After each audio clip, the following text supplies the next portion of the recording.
The autumn wind howled, turning the once dense leaves into a golden expanse. Pedestrians occasionally hurried by, their coats tightly wrapped. A young boy leaned against the branch of a large tree, deep in thought. 12 years had passed since he transmigrated into the Naruto world. Apart from the initial excitement, the boy spent time every day contemplating how to survive in the future. The reason for his distress was simple: he had been reborn as a member of the Uchiha clan. Even setting aside the future night of the clan's annihilation, the upcoming Third Shinobi World War was extremely perilous for him. As a transmigrator, the boy clearly understood that even with his considerable talent, it was far from enough. In this world, the one thing never in short supply was genius. Except for a few monsters, no matter how hard others tried, they could only become foils. And unfortunately, the Uchiha clan's way of being a foil was death. Although the conflict between the Uchiha and Konoha's F4 had not yet reached the irreconcilable state, after the Nine-Tails night, the village's high-ranking officials had already begun to show their malice toward the Uchiha clan. Once war broke out, he would likely become cannon fodder, dying in some unknown mission. So annoying. The boy grabbed his hair in slight irritation, a hint of coldness in his eyes. Hiruzen Sarutobi, Danzo Shimura. Unless these two were eliminated, the Uchiha clan would never find peace. Suddenly a commotion arose. The boy frowned and looked down at the alley below. "Kurenai, I heard there's a new barbecue place in the village. Want to go for some barbecue tonight?" A square-faced boy spread his arms to block the path of a delicate, pretty girl. Seeming to notice the displeasure in her eyes, he quickly added, "My treat." "Asuma, can you stop? I told you I'm in a bad mood today." The girl called Kurenai spoke with a frown. "Bad mood? Who upset you? Tell me, you'll make them pay." Upon hearing Yuhi Kurenai's words, Sarutobi Asuma immediately declared with vigor. Seeing his expression, Yuhi Kurenai couldn't help but roll her eyes. This guy, always acting so self-righteous, that's why he's so annoying. But there was no help for it. After all, he was the Hokage's son. Yuhi Kurenai didn't want to offend Sarutobi Asuma too much, so she just grumbled inwardly and prepared to walk around him. Unexpectedly, Sarutobi Asuma directly reached out to grab Yuhi Kurenai's arm. What are you doing?"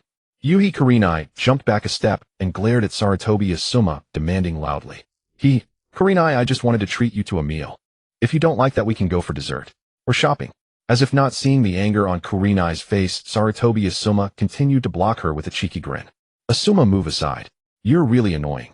Hearing this, Sarutobi Asuma's expression darkened. A boy's pride ignited a nameless fury in his heart. "No, you." Tears welled up in Yuhi Kurenai's eyes. "This is too much. Even if he's the Hokage's son, he can't be so domineering. Move aside." "No. Moved. I won't." Listening to their quarrel, the boy on the tree, already in a bad mood, grew even more irritated. "Stop arguing," I'm thinking. Hearing the voice, Yuhi Kurenai and Sarutobi Asuma immediately looked up. They then noticed that on a tree several meters high, a handsome boy was leaning against a branch.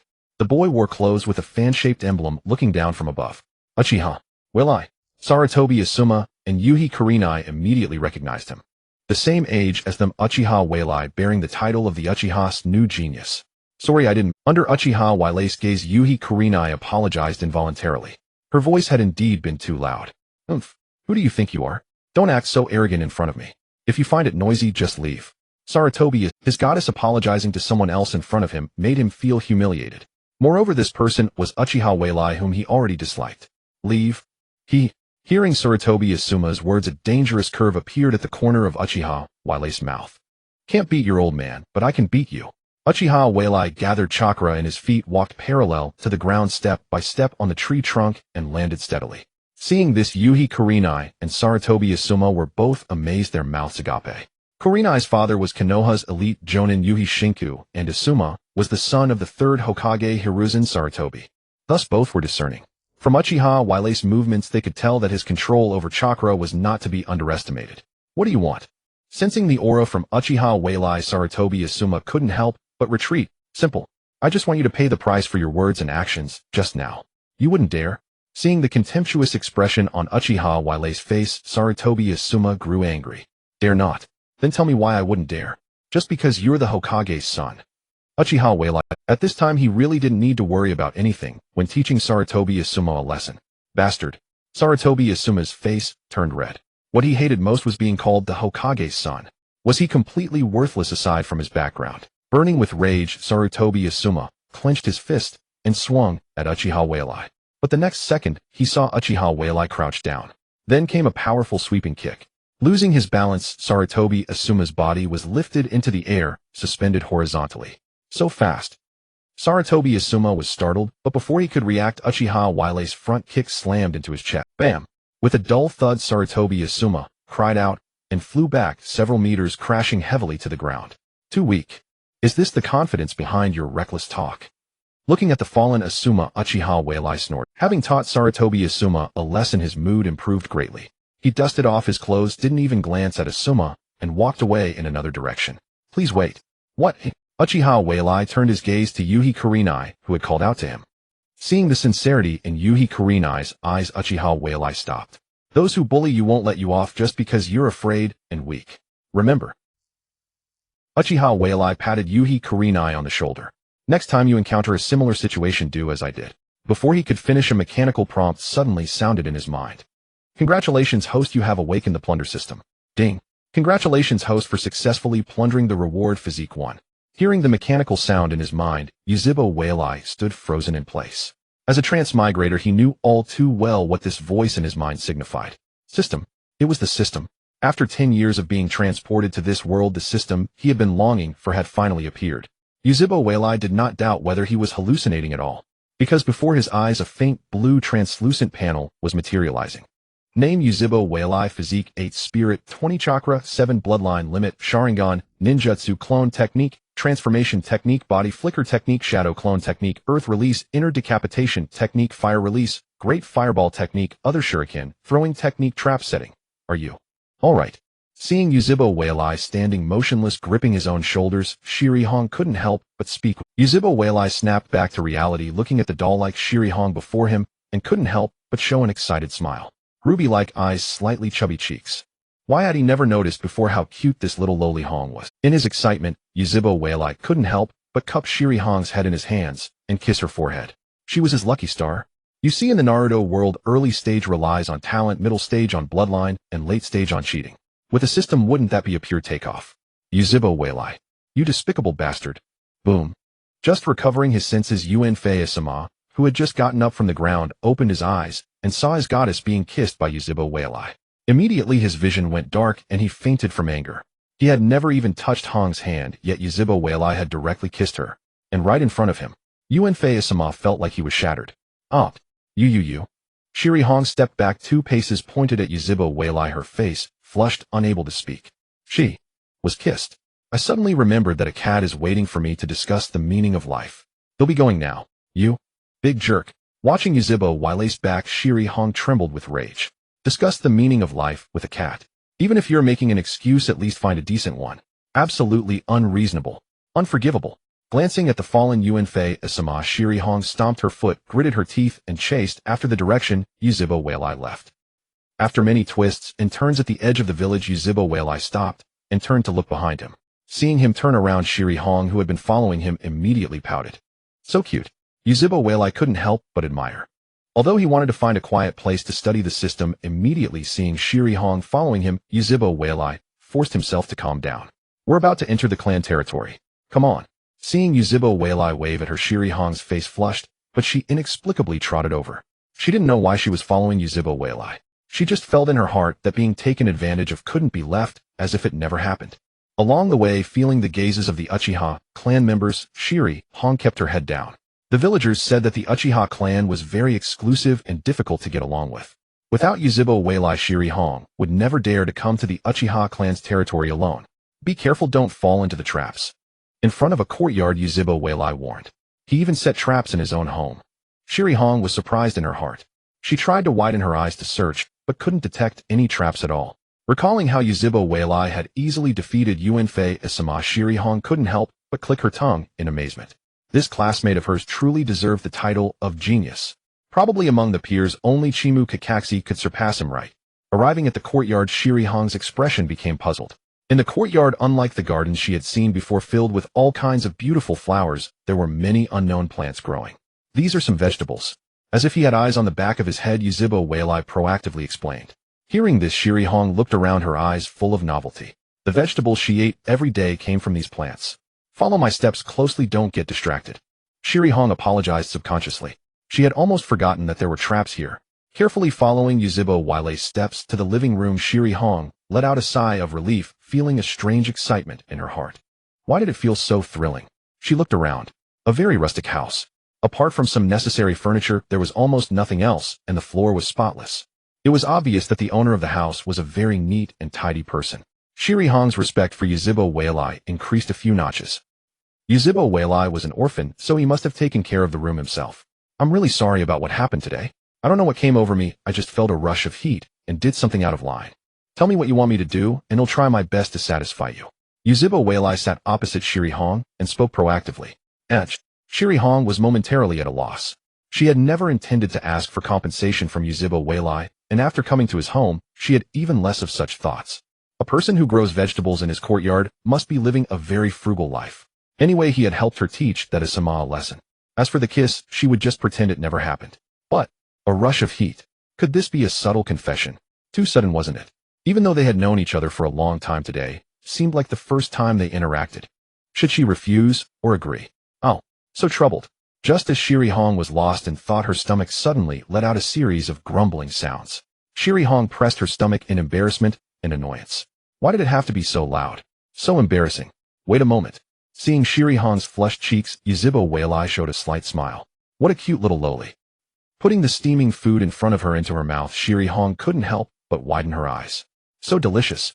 In all her life, she had never eaten such tasty food. So good she wanted to swallow her. What dish is this? Why is it so delicious? Shirihong couldn't help asking. Yuxiang rosi, fish, fragrant shredded pork, and scallion braised ribs. I just fooled around and invented them. Glad you like them. Yuzhibo Weilai said casually. He was not surprised by Shirihong's reaction. In this ninja world plagued by constant war, the cuisine from the otherworldly Huaxia was absolutely stunning. You invented them yourself? Amazing. Shirihong's face showed disbelief. Just being able to cook such delicious food was impressive enough, let alone inventing these dishes herself. Oh my, what kind of treasure of a boy is this? After finishing her meal, Hinata Koharu patted her slightly protruding belly with satisfaction. This was the fullest she had ever felt in her life. Strong and skilled in setting traps, not only can he grow vegetables, but he also cooks delicious meals. Why does it seem like Uchiha Mirai is outstanding in every aspect? Honestly, she is the same age as me. Hinata Koharu looked at Uchiha Mirai, curiosity filling her heart. She realized that the handsome youth before her seemed completely different from the rumors she had heard. It's getting late. Uchiha Mirai couldn't help but remind Hinata Koharu, who seemed lost in thought. Oh, is it already so late? Hinata Koharu glanced at the darkening sky outside and suddenly felt a strange heat on her face. It's all because Uchiha Mirai's cooking was too delicious that she lost track of time. Uchiha Mirai was puzzled when Hinata Koharu suddenly glared at him. Wasn't everything fine just a moment ago? Why did her expression change faster than flipping a page? As Uchiha Mirai led Hinata Koharu outside, he was about to close the door when he saw her shyly glance. What's wrong? Can you see me out of the clan? I'm a bit scared, Hinata Koharu said softly. This is the Uchiha clan's territory. If I run around at night, something terrifying might happen. I really can't do anything about you. Uchiha Mirai sighed in resignation and led Hinata Koharu outside. As soon as they stepped out of the Uchiha clan's territory, Hinata Koharu stopped suddenly. Thank you for the hospitality today. With that, she turned and ran into the night.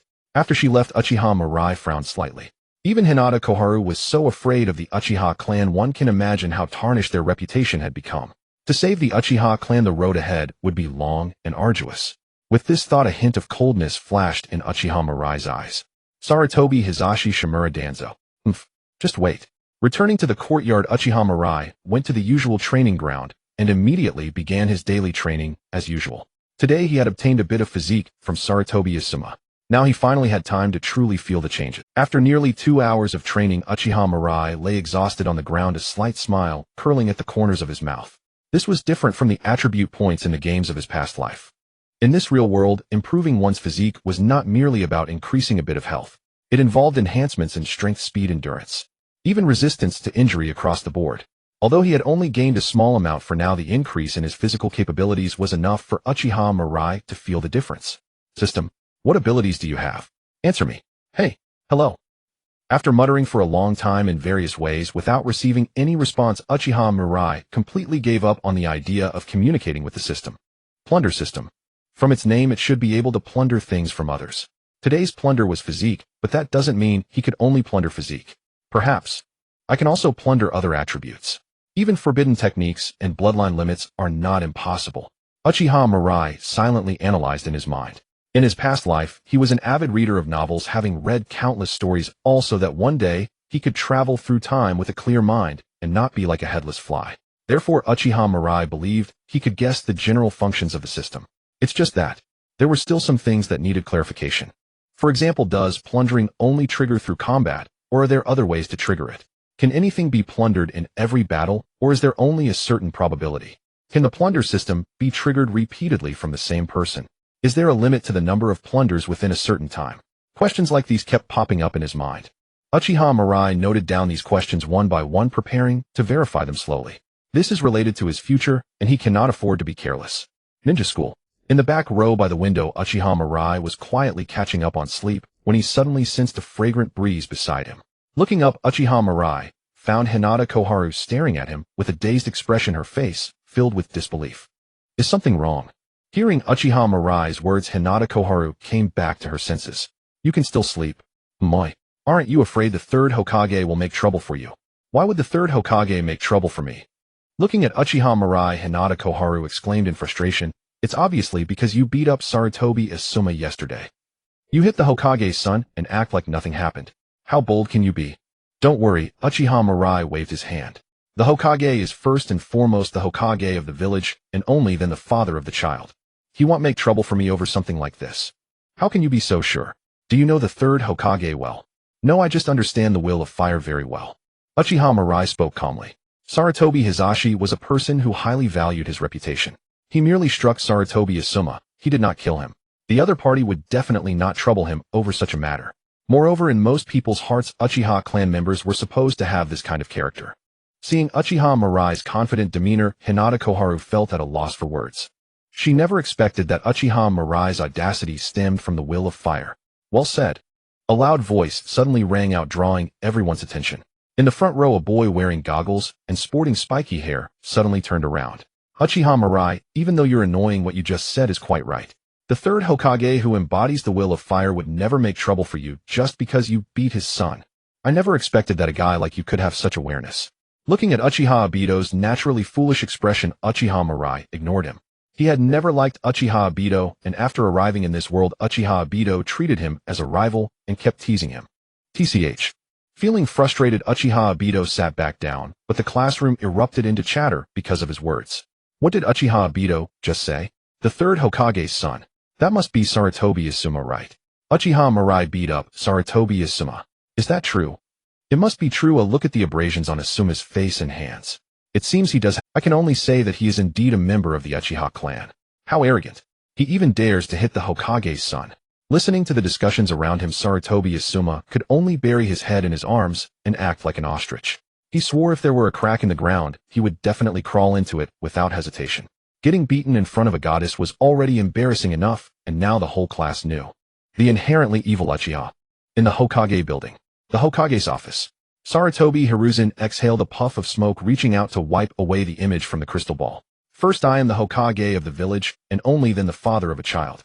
You don't know me, but you know the will of fire. What an interesting kid. Just as Uchiha Mirai had guessed, Sarutobi Hiruzen did not take the matter of Asuma being beaten to heart. Nothing in the village could escape his notice. Yesterday's incident was Asuma's fault. If someone could teach him a lesson, it would be a good thing. With that thought, Sarutobi Hiruzen retrieved a scroll from the side of his desk and wrote down Uchiha Mirai. Originally, he had planned to assign Uchiha Mirai to the Konoha military police force after graduation from the Ninja Academy, but now he had changed his mind. He intended to keep Uchiha Mirai under his own command for closer observation. Uchiha Mirai, who claims to understand the will of fire. So, well, let me see how much resolve you truly possess. Sarutobi Hiruzen's gaze grew increasingly profound. As the Uchiha clan gradually faded from the core power structure of the village, the voices of discontent among them grew louder. Although for now only a few Uchiha clan members muttered complaints to prevent the worst outcome, it was time for him to make some preparations. Uchiha Mirai was the needle he intended to plant in advance. Ring, ring, ring. The bell for the end of class rang, and the classroom immediately became noisy. Uchiha Mirai opened his drowsy eyes, thought for a moment, and walked over to Yuhi Kurenai. Go away. Sensing someone approaching, Yuhi Kurenai packed her desk without looking up. However, after waiting for a long while, the person beside her remained motionless. Yuhi Kurenai looked up, about to flare up, when she saw Uchiha Mirai silently staring at her. Mirai. Sorry, I thought it was. Uchiha Mirai waved his hand. No need to explain. Would you like to train with me? Hearing Uchiha Mirai's invitation, Yuhi Kurenai was somewhat surprised. The usually solitary Uchiha Mirai was actually inviting her to train together? Was she dreaming? Or did he really have some other intentions toward her? Yuhi Kurenai's heart couldn't help but thump wildly. Seeing Uchiha Mirai's expression gradually turn impatient, Yuhi Kurenai finally remembered that she hadn't given him an answer yet, and quickly nodded. I agree. Didn't you say you wanted to make it up to me? I've already thought of something. Then let's go. Seeing Yuhi Kurenai agree, Uchiha Mirai turned and walked outside. Watching the two figures walk away, Sarutobi Asuma silently clenched his fists. Uchiha Mirai, just wait. I will defeat you in front of everyone and repay the humiliation you gave me 100-fold. Crossing the streets of Konoha, Uchiha Mirai stopped in a dense forest at the back of the village. Before him lay a clearing of several dozen meters with a few wooden stakes scattered around. Further ahead was a clear, shallow stream. Mirai, is this where you usually train? Looking at the training ground, Yuhi Kurenai asked curiously. Attack me. Let me see your strength first. Uchiha Mirai didn't waste any words, directly beckoning to Yuhi Kurenai. Throughout the entire day, he had tried various methods, but none had triggered his plunder system. Recalling the previous day's events, Uchiha Mirai guessed that only through battle could he plunder rewards. This was the reason he had invited Yuhi Kurenai to train together. Then you'd better be careful, Yuhi Kurenai said confidently. A few seconds later, ding. Congratulations, host, for successfully plundering a reward, mental energy 1. Hearing the system prompt in his mind, the corners of Uchiha Mirai's mouth lifted slightly. It worked. It seemed his guess was correct. Only through battle could the plunder system be triggered. Uchiha Mirai felt his mind become extraordinarily clear, and a stream of warmth seemed to flow through his eyes. Mirai, your eyes. Moi. Hearing Yuhi Kurenai's words, Uchiha Mirai was puzzled. Yuhi Kurenai took out a small mirror and handed it to him. Only then did Uchiha Mirai realize that his eyes had turned into a Totemo Sharingan. So mental energy not only strengthens the mind, but also increases the power and recovery speed of the dojutsu. Not bad at all. Each time the Sharingan evolves, there is a period of adaptation. During this time, the Sharingan cannot be voluntarily deactivated. So Uchiha Mirai didn't pay it much mind, and simply beckoned to Yuhi Kurenai again. More than 10 minutes later, with red-rimmed eyes, Yuhi Kurenai crouched on the ground. I'm not doing this anymore. What was this? Calling it a spar, but it was entirely one-sided beating. This guy had no idea what it meant to be gentle with a lady. And besides, even though she had already lost, he kept dragging her into more sparring. If it weren't for the fact that he had helped her out yesterday and treated her to such delicious food, she would have turned and walked away long ago. A flower that cannot withstand the storm will only wither before the dawn. If you can't endure even this small difficulty, I suggest you give up on being a ninja. Uchiha Mirai said calmly. Based on his experience from his past life, this was not the time to comfort her, or it might only make things worse. Who says I can't endure? One day I will defeat you. Hearing Uchiha Mirai's words, Yuhi Kurenai immediately wiped her tears and stubbornly put away her just now aggrieved expression. She was completely unaware that she had been unknowingly manipulated. They'll be waiting for that day. Let's take a— Children who haven't undergone 9 years of compulsory education are truly naive. Uchiha Mirai secretly breathed a sigh of relief, sat down beside Yuhi Kurenai, and began to ponder the system. Out of the dozen or so battles, just now only the first one successfully plundered a reward. Thus it seemed the plunder system could only be triggered once per day. This completely dispelled Uchiha Mirai's idea of quickly farming rewards through continuous battles. But he wasn't too disappointed. Although he could only obtain 1 reward per day, it was already quite good. After all, this was a permanent increase in real attributes. With that thought, Uchiha Mirai silently called up the system panel. Name: Uchiha Mirai. Physique 8. Mental energy 21. Chakra 7. Bloodline limit Sharingan. Ninjutsu. Other. For no other reason, watching the attributes on the panel grow each day was pure enjoyment. By the way, Kurenai, you said you've already thought of how I should make it up to you. Tell me. In high spirits after his strength increased again, Uchiha Mirai took the initiative to sit beside Yuhi Kurenai and asked, I love the food you cook. If you cook me another meal like yesterday's, then I'll forgive you for kissing me. The mere thought of yesterday's meal made Yuhi Kurenai's mouth water. It was so delicious. A foodie like her simply couldn't resist. That's all, Mum. Yuhi Kurenai nodded seriously while swallowing her saliva. What an adorable little girl. Seeing Yuhi Kurenai's endearing look, Uchiha Mirai suddenly felt a mischievous impulse. He grabbed her chubby cheeks, and before she could react, gave her forehead a few quick kisses, then generously said, I'll cover all your meals for a week. Oh, you're asking for it. Yuhi Kurenai jumped back with a blushing face. What kind of twisted logic was this big bad guy thinking? I'm not talking to you anymore. Watching Uchiha Mirai's mischievous smile, Yuhi Kurenai turned and ran away. So do you still want me to cook for you? Don't you dare skip even 1 meal. Watching her fleeing figure, Uchiha Mirai touched his lips. Well, well. Girls really do smell love. Returning to the Uchiha clan compound, Uchiha Mirai saw a clan ninja standing at his door early on. Uchiha Mirai, the clan leader summons you. Understood. After a brief wash, Uchiha Mirai followed the clan ninja to the home of the current Uchiha clan leader, Uchiha Taijima. Clan leader Taijima. Mirai, sit down. Looking at the aging Uchiha Taijima, Uchiha Mirai sat on the floor, silently waiting for him to speak. Sensing his composure, Uchiha Taijima showed a hint of approval on his face. A good child, no wonder you've caught the attention of the third Hokage. Third Hokage? Exactly, that's why I called you here today. Seeing the confusion on Uchiha Mirai's face, Uchiha Taijima did not beat around the bush. Today, the third Hokage sent word that he wishes to assign you to a village ninja team after you graduate from the Ninja Academy. What do you think? Uchiha Taijima looked at Uchiha Mirai and asked. I will follow the clan leader's arrangements. Uchiha Mirai replied directly. At present, he was still in the phase of low-key development, unqualified to voice dissent. Uchiha Taijima calling him over was likely just to get to know him better. If he truly believed Uchiha Taijima was seeking his opinion, that would be rather foolish. As for the thoughts of Yuanfei Risen, he could roughly guess them. The other party likely intended to brainwash him step by step, molding him into a double agent like Uchiha Shursui and Uchiha Itachi of later generations. This was just right. At least, he would not easily be targeted by the village's higher-ups. Very good. Uchiha Mirai's attitude pleased Uchiha Taijima. As compensation, you may make one request, and the clan will do its best to fulfill it. Hearing Uchiha Taijima's words, Uchiha Mirai thought seriously for a moment, then slowly spoke. I would like you to assign a skilled expert to guide me occasionally. Possessing the Plunder System, it was naturally best for him to fight against stronger opponents. After all, powerful ninjas often held powerful trump cards. Well, Uchiha Taijima had originally expected Uchiha Mirai to ask for money or ninjutsu scrolls, but he did not expect such a request. Truly a clever child. After all, guidance from a strong expert cannot be compared to money or a few ninja, yet such a request was not excessive. Fuyue. Hearing Uchiha Taijima's call, a tall, square-faced young man entered from outside. Father, when you have time, teach Mirai occasionally. Yes. The next day, after school at the Ninja Academy, leaving a homemade bento box for Yuhi Kurenai to heat up at home, Uchiha Mirai arrived at the meeting place, agreed with Uchiha Fuyue.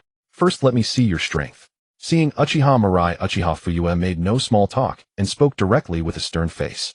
Hearing this, Uchiha Mirai did not hold back and directly activated his double Tomo Sharingan. He did not intend to play the fool. Because, given his current strength, that would only make him look like a genuine fool. Double Tomo.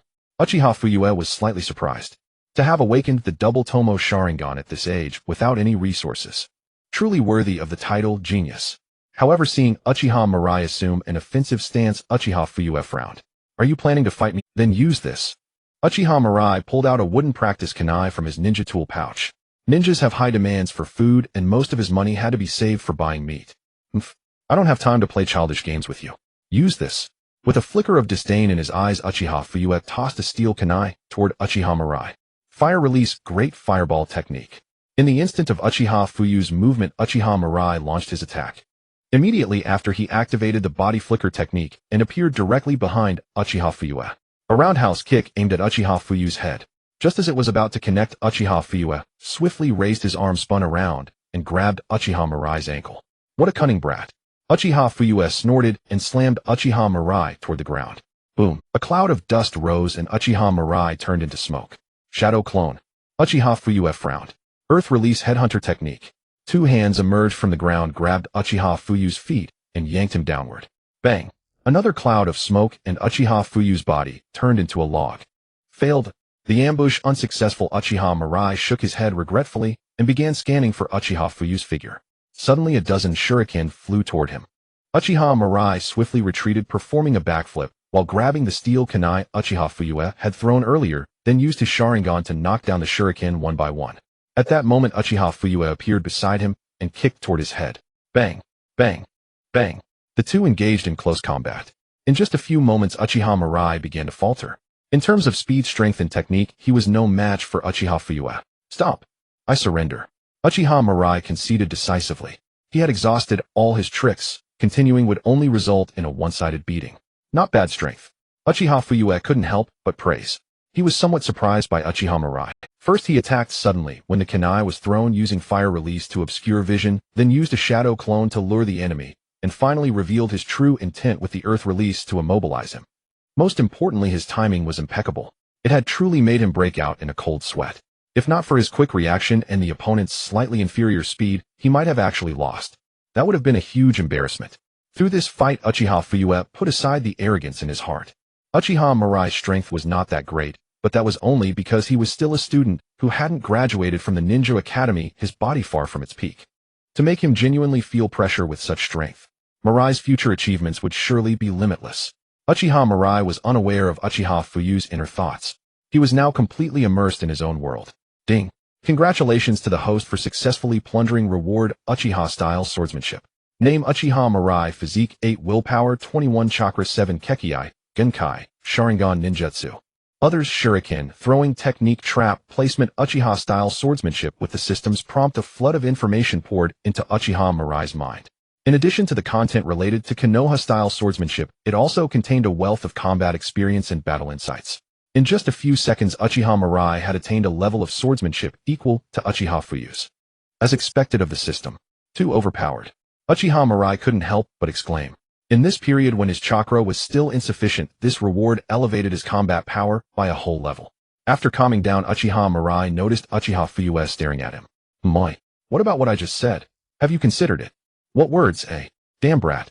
Uchiha Fuyue gritted his teeth. A true ninja should have a weapon. What weapon do you want? Hearing Uchiha Fuyue's question, Uchiha Mirai smiled faintly. Was there even a need to think about it? I want to use a sword.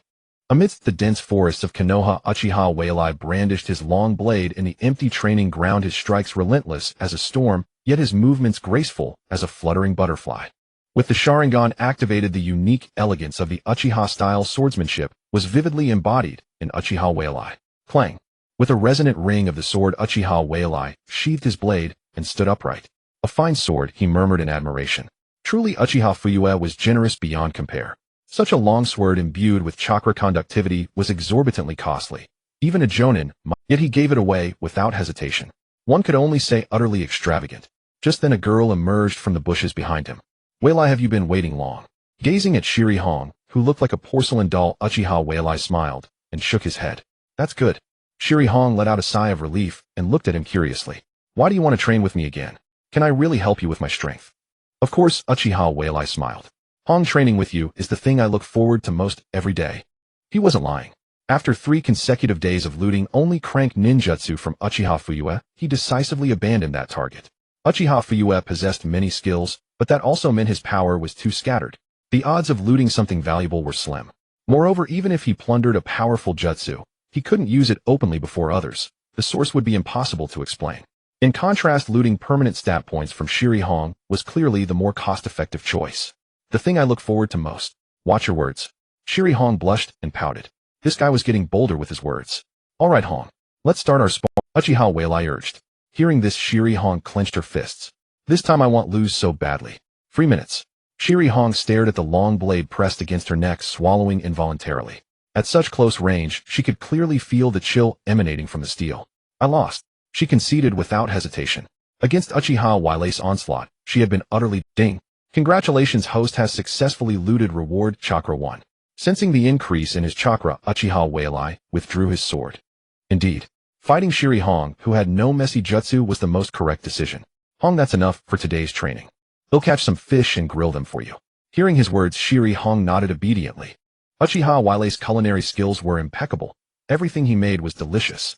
Her most anticipated moment each day was having dinner with him after school. Soon Uchiha Mirai returned with 2 half-meter-long cleaned fish. Skillfully retrieving homemade spices from his waist, he began to grill the fish. The tantalizing aroma continuously stimulated Shiri Hong's taste buds. It's done, you can eat. Hearing this, she eagerly took the fish from him. Hissed, delicious. Her brow furrowed as she fanned her mouth with her hand, clearly burned by the heat. Seeing her adorable reaction, Uchiha Mirai smiled silently. From today onward, power and girls. He'll have it all. Over the following month, Uchiha Mirai sparred with Shiri Hong daily in the training ground. With the system's rewards, his power underwent a radical transformation. Name Uchiha Mirai Physique 25 Spirit 25 Chakra 17 Kekkei Genkai Sharingan Ninjutsu Clone Technique Transformation Technique Body Flicker Technique Shadow Clone Technique Earth Release Headhunter Technique Fire Release Great Fireball Technique Fire Release Phoenix Sage Fire Technique Fire Release Dragon Fire Technique Wind Release Wind Blade Other Shuriken throwing technique trap, setting Uchiha's swordsmanship compared to his initial state. Every attribute had soared, especially physique. His stat points had more than tripled. This was a comprehensive boost, speed, strength, endurance, all of it. His chakra attribute had also increased by 10 points. His current chakra was more than double what it was just after awakening the system. Moreover, his chakra recovery rate was much faster than before. Uchiha Mirai conservatively estimated that his overall combat power had increased by at least 4 or 5 times compared to the beginning. And this was only after a single month. Such a rate of progress was simply absurd. Given enough time, what was Uchiha Madara? What were the Otsutsuki? All would be trampled underfoot. Waylai, tomorrow's graduation exam. Are you nervous? Swallowing the grilled meat, Shirihong asked him. It's just an exam. Nothing to be nervous about. True, she nodded. For a genius like you, exams are nothing. Over the past month, Shirihong had grown increasingly astonished by Uchiha Milai's strength. No matter how much she improved, she always lost disastrously against him. You don't need to worry either. With your strength, passing the exam won't be hard. Seeing her anxiety, Uchiha Milai offered comfort. After all, her current lack of confidence was largely due to being constantly dominated by him. Really? I never lie. Hearing his reassurance, Shirihong's mood brightened considerably. She didn't know why, but whenever she looked into his pitch-black eyes, she instinctively believed everything he said. Well, it's getting late. See you tomorrow. After parting with Shirihong, Uchiha Milai headed straight to the Uchiha compound. Before his residence, Uchiha Fuyue stood waiting silently at the door. You're finally here. Is there Uchiha Milai asked indifferently. He harbored no particular goodwill toward this man, who would eventually lead the Uchiha clan to ruin. His only interaction with him was using him as a tool to farm rewards. Once his power grew, the first to eliminate would be Uchiha Fuyue. A man who constantly compromised with Konoha's higher-ups would only bring trouble if he lived. Uchiha Fuyue didn't take his coldness to heart. He attributed Uchiha Milai's attitude to the aloofness of a genius, a common trait in the meeting. Uchiha Milai's gaze. Uchiha Fuyue spoke gravely. I came to tell you one thing. During tomorrow's graduation exam, keep a low profile. Act low-key. That's right. Uchiha Fugaku nodded. I know that crushing those peers would be a simple matter for you, but the tallest tree is the first to be toppled by the wind. Your talent might arouse the village's wariness toward the clan. So, during tomorrow's assessment, hearing Uchiha Fugaku's words, Uchiha Mirai understood his intentions.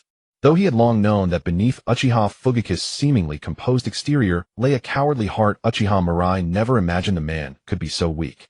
He actually wanted Mirai to deliberately show weakness in the graduation exam. The tallest tree is first toppled by the wind. Ridiculous. Weakness does not earn the mercy of the strong. It only invites greater oppression. To escape hardship, one must never forget to strike back. Uchiha Mirai said calmly. This was the Uchiha clan grounds, so he need not worry about the Hokage faction surveillance, and thus spoke with fewer reservations. He was utterly contemptuous of Uchiha Fugaku's suggestion. If retreat worked, the Uchiha clan would not have been wiped out in the original story. On the contrary, only by displaying overwhelming power could one instill fear in the ambitious. Do you know what you're saying? Uchiha Fugaku asked incredulously. He couldn't believe that a mere teenager could utter such words.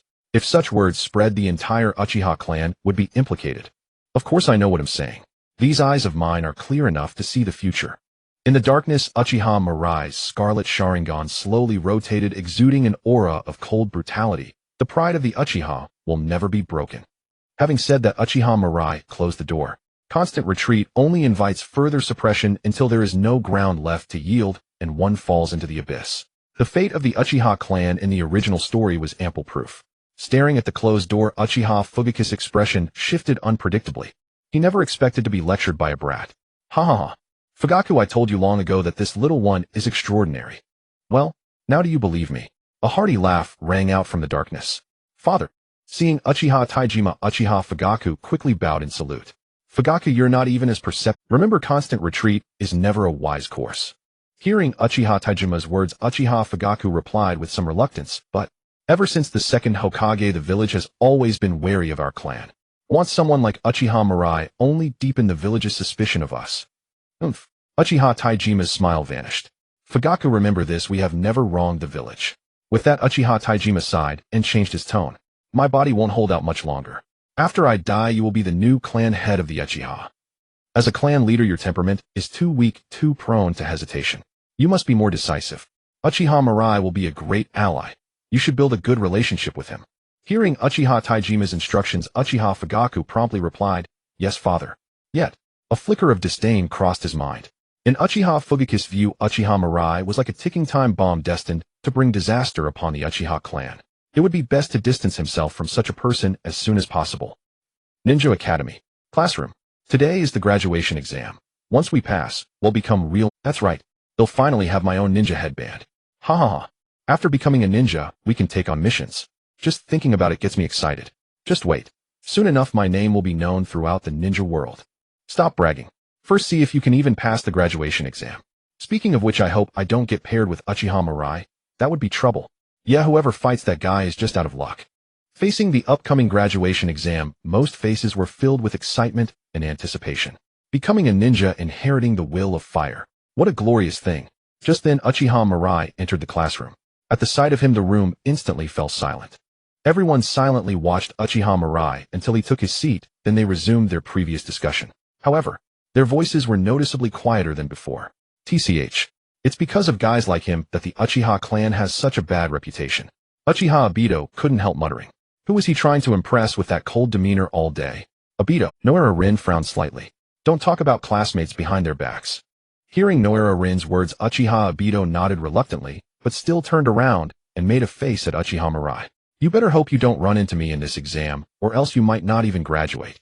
Unlike the graduation in the original story of the 12 young ninjas, this exam did not test basic techniques like the clone jutsu or transformation jutsu. Instead, it used a lottery system for unknown duels.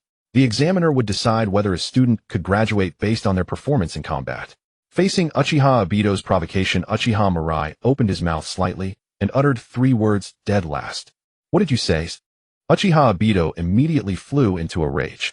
As someone who dreamed of becoming Hokage, he hated the term dead last more than anything. Obito, calm down. Seeing Uchiha Obito stepping onto the desk, Noara Rin sighed helplessly and tried to reason with him. Rin, let me go. I'm going to teach this guy a lesson today. Uchiha Obito yelled loudly. Obito, do you even have the strength to fight Mirai? Yuhi Kurenai, sitting next to Uchiha Mirai, shot Uchiha Obito an annoyed look. If you get paired with him, you might not even get a chance to move. Nonsense. Uchiha Obito said indignantly. I've been preparing a secret weapon lately. That guy Uchiha Mirai is no match for me. Secret weapon? Scared? You better pray we don't end up in the same match, because I won't go easy on you.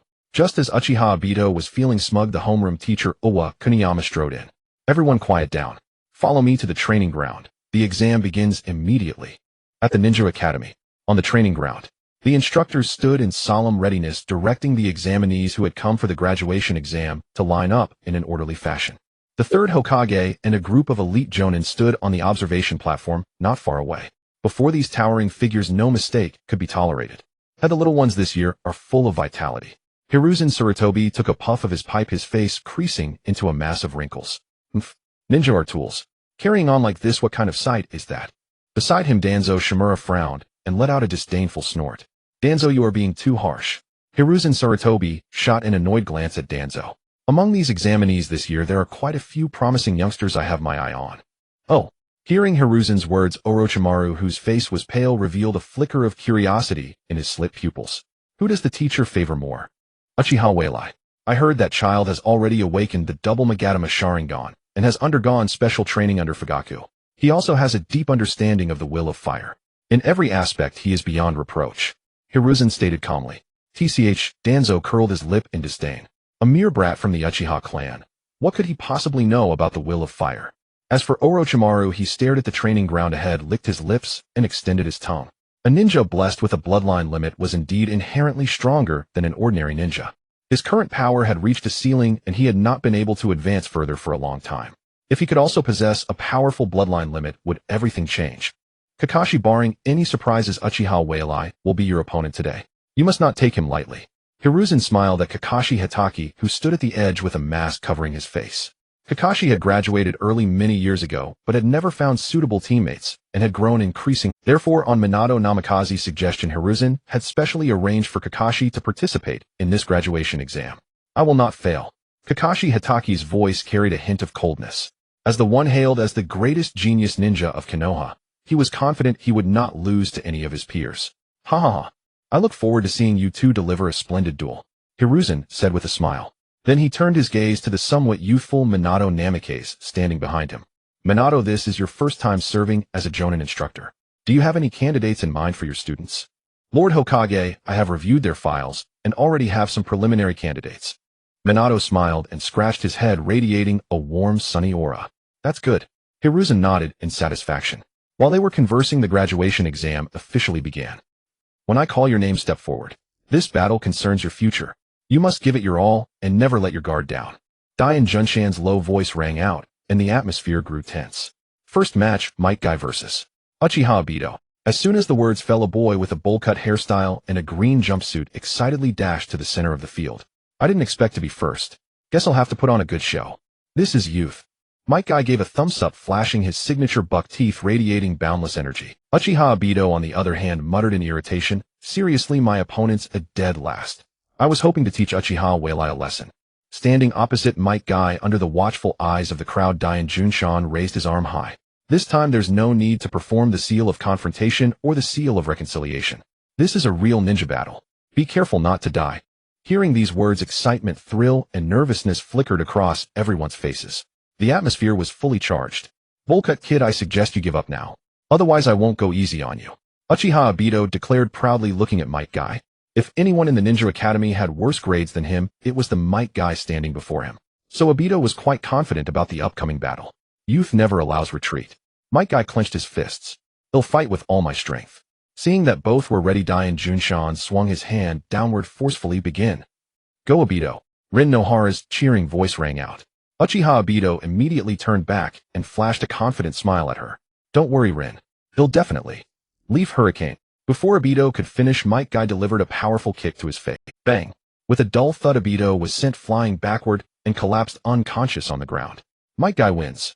Witnessing this dramatic turn, Rin Nohara helplessly pressed her hand to her forehead. What on earth was that idiot Obito doing? Ha ha ha. I'm dying of laughter. With that level of skill, he wanted to challenge Whaleye. Where does he get the confidence?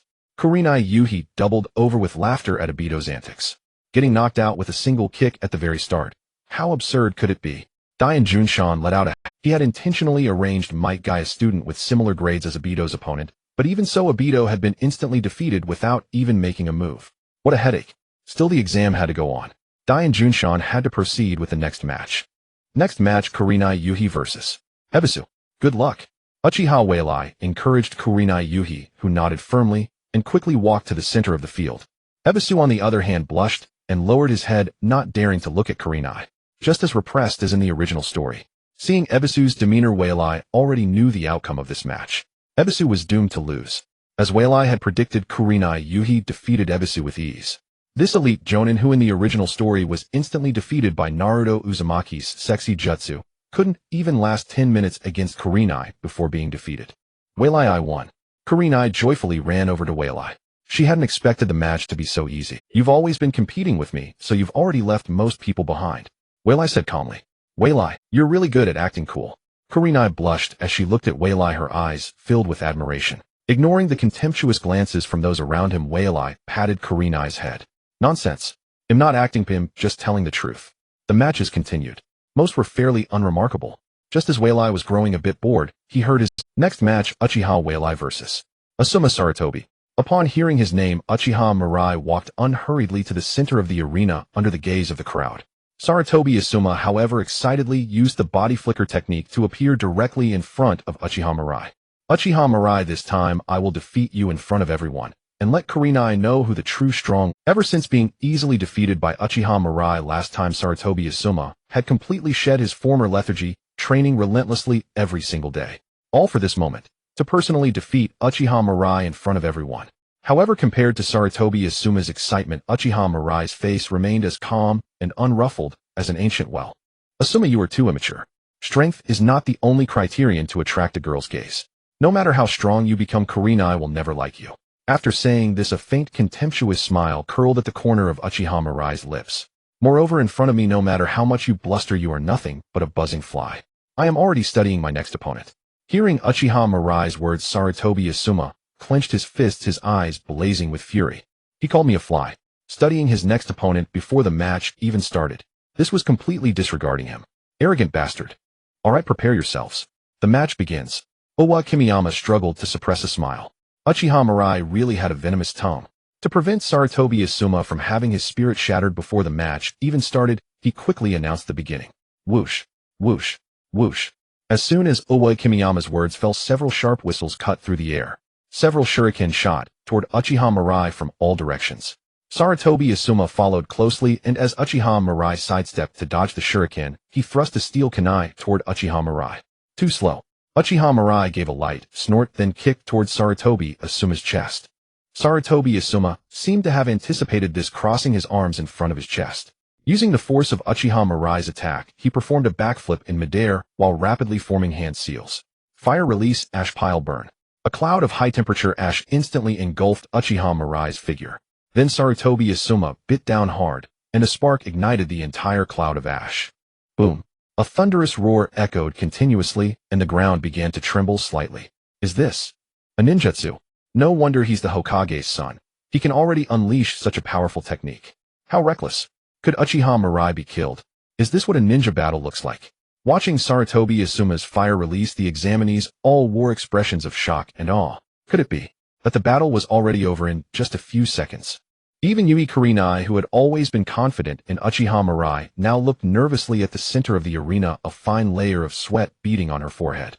Mirai, please don't let anything happen. Ha ha, I win. A smug smile spread across Sarutobi Asuma's face. Hit by that jutsu, Uchiha Mirai must have lost all combat ability. Arrogant fool. See if you still dare to be so cocky after this. Aren't you celebrating a little too early? A mocking voice suddenly sounded in his ear, and Sarutobi Asuma's face immediately drained of color. Impossible. How could Uchiha Mirai be behind him? Before he could figure it out, he felt his feet leave the ground as he was fiercely kicked and sent flying. Then a chillingly sharp blade precisely embedded itself beside Sarutobi Asuma's neck. Gulp. Staring at the blade so close to his throat, he couldn't help but swallow hard. If the blade had deviated even slightly, his neck would have been pierced by now. Match over. Winner Uchiha. Owa Kimiyama announced the result loudly. The arena immediately erupted into commotion. No one had expected such a swift reversal. The Sarutobi Asuma, who had seemed on the verge of victory, was now lying on the ground. As expected of a genius from the Uchiha clan, incredible. I really shouldn't have held out hope for Asuma. How could someone like Uchiha Mirai ever lose? All I can say is that Asuma is strong, but unfortunately Uchiha Mirai is stronger. Uchiha Mirai silently walked off the field. Before his eyes, a translucent panel appeared again. Ding. Congratulations, host, for successfully plundering the reward Physique 1. Name Uchiha Mirai. Physique 26 Spirit 25 Chakra 17 Bloodline Limit Sharingan Ninjutsu. Other. With the increase in physique, Uchiha Mirai felt his physical capabilities grow even stronger, prompting a sigh of admiration. Cheating feels great. Mirai, are you hurt? Seeing Uchiha Mirai approach, Yui Kurenai asked with concern. She had been truly frightened just now. If someone like that could hinder me, then my path would end here. Uchiha Mirai said indifferently. Hearing his words, Yui Kurenai's eyes sparkled with admiration. As expected of Mirai, so cool. In the time that followed, the exam continued. Losers fought losers, and winners fought winners. Uchiha Mirai crushed his opponents all the way to the top. The exam was nearing its end. Unsurprisingly, first place. Uchiha Mirai is too strong. No one can match him. Sigh. Though I hate to admit it, he truly has skill. Damn, why wasn't I blessed with such talent? Watching Uchiha Mirai claim first place, no one was surprised. Even Uchiha Obito had to admit that Uchiha Mirai's strength had far surpassed his own. Wait a minute, there is still one more match. Hearing Owa Kimiyama's words, everyone looked puzzled. One more match. Hadn't it already ended? Ahem. According to the third Hokage's orders, the early graduate Hatake Kakashi will also participate in this graduation exam.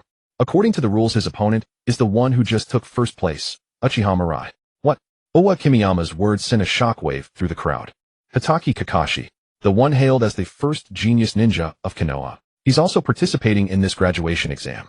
I knew it wouldn't be that simple. Uchiha Mirai strolled to the center of the arena, hands in his pockets. As a graduate of long-standing, Hatake Kakashi had no need to participate in this graduation exam.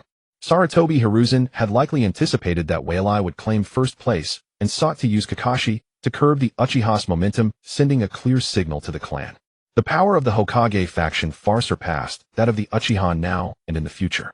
But, feeling the surging energy within his body, Mirai curled his lips into a faint smile. Sarutobi Hiruzen would be disappointed. Once Mirai was in position, Hatake Kakashi also stepped into the center. The moment he appeared, the watching crowd erupted into commotion. This orphan of the Hatake clan, hailed as the #1 genius ninja of Konoha, commanded considerable popularity. Now this is going to be a show. I bet Mirai will lose badly. No kidding. Mirai may have some talent, but he's nothing compared to Kakashi. Kakashi graduated ages ago. Why is he even taking the exam?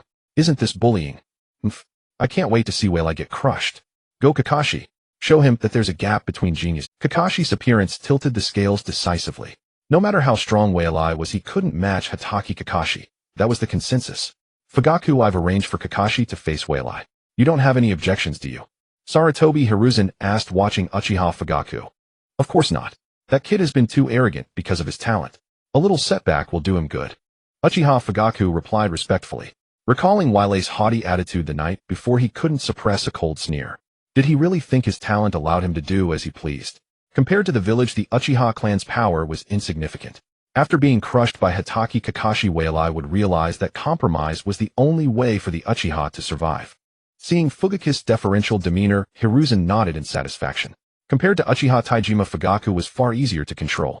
Perhaps it was time to remove Taijima from power. At the center of the arena, Hatake Kakashi's eyes were like dead water, devoid of emotion. Even though Whaley's earlier performance was impressive, that was all it was. Moreover, Whaleye had just fought several battles. Though his opponents were weak, they had still drained some of his stamina. This was far from a fair fight. And Kakashi had no intention of waiting for Whaleye to reach his peak condition. Since his father's death, Kakashi had learned one truth: everything is trivial compared to the mission. In contrast, Whaley's face showed excitement. Kakashi's strength would be the perfect test of his recent Ready, begin. Seeing that neither had any intention of speaking, Oiwa Kuniyama reluctantly abandoned his favorite trash talk and announced the start of the match. As the battle began, Kakashi drew the short sword from his back and transformed into a blur, charging at Whaleye. Didn't underestimate him. He drew his long blade and engaged in a fierce clash. So this is the Hatake clan's swordsmanship.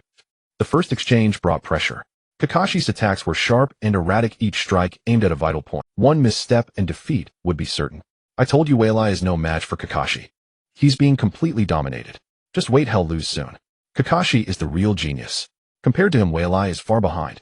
Seeing Whaleye on the defensive, the crowd jeered and laughed. Some so-called genius of the Uchiha clan. He was nothing next to Kakashi. Being underestimated. Whaleye chuckled softly at the surrounding murmur. The Uchiha's reputation was indeed terrible. Almost everyone wanted to see him fall. Ridiculous. Channeling Chakra, Whaley's eyes instantly turned into Crimson Sharingan. The Uchiha's bloodline limit. Seeing the Sharingan, Kakashi's usually impassive eyes flickered for the Sharingan's power was formidable. One careless glance could lead to Genjutsu.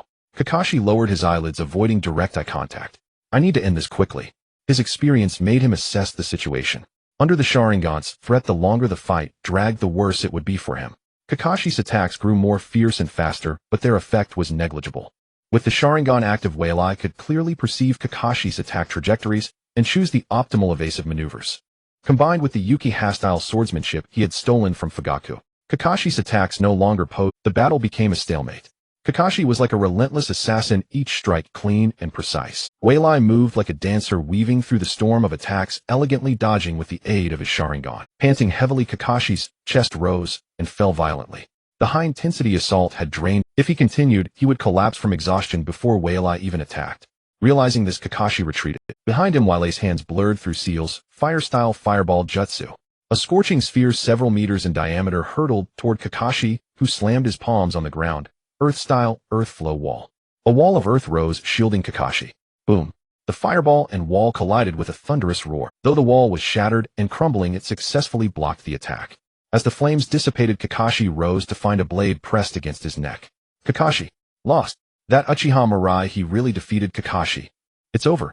Watching Uchiha Mirai's long blade rest against Hatake Kakashi's neck, the crowd's faces all showed expressions of disbelief. Hatake Kakashi, on whom they had placed such high hopes, had lost just like that. Just as everyone thought the outcome was decided, a sudden change occurred. Hatake Kakashi's body suddenly turned into a bolt of lightning, striking Uchiha Mirai. In the next moment, the ground split open and Hatake Kakashi burst out from below, holding a short blade across Uchiha Mirai's neck.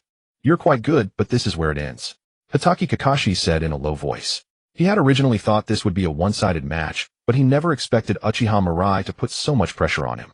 If he hadn't used Lightning Clone as a decoy to numb his opponent's body, he would probably be the one losing now.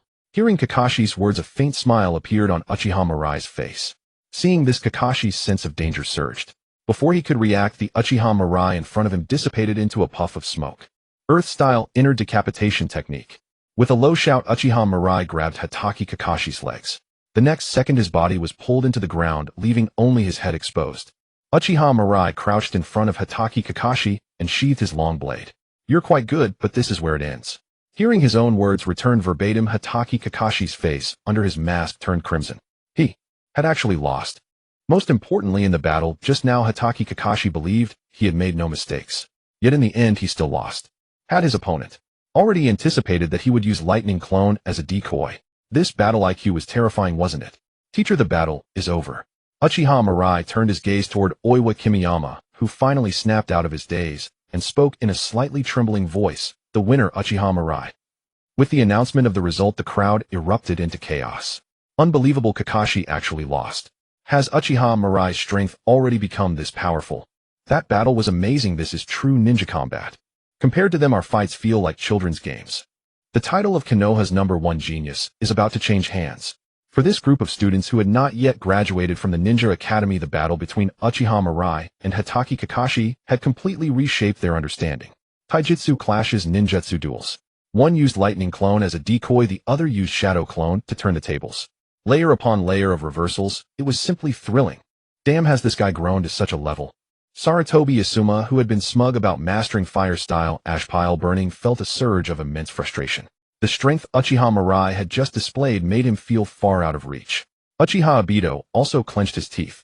Wasn't Uchiha Mirai's performance today exactly the version of himself he dreamed of?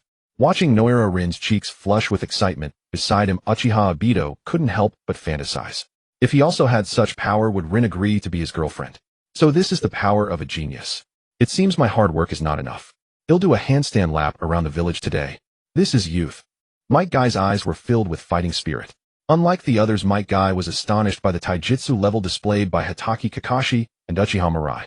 The only thing he knew and excelled at was taijutsu. If he couldn't succeed in what he was best at, he wouldn't know what meaning his life had.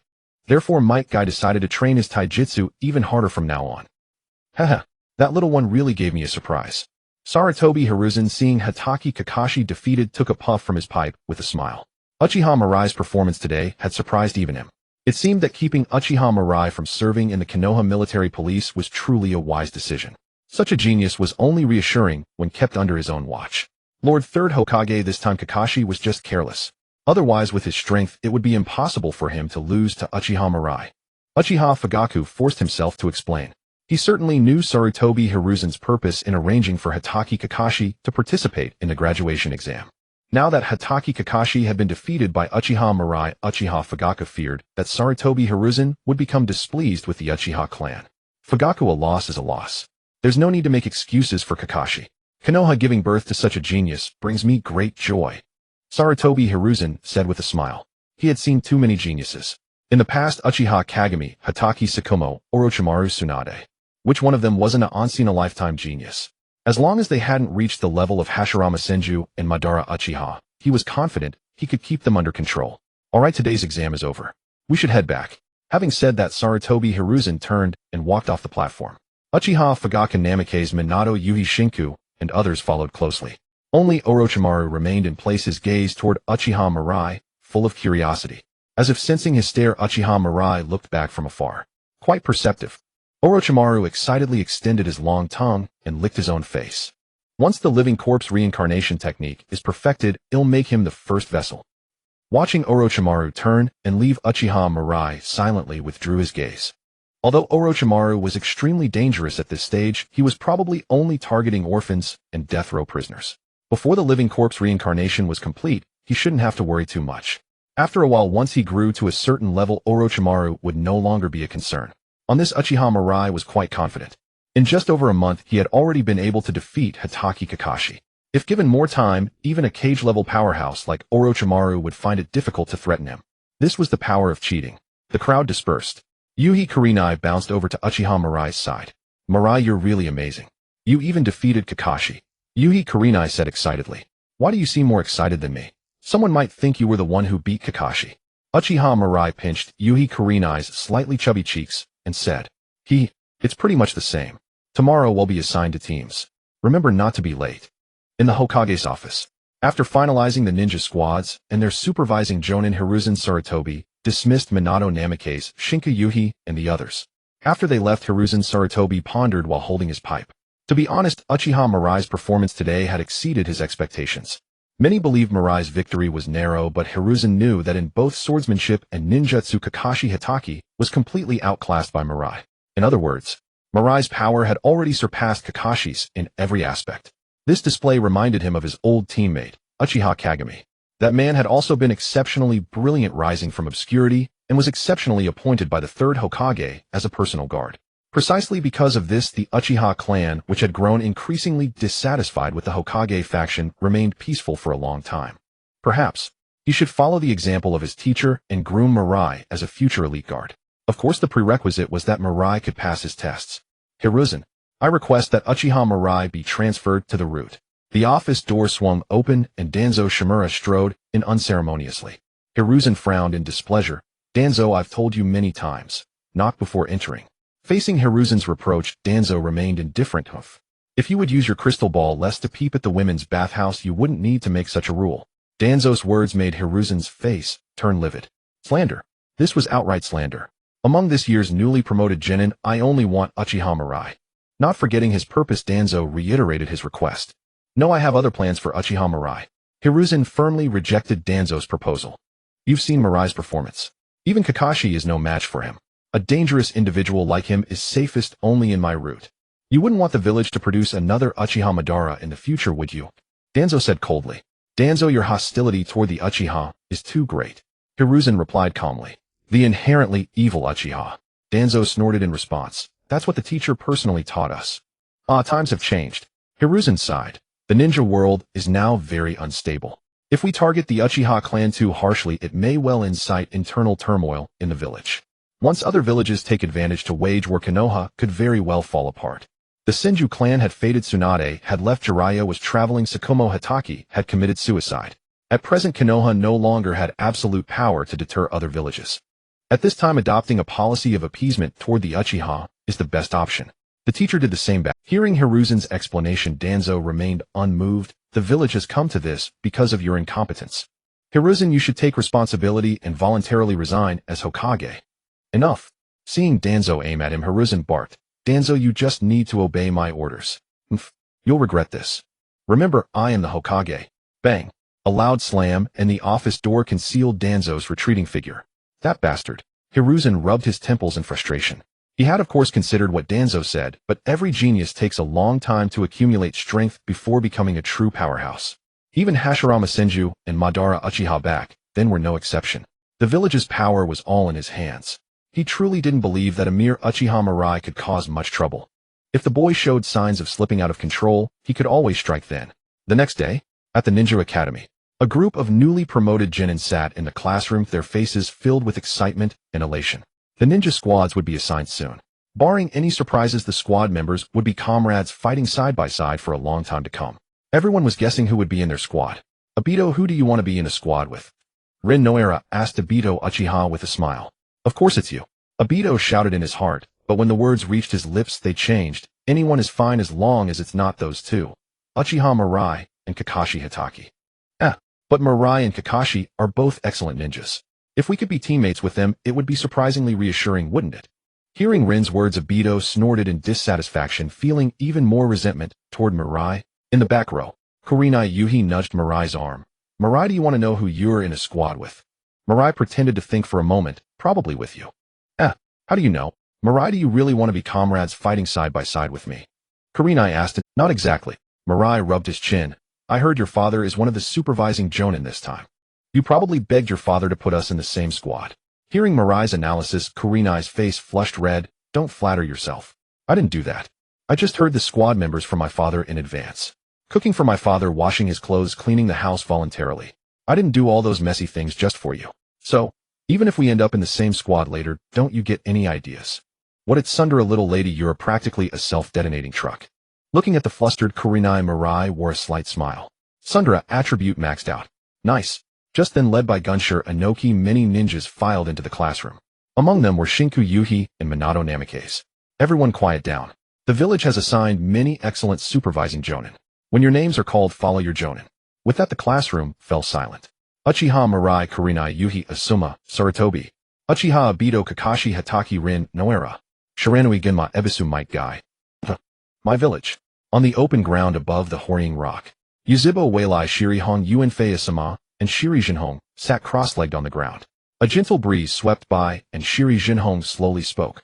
I am your supervising Jonin Shiri Jinhong, a Jonin-level shinobi specializing in Jinjutsu. Please take care of me from now on. After saying this, Shiri Jinhong gestured toward Yuzhibo Weilai and the others. You should introduce yourselves as well. Ahem. My name is Yuanfei Asama. I specialize in fire release and wind release. My favorite foods are sausages and cold yam noodles, and I'm quite interested in shogi. What I hate most is being called the son of the Hokage. My goal is to surpass my father and make a name for myself. And I hope to spend every day with the girl I like. Yuanfei Asama gave a serious self-introduction. In front of Shiri Jinhong, he had to present himself well. A nice introduction. Shiri Jinhong clapped with a smile. Asama, you're still young. You should smoke less, or it'll harm your health. Hearing Shiri Jinhong's admonition, Yuanfei Asama nodded in a fluster. Damn it. These jonin were really sharp. He had even taken a bath specifically, yet the fact that he smoked was still discovered. He hoped this wouldn't affect his impression. My name is Shiri Hong, and I specialize in Jinjutsu. What I like most is training with a certain annoying person, and my favorite food is the meals cooked by that same annoying person. What I hate most is being pestered. My goal is to become a shinobi as excellent as my father. Hearing Shiri Hong's introduction, the corner of Shiri Jinhong's eye twitched. He felt that Yuanfei Asama was about to go into a shell. Yuzhibo Weilai. There are many things I like, and equally many I dislike. I specialize in Kenjutsu and Jinjutsu.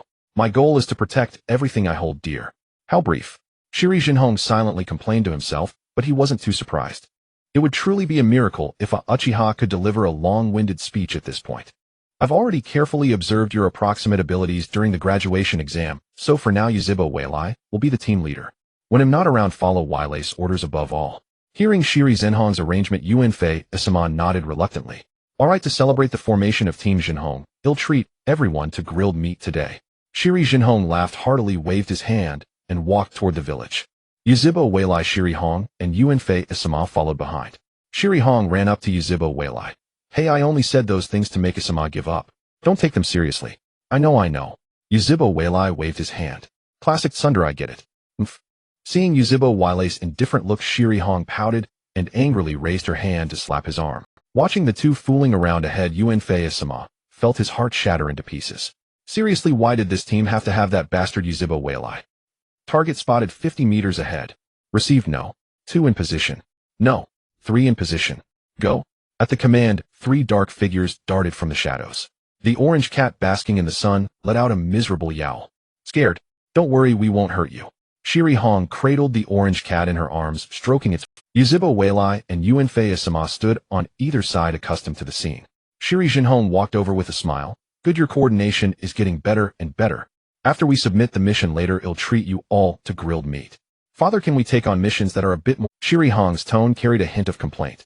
A month had passed since graduating from the Ninja Academy. During that month, their team had completed over a dozen missions, but all were drank missions like finding cats and dogs, cleaning up trash, or babysitting. It was nothing like the ninja missions they had imagined. Yezenhong Sensei, with our strength, doing these tasks every day is just a waste of time. After hearing Shiri Hong, Yuanfei Asama immediately chimed in. Weilai, what do you think? Shiri Jinhong didn't answer right away, but turned his gaze to Yuzhibo Weilai. No matter what the mission, we must take it seriously. Blindly pursuing high-difficulty missions is unwise. What matters most is whether we can accumulate experience from each task. Yuzhibo Weilai said calmly. He wasn't particularly annoyed. After all, with the system, his strength was growing every day. Taking on low-level missions allowed him to safely pass through the early development period. With that thought, Yuzhibo Weilai's mind stirred, and the translucent panel visible only to him appeared before his eyes. Name: Yuzhibo Weilai. Physique 37, mental strength 33, chakra 26, Kekkei Genkai Sharingan ninjutsu. Demonic illusion tree binding, earth release, earth style wall other. After a month, all his attributes had changed significantly.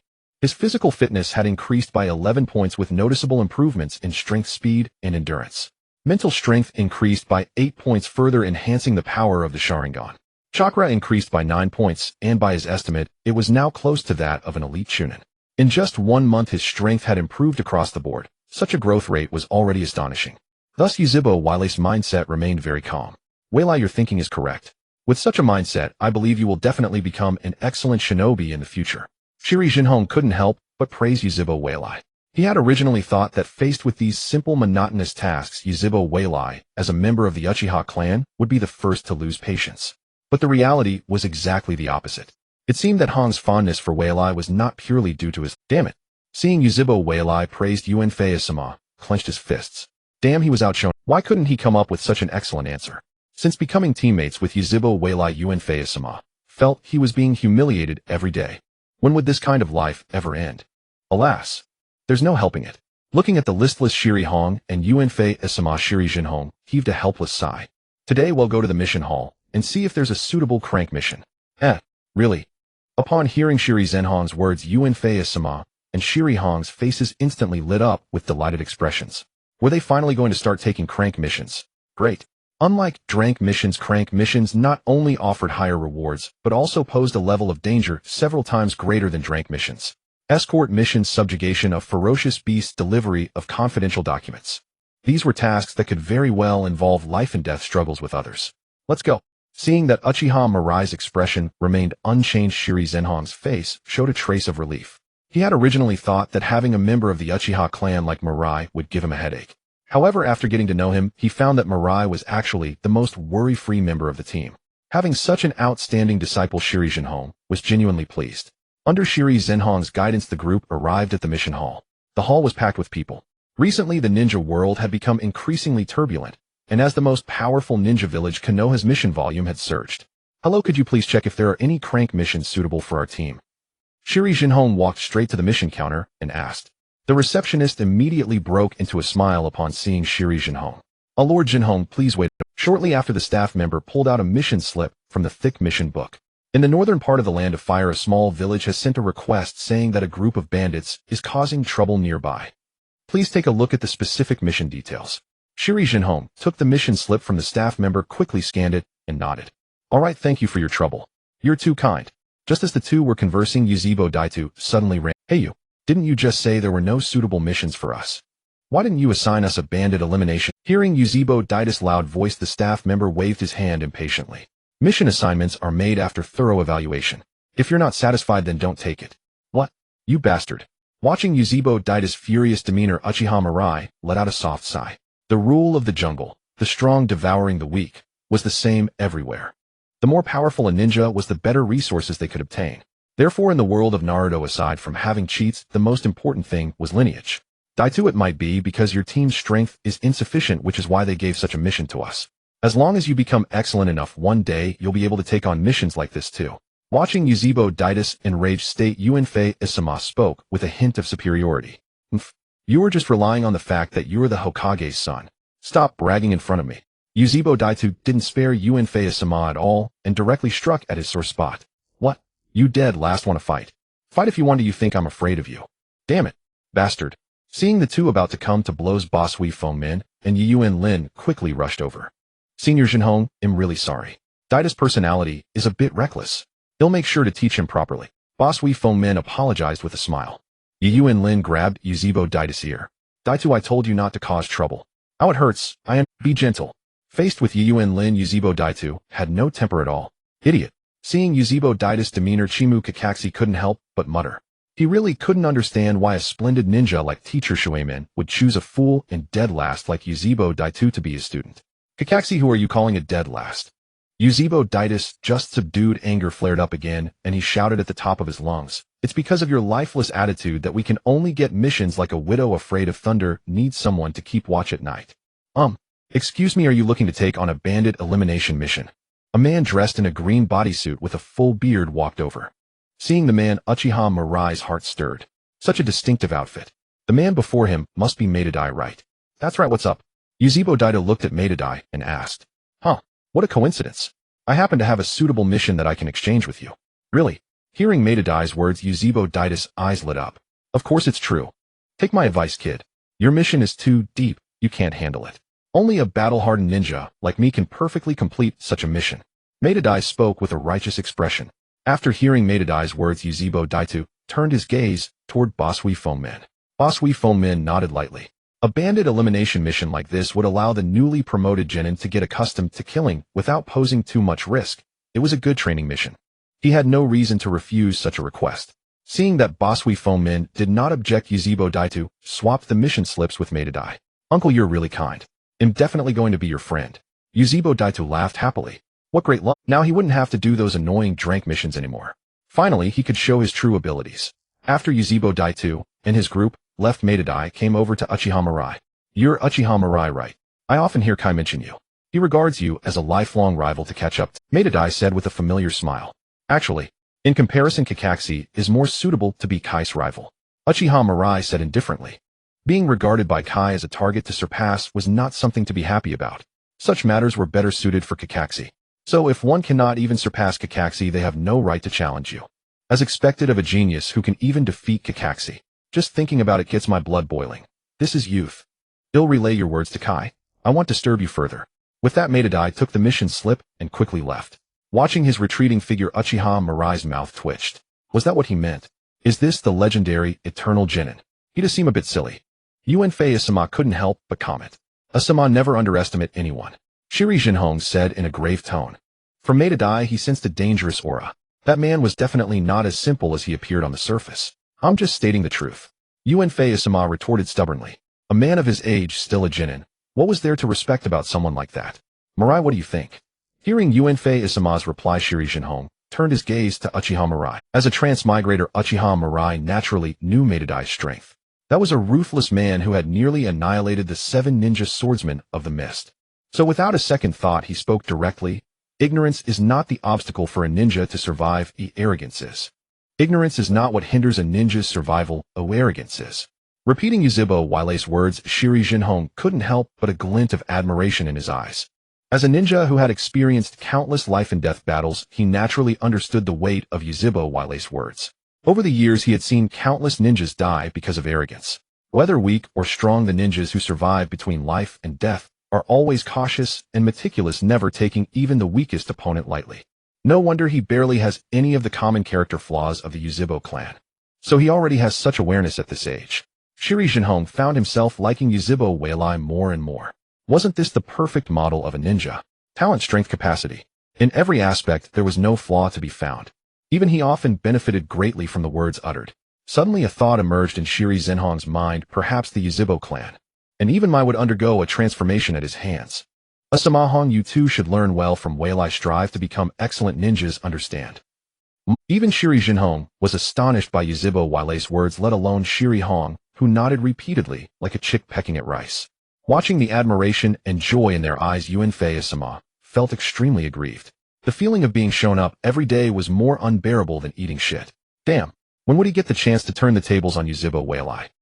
In the dense forest of the Land of Fire, 4 figures were swiftly moving through the trees. Watching the scenery receding around them, excitement shone on the faces of Shiri Hong and Uenfei Asama. This was the first time they had left the village since birth, and moreover as ninjas. Even though these trees were no different from those in the village, they still felt a sense of novelty.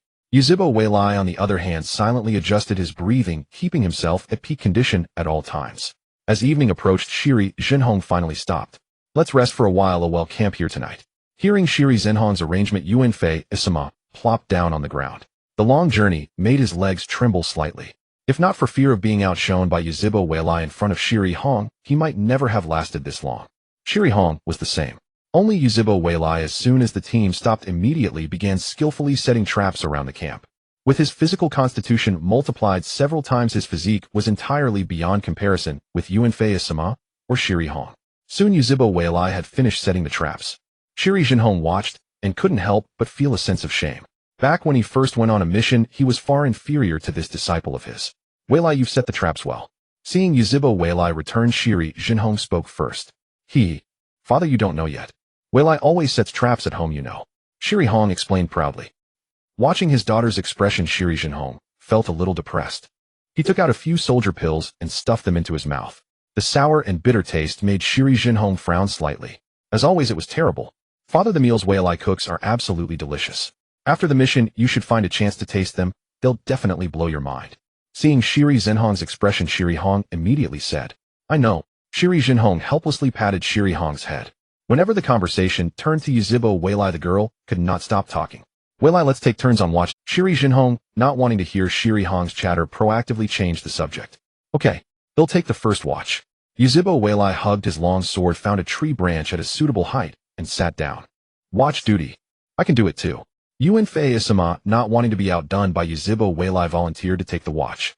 Asama, your body is almost at its limit, right? If you don't rest properly, you might have problems during tomorrow's. Shiri Jinhong advised. He knew that Yuanfei Asama wanted to show off in front of him and his daughter, but it was really unnecessary. Going head-to-head with someone like Yuzhibo Weilai wasn't that just asking for trouble. If something unexpected happened during tomorrow's journey, lacking sufficient stamina and energy could very well lead to the worst outcome. Teacher Jinhong, whatever Yuzhibo Weilai can do, I can do too. Yuanfei Asama insisted. Shiri Jinhong frowned, about to say something, when Yuzhibo Weilai's voice rang out. If you don't want to lose to anyone, you must first recognize your own weakness. Hearing this, Yuanfei Asama clenched his fists. What do you mean? We are on a mission, not playing it. Yuzhibo Weilai snorted coldly. Your petty pride will only make you a burden to your comrades. Do you want to get us all killed? Hearing Yuzhibo Weilai's rebuke, Yuanfei Asama's face flushed bright red, but he couldn't find any reason to refute.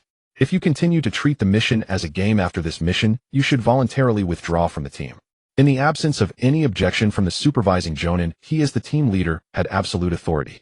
A ninja disobeying orders was a very serious matter. Under Yuzhibo Weilai's cold gaze, Yuanfei Asama lowered his head. As the son of the Hokage, he naturally knew the consequences of defying orders during a mission. Moreover, continuing to argue would only make everyone think he was even more pathetic. Sorry, I was wrong. Rest. Yuzhibo Weilai turned his gaze back to the distant forest, and the camp fell silent once more. Shiri Hong stole a glance at Yuzhibo Weilai sitting on the tree, her eyes full of stars. Being able to make someone like Yuanfei Asama obedient. How cool. I like him so much. Shiri Jinhong also abandoned his original plan to secretly stand watch with Yuzhibo Weilai and fell asleep peacefully. Although Weilai is still young, he unexpectedly gives people a sense of reliability. The journey took 3 days. Although Yuhi Kurenai had already controlled the pace of travel upon arriving at the destination, Sarutobi Asuma and Yuhi Kurenai were still pale with exhaustion. At the village entrance, 2 men holding farm tools immediately assumed a defensive posture. Who are you? We are ninjas from Konoha, here to undertake the commission from your village. Yuhi Shinku explained. Upon hearing his words, the 2 exchanged glances, and one of them immediately ran into the village. After a moment, the sound of chaotic footsteps rang out. Led by an old man with white hair and beard, a crowd of people surged forward. Are you the ninjas from Konoha? That's right. Sarutobi Asuma stepped forward, pointing to the ninja headband on his arm. Leave the task of eradicating the bandits to us. Upon hearing this, the villagers immediately frowned. The leading old man sized up the group before him, his eyes showing dissatisfaction. Can you really deal with the bandits? Of course. Sarutobi Asuma lifted his head confidently. I am a very excellent ninja. Just as the old man hesitated, someone suddenly shouted, we spent so much money, and in the end we hired 3 brats. Refund.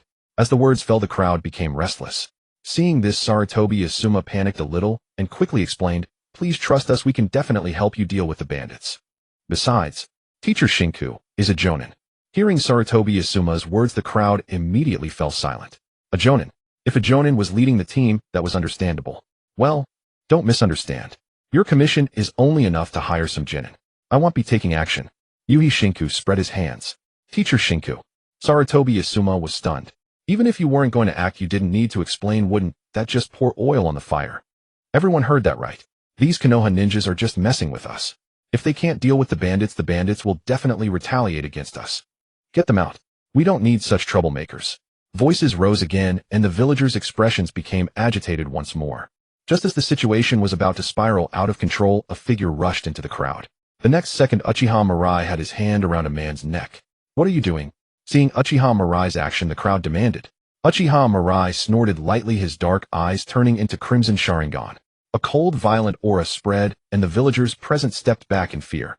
I am the bandit spy in the village, responsible for stirring up hostility toward outsiders and reporting village information to the bandits promptly.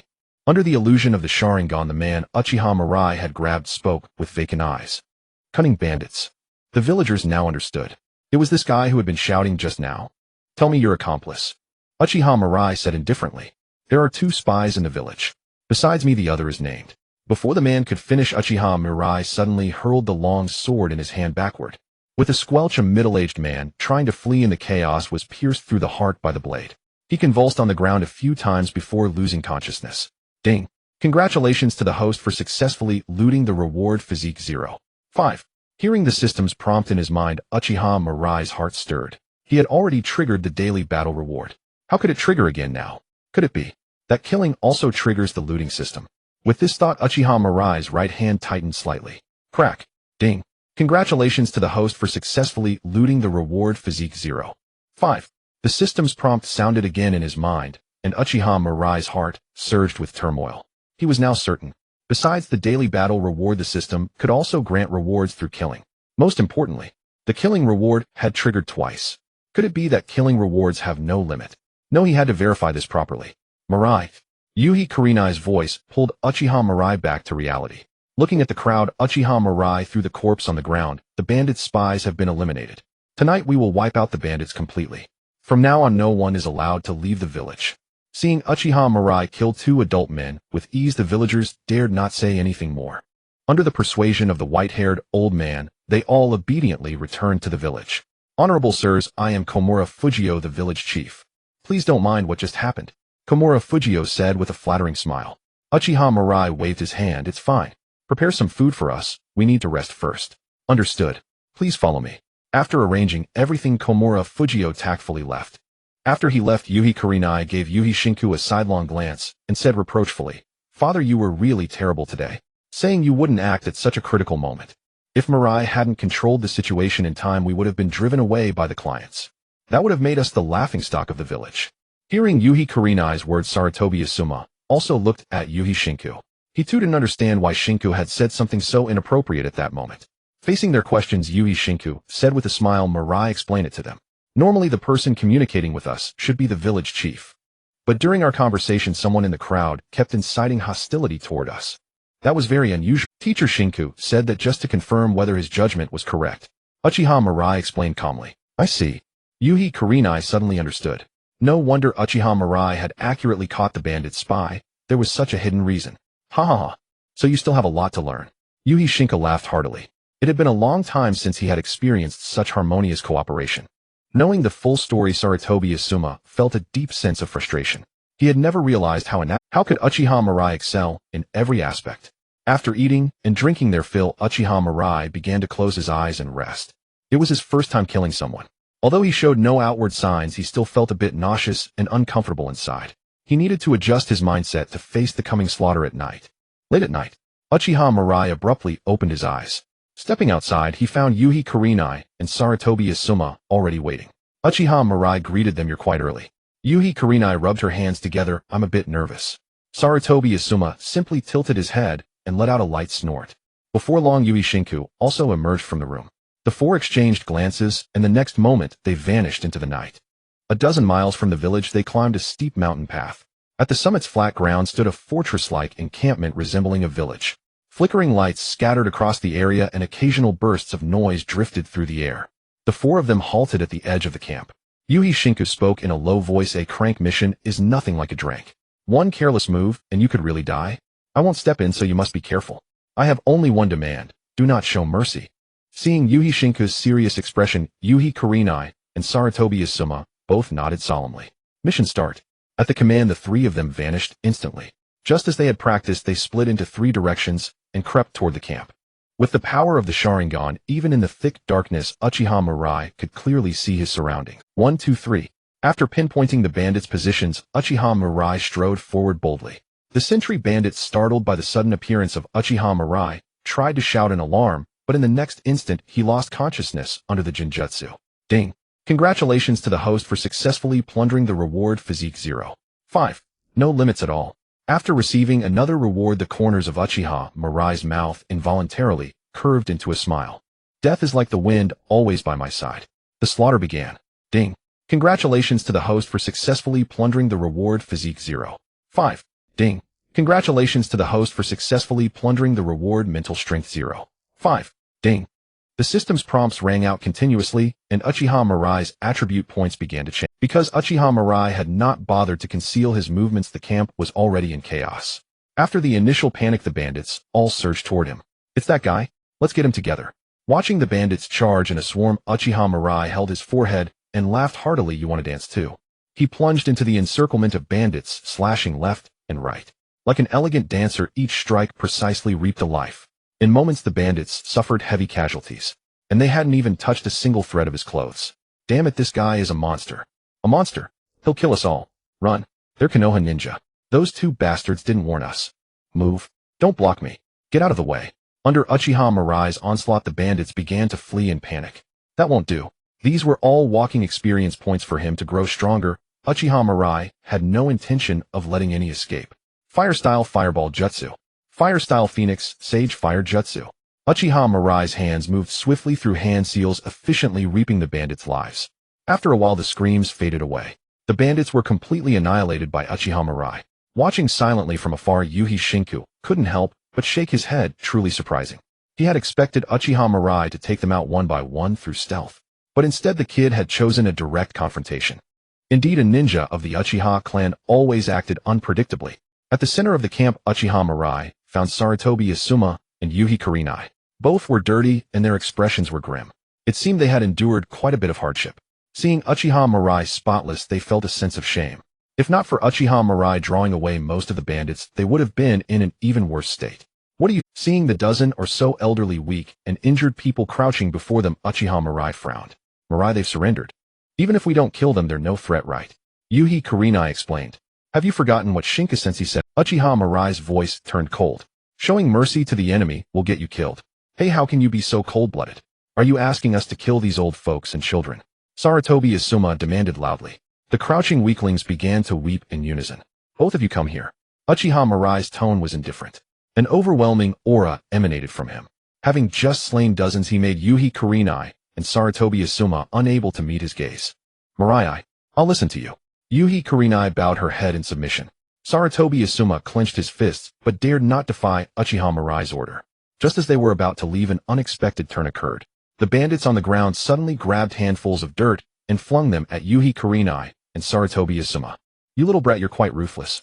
Two puffs of white smoke rose, and among the crouching group, two old women with twisted expressions lunged at Yuhi Kurenai and Sarutobi Asuma. Damn, they're ninja. Yuhi Kurenai and Sarutobi Asuma's faces changed. They never imagined that among these seemingly harmless weaklings, two ninja using the transformation jutsu were. We can't dodge. Yuhi Kurenai and Sarutobi Asuma closed their eyes in despair. At such close range with no guard up, they had no chance to react. Squelch! Squelch! Two sounds of blades piercing flesh rang out. Uchiha Mirai moved faster, slitting the throats of the two attacking ninja with his long sword. Thud! Thud! As the two bodies hit the ground, the system's prompt echoed in Uchiha Mirai's mind. Ding! Congratulations to the host for successfully plundering the reward. Chakra 1. Ding! Congratulations to the host for successfully plundering the reward. Win style. Great breakthrough. Temporarily ignoring the voice in his head, Uchiha Mirai turned his gaze to Yuhi Kurenai and Sarutobi Asuma. You two finish the rest. Though killing the remaining ones would grant him rewards, letting Kurenai and Asuma quickly adapt to being ninja was worth more than a few attribute points. After all, they would be his teammates for a long time to come. Under the watchful gaze of Uchiha Mirai, Shiri Hong and Yuenfei Asuma picked up their kunai and slaughtered all the remaining bandits. After finishing the deed, Shiri Hong cautiously approached Uchiha Mirai. Mirai, I promise I'll never do that again. Please don't be angry, okay? I'm not angry. Just remember today's. Uchiha Mirai gently patted Shiri Hong's head and spoke softly. He wasn't particularly enraged by them. Unlike him, Shiri Hong and Asuma were merely teenagers experiencing such a situation for the first time. It was only natural that they couldn't bring themselves to kill, as long as they learned from the experience. Mirai, thank you for this. From now on, he'll listen to you. Yuenfei Asuma said, still shaken. If it hadn't been for Uchiha Mirai's intervention, he might have died. What did you say? I said thank you, I'll listen to you from now on. Louder. Did you not eat enough? I said thank you for saving my life. He'll never defy your orders again. Yuenfei Asuma shouted loudly. Uchiha Mirai patted his shoulder. I still prefer your old, arrogant self. Please revert to that. Yuenfei Asuma clenched his teeth. I really can't get along with this bastard. While they were talking, Shiri Jinhong also arrived. He gratefully patted Uchiha Mirai on the shoulder. If not for Mirai's timely intervention, this would have been troublesome. You discipline them for a while. They'll rest over there. Uchiha Mirai walked to an empty spot nearby, sat down, and opened the system interface. Name Uchiha Mirai, Physique 45, Mental Strength 42, Chakra 29, Bloodline Limit, Xiaolinya Ninjutsu. Win style, Great Breakthrough. Other. Compared to before, Physique had increased by 7, Mental Strength by 8, and Chakra by 1. A total of 16 attribute points, and he had also plundered a Win style Ninjutsu, Great Breakthrough. This was equivalent to half a month's worth of battle rewards. Sensing the surging power within him, Uchiha Mirai took a deep breath and forcibly suppressed the murderous intent in his heart. He certainly wanted to grow stronger, but unless pushed to the brink, Uchiha Mirai had no intention of harming me. Otherwise, he would likely degenerate into a mindless killing machine. He would only kill those who opposed him. He needed the system to gain power, but that didn't mean he would become a slave to it. Having made his decision, Uchiha Mirai began contemplating his future path. Originally, he had planned to lie low and develop during the impending Third Ninja War, but today's events had changed. Since there was no limit on the number of times he could plunder rewards through killing, it would be a shame not to seize the opportunity of the Third Ninja War to rapidly increase his strength. I wonder if killing Baijue can trigger the plunder reward. If killing Baijue also yielded rewards, that would be 100,000 Baijue. How many rewards would that bring? Most importantly, Baijue were different from humans. He would have no psychological burden, even if he killed them all. For some reason, Uchiha Mirai suddenly thought of a phrase that suited him perfectly. I bloom amid slaughter like a flower in the dawn. One day his name would be revered across the entire ninja world. My village. After submitting the mission report, Uchiha Mirai and the others received a reward of 7,000 Ryo. Shiri Jinhong took 4,000 Ryo, and the remaining 3,000 was split equally among Uchiha Mirai, Shiri Hong, and Yuan Feisama. After parting ways with Shiri Jinhong and the others, Uchiha Mirai bought some fresh meat and headed toward the Uchiha clan grounds. As soon as he entered the clan grounds, he saw a young boy with a bandaged arm helping an old woman cross the street. The boy wore goggles, but Uchiha Mirai easily noticed the dark circles under his eyes. Yo, Obito, long time no see. What's with the look? Hearing Uchiha Mirai's voice, Uchiha Obito's face twisted with anger. Uchiha Mirai, you bastard, stop being sarcastic. This is my ninja badge of honor. After taking on a mission to eliminate bandits, Uchiha Obito had recklessly fallen into their encirclement. If it hadn't been for Namikaze Minato, he would have been chopped into mincemeat.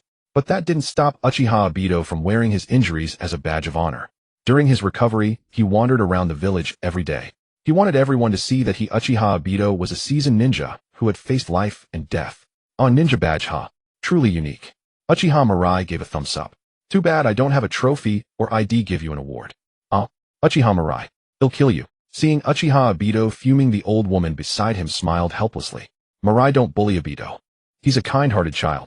Uchiha Mirai shrugged non-committally at the old woman's words. I'm not bullying him. I'm just greeting him, but he acts like he wants to kill me. Bastard. I'm so mad. Uchiha Obito stomped his feet in fury. For some reason, every time he exchanged a few words with Uchiha Mirai, he lost control of his temper. A ninja who can't control his temper will die a miserable death. Giant. After taunting Uchiha Obito, Uchiha Mirai turned and left. Uchiha Mirai felt no goodwill toward this person who in the future would kill his own master and mistress and destroy his own clan. A complete lunatic. In fact, if not for awakening the Plunder System, Uchiha Mirai would have already been looking for an opportunity to eliminate Uchiha Obito. Back home, skillfully preparing the ingredients, Uchiha Mirai cooked several delicious dishes: vinegar cabbage, spicy chicken, twice-cooked pork, dompa pork, and a whole rack of roasted lamb ribs. He laid out a huge feast. After being out in the wilderness for so long, he had been craving good food. Those soldier pills were not fit for human consumption. After feasting to his heart's content, Uchiha Mirai lay on the bed satisfied. This time his greatest gain wasn't the dozen or so attribute points from killing bandits, but the knowledge that killing could rapidly increase his power. The ninja world felt like a storm was brewing. Before chaos erupted again, he needed to use this time to strengthen himself. The missions must not stop. Time flies. 2 months have passed in the blink of an eye. During these 2 months, Uchiha Mirai did not rest for a single day, taking on missions, executing tasks. He was like an inexhaustible machine. His reputation gradually spread throughout the village. Almost all the ninjas of Konohagakure knew that a task fanatic had emerged among the new genin. During the mission period, Yui Kurenai had asked Uchiha Mirai several times indirectly if he was short on money, offering to let her father lend him some. After several unanswered inquiries, Kurenai had no choice but to give up and could only remind Uchiha Mirai to be cautious while executing his missions. Despite the high intensity of the missions, Uchiha Mirai was indeed fatigued but reaped significant rewards. Over the span of 2 months, aside from the daily battle-triggered rewards, he had accumulated a total of 140 attribute points. Thanks to his efforts, the bandit problems within the Land of Fire had noticeably decreased. Name: Uchiha Mirai. Physique 105. Mental Strength 92. Chakra 59. Bloodline Limit Sharingan. Ninjutsu. Others. Looking at his attribute panel, Uchiha Mirai revealed a satisfied smile. Through this period of accumulation, his physical fitness had multiplied several times. Although he appeared to be merely a teenager in terms of strength, speed, and endurance, he was no less than an elite ninja. As for his mental strength, Uchiha Mirai could sense that his Sharingan was on the verge of another evolution. It wouldn't be long before he could evolve into the 3-Tomo Sharingan. Compared to that, his chakra growth was relatively modest. However, this was unavoidable. Most of his attribute points came from the rewards of defeating mountain bandits, and most of them were ordinary people predominantly yielding attributes in physique and mental strength. With my current strength, if I were to face Kakashi Hatake again, I should be able to crush him directly. In the early days, Kakashi could be considered one of the most gifted ninjas, yet he still fell far short compared to the most crucial aspect is, even the most gifted will enter a stable phase after going through the rapid growth period of their early strength. Aside from Senju Hashirama and Uchiha Madara ninjas, like Kakashi, Uchiha Obito, and Nagato are no exception. Advancing further can be said to be as difficult as climbing a mountain. He, however, has no such concerns. As long as he continues to acquire attribute points, his power will continue to grow. This is the allure of leveling up. Unfortunately, the recent bandit missions have ceased and higher difficulty tasks require a ninja squad to execute together. Yuhi Kurenai and Asuma Sarutobi clearly do not possess such strength yet. Therefore, for the time being, he should slow down his pace. However, Uchiha Mirai was not too troubled with his strength growth. He also needed time to adapt. Otherwise, like Otsutsuki Kagaya possessing immense power, but not knowing how to utilize it would be a wasted effort. Knock, knock, knock. A series of knocks at the door pulled Uchiha Mirai's thoughts back to reality. Kakashi. Seeing the white-haired boy standing outside the door, Uchiha Mirai felt a bit surprised. Why does Kakashi's gaze towards him seem filled with resentment? If you don't defeat me, you don't have the qualifications to challenge me. Kakashi Hatake looked at Uchiha Mirai, his displeasure evident in his tone.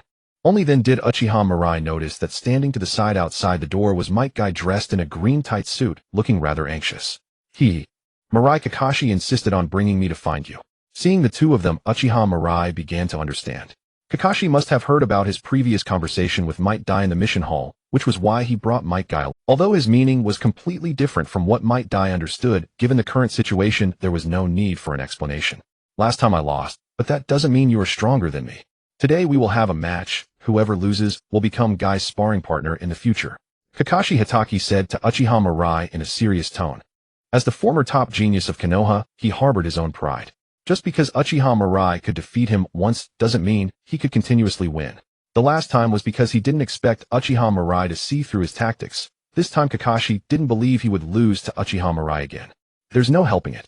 Let's go. Uchiha Mirai, seeing Kakashi Hatake's aggressive gaze, said nothing more and turned to lead the two to an open training ground.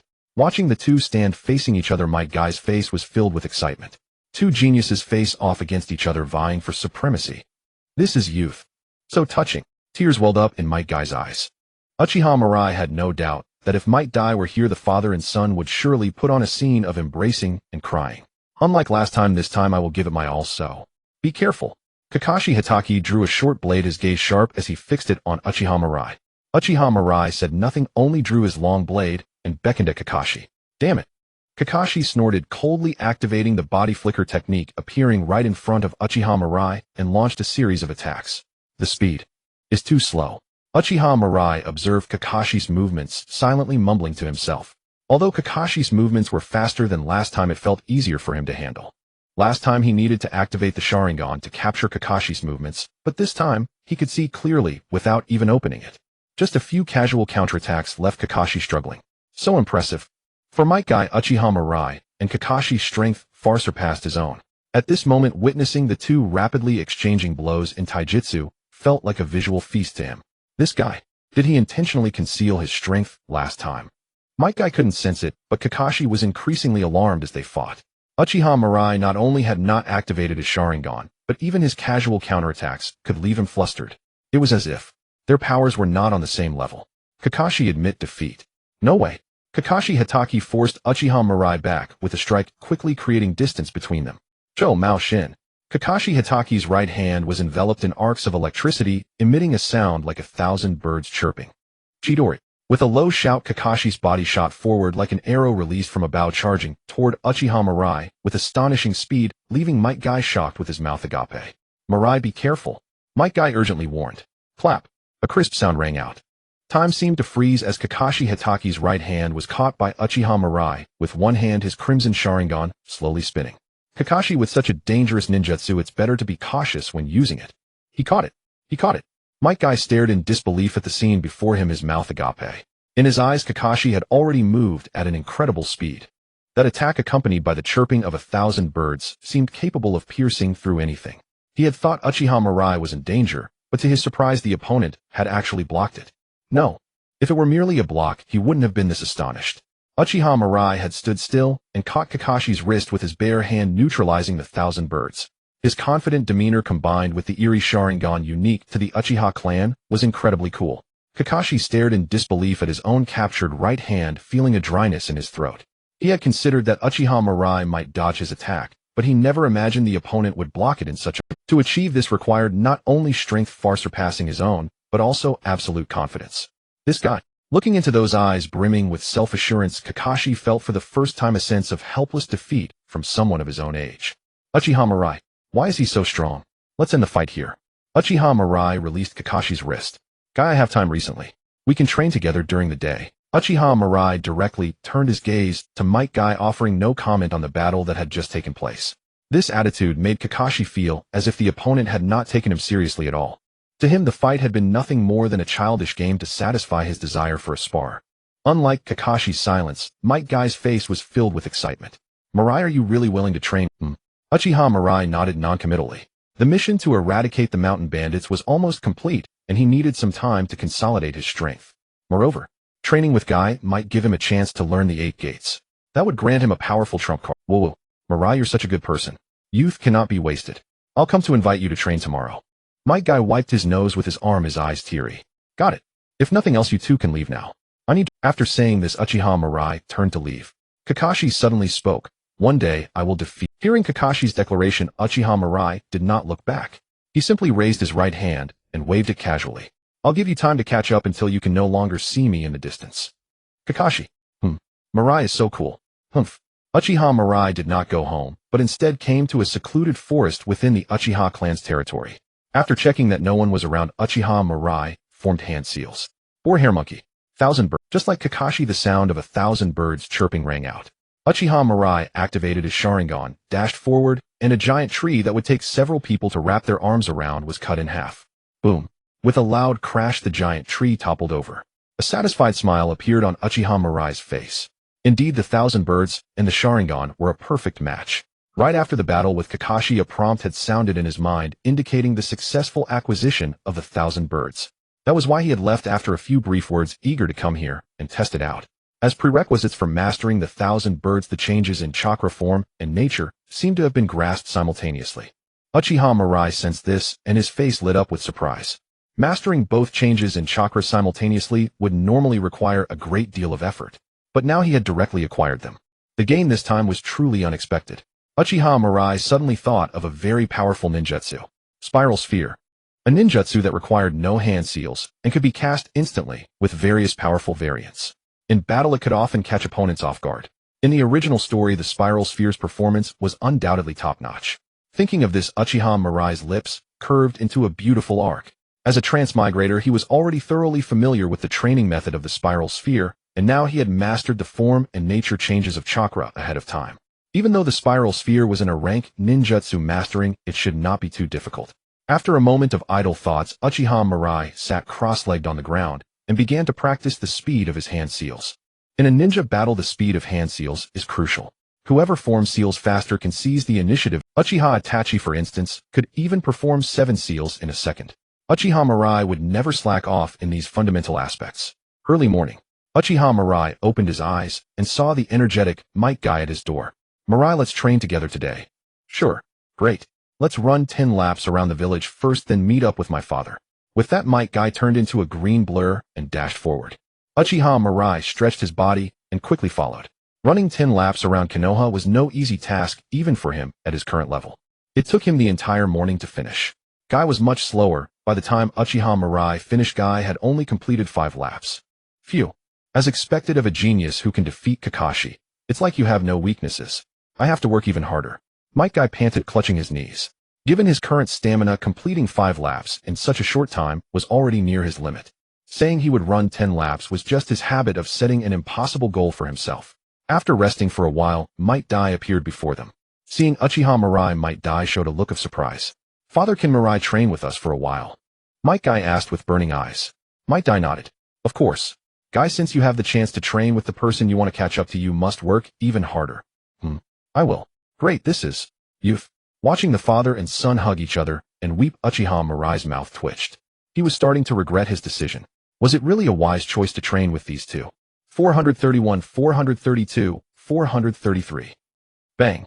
Might Kai collapsed weakly onto the ground. Beneath him, sweat had already soaked the entire earth. All right, Kai. Uchiha Mirai tossed a bottle of water to Might Kai. Let's stop here for now. Mirai, I really envy you.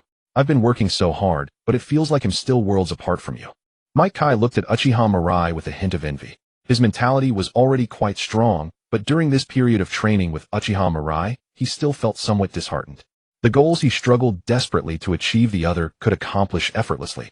This gap made him doubt his father's words for the first time. Can he really ever catch up to these geniuses?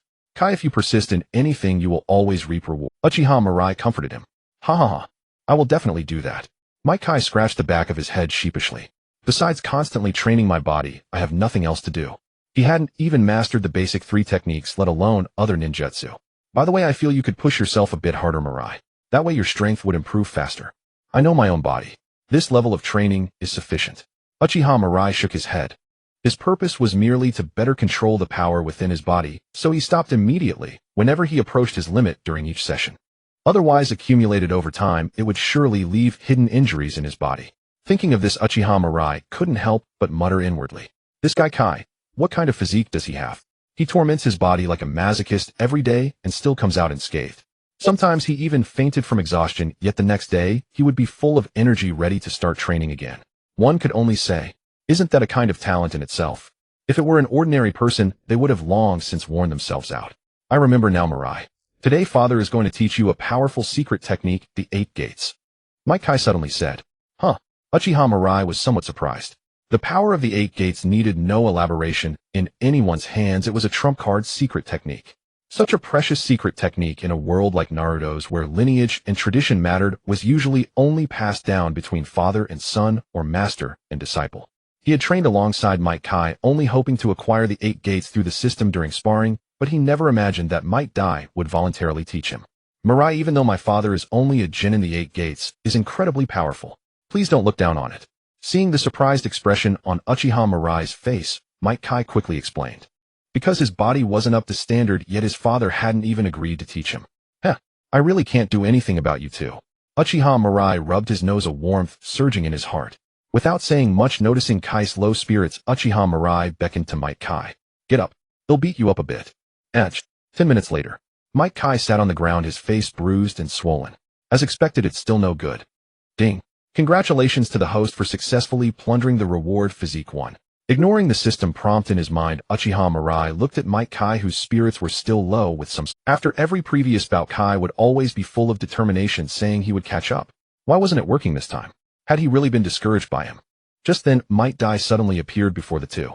Seeing Kai's state, Might Dai frowned. Kai, what's wrong? Youth doesn't allow such dejection. Might Kai looked up, pursing his lips. Father, can I really become a great? Compared to Mirai, I'm utterly worthless. Hearing Kai's words, Might Dai was momentarily at a loss for. During this time, he too had been stunned by Uchiha Mirai's talent. In the face of reality, any words he spoke seemed pale and powerless. Noticing the heavy silence, Uchiha Mirai sighed and decided to do something. How do you know why I train with you? Why? Because you are also a genius. Hearing Uchiha Mirai's words, both Might Kai and Might Dai were stunned. Might Kai initially thought Uchiha Mirai was joking, but upon seeing the serious expression on his face, Kai gave a bitter smile. Mirai, don't bother comforting me. Someone like me who can't even learn ninjutsu at dead last.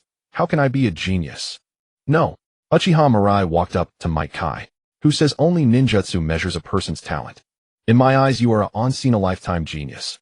Looking at Uchiha Mirai's sincere gaze, both Might Dai and Might Kai, who had always regarded themselves as talentless failures, became uncertain. Could it be that Kai really was a genius? During these days of training, I have clearly seen your talent. No one else can work as hard as you do. Uchiha Mirai's voice grew louder. Kai, you are a genius of hard work. Among all the ninjas I have met, no one surpasses you in effort. I acknowledge you. Uchiha Mirai's words left Might Kai and Might Dai gaping in astonishment. A genius of hard work. Such a refreshing perspective. But though the angle was novel, inexplicably it felt very convincing. What was going on? Might Dai was the first to react. He placed both hands heavily on Might Kai's shoulders. How did you hear that? You have been acknowledged by Mirai. You have earned the recognition of Konoha's #1 genius ninja. Mirai is right.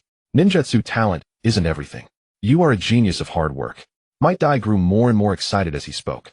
He had never heard such inspiring words before, just thinking about them made his body surge with energy. Might Kai came to his senses and stared blankly at Uchiha Mirai. Mirai, have I earned your recognition? Uchiha Mirai spoke in a deep voice. Keep going, in the future you will amaze everyone. Wah! Father, Kai. Might Kai hugged Might Dai and cried uncontrollably. After so long, it was the first time he had received recognition from someone other than his father. And that person was none other than the acknowledged genius ninja, Uchiha Mirai. Might Kai felt as if another brilliant beam of light had entered his life. So, to repay this recognition, Kai, train hard to become stronger. Don't slack off for even a moment. I will. This is youth. Seeing the two hugging and crying with no sign of stopping, Uchiha Mirai frowned and stepped aside. This kind of atmosphere was something he simply couldn't fit into. After a while, Might Dai approached Uchiha Mirai, his eyes filled with gratitude. Mirai, thank you for comforting Kai. Without Uchiha Mirai's reassurance, Kai might have been completely disheartened. In other words, it was no exaggeration to say that Uchiha Mirai had saved Kai's life. I just spoke what was in my heart, Uchiha Mirai said calmly. He wasn't just making things up. In the later stages, Kai would nearly kick his way to the finale with a single blow, earning the title Kai the Emperor from countless people. If that wasn't a genius, what was? Seeing Might Dai dash off on his hands with renewed fervor, Might Dai turned to Uchiha Mirai with a serious expression. Mirai, your talent is extraordinary, so I intend to teach you the secret technique, the 8 gates. Although I am just a mere genin now, the 8 gates is a formidable secret art. Mirai, let me demonstrate it for you. Fearing that Uchiha Mirai might dismiss the 8 gates due to his own strength, Might Dai decided to showcase it personally. Watch closely, Mirai. First gate, opening gate, open.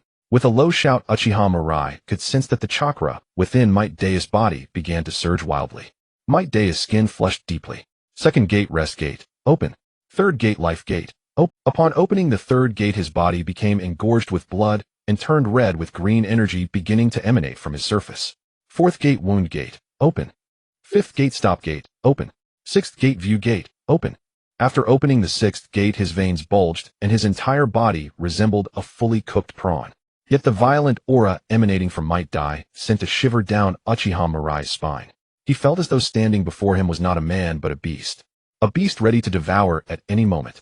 As Uchiha Mirai focused on sensing Might Dai's transformation, the latter clenched his fists and roared. 7th gate, wonder gate, open. A chakra several times more powerful than before erupted violently, and the green energy covering his body transformed into blue steam. Uchiha Mirai couldn't help but step back several paces, only feeling a measure of safety after creating distance. No wonder it's called the 8 gates. This power is terrifying. He marveled. Might Dai's chakra level was only that of an ordinary genin, far inferior to his own. But now the opponent's chakra had reached an extremely fearsome level. And compared to the chakra, Might Dai's body was even more formidable. Uchiha Mirai instinctively activated his Sharingan, yet still found his vision blurring as Might Dai appeared right before him. He hadn't even caught the movement. Huff huff. Mirai, this is the 8 gates. Might Dai gasped, speaking with difficulty. Even I, upon opening the 8th gate, would gain 10 times the power of the 5 Kage. However, since opening the death gate means death, I cannot demonstrate it now. As he spoke, the blue steam gradually dissipated and he collapsed onto the ground. Mirai, although the 8 gates grants a tremendous boost in power for a short time, it also places a great burden on the body. You must remember this well. Hearing his instruction, Uchiha Mirai nodded silently. Back when he read the manga, the power of the 8 gates had already amazed him. Now, having witnessed it firsthand, a burning excitement surged within him. This secret art that so drastically enhanced one's strength was simply too unfair. Might Dai then imparted more insights on using the 8 gates before proceeding to teach the incantation to Uchiha Mirai. The training method for the 8 gates was actually quite simple. Once one's physical condition met the requirements, there was little difficulty in mastering it. Thus, in just one afternoon, Uchiha Mirai could already open the 5 gates of the 8 gates. His speed left Might Dai dumbfounded once more.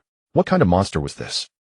Late at night, within the Uchiha clan compound, Uchiha Mirai finished the last bite of grilled meat, a satisfied smile spreading across his face. Though his body could only open the 5 gates for now, it was already sufficient as a surprise trump card. Moreover, he had the Plunder System to acquire attribute points. Opening the remaining gates was merely a matter of... The most crucial point was that Might Dai had taught him the 8 gates voluntarily. Thus, he could use it freely in battle without arousing suspicion. Time flew by. A month passed in the blink of an eye. During this month, Uchiha Mirai chose not to go out. First, he needed time to familiarize himself with his rapidly growing power. Second, the mountain bandits had quieted down, leaving few suitable tasks. Yet, even so, the daily basic rewards from sparring had significantly boosted his strength. The greatest gain was in his eyes. He had now evolved his Sharingan into the 3-Tomo Sharingan. Status. At his low murmur, a translucent sky blue panel appeared before him. Name: Uchiha Mirai. Physique: 117. Spirit: 102. Chakra: 68. Kekkei Genkai Sharingan Ninjutsu. Other. Gazing at the numbers, a slight smile curled at the corner of his lips. When his spirit attribute reached 100, his Sharingan successfully evolved from 2-Tomo to 3-Tomo. Unlike other Uchiha Mirai had undergone no trauma. His eyes evolved as naturally as eating or drinking, everything falling into place effortlessly. This made him realize that as long as his spirit was strong enough, his eyes might evolve into the Mangekyō Sharingan, just as they had become 3-Tomo. At the thought of the Mangekyō Sharingan's powerful and bizarre ocular abilities, his heart couldn't help but race with excitement. Which fan of Naruto could remain indifferent to the Mangekyō? The next day, early morning, Uchiha Mirai as usual left the clan compound to find a breakfast shop, intending to eat his fill before continuing training. But the noisy discussions along the road made him frown slightly. Have you heard? The third Kazekage of Sunagakure seems to have disappeared. Really? That's a Kage, a powerhouse on par with the Hokage. How could someone like that go missing? Of course it's true. The news has spread. I heard Kamui tried to launch a sneak attack on Sunagakure, but was repelled. Chill. Looks like the shinobi world is about to become turbulent again. While eating breakfast and listening to the chatter, Uchiha Mirai figured out what had happened. The third Kazekage had vanished. The third great ninja war was about to erupt. After hearing the news of the third Kazekage's disappearance, Uchiha Mirai felt a surge of excitement. In the original story, Akasuna no Sasori had turned the third Kazekage into a human puppet and then defected. The Hidden Sand Village knew nothing of this. After repelling the attack from the Hidden Cloud Village, they declared war on Konoha under the pretext of searching for the Kazekage's whereabouts. Thus, the third great ninja war began. In the past, Uchiha Mirai would have done everything to avoid. After all, on the brutal battlefield, danger lurked every moment. One careless move could cost him his life. But now Uchiha Mirai's thoughts were completely different. With his Plunder System, he precisely needed a place like the third great ninja war, where he could continuously kill. As long as he killed enough enemies, his power would grow stronger. Once his power accumulated to a certain level, he could begin settling scores with the Hokage faction. The Uchiha clan would surely become the new nobility of the ninja world under his leadership. Sunagakure. The Kazekage building. The Kazekage's office. An old woman with short silver hair stood with her hands behind her back, gazing out the window, her gaze gradually growing resolute. Sister, are we really going to start a war against Konoha? Behind Shio, an old man with long white eyebrows asked with some concern. Ebizo, I have suppressed this hatred in my heart for too long. This may be my only chance to avenge my son and daughter-in-law. Shio turned around, her eyes filled with hatred. Konoha is no longer as powerful as before. We even defeated the Hidden Cloud Village. What is there to fear? Hearing Kyo's words, Ebizo's lips moved. But White Fang is dead. Even if he is dead, I will make Konoha pay. Shio said coldly. After her son and daughter-in-law died, Sasori had become withdrawn and strange. Now he had even killed the village guards and fled in secret, becoming a rogue ninja. All of this was Konoha's doing. So, no matter what, she would make Konoha pay. But don't try to... Seeing that Ebizo still wanted to say something, Shio waved her hand. This is also the daimyo's intention. After defeating the Hidden Cloud Village's sneak attack, the daimyo of the Land of Wind had set his sights on the more fertile lands of the Land of Fire. If they could defeat Konoha, the benefits for the Land of Wind would be incalculable. Therefore, the daimyo of the Land of Wind fully supported Kyo's proposal and even allocated a substantial military budget in advance. Hearing Shio invoke the daimyo, Ebizo said no more and silently left the room. After he left, Shio took a deep breath. This time, she would also make the ninjas of Konoha suffer the loss of their families. Konohagakure. Following an Umbu, Uchiha Mirai arrived at the Hokage's office. As soon as he entered, he saw Namikaze Minato, Uchiha Obito, Noara Rin, Hatake Kakashi, Yui Shinku, Sarutobi Asuma, and Yui Kurenai standing by. Alright, everyone is here. Seeing Uchiha Mirai take his place, Sarutobi Hiruzen took a puff of his pipe and spoke in a deep voice. Recently, there have been constant border conflicts, especially with the Sunagakure ninjas, who have been very active. The village has decided to transport a batch of supplies to the front line and also support the ninjas there. Shinku Minato, you two will be in charge of this task. Yes. Hearing Sarutobi Hiruzen's order, Namikaze Minato and Yuhi Shinku immediately nodded. After handing them 2 mission scrolls, Sarutobi Hiruzen turned his gaze to Uchiha Mirai. Mirai, this mission is very dangerous, and you are a ninja of the Uchiha clan. If you don't want to go, I can transfer you back to the police force. Hearing Sarutobi Hiruzen's words, Uchiha Mirai sneered inwardly. Old fool. As expected, he still didn't trust him. Third Hokage-sama, I don't want to go to the police force. No matter how dangerous the battlefield is, I will not back down. Uchiha Mirai said firmly, as if he was counting on the battlefield to quickly increase his power. If he returned to the Konoha police force, how could he improve at all? Good, then I'll leave this to you. Sarutobi Hiruzen waved his hand with a smile. Go prepare yourselves. Set off tomorrow. Yes. After everyone left, an Umbu emerged from the shadows. How is it? Sarutobi Hiruzen asked the Umbu. Hokage-sama, according to my sensing, Uchiha Mirai's spirit and chakra showed no fluctuations. What he said just now should be his true thoughts. Understood.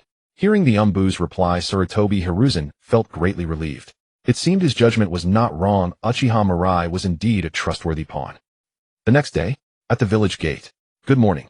Uchiha Mirai strolled over slowly, greeting the others who had already arrived.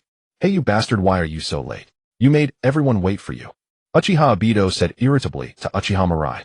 Huh, am I late? Uchiha Mirai asked Uchiha Obito in confusion. Well, Uchiha Obito was at a loss for words.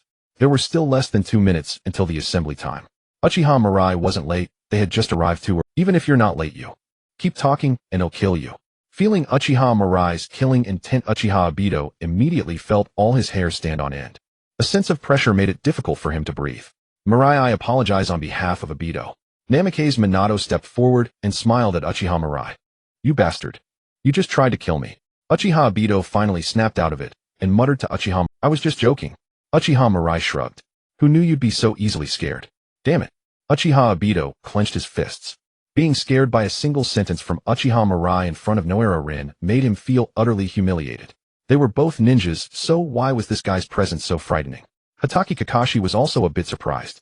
The aura Uchiha Mirai had just displayed really didn't seem like that of someone who had just graduated from the Ninja Academy less than 6 months ago. Yuhi Kurenai and Sarutobi Asuma looked as if they were used to it. Especially Sarutobi Asuma. Seeing Uchiha Obito's expression, he actually felt a strange sympathy in his heart. Fellow sufferers. How many times had he himself been embarrassed like this in front of Uchiha Mirai? If they didn't have to hit the road, Sarutobi Asuma would have wanted to pull Uchiha Obito aside to share experiences. A group of 6 guards hurried towards the border with the convoy. After leaving the village's 30-mile radius, everyone became extra cautious. Although they were still within the territory of the Fire Country, the ninja world was beginning to fall into chaos. Even in their own country, they might encounter hostile ninjas. By evening, the group had covered less than 1/5 of their journey. Judging by the time, it would take at least 5 days to reach their destination. After stopping to rest, Uchiha Mirai skillfully set up traps around them. Sarutobi Asuma and Yuhi Kurenai joined in the busy work. Under Uchiha Mirai's influence, both of them had already mastered the basic abilities of these ninjas. Seeing the group so busy, Minato Namikaze revealed an envious expression. Senior Kurenai Mirai seems to be a fantastic ninja. As fellow members of the Uchiha clan, Uchiha Mirai and Uchiha Obito were indeed 2 extremes. Mirai is indeed a source of peace of mind.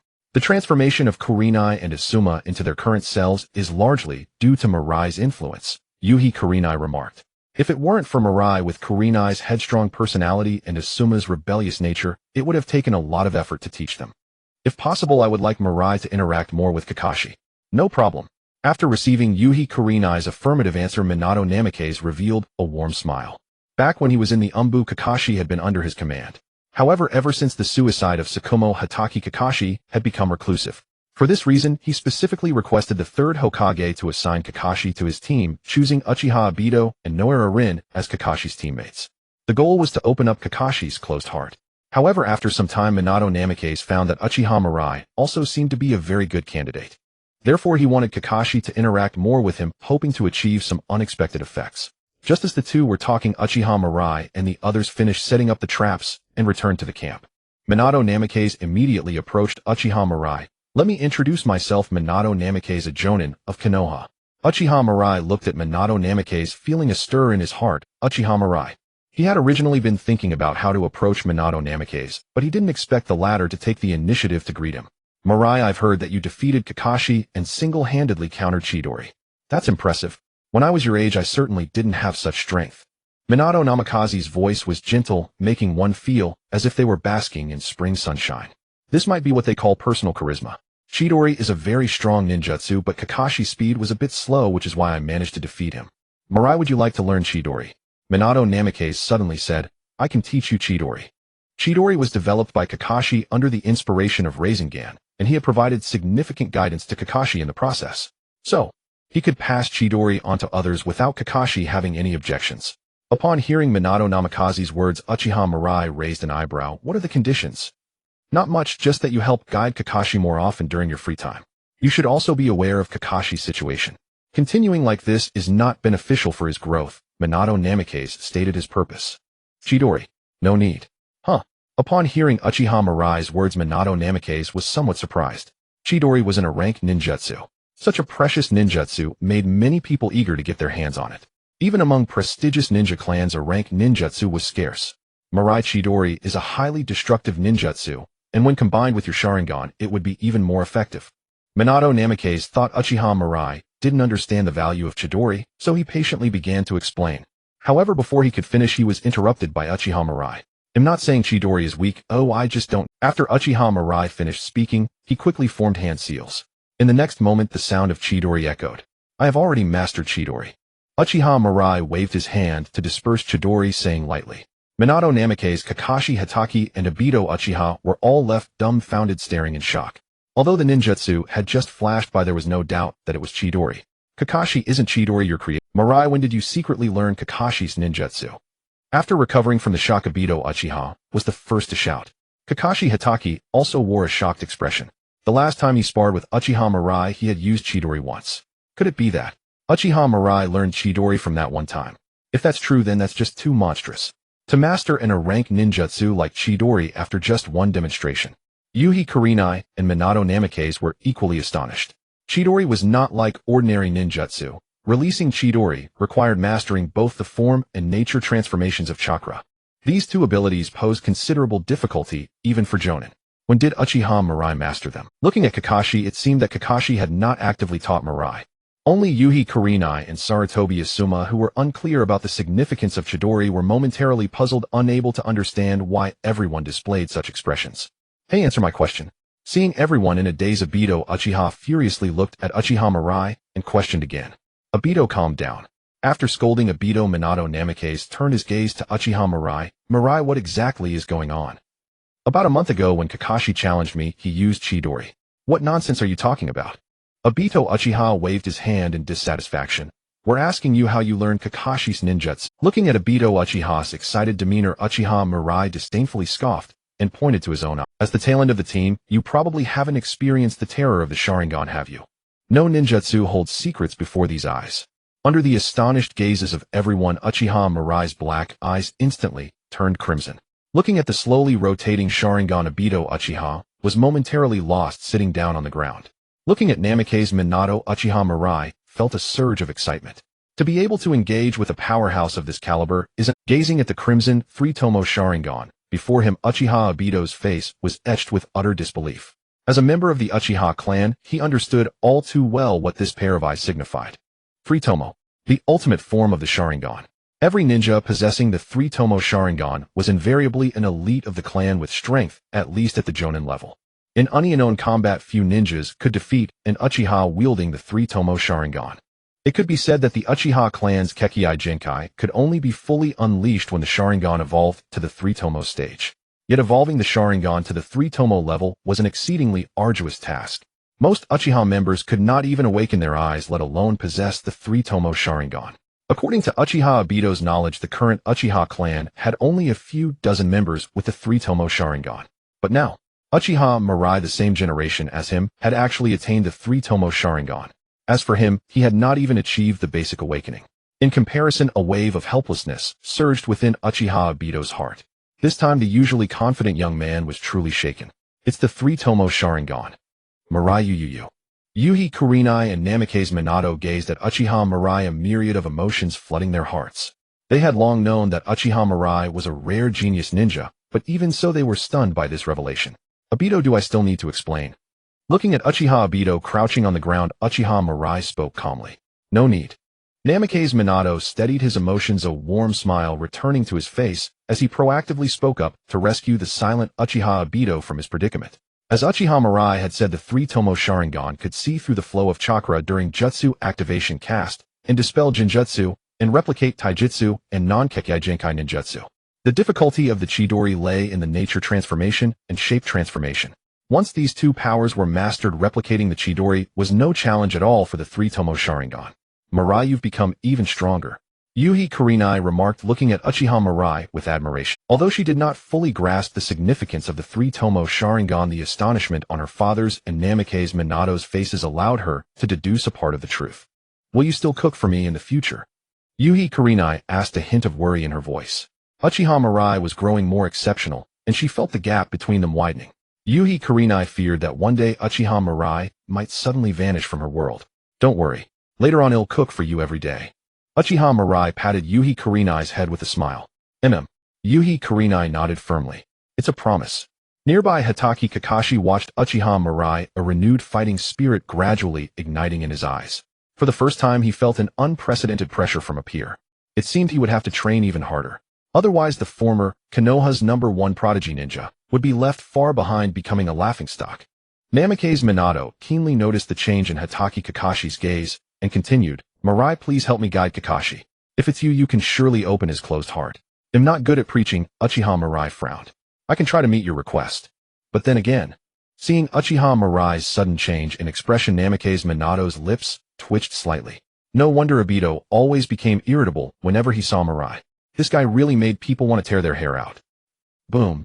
With the explosion of a detonating tag, Uchiha Mirai's eyes snapped open, and his figure vanished from the spot in an instant. The next second, several screams rang out, and a system notification echoed in Uchiha Mirai's mind. Ding. Congratulations, host, for successfully plundering rewards Chakra 1. Ding. Congratulations, host, for successfully plundering rewards Mental Energy 1. Ding. Congratulations, host, for successfully plundering rewards Wind Release Vacuum Sphere. Looking at the three Sunigakure genin before him, Uchiha Mirai sheathed his long blade. Having killed only 3 genin, he had received 3 consecutive rewards. Indeed, the battlefield was the most suitable place for him. Against his three-tomo Sharingan, ordinary genin and chunin were only good for being one-shotted. And on the battlefield, 90% were genin and chunin. With the 8 gates as his trump card, as long as he didn't encounter a cage-level powerhouse or fall into an encirclement, Uchiha Mirai would rarely face life-threatening danger. Mirai, seriously, can't you stop rushing ahead every time? At least give us a chance, will you? Sarutobi Asuma, who had finally caught up only to find the enemies already dead, couldn't help but complain. War is not a game. Asuma, dispose of the bodies. Uchiha Mirai turned and walked away. Every kill represented a reward. How could he possibly give up such an opportunity to strengthen himself? Sarutobi Asuma snorted in displeasure, but obediently followed Uchiha Mirai's orders and began to clean up the battlefield. Over these days, Uchiha Mirai's ruthlessness had been fully displayed. He never left any survivors. His authority was steadily growing. Even Sarutobi Asuma dared not provoke him easily. 5 days passed in the blink of an eye. Along the way, they encountered 5 waves of enemy ninja squad attacks. All were Sunigakure ninjas. However, these squads were merely reconnaissance teams composed of genin and chunin. Without needing Namikaze Minato or Yuhi Kurenai to intervene, Uchiha Mirai and the others could easily handle them. Arriving at the frontline base after handing over supplies to the frontline commander Narashikaku, Uchiha Mirai and the others remained at the front. Recently, border skirmishes had become increasingly intense. Their main task was to eliminate Sunigakure squads that had infiltrated the Land of Fire. After a simple assignment of lodgings, Uchiha Mirai dragged Namikaze Minato to the training ground. He had agreed to Namikaze Minato's request to regularly guide Kakashi, and in exchange, Namikaze Minato had to spar with him every day. Mirai, you're so impatient. Seeing Uchiha Mirai's eager demeanor, Namikaze Minato wore a helpless smile. After traveling such a long distance, shouldn't he at least let him eat something and rest before talking about sparring? Enough talk. We couldn't spar during the escort mission earlier. Now it's time to fulfill your promise. Uchiha Mirai stated matter-of-factly. In his eyes, armed with the Plunder System, Namikaze Minato was a treasure trove, and Uchiha Mirai could not wait a moment longer. Hearing Uchiha Mirai's words, Namikaze Minato had no choice but to set aside his own thoughts, his expression turning serious. Mirai, you'll need to be careful. He was also eager to see just how strong this unprecedented genius ninja truly was. Looking at Namikaze Minato, Uchiha Mirai felt a surge of excitement. To be able to engage with a powerhouse of this caliber is an opportunity not afforded to everyone. Moreover, He possessed the Plunder System, perhaps he could gain some unexpected rewards. Wind release. Uchiha Mirai formed hand seals and unleashed several sharp wind blades towards Nameki's Minato. He chose not to employ the fire release techniques that the Uchiha clan was renowned for. After all, given Minato's speed, it would be difficult for fire techniques to inflict damage, and they would only obstruct his own vision, making it counterproductive. Facing the incoming wind blades, Minato's figure flickered and vanished from sight. In the next moment, a specially crafted kunai was aimed at Uchiha Mirai's neck. Clang! The crisp sound of metal clashing echoed as Uchiha Mirai drew his long blade from his waist to block Minato's attack, while his three-tomo Sharingan began to spin rapidly. The two exchanged blows at high speed. Minato's speed was incredibly fast, but under the influence of the Sharingan, Uchiha Mirai was able to deflect all of his attacks. Is this the power of a shadow-level ninja? Feeling a pressure he hadn't experienced in a long time, Uchiha Mirai unleashed his full strength, the three-tomo in his eyes spinning rapidly. Genjutsu binding kill. Before the words had left his mouth, Minato's figure had once again disappeared.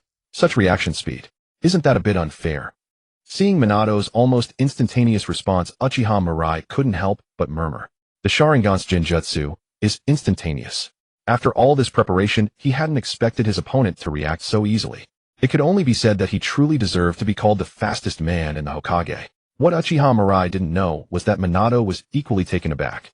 Despite being mentally prepared, Mirai's performance still surprised him greatly. The strength displayed by his opponent was already beyond that of an average jonin. Especially the exquisite swordsmanship.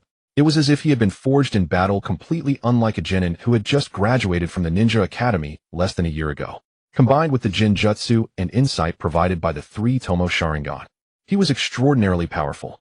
The most critical point was that Uchiha Mirai was not even 13. A boy under 13 possessing strength that surpassed an average jonin. If this were to be known, it would surely shock the entire ninja world. He had also been called a genius since he was young, but in front of Uchiha Mirai he suddenly felt a bit embarrassed. Compared to Mirai, what kind of genius was he? Hey, getting distracted during battle is not a good habit. Uchiha Mirai launched a full-scale attack on Nameki's Minato. He was currently very excited. Since acquiring the system, it was the first time he had fought with all his might. He could feel the power lying within him becoming increasingly manageable. Chidori. Uchiha Mirai transformed into a blue lightning bolt and charged towards Nameki's Minato. Stop, stop, stop. Seeing the trees collapse, a faint smile appeared on Minato's face. Mirai, we're just sparring, no need to be so serious, right? It won't hurt you anyway. Uchiha Mirai retorted, abandoning the thought of continuing the fight. Without opening the 8 gates, it was difficult for him to pose a threat to Minato. On the contrary, if Minato were to go all out, he would likely be defeated in no time.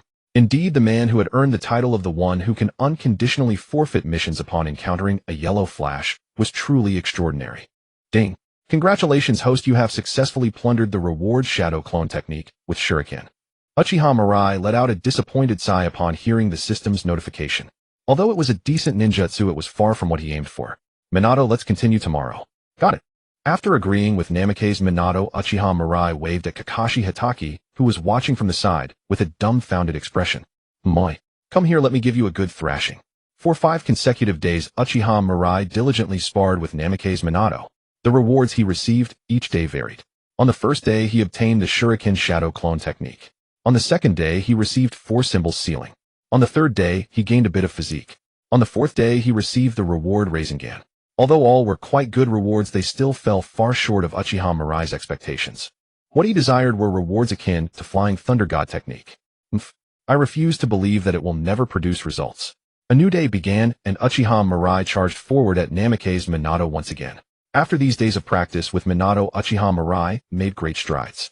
It wasn't that his strength had improved significantly, but rather his control over his own power had become more proficient. After exchanging blows for several minutes, as usual, Minato activated the body flicker technique to escape the battlefield. Mirai, your progress is truly astonishing. You will surely be able to become an exceptionally outstanding ninja in the future. Minato looked at Uchiha Mirai and spoke. The power Mirai exhibited was already enough to be considered a capable ninja. Minato was very pleased. With so many outstanding juniors appearing in the village, once they grew up, those ambitious individuals from other countries should be pacified. However, Uchiha Mirai did not respond to Minato. His attention was completely drawn to the system notification in his mind. Ding. Congratulations, host, you have successfully plundered the reward Flying Thunder God technique. Name Uchiha Mirai. Physique 120. Mental strength 105. Chakra 78. Bloodline limit Sharingan. Ninjutsu Wind Release Vacuum Sphere Lightning Release Chidori Flying Thunder God Technique. Others, Shuriken Shadow Clone Technique, 4 Symbols Sealing. His long-desired Flying Thunder God Technique had finally been obtained. Mirai. Seeing Uchiha Mirai in a daze, Namikaze Minato walked up to him and waved his hand in front of his face. Cough. It's nothing, let's call it a day for now. Uchiha Mirai snapped back to reality and forced a smile. He was eager to find a secluded place to experience the rewards he had just obtained. Aren't you going to thrash Kakashi today? Minato asked, somewhat surprised. In the past, after every spar, Uchiha Mirai would choose to battle Kakashi. What was happening today? Hearing Minato's words, Uchiha Mirai looked at Kakashi Hitaki, who was waiting nearby, and waved at him. Kakashi approached somewhat confused. Slap. His forehead was suddenly poked by Uchiha Mirai. Kakashi, forgive me. He'll spar with you next time. Returning to his room, Uchiha Future casually activated the barrier set around the room. After carefully drawing the curtains and taking precautionary measures, Uchiha Future closed his eyes and sat down on the ground, beginning to reflect on the reward he had just received. After a while, Uchiha Future opened his eyes in surprise. This reward was beyond his expectations. Just like the Uchiha sword technique he had previously stolen from Uchiha Fugaku, this time the reward he obtained from Minato Namikaze was not just the Flying Thunder God technique. It also encompassed Minato's long-standing understanding and insights into the Flying Thunder God technique. Those rich experiences, along with the training methods for the Flying Thunder God technique, surged into Uchiha Future's mind. Moreover, similar to when he acquired Chidori, he gained a much deeper understanding of the concept of space, indirectly acquiring the talent for space-time ninjutsu. It is known that in the original work, even though the Flying Thunder God technique performed exceptionally well, only Senju Tobarama and Minato Namikaze could master it proficiently. This illustrates how difficult it is to practice space-time ninjutsu. Yet now, through the reward of the Flying Thunder God technique, Uchiha Future had unexpectedly gained the talent to practice space-time ninjutsu. This reward was indeed too generous. Let's try it out first. After fully absorbing the information in his mind, Uchiha Future took a kunai from his ninja tool pouch at his waist. With a thought, a complex Flying Thunder God seal appeared on the blade of the kunai. Go. After the seal appeared, Uchiha Future threw the kunai to the side. The kunai shot out rapidly. In the next second, Uchiha Future's figure disappeared from the spot and appeared beside the kunai at the same time. It worked. Grabbing the kunai, excitement surged across Uchiha Future's face. Setting aside the bizarre and unpredictable offensiveness of the Flying Thunder God technique, it could already be considered the pinnacle of survival techniques in the ninja world.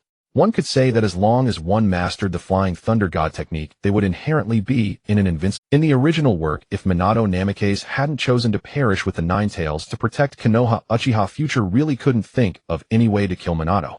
Now I can go out and have fun without worries. Uchiha Future chuckled softly.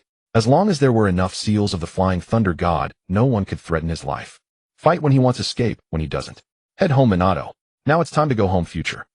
At the Konoha border base, Nara Shikaku looked at Uchiha Future and the others, his eyes revealing a hint of fatigue. It is now certain that Tsunegakure is preparing to provoke war against Konoha. By village order, any Sand Village ninja entering the Land of Fire shall be killed without mercy. From today onwards, you will patrol the border area as a team. Hearing Nara Shikaku's orders, Uchiha Future nodded and was the first to walk outside. Looking at his back, Nara Shikaku's eyes were somewhat complex. He still couldn't believe that the Uchiha clan could produce such a ninja willing to take the lead in everything. In the dense forest at the border, Uchiha Future watched as Yuhi Karina and Sarutobi Asuma carefully set traps while he leisurely sat on a branch, discreetly leaving a Flying Thunder God seal. After all, it wouldn't consume much chakra, and leaving more seals was never a bad thing. Just then, a sudden explosion of a tag sounded nearby. Before Sarutobi Asuma and Yuhi Karina could react, Uchiha Future's figure disappeared from the spot. 1 kilometer away, 3 Sand Village ninjas quickly retreated at the moment the trap was triggered.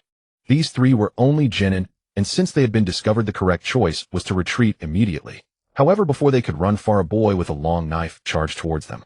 Seeing the boy, the 3 Sand Village ninjas exchanged glances and revealed cruel smiles. They stopped in their tracks, waiting for Uchiha Future to approach, and immediately surrounded him. What luck, a little brat has come right to our door. I've seen many reckless fools like you. To chase after an enemy without regard when they retreat is just the foolishness of self-righteousness. Unfortunately, there's only one life to live. Regretting it is too late. The 3 Sand ninjas approached Uchiha Future, their expressions tinged with excitement. This little brat looked like he had just graduated from the Ninja Academy, and he was all alone, a perfect little lamb delivered to them. You are absolutely right. The 3 Sand ninjas found Uchiha Future's words somewhat baffling. The next second the flash of a blade appeared. One sand ninja's head rolled to the ground. What? So fast? The remaining 2 sand ninjas were filled with shock as they saw their companion killed. Just now, they hadn't even caught the opponent's movement, and their companion was already decapitated. The remaining 2 sand ninjas instantly realized that they seemed to have provoked someone they shouldn't have. This seemingly reckless young man was far stronger than them. He was definitely a talented ninja with exception. Split up and retreat. Realizing Uchiha Future's strength, the 2 ran to opposite sides, hoping at least one could escape and get the information back safely. The sand ninja, who ran only a dozen meters, was helplessly lying on the ground with his throat slit by the long knife. He could feel his life rapidly slipping away. However, looking at his companion, who had already run hundreds of meters in the opposite direction, a hint of relief flashed in his eyes. His sacrifice was worthwhile. With such a genius ninja appearing in Konoha, someone must be sent to assassinate him before he grows. Such intelligence is far more important than his own life. But just as his consciousness began to fade, the lying sand ninja suddenly saw a kunai shooting toward his companion, arriving beside him in the blink of an eye. The sand ninja's heart tightened, but when he saw his companion bat away the kunai, he breathed a sigh of relief. However, the next moment the lying sand ninja's eyes widened. He saw the boy who had been beside him suddenly appear next to his companion, stabbing his heart with a single blow. How is this possible? Damn, this intelligence was so crucial. The sand ninja's heart sank, and his consciousness could no longer hold on, dissipating into darkness. Uchiha Future wiped the long knife clean, stored the kunai on the ground, and the system prompt sounded in his ears at the right moment. Ding. Congratulations to the host for successfully plundering rewards, Chakra 1. Ding. Congratulations to the host for successfully plundering rewards, Chakra 1. By the time Uchiha Mirai had finished clearing the battlefield, Shirihong and Uenfei-sama had just arrived. Mirai, are you injured? Shirihong immediately asked with concern upon seeing Uchiha Mirai. No, Uchiha Mirai replied with a smile. They were only 3 genin. I've already dealt with them. Seeing Uchiha Mirai's nonchalant demeanor, Shirihong and Uenfei-sama were left speechless. Only 3 genin. It was obvious that you were just a genin yourself. Uenfei-sama frowned. Uchiha Mirai, you're being too. We operate as a team. You shouldn't abandon us and act alone. Hearing Uenfei-sama's reproach, Uchiha Mirai snorted lightly. What I intend to do is none of your business.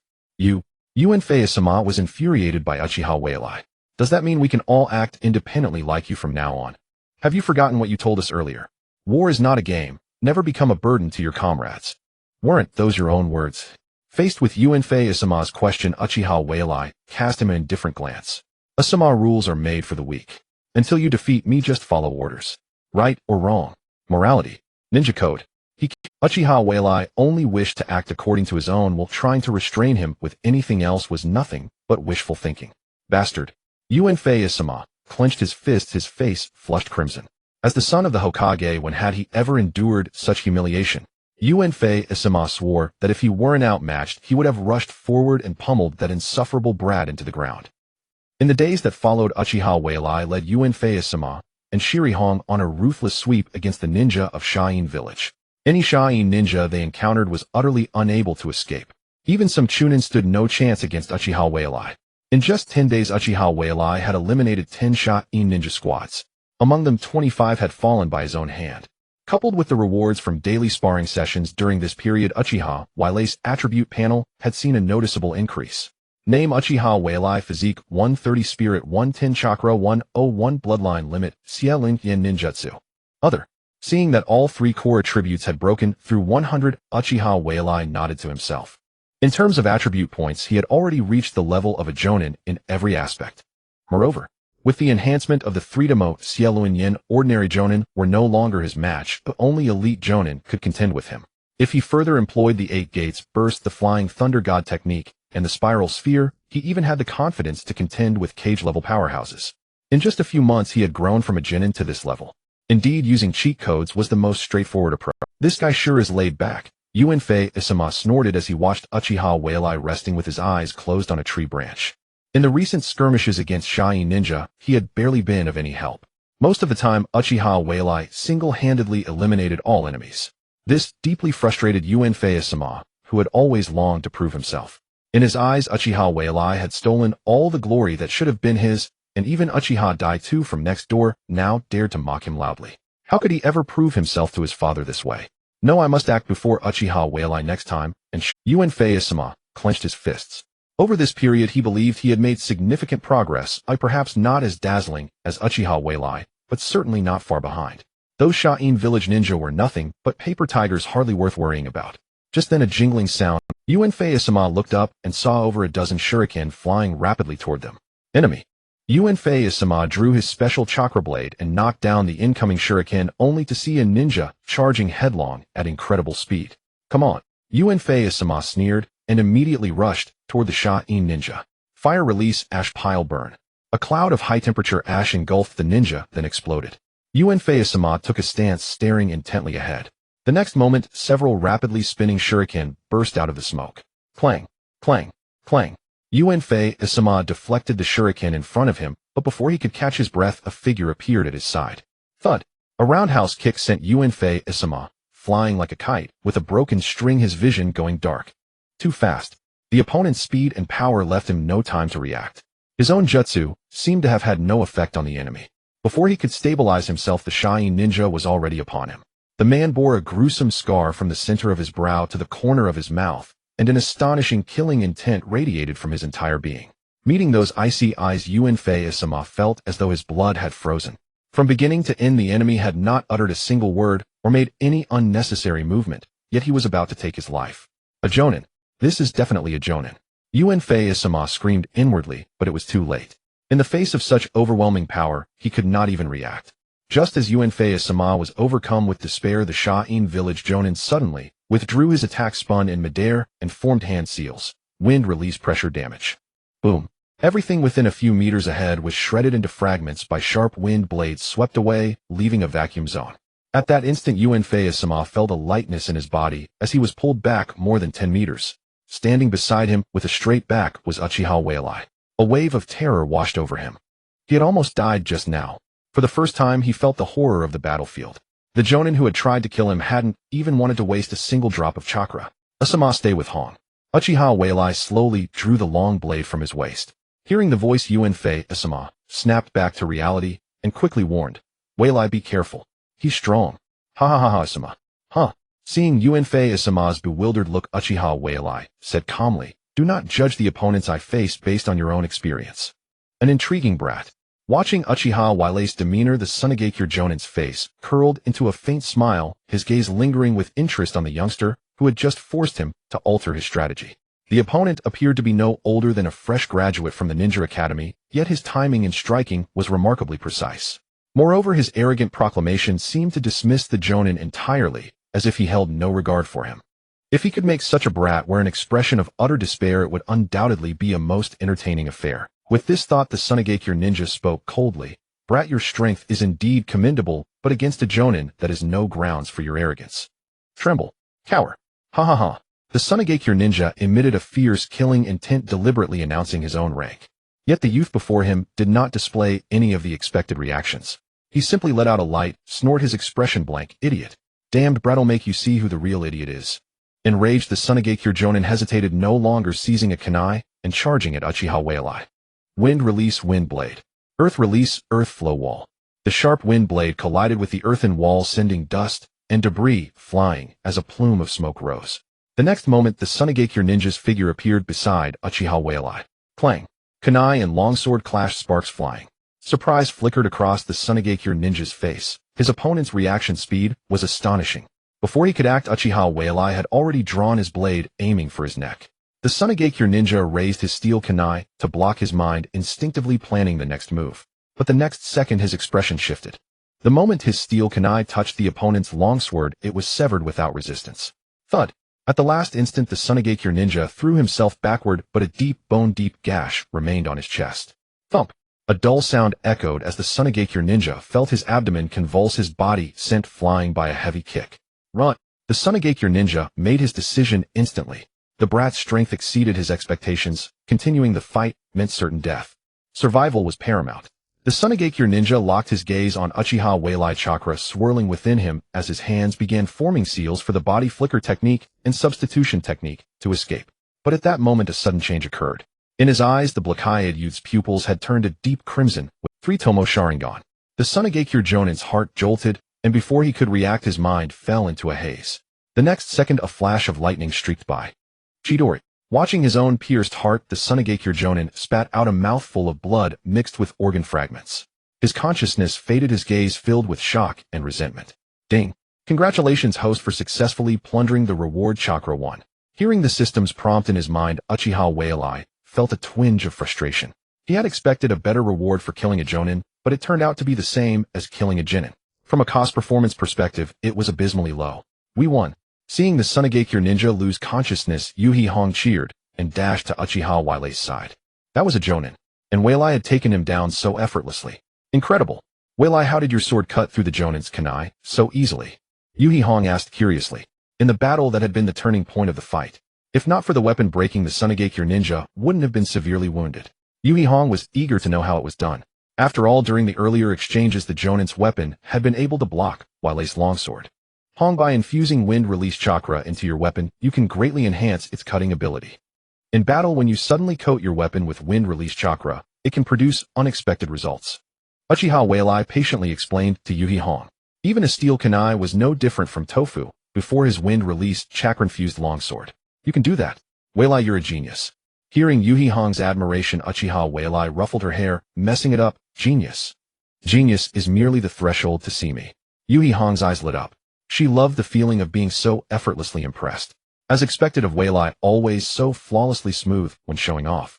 Once you master the nature and form transformation of chakra, you'll be able to do it too. Alright, let's clean up the battlefield. Uchiha Mirai glanced at the lifeless Tsunegekure ninja. Remember to be careful of any traps on him. Got it. Watching the backs of Yuhi Hong and Uchiha Mirai, Sarutobi Asuma felt a sense of unreality. The Jonin who had driven him to despair had been dealt with so easily by Uchiha Mirai. Don't judge my opponents by your own standards. Uchiha Mirai's words echoed in his mind once more, leaving Sarutobi Asuma with a bitter taste. Perhaps Hong's choice was not wrong. Compared to Uchiha Mirai, he was far too lacking. Tsunegekure Village. Forward base camp. Inside the tent. Kyoba-sama stared at the intelligence scroll in her hand, her expression dark. All the Tsunegekure ninjas were silent, the atmosphere heavy with gloom. The offensive against Konoha had not been going well lately. Not only had they failed to gather useful intelligence, but they had also suffered heavy losses. At first it was only Genin and Shunin squads taking casualties, but now even Jonin were beginning to go missing. Each Jonin was a vital asset to the village, such losses were unbearable. Raza, yes. Take 2 Jonin with you and form an assassination squad to teach Konoha a lesson. Understood. Seeing Raza's nervous expression, Kyo's tone softened. Now that the 3rd Kazekage is missing, the village needs to choose a prestigious and respected person to become the 4th Kazekage. You are the inheritor of magnet release. Don't let me down. Hearing Kyo's words, Raza felt his heart almost leap out of his throat. Becoming the Kazekage had always been his dream. He had never held any hope for it, but the sudden disappearance of the 3rd Kazekage in his prime had opened a window. However, due to his lack of background, Raza had always been inconspicuous. But now, Kyoba-sama, who held absolute authority in the village, had openly declared her support for him. Stepping out of the tent, Raza felt as if he were dreaming. Recalling the conversation, his eyes blazed with this battle against Konoha was the perfect opportunity. As long as he could accumulate enough merit coupled with Kyo's support, his ascension to the 4th Kazekage was within reach. With that thought, Raza selected 2 Jonin and sped off toward the direction of Konoha. Fire Country. In the border-dense forest. Uchiha Mirai led Asuma, Sarutobi, and Kurenai Yuhi as they dashed through the towering trees. In recent days, the casualties among the Konoha ninja had been steadily increasing, with many patrol squads disappearing without a trace. According to intelligence, a Chunin squad had been ambushed to the northwest of the camp, and they were now heading in that direction to provide support. The journey was silent. Approaching the intelligence point, Uchiha Mirai silently raised his arm. Kurenai Yuhi and Asuma Sarutobi immediately stopped without a sound. Mirai, what's wrong? Kurenai Yuhi asked softly. Something feels off here. If anything changes, you 2 must withdraw immediately. Hearing Uchiha Mirai's command, Kurenai Yuhi and Asuma Sarutobi nodded simultaneously. Ever since their last encounter with the Jonin from Tsunegekure, Asuma had become much more subdued, no longer eager to show off. The group cautiously advanced when a faint, barely audible groan reached their ears. The 3 exchanged glances and took a few more steps forward. Then they saw 3 Konoha ninja lying in a pool of blood, the groans coming from one of them. They're ninja from our... Seeing the severely wounded ninja, Asuma Sarutobi let out a low cry and immediately moved to help his comrades. But just as he started to rise, Uchiha Mirai pressed a hand on his shoulder. Asuma, after you defeat an enemy, what is the first thing you do? Hearing Uchiha Mirai's words, Asuma Sarutobi felt a jolt of surprise. On the battlefield, finishing off the enemy is paramount. Most ninja are cunning, feigning death, and ambushing are common tactics. Therefore, unless in a critical situation, the first thing after defeating an enemy is to ensure their death. But now there were no traces of any enemy on the ground. Clearly, they had not been harmed. Under such circumstances, one ninja had luckily survived. Only rookie ninja fresh from the academy would do such a thing. But the probability of 3 rookies in one squad is almost negligible. Moreover, if they were indeed 3 rookies, the enemy would not have been able to reduce a village Chunin squad to such a state. Combining all these analyses, there was only one possibility for the current situation. It was a trap deliberately set by the enemy. After reaching this conclusion, Asuma Sarutobi looked at Uchiha Mirai in astonishment. This guy, had he analyzed the truth from the very first moment? Not only powerful, but also so clear-headed. What a monster! Retreat! Uchiha Mirai ordered in a low voice. Besieging a point to ambush reinforcements, a common but effective tactic. Since he already knew it was a trap set by the enemy, he naturally wouldn't charge headlong into it. Mirai, if we just leave like this, then he... Asuma Sarutobi looked at the groaning comrade ahead. His expression, even knowing it was a trap set by the enemy, abandoning a living comrade and leaving felt wrong to him. Hesitation will only make you lose everything. If you feel bad, then kill more enemies to avenge your Uchiha Mirai said calmly. Just then 3 figures appeared behind them. What a cold-hearted fellow. Are your comrades' lives so worthless in your eyes? The leader Raza looked at Uchiha Mirai and the others flippantly. In that case... Suddenly a large amount of gold sand surged from beneath the severely wounded Konoha Chunin, instantly engulfing him. When the sand dissipated, it left behind a pool of sticky blood and shredded flesh. Seeing this, Asuma Sarutobi and Kurenai Yuhi clenched their fists. You despicable bastard. Don't let such a cheap provocation steal your reason. Uchiha Mirai drew his long blade, his eyes alert. From the opponent's technique, he had already deduced the ninja's identity. The future 4th Kazekage, Raza, possessing the magnet release Kekkei Genkai, his strength was terrifyingly formidable. For him at present, this was a very troublesome opponent. Looks like luck is on my side today, to encounter such an interesting little one. Raza showed a surprised expression upon seeing Uchiha Mirai's composure. Remaining calm under such circumstances, this was not something anyone could achieve. This enemy is tough. You two find a chance to escape first. No, we're a team. Oh, we should stick together. Kurenai, if you stay, I'll have to divide my attention to protect you. It's better to go to the camp for reinforcements. But, that's an order. Yais. Seeing Uchiha Mirai's grave expression, Kurenai Yuhi and Asuma Sarutobi dared. This was the first time they had seen Uchiha Mirai so stern. The enemy before them must be terrifyingly... Run! Uchiha Mirai shouted, throwing several shuriken. Shuriken shadow clone technique. In midair, the shuriken multiplied. 1 became 2, 2 became 4. In an instant, they filled the sky, swarming toward Raza and his men from all directions. Seeing this, Raza snorted and countless gold sands surged from the ground, blocking every shuriken. Seizing the opportunity, Asuma Sarutobi and Kurenai Yuhi swiftly retreated in the opposite direction. Baki Oyama, go after the other 2. Yes. At the order, the 2 jonin who had accompanied Raza set off after Kurenai Yuhi and Asuma Sarutobi. Raza meanwhile controlled the gold sand to sweep toward Uchiha Mirai. Shadow clone technique. Fire release, great fireball technique. Wind release, great breakthrough. Uchiha Mirai and his shadow clone acted simultaneously. The fire fueled by the wind engulfed Raza in a sky of flames. Useless. Raza hid his body behind the gold sand, unconcerned by Uchiha Mirai's attack, and continued his assault. 8 gates released. Formation. 6th gate, gate of view, open. Uchiha Mirai did not continue to engage Raza. Instead, he opened the first 6 gates of the 8 gates. Baki and the other named Oyama were both jonin. He had to intercept them, or Kurenai and Asuma. After opening the 8 gates, Uchiha Mirai's body was enveloped in green steam. His speed multiplied several times, and he vanished from his spot in a flash. As he moved, the ground was torn up by the air pressure. Die. In an instant, he appeared beside Oyama. Uchiha Mirai's long blade swung, and Oyama quickly ducked. A lock of hair was sheared off. Before Oyama could breathe a sigh of relief, Uchiha Mirai's hand pressed against his chest. Rasengan. Boom. Under the force of the Rasengan, Oyama's body spun and flew backward, crashing through several thick trees before landing heavily on the ground. Seeing this, Raza and Baki were both stunned. Oyama was a battle-hardened jonin. Had he just been taken down in an instant by a brat? What a joke. Uchiha Mirai instantly killed the mountain, leaving both Rasha and Maki in utter disbelief. A child who looked to be only in his teens possessed such formidable power. Even though the opponent clearly used a secret technique, achieving such a level was sufficient to demonstrate their Congratulations to the host for successfully plundering the reward wind release pressure damage. After eliminating a Jonin from Mangekyō, Uchiha Mirai did not linger and charged towards Maki. Wind release blade of wind. In response to Maki's counterattack, Uchiha Mirai swiftly formed hand seals, wind release pressure damage. Countless wind blades collided, their powerful cutting ability shredding everything within range to pieces. Maki get back. Rasha had also arrived by now.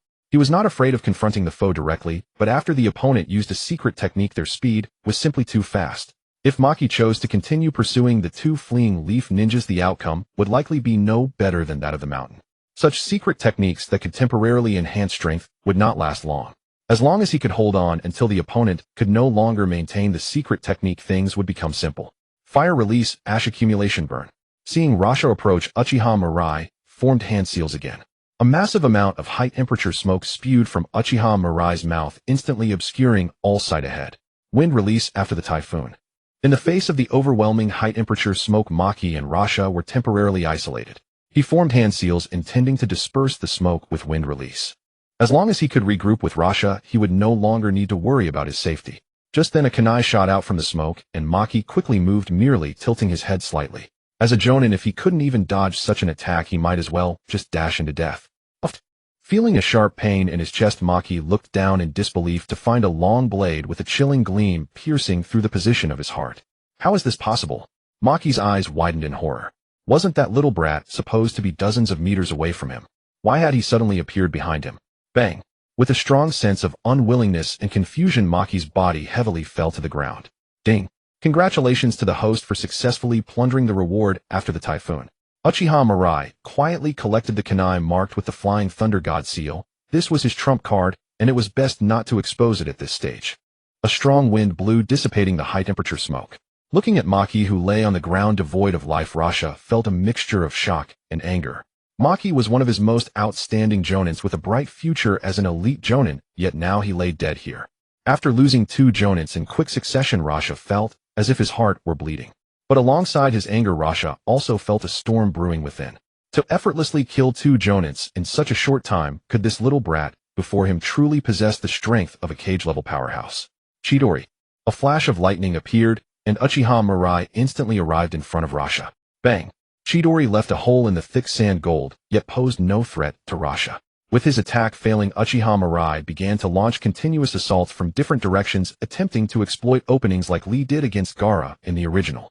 However, Rasha was clearly not comparable to the Gaara of the Chunin exams. He was like a tortoise without any weaknesses, and Uchiha Mirai's attacks yielded no results. 3 Tomo Sharingan.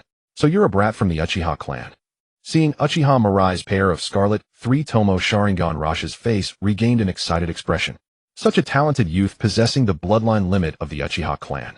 If he could bring back the opponent's corpse, the loss of 2 Jonins would be completely negligible. Magnet release gold sand tidal wave. Countless grains of sand rushed towards Uchiha Mirai, who could only retreat.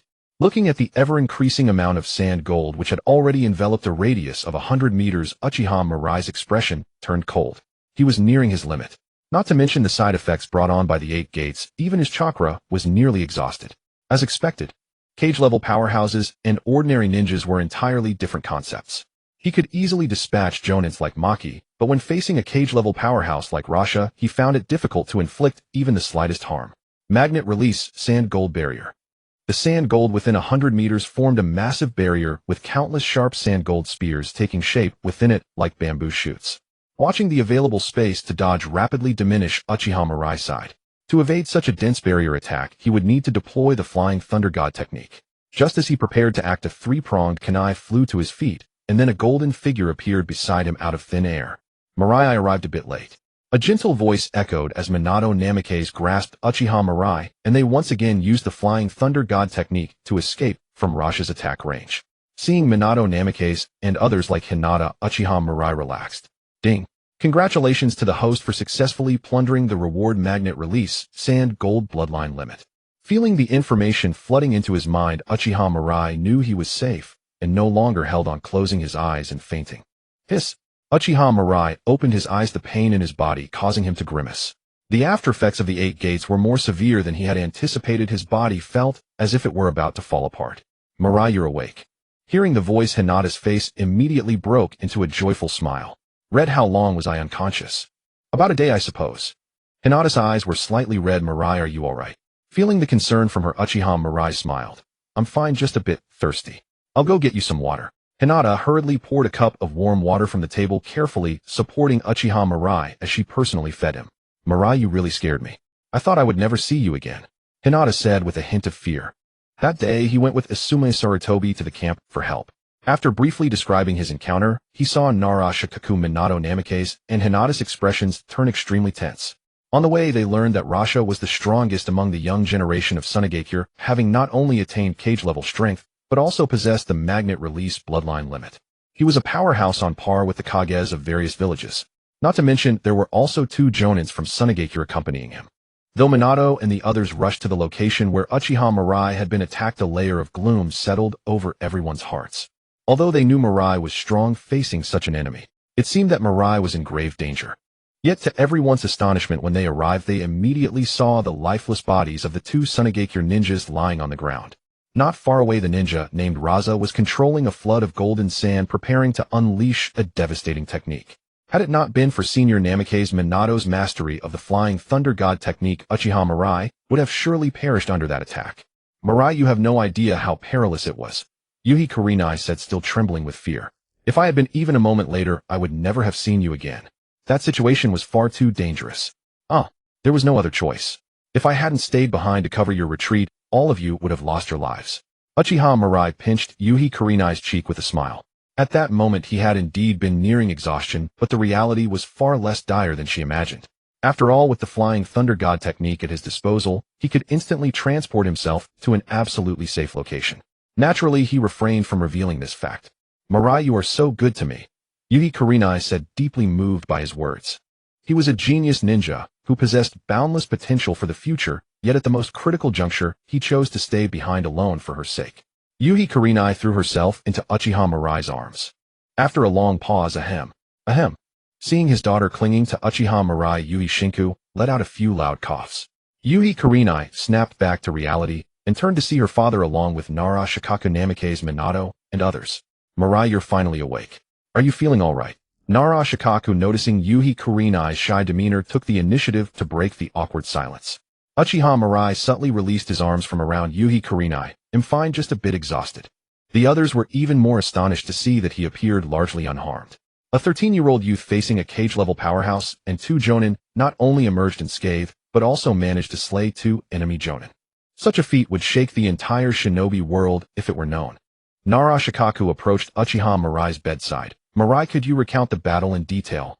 I judged that the enemy was far too strong, so I immediately ordered Kurenai and Isuma to retreat first. To prevent them from being pursued, I activated the 8 gates.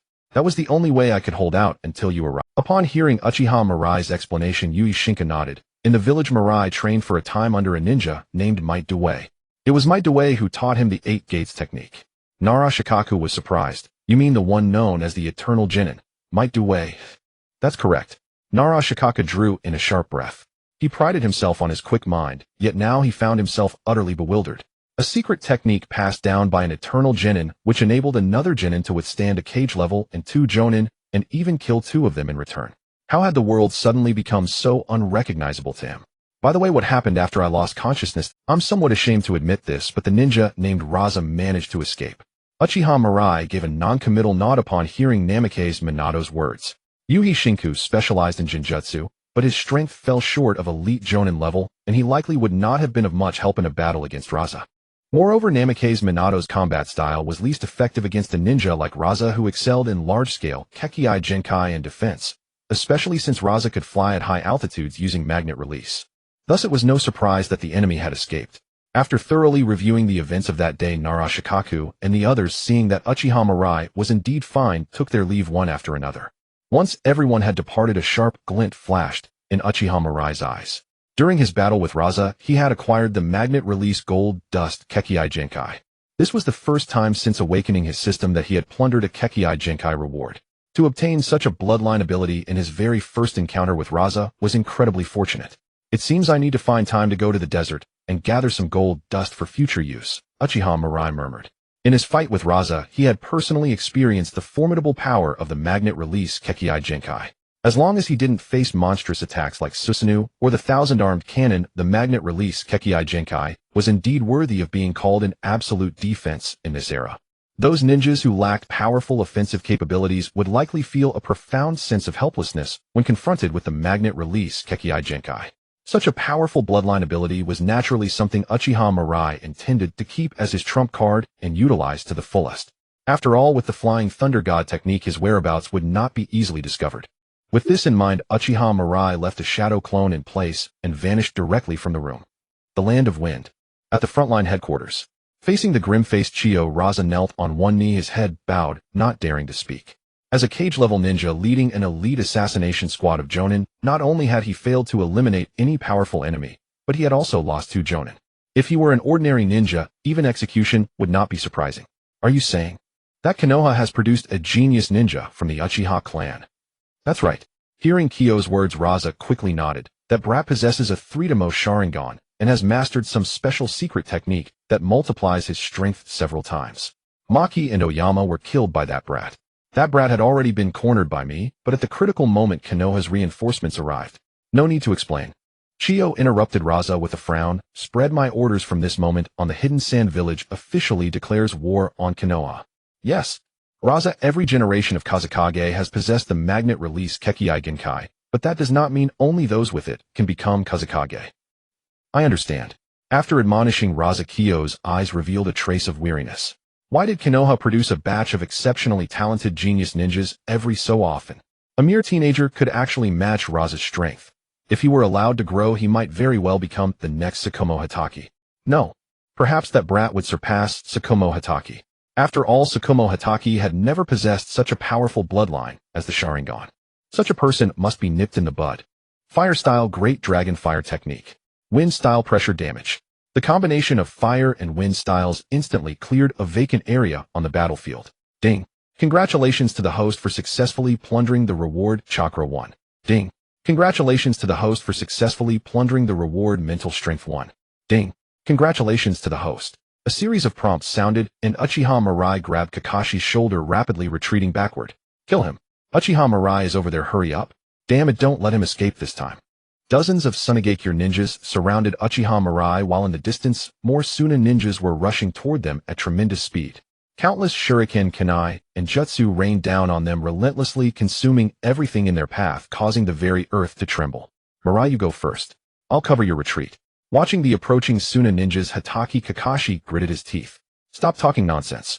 Uchiha Mirai snorted coldly. Multi-shadow clone technique. Fire-style Great Fireball technique. Wind-style Great Breakthrough. His hands formed seals rapidly, and after releasing several combination jutsu, using shadow clones, Uchiha Mirai activated the first 3 gates of the 8 gates, his speed suddenly surging. Mirai, you really know how to draw aggro. Kakashi couldn't help but sigh as he watched the frenzied Sunigakure ninja. Stop your sarcastic remarks here. If you're this impulsive again, next time I won't come to save you. Uchiha Mirai detonated the explosive tags he had prepared earlier, leaving the Suna ninjas far behind in a cacophony of explosions. Back at the camp, Uchiha Mirai tossed Hatake Kakashi onto the ground and pulled out a few military ration pills, stuffing them into his mouth to replenish his stamina. Feeling the chakra inside him slowly increase, Uchiha Mirai finally let out a long sigh of relief. It had been 2 months since he arrived at the front lines, and scenes like this played out almost every day. Ever since the last encounter with Raza, Sunigakure had officially declared war on Konoha, initiating a full-scale conflict. At the same time, news of him single-handedly confronting Razabaki and others spread like wildfire, causing a huge stir in the ninja world. Almost every ninja knew that the Uchiha clan of Konoha had produced a prodigiously talented young genius. Uchiha Mirai was certain this was a deliberate scheme by Sunigakure. The goal was to put him on a pedestal and make him a target for everyone. Uchiha Mirai believed that once this news spread, not only Sunigakure, but other ninja villages would also view him as a thorn in their side. After all, nipping a genius in the bud was the most cost-effective approach. On the battlefield against Sunigakure, Uchiha Mirai received special attention. Whenever he was recognized, the Suna ninjas would launch a frenzied assault against him. If Konoha hadn't used Uchiha Mirai as bait to set up an ambush that severely dented Sunigakure's offensive, today's pursuit by the Suna ninjas would have been even more relentless. Of course, in contrast, Uchiha Mirai's strength had advanced rapidly during this period.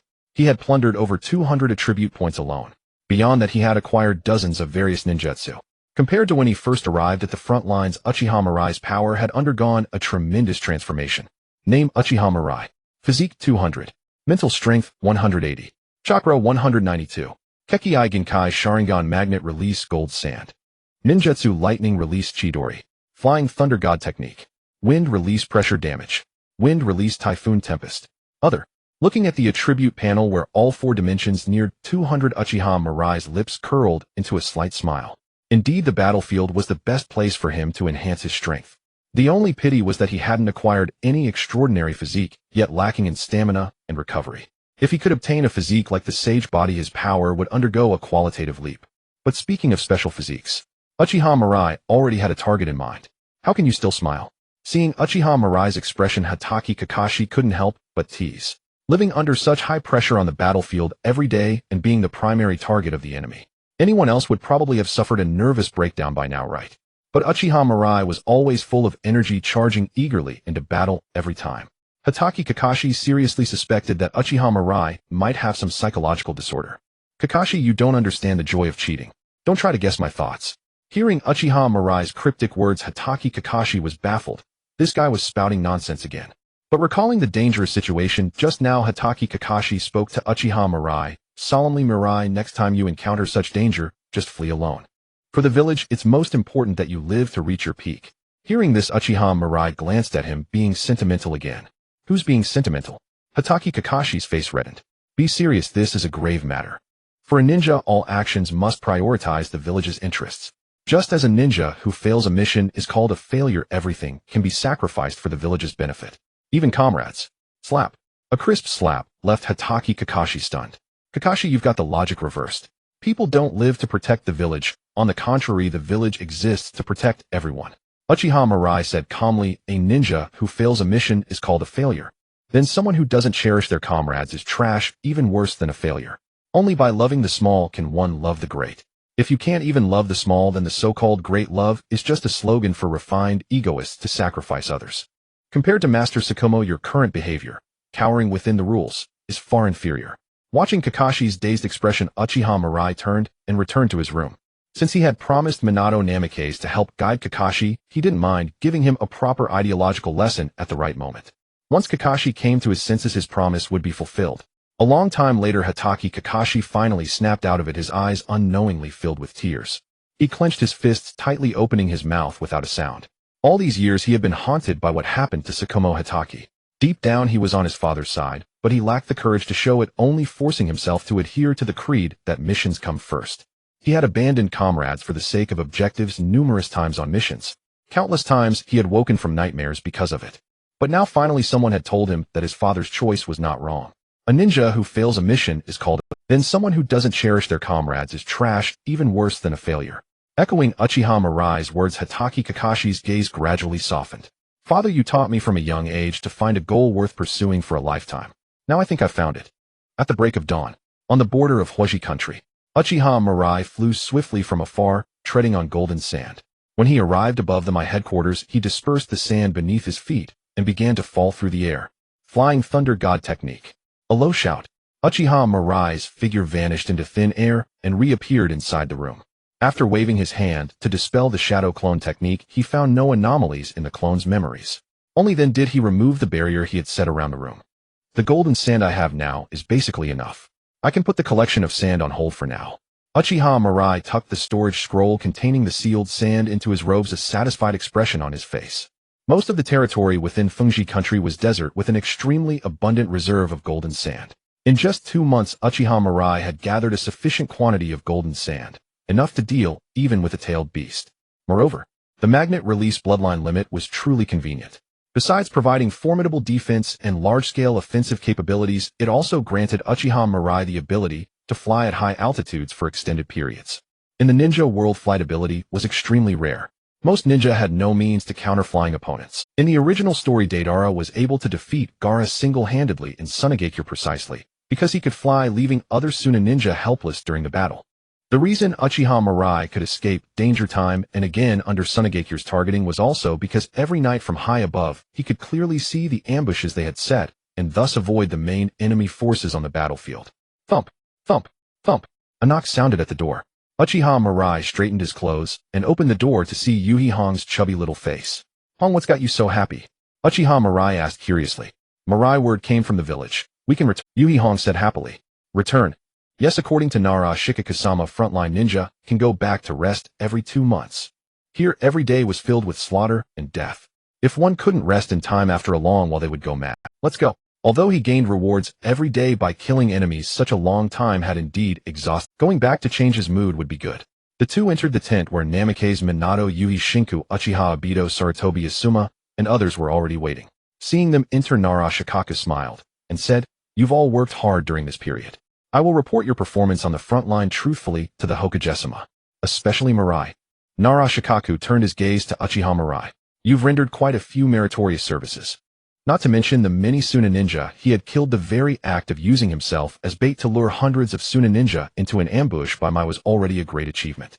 Hearing Nara Shikaku's words, Sarutobi Asuma, Uchiha Obito, Yuhi Hong, and the others all felt a sense of unreality. He was a companion who had graduated at the same time as them, yet now he had become an outstanding ninja capable of standing on his own. As for them, let's not even mention it. My village. Gazing at the prosperous buildings and the bustling streets, Uchiha Mirai and the others all wore relaxed smiles. Compared to the front line, this place was simply heaven. The tension that had been constantly held finally eased completely at this moment. "Mirai, you go back first. We'll have a gathering dinner tonight," Yuhi Shinka said. As the team leader, he still had to report detailed intelligence to the third Hokage. "Mirai, I'm heading back now. See you tonight." Yuhi Hong waved at Uchiha Mirai. Having been on the front line for so long, she could finally take good care of herself. Sarutobi Asuma nodded to Uchiha Mirai and quickly left. After everyone else had gone, Uchiha Mirai walked alone on the streets of Mai, feeling somewhat bored. Although Mai was already the most prosperous village among the hidden villages as a transmigrator, it was merely a larger town in his eyes. He arrived at a dessert shop and ordered a few skewers of 3-color dumplings. Just as he sat down, he saw a boy wearing Uchiha attire walk in. The boy had a garlic-like nose and large eyes, lacking the usual handsomeness of the Uchiha clan, but he had an honest and straightforward look. "Please give me 2 skewers of 3-color dumplings." "Thank you." Politely taking the 2 skewers from the shop assistant, the boy looked around and found a table with someone sitting there. But as soon as the boy sat down, the villager eating at that table immediately got up and left with his food. The boy tried another table, and the same thing happened 3 times in a row. Sigh. The boy sighed, his expression helpless as he sat alone at an empty table. He had lost count of how many times this had happened. No matter how much goodwill he showed, the villagers still avoided him. Thud. Seeing the plate set before him, the boy looked up in surprise. But when he saw the person in front of him wearing the same attire as his own, he turned somewhat disappointed. "What's your name?" Uchiha Mirai asked the boy, who looked vaguely familiar. The boy replied timidly, "Uchiha Shirsui." Hearing the boy's name, Uchiha Mirai was somewhat surprised. He hadn't expected to encounter Uchiha Shirsui. This was the formidable person who could activate Susanoo with a single eye, and his Mangekyō Sharingan was said to possess the strongest Jinjutsu Kodoe Mitsukami. Even compared to Uchiha Itachi, his talent was not inferior. Unfortunately, he was eventually ambushed by Shimura Danzo and died in despair. "You are?" Seeing the young man staring at him, seemingly not here to cause trouble, Uchiha Shirsui asked in confusion. "Uchiha Mirai." "You're Senpai Mirai." Uchiha Shizui's mouth fell open in surprise. As a member of the Uchiha clan, he was very aware of Uchiha Mirai's actions on the front line over the past 2. However, unlike others who focused on Uchiha Mirai's strength and talent, Uchiha Shirsui admired more his behavior of voluntarily sacrificing himself to cover his comrades at critical moments. This kind of selfless dedication matched the will of fire in his heart. "Senpai Mirai, please take care of me."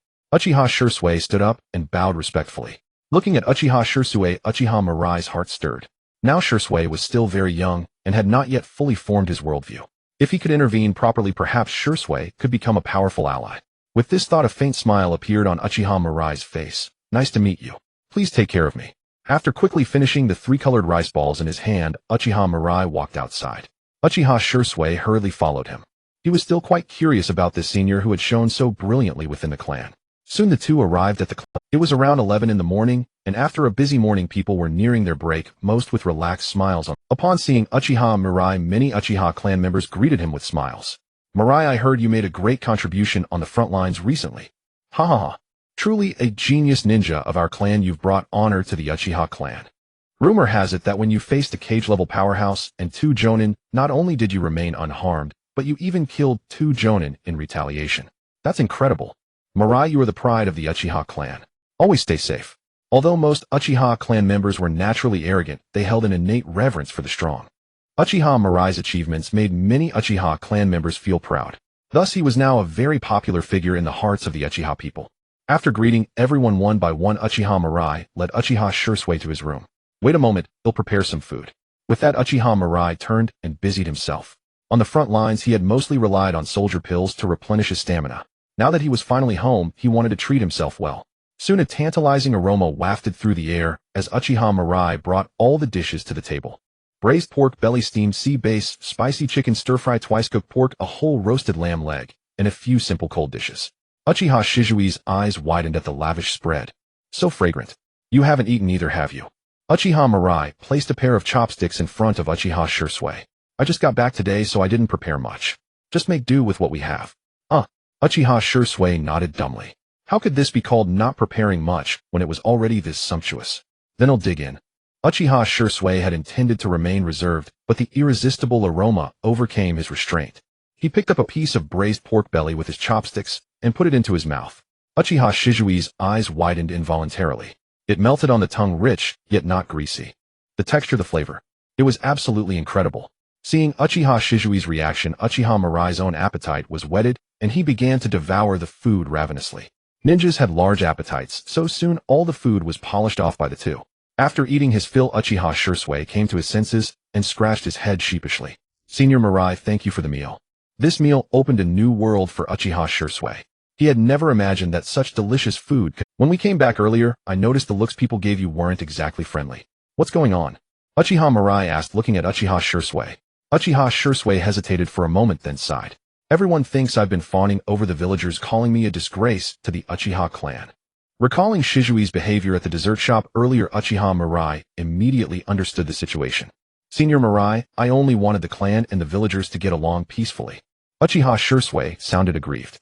Everyone says the Uchiha clan is hot-tempered and arrogant. I wanted to change their perception of us. After listening to Shizui's explanation, Uchiha Mirai stroked his chin.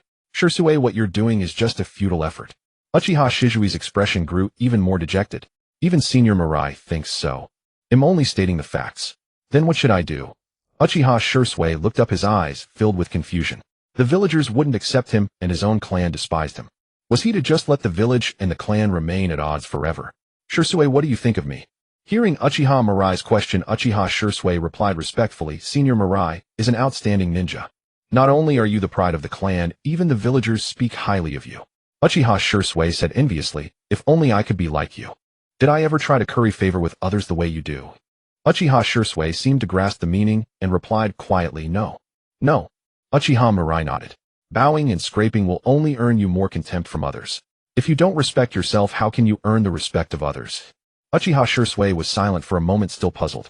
But if we don't take the initiative to change, the rift between the village and the Uchiha clan will only deepen. If this continues, the village and the clan might become irreconcilable. Hearing Shizui's concern, Uchiha Mirai was taken aback. Children in the world of Naruto really matured early. Had Shursui already foreseen the future? Senior Mirai, what do you think? Looking at Shizui's hopeful gaze, Uchiha Mirai gave a faint smile. Shursui, why not look at the problem from a different angle? You keep thinking about changing the Uchiha clan, but why not think about changing the village? Hearing Uchiha Mirai's words, Uchiha Shursui stood frozen. Change the village?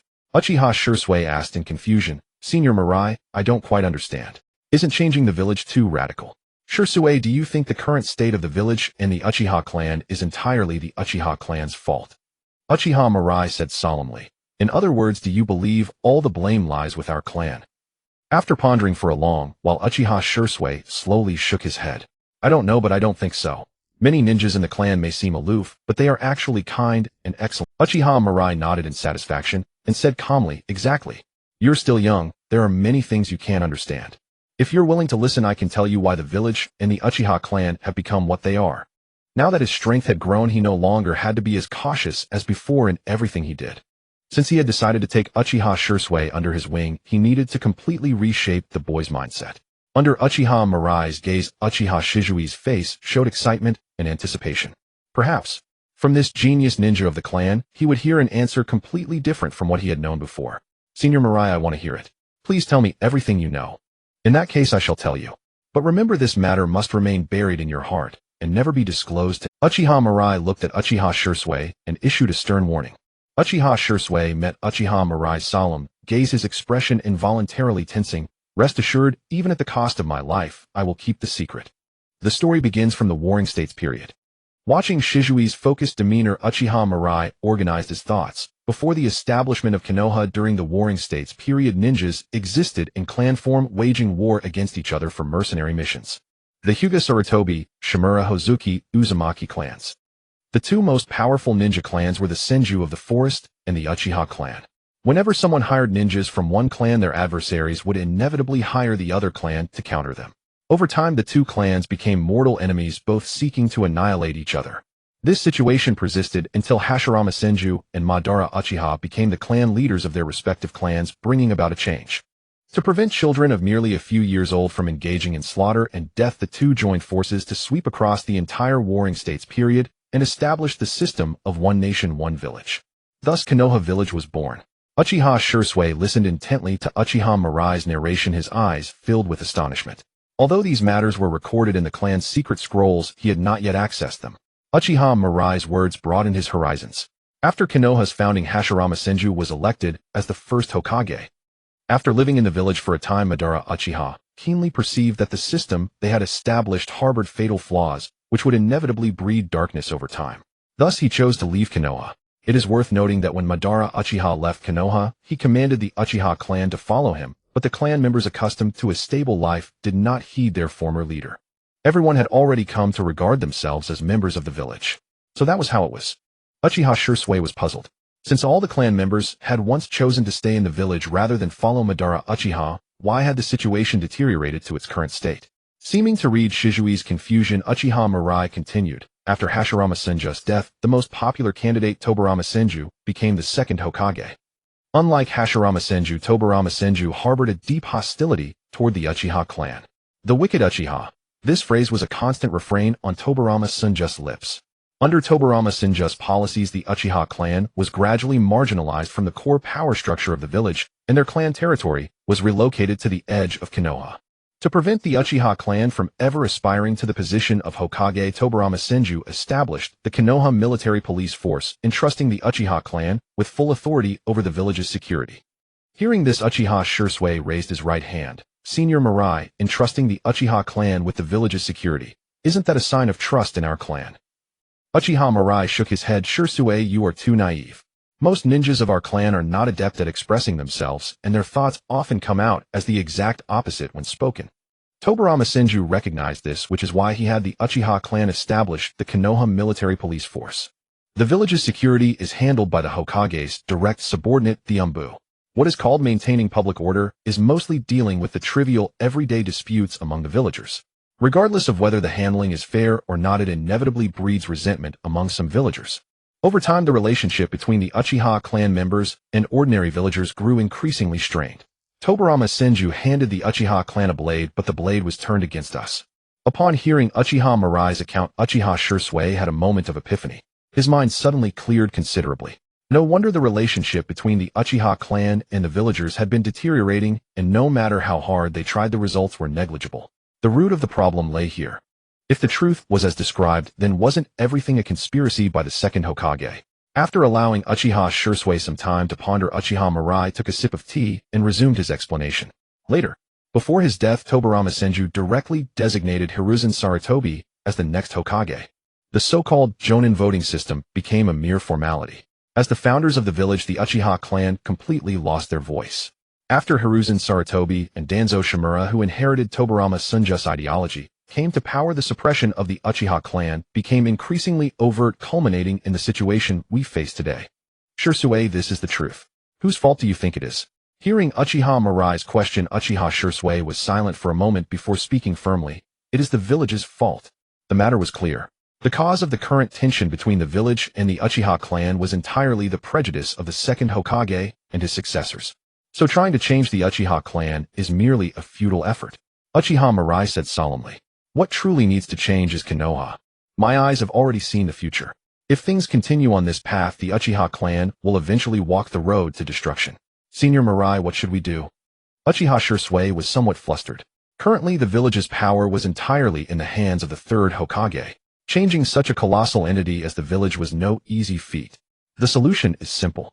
As long as we possess absolute power, everything will naturally change. Looking at Uchiha Mirai's calm expression, Uchiha Shursui gasped in shock. Senior Mirai, are you suggesting leading the Uchiha clan in rebellion? Shursui failure is called rebellion, a success is called revolution.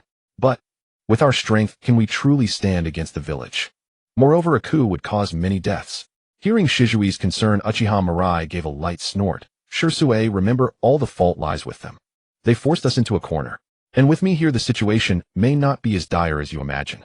When we can demonstrate power that makes the Hokage faction despair, they will naturally collapse. Looking at Uchiha Mirai's confident demeanor, Uchiha Shursui felt completely overwhelmed by his caliber. He had never imagined that this youth, only a few years older than himself, harbored within him a fierce and formidable. Alright, now that you know everything, tell me your thoughts.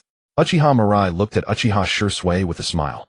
Senior Mirai, I will strive to become stronger to increase the weight of the chips in your hand. Uchiha Shursui placed his head on the ground and performed a Dajiza bow to Uchiha Mirai.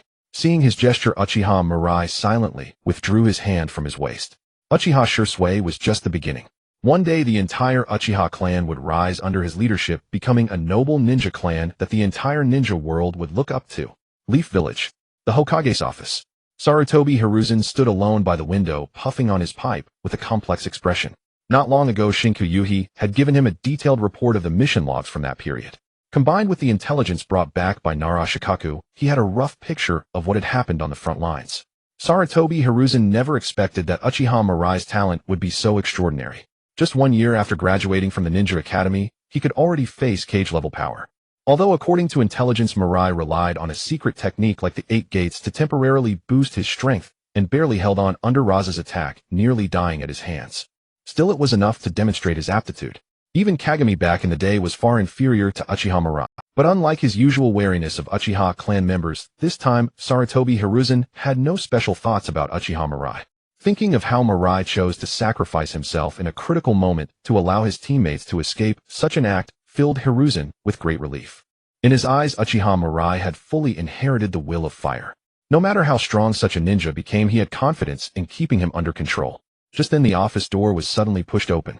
Hearing the hurried footsteps, Sarutobi Hiruzen knew without turning around that it was his old friend. Only he would dare to barge into the Hokage's office so recklessly. Hiruzen, Uchiha Mirai has returned to the village. I request that Root Ninja be dispatched to detain him. Shimura Danzo stated bluntly. Hearing this, Sarutobi Hiruzen turned around, tapped his pipe against the desk a few times, then slowly spoke. Danzo, I've told you before, Mirai is a ninja I have high hopes for. His temperament is not suited for the shadows of Root. I think you've grown senile, Shimura Danzo said coldly. Uchiha Mirai's talent is so high. Do you want Konoha to produce another Uchiha Madara? Danzo, don't be alarmist here. I know exactly what you're thinking. No matter how talented Uchiha Mirai is, without unlocking the Mangekyō Sharingan, he is nothing to fear. Shimura Danzo immediately retorted, and what if he does unlock the Mangekyō Sharingan? Sarutobi Hiruzen took a puff of his pipe, a relaxed smile on his face. Even if he unlocks the Mangekyō, it doesn't matter. According to records, the Mangekyō Sharingan is a cursed eye. Every Uchiha who possesses it will eventually lose their light. Now that the village is under our control, a pair of Mangekyō Sharingan is nothing significant. A powerful aura emanated from Sarutobi Hiruzen. As the hero of Konoha, he had confidence in controlling everything. Uchiha Mirai had no siblings, so he could never possess eyes like Uchiha Madara's. Under his command were many elite shinobi, Orochimaru, Jiraiya, Tsunade, Minato, Namikaze, and numerous powerful clans and AMBU elites. Coupled with his own strength, who in Konoha could rival him? After hearing Hiruzen's words, Shimura Danzo looked puzzled. Hiruzen, why take the long way when there's a simpler method of control? Danzo, just focus on your own duties and don't ask too many questions. Hiruzen, one day you will regret this. You've said that many times already. Shimura Danzo left in a huff. Sarutobi Hiruzen squinted his eyes, picked up the teacup on the table, and took a sip. His old friend was still too naive. If the Uchiha clan obediently stayed in line, all was well. But if they ever refused to remain as dogs, the village would inevitably move against them. The Uchiha clan was one of the founding clans of Konoha, and moving against them would burden him with infamy. But if a Uchiha ninja did the deed themselves, that was another matter entirely. Uchiha Mirai, with his exceptional talent and inheritance of the will of fire, was the perfect candidate for the plan. After the war, Ins let him join the ENBU. Late at night, in front of the barbecue restaurant, Shinku Yuhi with Shinku Kurinai waved to Uchiha Mirai and the others. Take some time to relax. but don't neglect your training. Got it. See you then. Shinku Yuhi, burping from the alcohol, led the reluctant Shinku Kurinai away. Once they were out of sight, Sarutobi Asuma withdrew his gaze, leaving too. With that, he used the body flicker technique and vanished as if he didn't want to spend another second with Mirai. Seeing this, Uchiha Mirai shook his head and didn't mind much. It was fine this way. He was destined to move against the Sarutobi clan and might even kill Sarutobi Asuma himself. Having their relationship somewhat distant was not a bad thing. Walking toward the clan compound, the streets grew emptier. Passing a dark, deep alley, Uchiha Mirai suddenly stopped. In front and behind him, two masked ninja had him surrounded. Uchiha Mirai, Shimura Danzo-sama commands you. Come with us. Uchiha Mirai shook his head. Shimura Danzo. Never heard of him. Danzo-sama is a Hokage advisor. All Konoha ninja must obey his orders. The root ninja said coldly. Are you planning to betray the village and become a rogue ninja? You sure know how to pin labels. Uchiha Mirai snorted disdainfully. The next second, a pair of crimson eyes lit up in the darkness. Not good, he's making a move. The two root ninjas, startled at the sight of Mirai's Sharingan, were taken aback. Accustomed to moving unopposed in the village, they never expected him to attack without warning. By the time they realized something was wrong, it was too late. The jinjutsu of the Sharingan dazed their minds for a moment. When they came to, a long blade had already pierced through their chests. The root ninjas stared in disbelief. They never imagined that this young man would be so ruthless, striking to kill without any hesitation.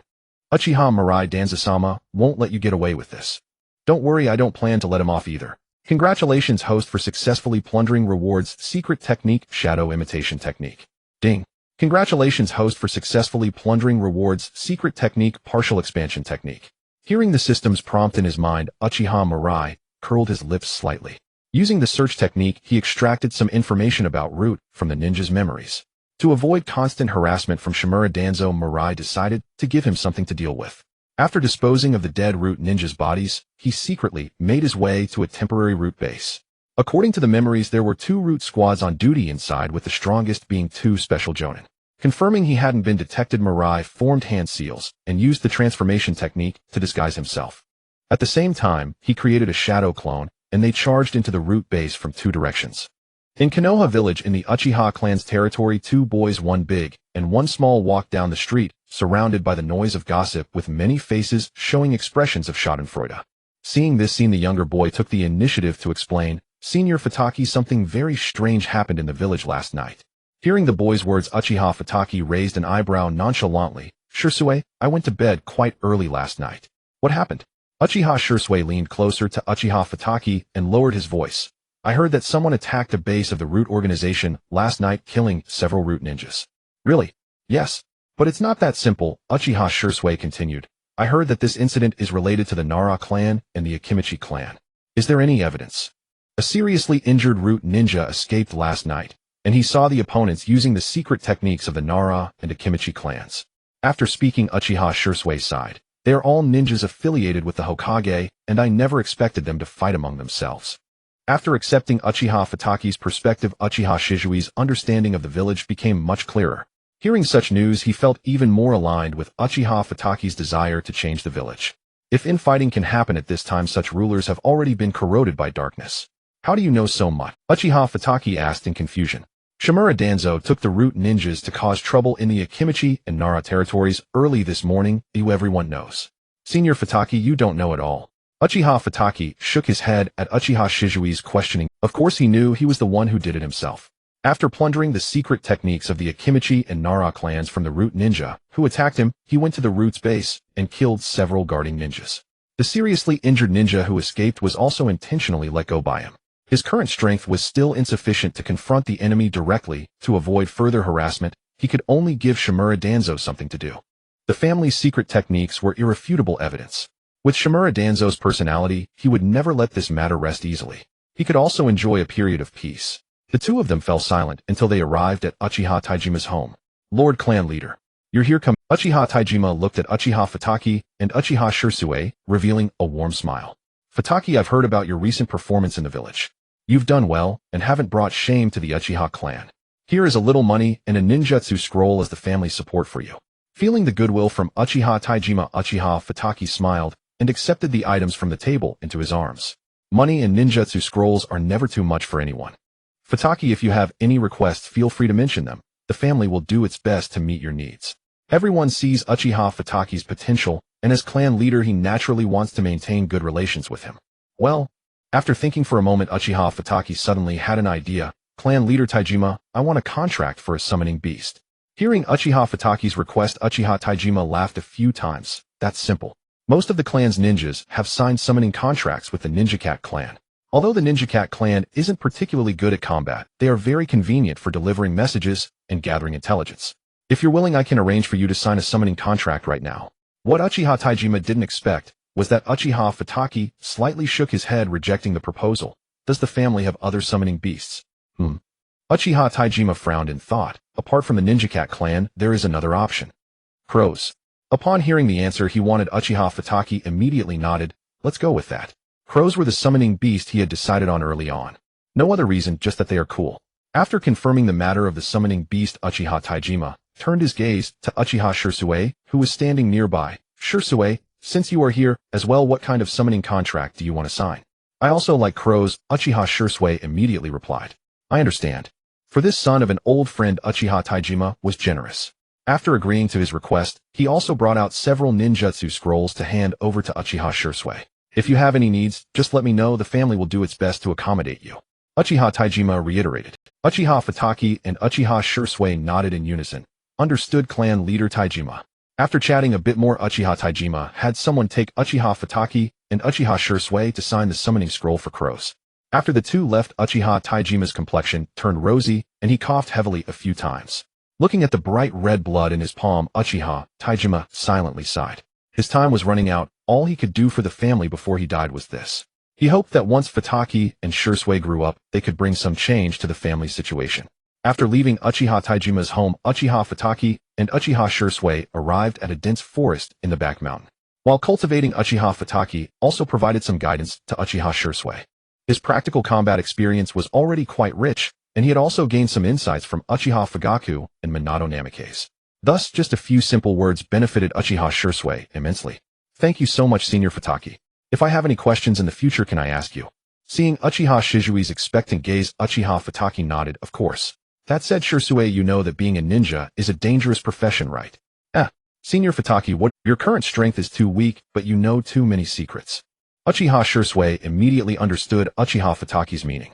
He looked at Uchiha Futaki, his eyes firm, and said, Senior Futaki, if you have any ideas, please feel free to say them. I am willing to accept. Then I will speak plainly.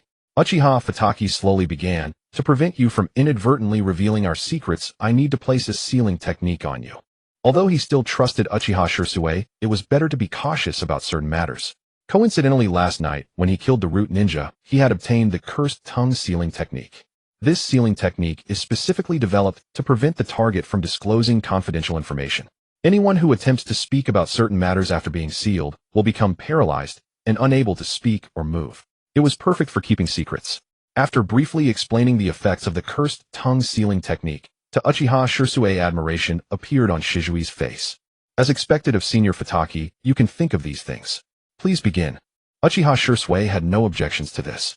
After all, he knew that the secrets he held were related to the future direction of the Uchiha clan and even the entire village. If being sealed with the cursed tongue sealing technique could eliminate the risk of him leaking information, he would gladly accept. Senior Future, be careful. Uchiha Shisui threw several shuriken, which collided midair and flew toward Uchiha Whalai from every blind spot. In the next instant, Uchiha Shisui formed hand seals, his chest rapidly swelling. Fire release, great fireball technique. A scorching fireball followed, engulfing Uchiha Whalai's figure. Boom. A violent explosion echoed, dust and debris rising on all sides. At that moment, a kunai shot out from the flames, thrusting toward Uchiha Shizui's throat. Uchiha Shisui drew his short sword and swiftly deflected all the kunai. Body flicker technique. His figure vanished from the spot and reappeared beside Uchiha Whalai. The blade pierced through Uchiha Whalai's body. Caw, caw, caw. His form suddenly transformed into countless crows scattering in all directions.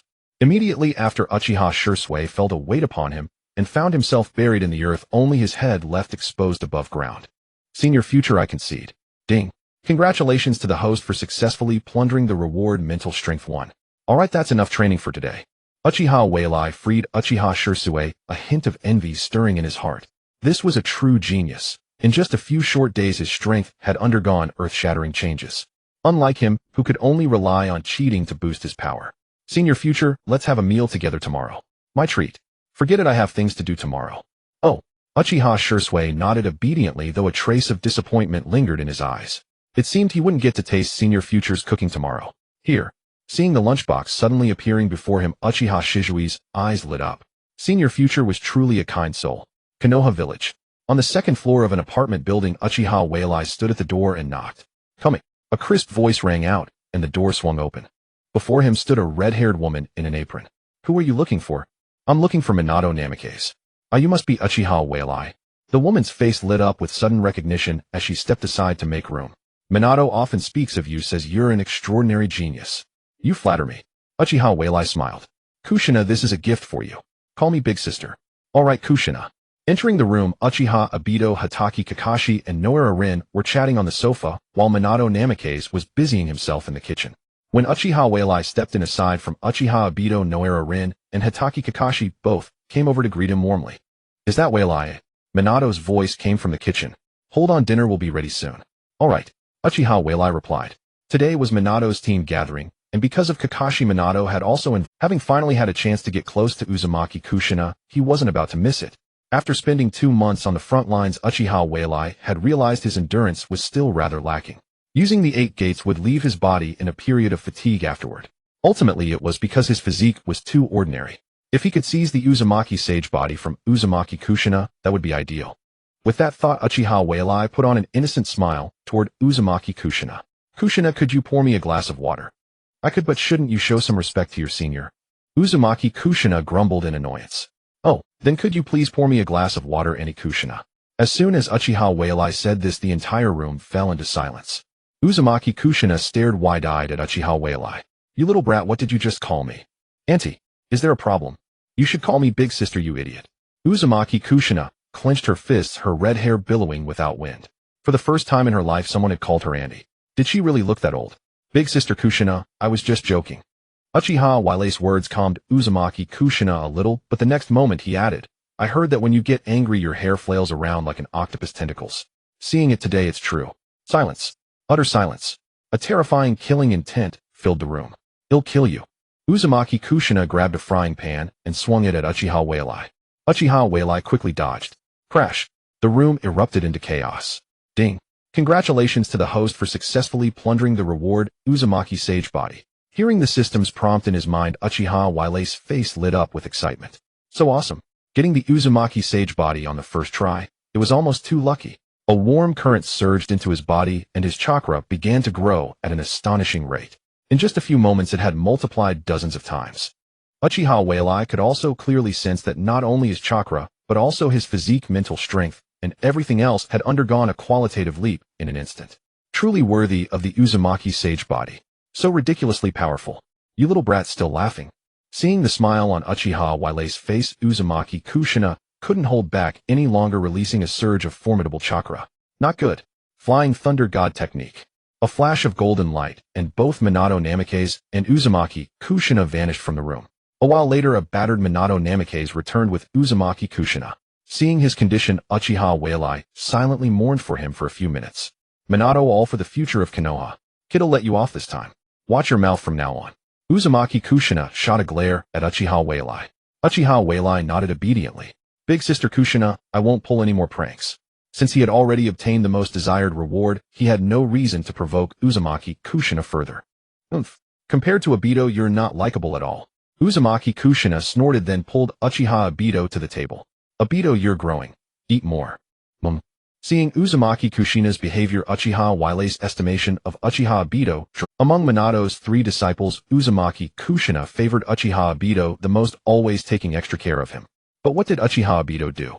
When Uzumaki Kushina was at her weakest, he forcibly extracted the 9 tails from her body, placed explosive tags on the newborn Naruto, and caused the destruction of his master's family. The most absurd part was that he blamed Minato for not recognizing him at the time. If it weren't for the fact that he wanted to wait for Uchiha Obito to awaken the Mangekyō Sharingan, and then plunder Kamui from him, he would have found a way to kill him right now. After dinner, having promised Uzumaki Kushina he would bring her a gift to make amends, Uchiha Mirai returned directly to his room. Having just obtained the Uzumaki Sage Body, he was eager to fully experience the changes in his body. In the room, Uchiha Mirai sat cross-legged, eyes closed in deep contemplation. After a long while he opened his eyes, and a sharp gleam flashed across his gaze. So this is the power of the whirlpool immortal body. Truly formidable. Uchiha Mirai murmured with a hint of excitement. After his body transformed into the whirlpool immortal body, his chakra reserves had multiplied dozens of times.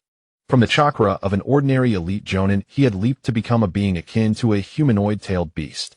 If he were to face Raza now, he was fully confident that he could outlast him. Beyond that, his spiritual energy and physical constitution had undergone earth-shattering transformations. In summary, even if his three-dimensional attributes hadn't increased, Uchiha Mirai's strength had experienced a qualitative leap compared to before. The most crucial point was that his current physique was the whirlpool immortal body, meaning that every attribute point he plundered in the future would be enhanced based on this foundation. In other words, every future point gained in constitution chakra or spiritual energy would likely be several times more valuable than before. Uchiha Mirai recalled a battery advertisement that fit perfectly. XX batteries, one cell is stronger than 6. After sensing the changes in his body, Uchiha Mirai stood up, activated the barrier he had set up in the room, and then directly opened the 8 gates. First gate of opening. Open. Second gate of rest. Open. Third gate of life. Open. Sixth gate of view. Open. Having opened 6 gates in succession, Uchiha Mirai's body radiated a wild and violent aura. If he hadn't activated the barrier beforehand, such turbulent chakra would have likely caused panic in the village. In fact, Uchiha Mirai vaguely sensed that with his current physical state, he might be able to challenge the 7th gate of the 8 gates, the Gate of Shock. But the energy that the 7th gate could unleash was simply too immense. Even with the barrier set up in advance, Uchiha Mirai couldn't guarantee that outsiders wouldn't detect it. So after some thought, he decided to abandon the idea. After a while, Uchiha Mirai took a deep breath and deactivated the 8 gates. A wave of fatigue swept over him, but a satisfied smile still graced Uchiha Mirai's face. Compared to the previous time, this activation of the 8 gates had lasted longer and carried much milder side effects. He'll check again tomorrow. Having roughly experienced the changes, Uchiha Mirai didn't push himself further. Instead, he lay down on the bed and fell into a deep sleep. The next day, Uchiha Mirai got up and stretched his body, finding nothing unusual except for a slight soreness in various parts. As expected of the whirlpool immortal body, such a monstrous recovery rate. Uchiha Mirai couldn't help but marvel. After all, the last time he fought Raza, it took him over half a month of adjustment to barely restore his body to its peak condition. But now a single night's sleep was enough to recover. The disparity spoke for itself. If the whirlpool immortal body is already this powerful, how formidable would the legendary perfect immortal body be? As the last golden leaf returned to the soil, the chilly winter wind began to make pedestrians on the street unconsciously shrink their necks. On such a desolate day, 2 green figures steaming with heat came running out of the distant forest while doing handstands. Kai, the Chunin exams are coming up soon. You must work even harder. I will, father. Keep it up, we're almost at the finish line. Persist, and he'll treat you to ramen. Wah! The 2 charged into Ichiraku Ramen shouting, "Boss, 4 bowls of large char siu ramen. Coming right up, please wait." After placing their orders, Might Dai and Might Kai found a corner to sit down. Soon 4 steaming, generously portioned bowls of ramen were served. Please enjoy. The sound of slurping filled the air, and soon the 4 bowls were cleaned completely, not even a drop of broth left. After they finished, a cool, handsome, black-haired youth walked in through the door. Mirai. Might Kai stood up excitedly and waved. Kai, Uncle Dai. Seeing Might Dai and Might Kai, Uchiha Mirai sat down beside them. Mirai, what a coincidence. I didn't expect to run into you here. This meal is on me. Might Dai waved his hand generously. Uncle Dai, you should save your money to buy some meat for... I have money myself. Uchiha Mirai shook his head, declining Might Dai's kindness. Ichiraku Ramen wasn't cheap, and the Dai family had always been financially strained. He didn't want to put them out. Mirai, my father has money now. Oh, where did you 2 come into wealth recently? Hearing Uchiha Mirai's teasing, Might Dai laughed heartily. It's all thanks to you, actually. Thanks to me. Seeing Uchiha Mirai's confusion, Might Kai quickly explained, that's right. Because of you, Mirai, father can now earn a lot of money. What exactly happened? Uchiha Mirai grew even more puzzled. He hadn't done anything special, had he? Mirai, a month ago you returned from the front lines. At that time you used the 8 gates to successfully block Raza and 2 jonin from Sunagakure. When the news reached the village, father was personally summoned by the 3rd Hokage. After a detailed evaluation, the Hokage-sama promoted father to special jonin. Now father's income is much higher than before. And, after father submitted the 8 gates training method to the village, he received a substantial reward. Might Kai looked at Uchiha Mirai with gratitude. Not only had he encouraged him to believe he was a genius of hard work, but he had also helped his father shed the title of Eternal Genin. He was practically a benefactor to their entire family. So that's how it is. Then I want stand on ceremony today. Having understood the full story, Uchiha Mirai didn't refuse further and directly ordered a deluxe ramen bowl. Since they were not short on money, refusing would be overly modest. Mirai, I haven't seen you lately. What have you been? Mike Kai asked curiously during the wait. For the past month, Uchiha Mirai hadn't invited him to train together, which made Mike Kai feel a little disappointed. The Chunin exams are coming up, so I've been training with Kurenai and the others recently. Uchiha Mirai. Hearing his answer, Mike Kai felt much better and smiled. I see. You're so lucky to be teammates with Kurenai and Asuma Mirai. Just then a little girl walked over carrying a large bowl of ramen. Your ramen, please enjoy. Looking at the 6 or 7-year-old Uchiha Mirai couldn't help but ruffle her hair. Thank you, little sister. Hey, my hair. Bad big brother. Pouted and stomped off angrily. After teasing Uchiha Mirai took a bite of the hot ramen with a smile and continued the previous topic. Kai, how are you preparing for the Chunin exams? I can't wait. Mike Kai waved his fist with fighting spirit. Everyone has worked so hard for this Chunin. Mirai, don't let your guard down. You might trip over a stone in the gutter. Hearing Mike Kai's words, Uchiha Mirai silently pulled up his system panel and glanced at it. Name: Uchiha Mirai, Constitution 213, Spirit 207, Chakra 209, Kekkei Genkai, Sharingan, Magnet, Release, Gold Dust, Ninjutsu, Other, Partial Expansion, Jutsu, Shadow Imitation, Jutsu, Whirlpool, Immortal. Looking at his 3 attributes, all exceeding 200 along with the various ninjutsu secret techniques, and Kekkei Genkai, Uchiha Mirai smiled silently. To make him fail in the Chunin exams, it would probably require the Hokage himself, Hiruzen Sarutobi, to personally step in, wouldn't it? In the My Village. On the 2nd floor of an apartment building, Yuzebo Wailai bearing 2 exquisite cakes knocked on the door. Jikusenai. After a few seconds the door swung open. Schwanwa Jikusenai, hands on her hips, said, Kid, can't you just call me big sister? A gift for you. Yuzebo Wailai ignored her remark and thrust the cakes forward. Jikusenai's expression instantly shifted from gloom to delight, a smile spreading across her face. Wailai, what brings you here this time? Wailai replied promptly, last time I visited I accidentally upset you. I've come specifically to apologize. Oh, you're being so kind. Jikusenai's tone was skeptical. And besides, it's been nearly a month since last. Upon hearing this, Wailai flashed a guileless smile. Because the Zhongren exams are coming up, I've been quite busy. Also, I came to ask for your guidance. Wailai stated his purpose. You want me to guide you? Jikusenai was taken aback. Shouldn't Shuemin be better at this? Wailai shook his head with a smile. He's already guided me many times. I want someone else to point out my flaws. Maybe I'll gain unexpected insights. As for why I chose you. Because everyone says you're an excellent ninja. Wailai spoke with utter seriousness. Kid, you've got good taste. Flattered by the compliment, Jikusenai gave a light, proud hum. I accept your request. She couldn't leave the village for missions anyway. As a ninja, her days were spent either strolling around or staying home, and she was nearly bored to death. So when Wailai asked for her guidance, she agreed without a moment's hesitation. After closing the door, the two headed toward the Huiying Yin. Upon reaching the rear mountain, Jikusenai beckoned to Wailai. Kid, let me see what you've got. Jikusenai, you'd better be careful. You should be the one saying that. Come at me with all your strength.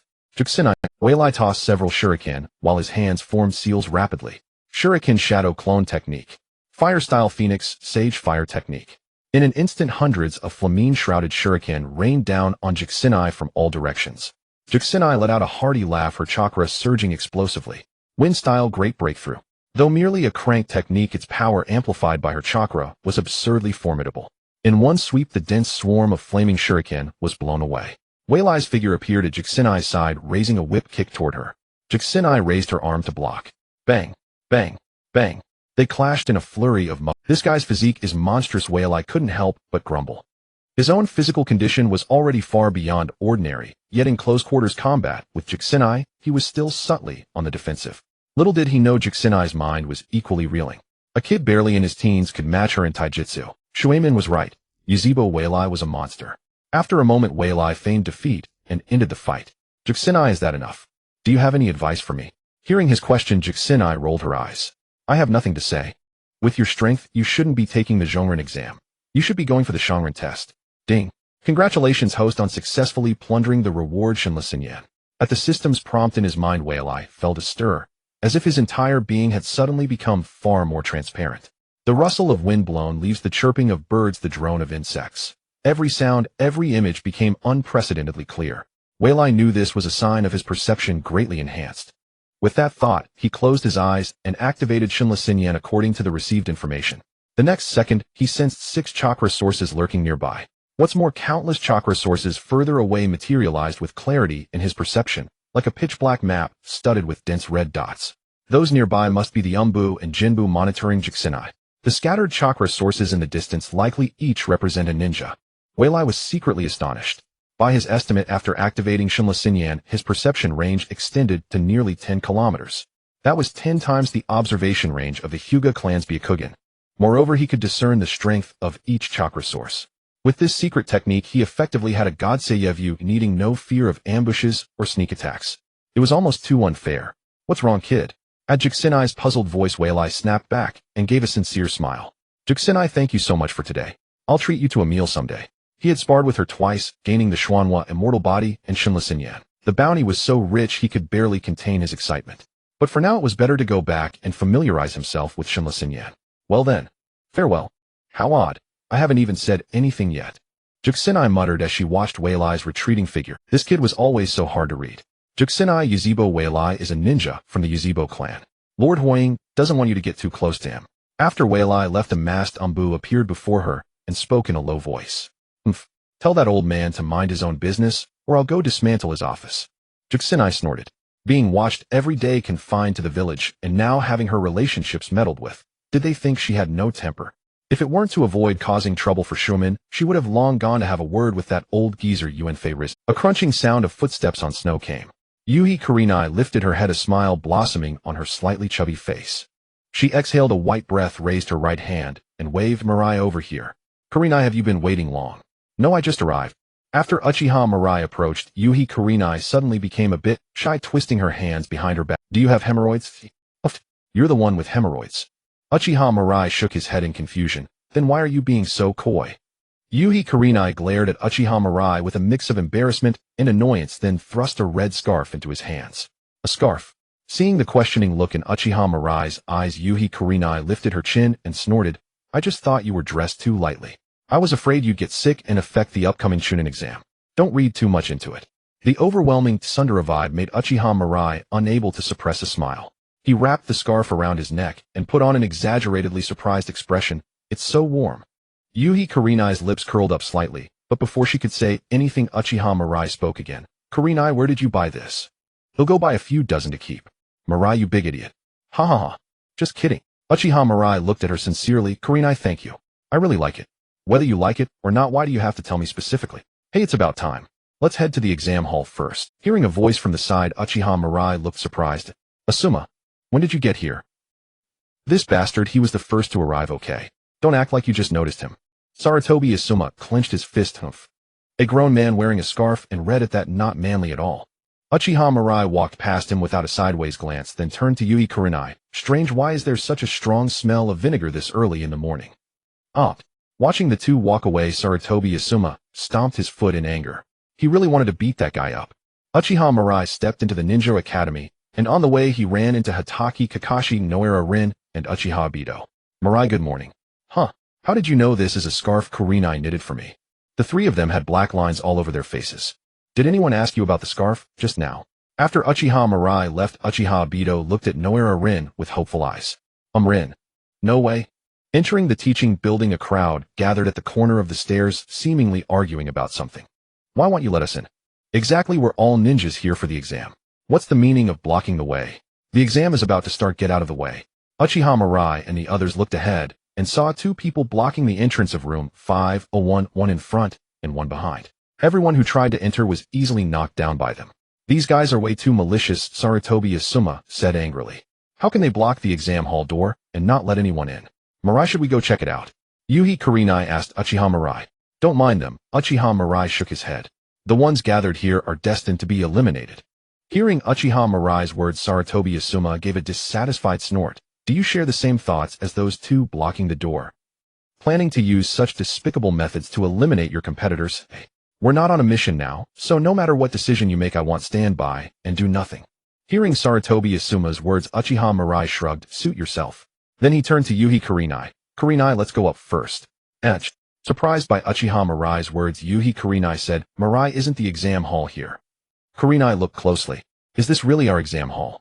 Yuhi Kurenai was startled, then immediately sensed something amiss. She had a talent for genjutsu, and with Uchiha Mirai's hint, she easily realized she had fallen under a genjutsu.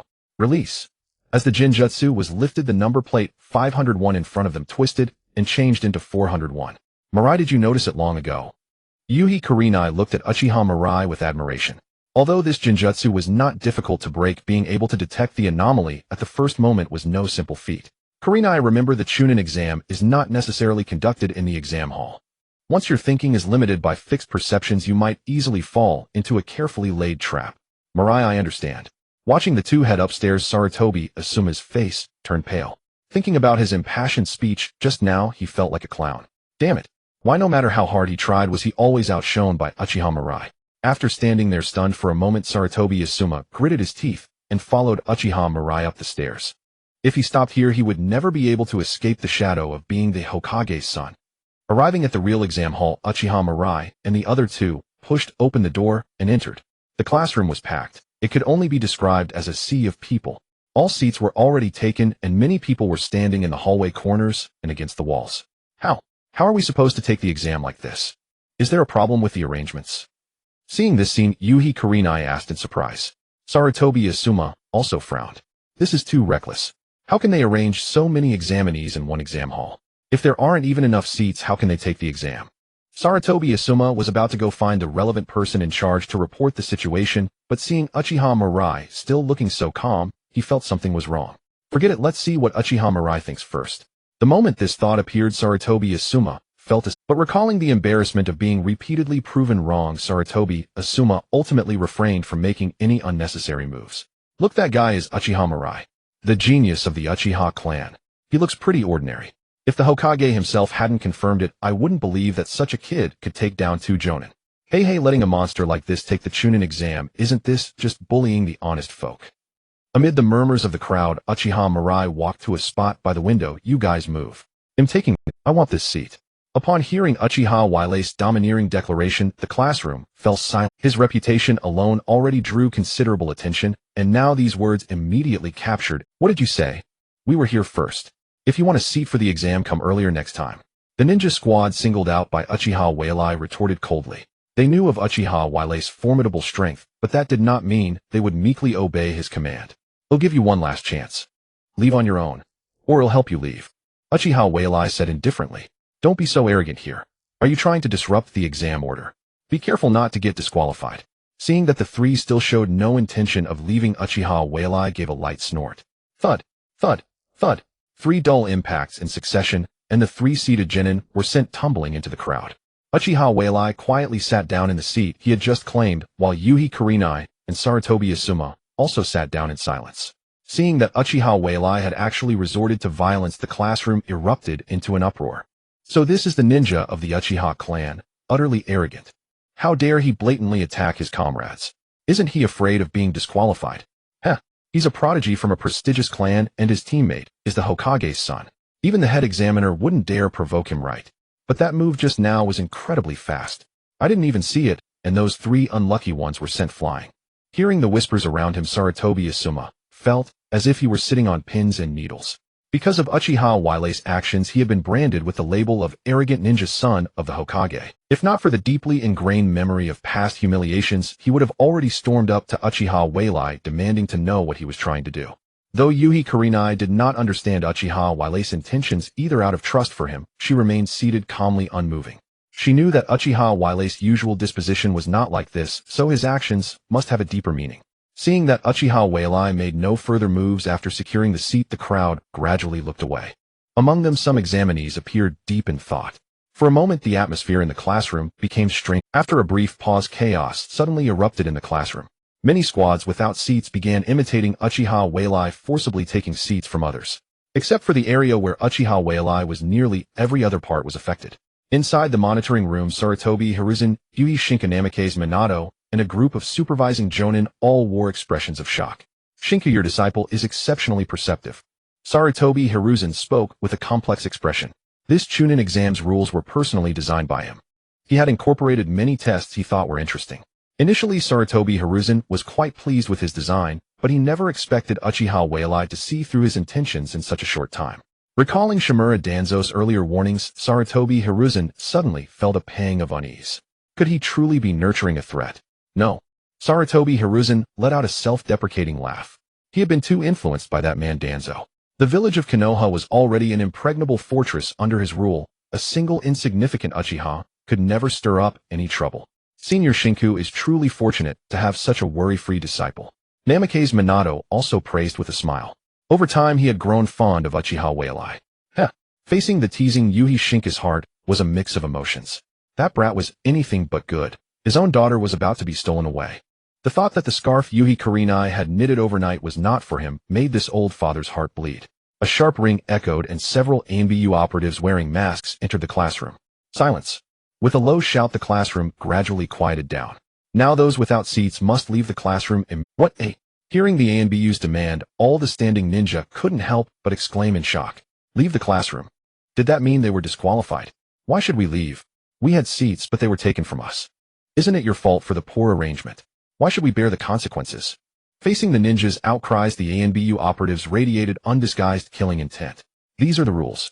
If you don't want to be permanently disqualified, leave now. The cold tones silenced They knew these ANBU directly under the third Hokage were not joking. All eyes turned toward the back row Their Uchiha Mirai sat with arms crossed, an expressionless face, as if he had anticipated all this. This guy, had he foreseen this, and thus acted to seize the seat? The onlookers' gazes toward Uchiha Mirai were filled with awe. To detect this hidden rule the moment he entered the exam hall. What terrifying insight. Some seated ninja wore expressions of relief.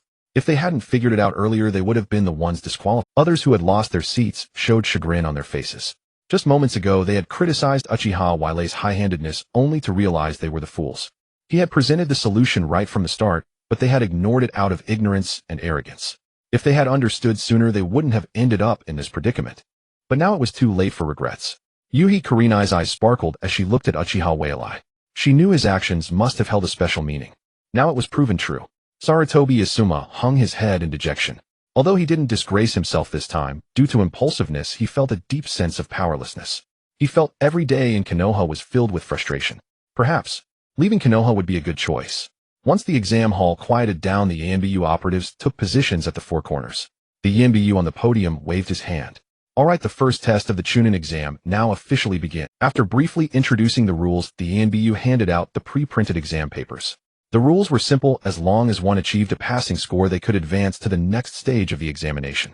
Uchiha Mirai picked up the exam paper and glanced over it, finding that all the questions were simple basic ones. For example, the nature of Chakra, the meridian network within the human body, how to perform ninjutsu, and so on.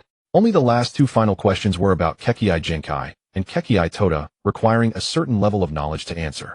Compared to the Chunin exam presided over by Marino Abiki, that the 12 little geniuses participated in, this is simply too easy. It seems. In times of war, the theoretical knowledge requirements for ninjas are much more lenient. Uchiha Mirai finished answering the questions in a very short time. He scanned the exam hall and found that everyone looked relaxed, showing no signs of pressure. Soon the exam time ended. The ANBU proctors graded the papers on the spot, and in the end, only 5 people were eliminated for failing to pass.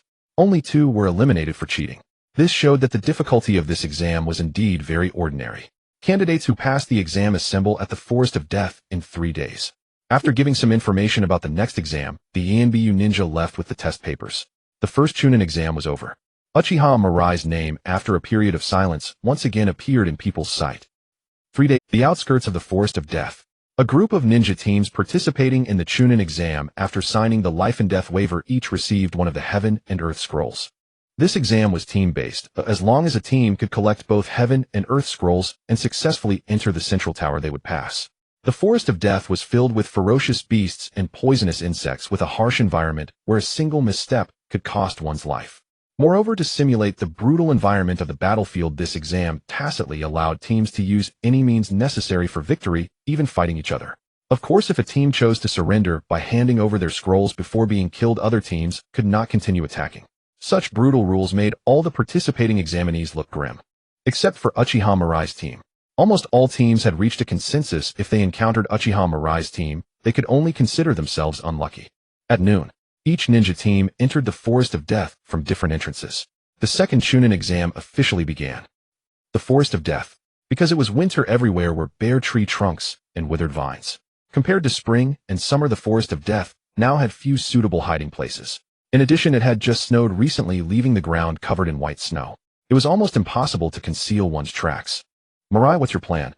After observing the surroundings, Uchiha Mirai habitually asked for Uchiha Mirai. Uchiha Mirai waved his hand forward, head straight to the central tower. Huh. Uchiha Mirai was puzzled. But if we can't collect both heaven and earth scrolls, even if we reach the central tower, we won't pass the exam. We'll encounter other teams on the way, Uchiha Mirai patiently explained. If we don't, well, wait by the gate of the central tower like a farmer waiting for a rabbit. The teams that arrive at the central tower must have already collected both scrolls. If we rob them, we'll pass. Hearing Uchiha Mirai's words, Uchiha Mirai opened her mouth in shock. Can he play like this? After thinking it over carefully, she found it seemed quite reasonable. Such a method would be utterly impractical for any other team. After all, waiting at the gate of the central tower would likely make them a target for everyone. But their team was different. With Mirai's strength, there was no need to worry about such things. Asuma, what do you think? Uchiha Mirai turned his gaze to Sarutobi Asuma. I'm fine with anything you decide. Looking at the silent Sarutobi Asuma, Uchiha Mirai was a bit puzzled. He wondered if it was his imagination, but since the first Chunin exam, Asuma seemed to have become somewhat downcast. However, for this rebellious second generation of the Hokage, he had little interest in probing too much. He then determined the direction, raised his hand, and waved, let's go. Perhaps because they traveled too fast, in just 1 hour Uchiha Mirai and his two teammates arrived at the gate of the central tower. As planned, they silently waited at the gate for other ninja teams to arrive. As time passed, more and more ninja teams came to the central tower. But because they caught sight of Uchiha Mirai and his team guarding the gate at a glance, every team chose to stop and observe from a distance. Thus a miraculous scene occurred. 3 days later, a dozen ninja teams stood not far from the central tower. In the cold wind, everyone crouched on the ground looking at each other in dismay, all somewhat helpless. What is Uchiha Mirai up to now? Is he guarding here to eliminate everyone? Probably not. The examiners would surely step in to stop that. Could it be that they haven't collected both scrolls, so they want to rob the teams arriving at the central tower? Come to think of it, that's very possible. Damn it, that arrogant Uchiha brat. Hearing the crowd's murmurs, Uchiha Obito couldn't hold back. He stood up and snorted, Kakashi, are we just going to wait here forever? Your strength isn't bad, either you should be able to hold off Uchiha Mirai, right? Hearing Uchiha Obito's words, Hatake Kakashi shook his head, you overestimate me. As long as Mirai is guarding here, no one can enter the central tower. Seeing even Hatake Kakashi lacked confidence, the others were even worse. After a moment of silence, someone suggested, if we attack together, Uchiha Mirai may not be able to stop all. No one echoed. Uchiha Mirai was a powerhouse who could kill Jonin. Who would dare to be the first to stick out? This scene made Might Guy's blood boil with excitement. So cool. If only his youth could shine as brightly as Mirai's. Mirai, they seem too afraid to come over. Can this really work? Uchiha Mirai looked at Uchiha Mirai with some concern. The exam in the Forest of Death lasted 5 days. 3 days had already passed. She had thought that robbing a team that wanted to pass would be enough, but she hadn't expected that after such a long time not a single team had come forward. Would the village sit idly by? Don't worry, Kurenai. Someone will eventually lose their patience. Uchiha Mirai said calmly. As soon as he finished speaking, sounds of fighting came from ahead. Then a heaven scroll and an earth scroll were thrown over from a distance. There, we can pass. Uchiha Mirai stood up, took the scrolls in hand, and turned to enter the central tower, leaving Uchiha Mirai bewildered. What? There was such a way to pass. Just by sitting and resting at the gate for 3 days, someone actively delivered the complete scrolls. Unbelievable. Absolutely unbelievable. After Uchiha Mirai entered the central tower and submitted the heaven and earth scroll, the ninja squads waiting outside rushed in, eagerly jostling with one another. Witnessing this scene, everyone couldn't help but twitch their mouths. Good heavens. Such an absurd spectacle could never be replicated even if the Chunin exam were held for another 100 years. Upon clearing the exam, Uchiha Mirai walked aside and closed his eyes to rest. With 2 days remaining before the deadline, they had no choice but to wait patiently here. 2 days later, as the last squad submitted the heaven and earth scroll, the Forest of Death exam concluded. Immediately a chorus of exclamations erupted. The third Hokage, Sarutobi Hiruzen, escorted by a group of Jonin, arrived before the crowd. You have all worked hard, he said. To have made it here proves that each of you is a formidable ninja. However, strength is not the sole criterion for becoming an excellent ninja. Where leaves dance, fire also burns endlessly. The flames will continue to illuminate the village and allow the new leaves to sprout. As Hiruzen delivered his impassioned speech, Uchiha Mirai let out a disdainful snort inwardly. How could he speak such righteous words before everyone with such a thick face? Just as Uchiha Mirai was about to nod off, Hiruzen finally paused. He took a puff of his pipe and wore a benevolent smile. The final stage of this exam is individual combat. Opponents will be randomly assigned by computer. Regardless of victory or defeat, each candidate has 3 opportunities. The panel of judges will then evaluate everyone's performance to decide who qualifies for promotion to Chunin. After Hiruzen finished announcing the rules, the names on the central screen began to spin rapidly. The next moment, the screen froze. Might Guy versus Uchiha Obito. Seeing his own name on the screen, Guy let out an excited yell. I'm the first to appear. With so many people watching, I must give a stellar performance. Youth must never be slack. In stark contrast to the exuberant Guy, Uchiha Obito coolly kept his hands in his pockets and sauntered slowly to the center of the arena. Guy, although you are not my target, I lost to you in the graduation exam due to carelessness. This time I will seize the chance to redeem my honor. Come on, I won't go easy on you. Seeing Obito's confident demeanor, the onlookers began to whisper among themselves. This guy is also a Uchiha ninja. With that cocky attitude, he must be pretty strong, right? Definitely. The Uchiha clan is never to be trifled with. Just look at Uchiha Mirai. But I heard Uchiha Obito was a dead last at the Ninja Academy. Huh, no way. Hearing the murmurs, Obito's eyes blazed with determination. After today, he would make everyone know that Uchiha Obito was no longer the dead last of before. Referee, let's begin. Seeing both sides ready, the referee blew his whistle. The next second, a green blur flashed by. Shadow Leaf Dance. Bang. Obito was kicked under the chin, his body sent airborne. Leaf Whirlwind. Another spinning kick struck Obito midair, slamming him heavily to the ground. That Obito. Kakashi and Rin both facepalmed, utterly speechless at his performance. They had clearly seen that when the referee announced the start, Obito hadn't even pulled his hands out of his pockets.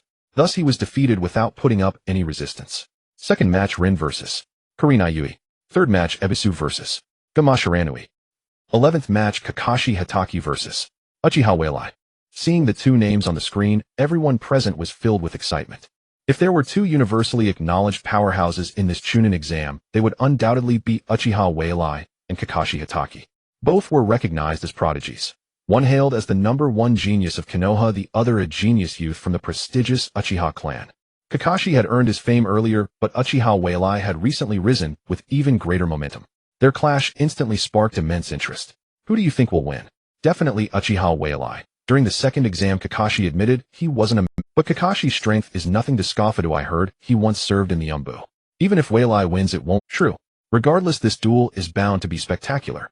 Amid the expectant gazes, Uchiha Mirai and Kakashi Hatake stepped into the center of the arena. Uchiha Mirai looked at Kakashi and shrugged. Kakashi, your luck isn't great. No, I'd say it's quite good. Kakashi gripped his chakra blade tightly. You're the opponent I most wanted to face in this exam. Is that? Seeing the fighting spirit in Kakashi's eyes, Mirai gave a slight smile. Then you'd better be serious. I'm not used to holding back. Don't worry. I've mastered quite a few new techniques recently. They'll definitely surprise you. With that, Kakashi vanished from his spot. The next moment, a flash of cold light sliced through Uchiha Mirai's body. Caw, caw, caw. His body turned into dozens of crows scattering in all directions. Crow clone. Kakashi quickly scanned the surroundings, but found no trace of Mirai. He leaped high. Just as he jumped, two arms emerged from the ground where he had been standing. I won't fall for the same trick twice. Is that so? Hearing a voice behind him, Kakashi spun around abruptly, only to find Uchiha Mirai already behind him. Bang! An elbow strike slammed Kakashi hard to the ground. In the next instant, Mirai's blade was pressed against Kakashi's neck. He lost. Kakashi lost. What just happened? The fight ended in the blink of an eye. Too fast. I couldn't follow their movements at all. So this is Uchiha Mirai's true power. Even Kakashi was defeated so easily. Indeed, they seem to be on completely different levels. Mirai finished the fight in just a few seconds. Is this the pinnacle of combat? I didn't understand a thing. Can someone explain? No one had anticipated that the much-anticipated showdown would end so anticlimactically. Uchiha Mirai had utterly crushed Kakashi Hatake. WWHYA. How could I have lost so easily? Hatake Kakashi stared at Uchiha Mirai, his face etched with bitter disappointment. He knew he was no match for Uchiha Mirai, but he had never imagined he would be defeated so effortlessly. After all, in the battle just now, Uchiha Mirai had only used a few basic ninjutsu. Neither the powerful 8 gates nor the 3-to-mo Sharingan of the Uchiha clan had been employed. Even under these circumstances, he had been utterly crushed by Uchiha Mirai. From the graduation exam at the Ninja Academy, where they were evenly matched to the point where Uchiha Mirai, with his Sharingan, could single-handedly catch his Chidori. And now, Uchiha Mirai had defeated him without revealing any of his trump cards. The gap between them was widening, delivering a crushing blow to the prideful Hatake Kakashi. Kakashi, don't chase after flashy techniques too much. Sometimes the most basic ones are the most effective. Uchiha Mirai offered this advice to Hatake Kakashi. In the original story, Kakashi had astonishing talent as a child, but after obtaining the Sharingan, he chose a different path. He earned the title Copy Ninja Kakashi through his flashy ninjutsu. In Uchiha Mirai's view, this was a complete waste of his talent. If Kakashi had devoted all his efforts to mastering the Hatake swordsmanship, he would have achieved far more than the so-called Konoha's Jounin. At least, he wouldn't have struggled so hard to defeat someone like Momochi Zabuza. Ahem. Seeing Uchiha Mirai and Hatake Kakashi leave the arena, Hiruzen Sarutobi coughed a few times to draw everyone's attention. The battle just now ended quickly, but it was actually quite brilliant. Since many of you didn't fully understand what happened, I'll explain it here. Hiruzen Sarutobi felt somewhat helpless. This fight had clearly exceeded the level of a Chunin match, leaving many unable to grasp what had occurred. To satisfy everyone's curiosity, he had to step up as a commentator. At the start of the battle, Kakashi used the body flicker technique to close in on Uchiha Mirai and stabbed him with a short sword. But that was just Uchiha Mirai's crow clone. After the clone was dispelled, it turned into dozens of crows scattering in all directions. At that moment, Hatake Kakashi sensed something amiss beneath his feet and leaped into the air to avoid Uchiha Mirai's earth release hiding in the earth technique. However, the one performing the earth release hiding in the earth technique below was actually Uchiha Mirai's shadow clone, meant only as a feint. Uchiha Mirai's real body, disguised with the transformation technique, was hidden among the crows flying around earlier. When Kakashi was midair with no leverage, he appeared behind him and took him down in one strike. Hearing Hiruzen Sarutobi's analysis, the ninjas present all war expressions of shock.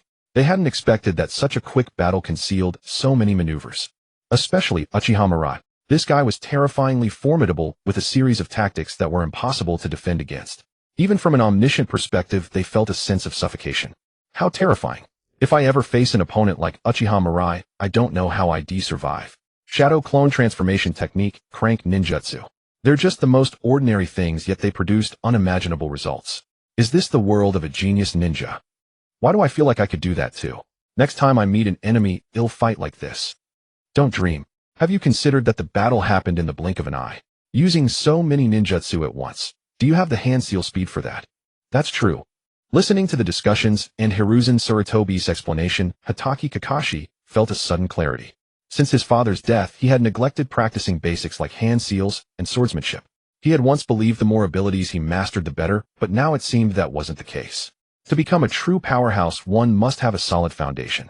The third round of individual matches continued until the afternoon. Uchiha Mirai yawned in boredom. After defeating Hatake Kakashi, all his subsequent opponents chose to forfeit, leaving him almost asleep. Fortunately, when the exams ended, the summary wasn't given by Hiruzen Sarutobi. Otherwise, Uchiha Mirai was sure the old man would have launched into some brainwashing speech. Alright, this Chunin exam has concluded successfully. The promoted ninjas will receive their documents and tactical vests within the next 3 days. With the proctor's announcement, the Chunin exam officially came to an end. Except for Uchiha Obito, who wasn't promoted, Mado Gai, Kurenai Yuhi, Asuma Sarutobi, and Kakashi all passed. How about we all have a group dinner today? Kurenai Yuhi suggested to Kakashi and the others. Everyone nodded in agreement. They were all classmates with decent relationships. Now that they were promoted together, it was indeed worth celebrating. I won't join. Uchiha Obito shook his head. Failing to become a Chunin left him feeling dejected, and he had no interest in even eating with Rin Noera. Obito, it's okay. The Chunin exam is held every 3 months. You'll definitely be promoted next time. Rin Noera consoled him. Ha ha ha. Of course, because I'm the man who's going to become Hokage. Uchiha Obito laughed heartily, hands on his hips, then turned his back to everyone. I promised Grandma I'd help her buy flour. I'm leaving. Watching Uchiha Obito's retreating figure, Rin Noera felt helpless. Obito was wonderful in many ways, but sometimes too stubborn. Whenever something happened, he would shut himself off. Such a worry. Shall we go then? Uchiha Mirai asked tentatively, feeling everyone's gaze. How had he inexplicably become the group's pillar? Led by Uchiha Mirai, the group arrived at the best-rated barbecue restaurant in Konoha. Ebisu, unnoticed, took out some secretly prepared sake. Although ninja regulations prohibited minors from drinking, the atmosphere was so festive that everyone poured. Uchiha Mirai clearly saw Kurenai Yuhi's face light up with an excited smile after taking a sip. Her adorable expression stirred something within him. He then recalled that in the original story, Kurenai Yuhi, like Tsunade, was a woman who loved alcohol. He wondered if she had a high tolerance. If not, he might be in for a treat. Just then a breeze swept by. Uchiha Mirai looked up to see Hatake Kakashi approaching with a cup of sake. Mirai, you've taught me another lesson today. No matter how wide the gap between us, one day, I will make you see me. With that, Hatake Kakashi downed his sake in one gulp, a flush spreading across his face. Seeing the fighting spirit in Hatake Kakashi's eyes, Uchiha Mirai could sense that Kakashi had undergone a great change. His personality gradually becoming more open. Most importantly, Kakashi had regained the desire to strive for strength. This way, perhaps in the near future, Kakashi would become a capable subordinate. With that thought, Uchiha Mirai raised his cup and drained it in one go. Kakashi, I look forward to that day. Within the Uchiha clan's territory, in the dense forest behind the shrine's mountain, several wooden stumps stood desolately in the clearing, and then a kunai shot out swiftly from a distance. The moment the kunai approached the stump, Uchiha Mirai's figure materialized out of thin air. Rasengan. Boom. Countless wood chips splattered, and the stump shattered into pieces. It still feels a bit off. Uchiha Mirai stood still, a troubled expression on his face. Ever since he acquired the Flying Thunder God technique, he had been practicing it for a set amount of time each day. But until now, he had never been able to execute the technique as fluidly as Nameki's Minato did. Because every time he teleported using the Flying Thunder God technique, he needed a brief moment to analyze the positions of both himself and his opponent before determining his next attack. Although this delay was short and had little impact against weaker ninjas, Uchiha Mirai knew that when facing opponents above the Kage level, this sluggishness would rob the Flying Thunder God technique of its necessary unpredictability. In battles between powerful fighters, even the slightest gap could be infinitely magnified. Such a flaw was something Uchiha Mirai absolutely did not want to see. It seems that improving my reaction speed through training alone is unlikely.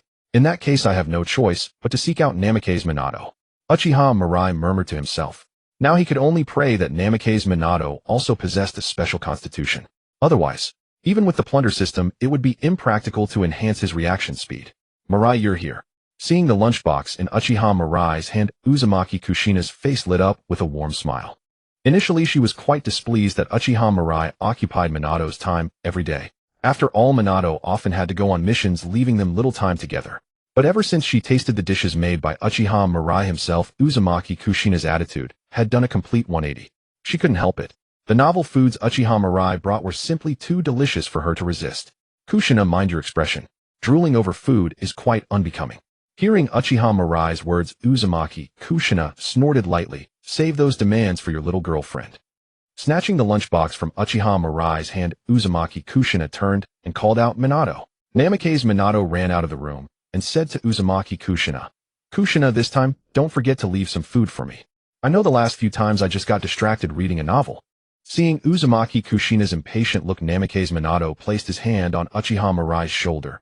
Mirai, let's make this quick, or you'll go hungry again later. With that, he directly activated the Flying Thunder God technique, bringing Uchiha Mirai to their usual training ground.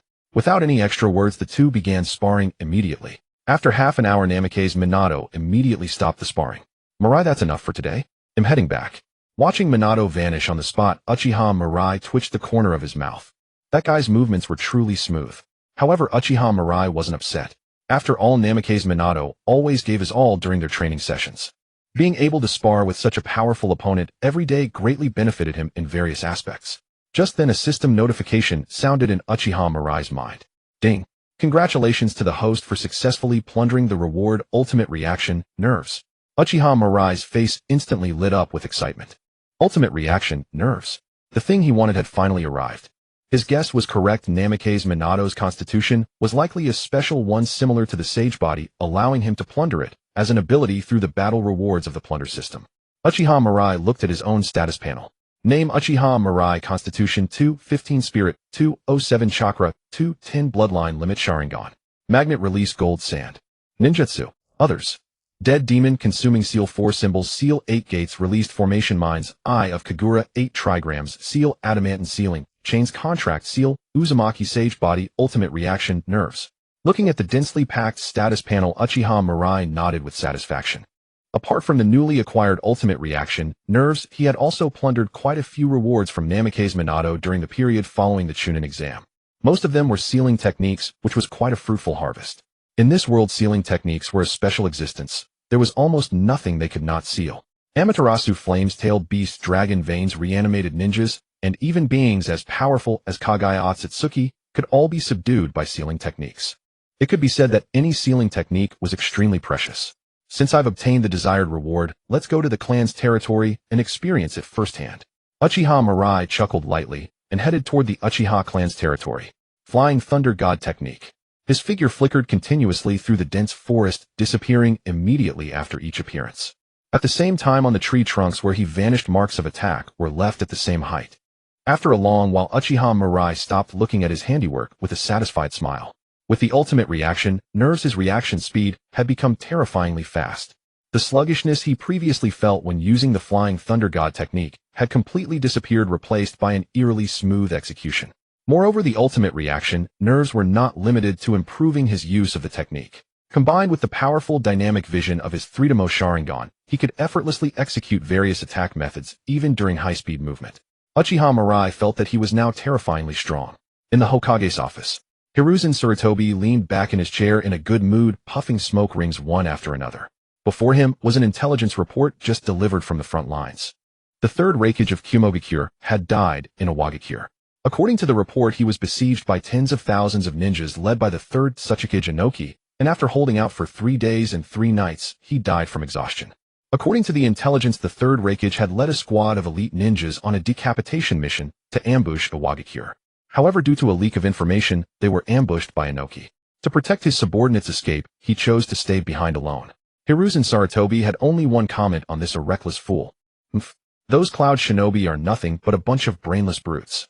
Hiruzen Sarutobi let out a light snort. Though his own teacher Tobarama Senju had once made the same choice as the third Raikage, sacrificing himself to protect his comrades, ultimately falling to the traitors Kinkaku and Ginkaku of the Cloud Village, the memory had left a deep impression on him. Such deeds had once etched a profound mark on his heart, yet Hiruzen Sarutobi no longer saw eye to eye with them. As he grew older, his views on many matters had shifted dramatically. A Kage was the soul of a village, meant to command from the center, not to risk his life on the front lines. A reckless fool like the third Raikage, who acted without thought for consequences, knew nothing of politics. Now that he was dead, the Cloud Village must be in chaos, wouldn't it? If it were him, he would never have made the same choice. Still, it was for the best.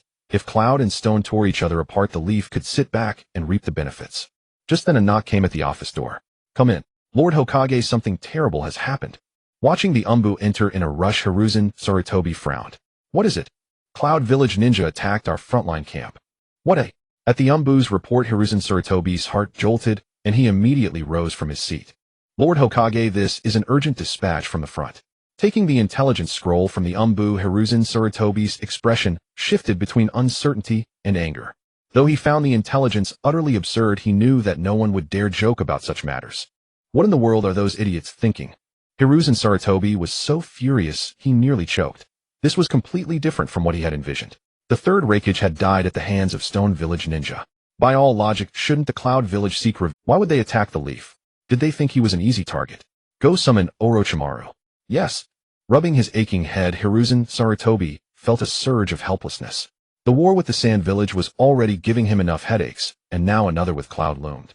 In the shadows, Stone and Mist were also biding their time, watching hungrily. If another great ninja war erupted, could the Leaf still hold out against the siege of other villages as it had before?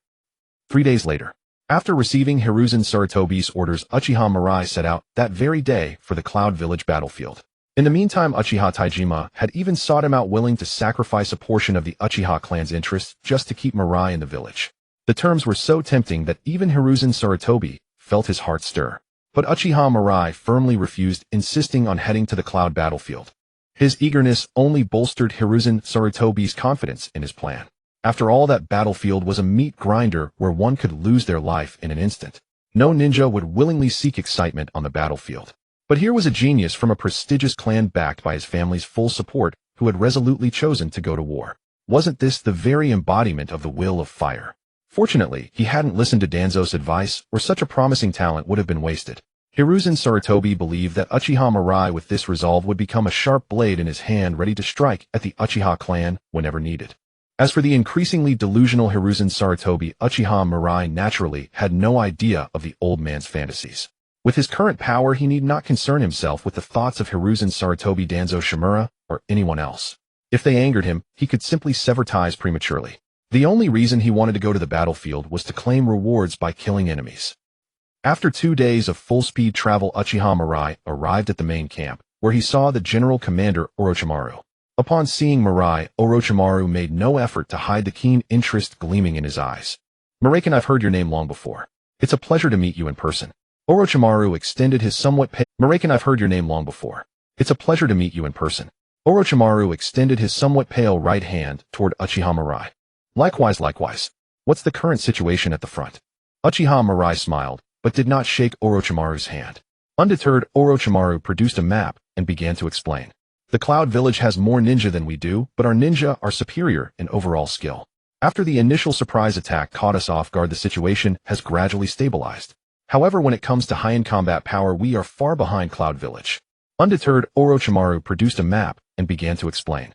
The Cloud Village has more ninja than we do, but our ninja are superior in overall skill. They never engaged the Leaf in a frontal battle, always striking and fleeing.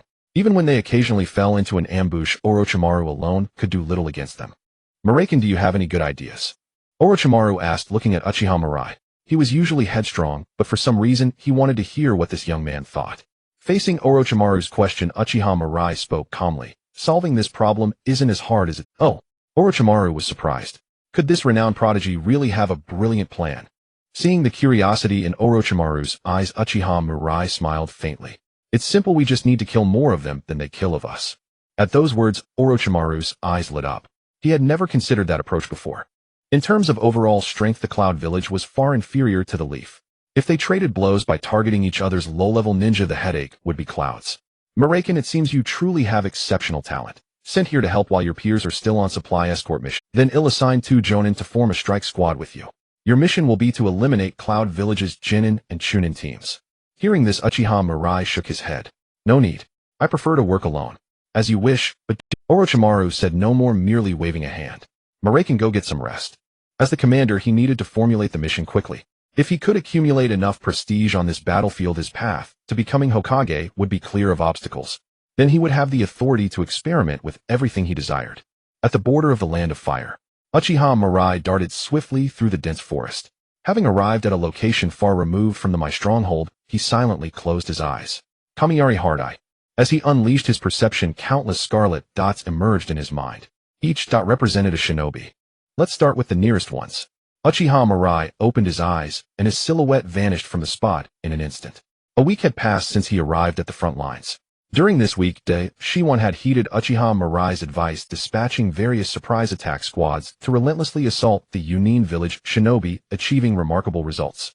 In this period, Uchiha Mirai had also slain many Yunin village shinobi, plundering numerous rewards. After all, with his Kamui Hard Eye, it was akin to having a god's eye view. No matter how cunningly the Cloud Shinobi disguised themselves, they could not evade his perception. Moreover, because the sensing range of the Kamui Hard Eye extended as far as 10 kilometers, even the perception-type shinobi of Yunin village could not track his movements. Thus, this battlefield had become a private garden where he could roam at will. Hurry up, finish exploring this area, and then withdraw immediately. A burly Cloud Shinobi urged. Understood, we don't want to waste time either. Another Cloud Shinobi sighed. The border skirmishes had grown increasingly tense lately. Many reconnaissance squads had vanished without a trace. Even several Jonin had gone missing. Under such circumstances, the reconnaissance squads, originally composed of Jinin and Chunin, were now staffed by Chunin and Jonin. Their squad consisted of 1 Jonin and 2 elite Chunin. Yet despite this, the village still suffered heavy casualties every day. In this situation, every extra second spent outside meant increased danger. Just as the 3 finished searching part of the area, a black figure suddenly charged toward them. Enemy attack.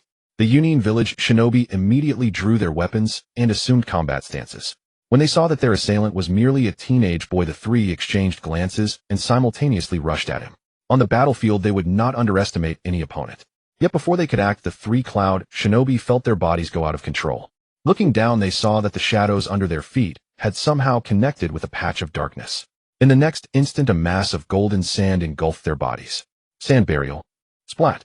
Except for the Jonin, who at the last moment unleashed a secret technique to break free from the shadow possession, the other 2 Cloud Shinobi were crushed into pulpy masses.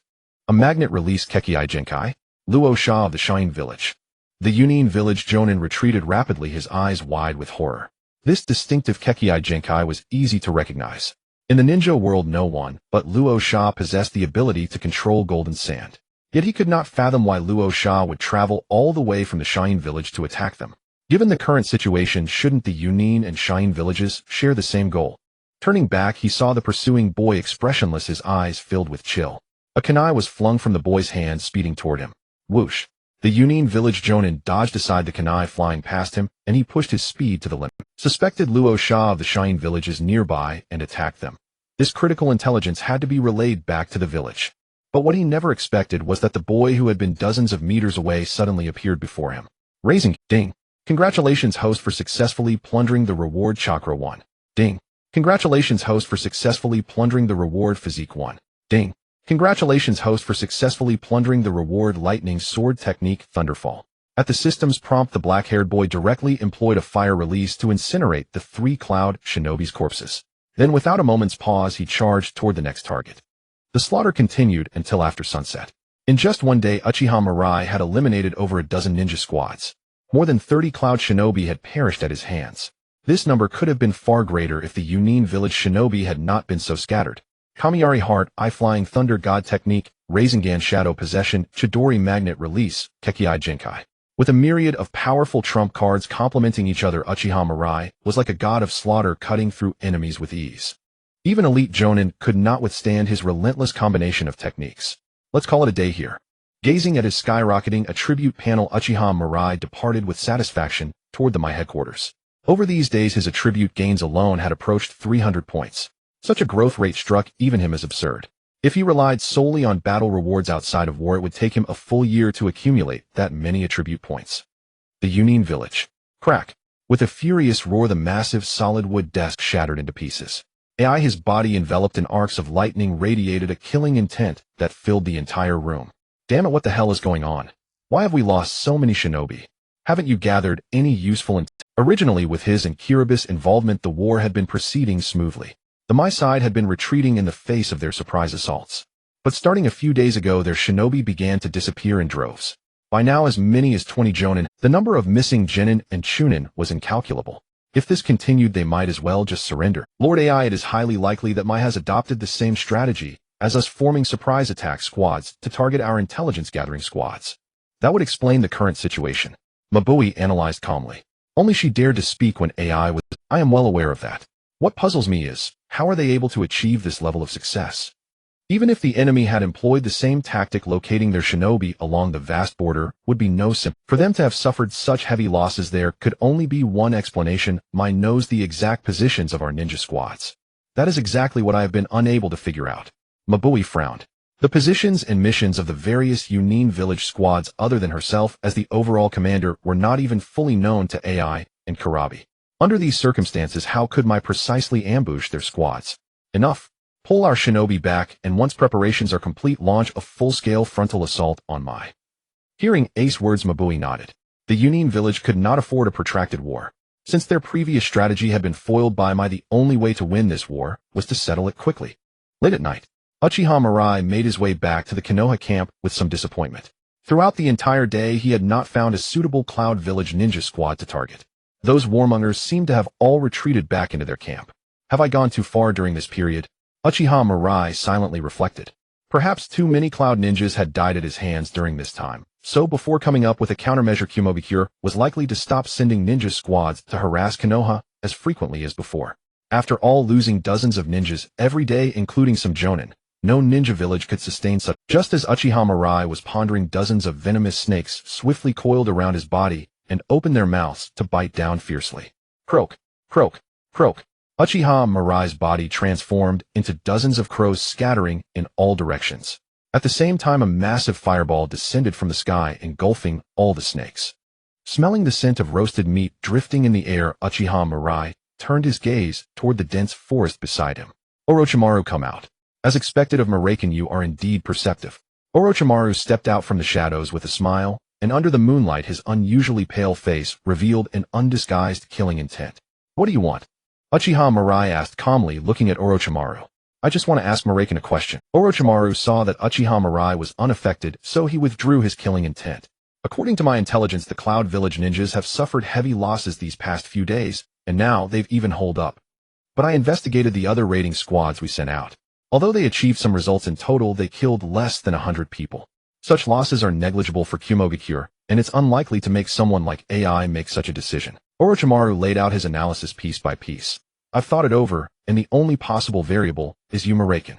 Uchiha Mirai raised an eyebrow. So, Orochimaru's strange vertical pupils flashed with a sharp light. So let me see how you managed to do this, Miraken. Hidden Shadow Snake Hands. Orochimaru's arms transformed into dozens of venomous snakes, opening their gaping maws and lunging toward Uchiha Mirai. Wind-style wind cutter technique. Sharp wind blades sliced all the snakes in two. Then Uchiha Mirai's hands moved swiftly in hand seals. Fire-style great fire annihilation. Wind-style great breakthrough. A sea of flames engulfed everything ahead, and Uchiha Mirai quickly retreated. At the spot where he had been standing, Orochimaru burst out from underground, biting the Kusanagi, sword in his mouth. Clang. Uchiha Mirai drew his blade to block Orochimaru's attack, and the two quickly engaged in close combat. Mangekyō, you never cease to surprise me. Orochimaru looked at the crimson, Uchiha Sharingan. In Uchiha Mirai's eyes his face filled with curiosity.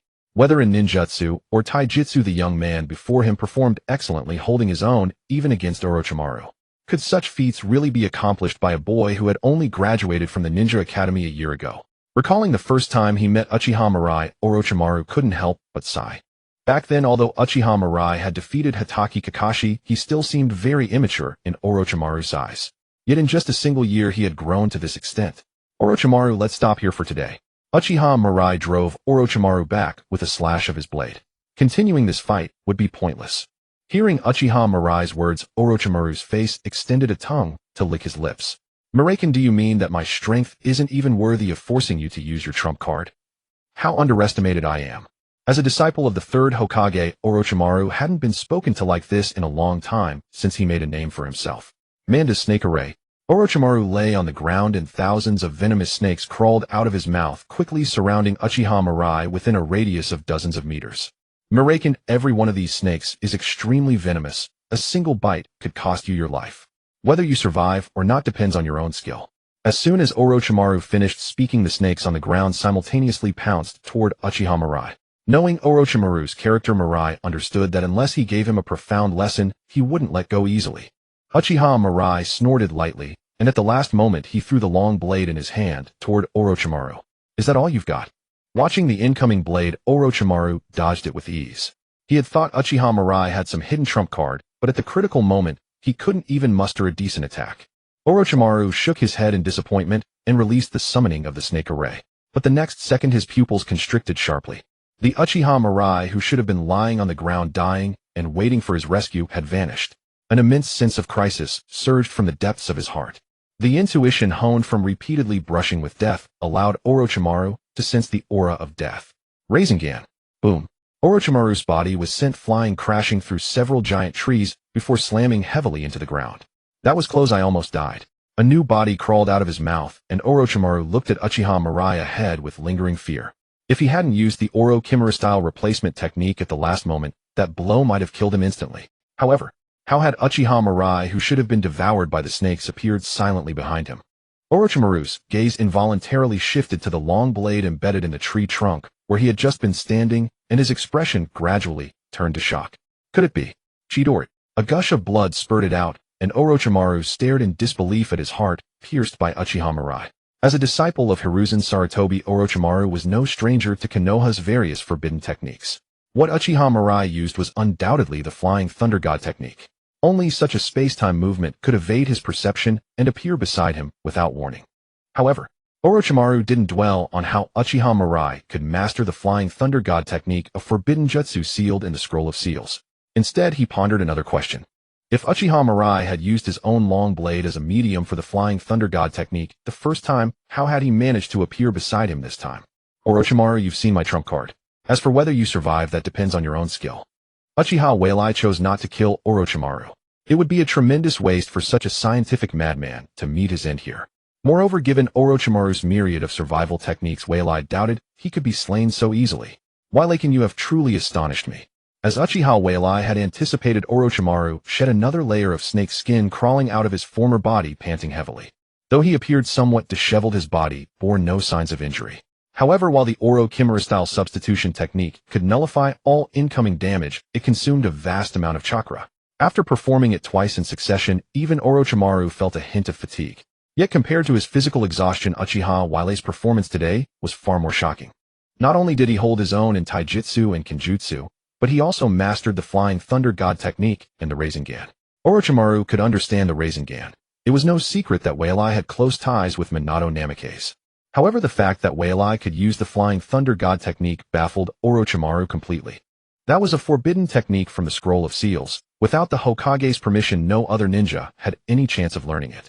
What kind of deal had Uchiha Mirai struck with Minato Namikaze to make him risk being branded a rogue ninja and teach him the Flying Thunder God technique? Seeing Orochimaru's perplexed gaze, Uchiha Mirai naturally had no intention of explaining. He sheathed his long blade and spoke calmly. Orochimaru, let's make a deal. What deal?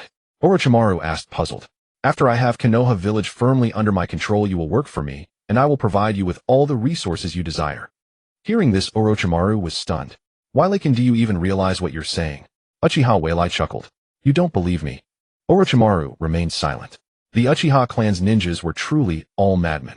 He admitted that Mirai was strong, but that was all. If not for the unexpected mastery of the Flying Thunder God technique, today's battle would not have ended so easily in his defeat. Moreover, no matter how strong an individual might be, they were insignificant when facing a behemoth like a village. Take control of the entire village. Preposterous. Even he who had worked for decades in Konoha under the title of the Hokage's disciple dared not utter such words. Furthermore, Orochimaru fixed his gaze on Mirai. Why, have you forgotten? I will become the next Hokage. Aren't you mistaken about the party you should be negotiating with? Orochimaru reminded him. If Mirai wanted to take over the whole village, he would inevitably stand against Orochimaru. How could they cooperate? Upon hearing this, Uchiha Mirai couldn't help but laugh. Orochimaru, you want become Hokage? Orochimaru raised an eyebrow, and a dangerous aura emanated from him again. Why, what do you mean by that? Is there anyone in the village more suitable than me? In response to Orochimaru's question, Uchiha Mirai spoke calmly. You should be aware of Shimura Danzo's ambitions, right? He will certainly spread word of your deeds during the Hokage election. The mere fact that you secretly conducted human experiments is enough to ensure you never recover. Orochimaru's pupils contracted, and his smile stiffened. Why, I have underestimated you. I never imagined you would know such things. However, given my prestige in the village, even if Shimura Danzo pulls such petty tricks, they won't affect the... Orochimaru said confidently. He had always been cautious, conducting his human experiments only in the root research facility, never leaving any evidence. Moreover, with the renown he had accumulated since the Second Shinobi World War, and over the years he had countless ninja supporters, it would not be so easy for Shimura Danzo to tarnish his reputation with mere rumors. Shimura Danzo alone may not be enough, but what if the third Hokage secretly lends his support? Hearing this, Orochimaru's face finally darkened. What are you trying to say? Orochimaru, you think your current prestige and power will help you in the Hokage election, but on the contrary, it means you will be difficult to control. Uchiha Mirai said indifferently. You have completely lost the appearance of a common ninja. Hiruzen Sarutobi will not let you ascend. These eyes of mine have already seen your future. Gazing at those crimson, Freedomo Sharingan, Orochimaru was momentarily dazed.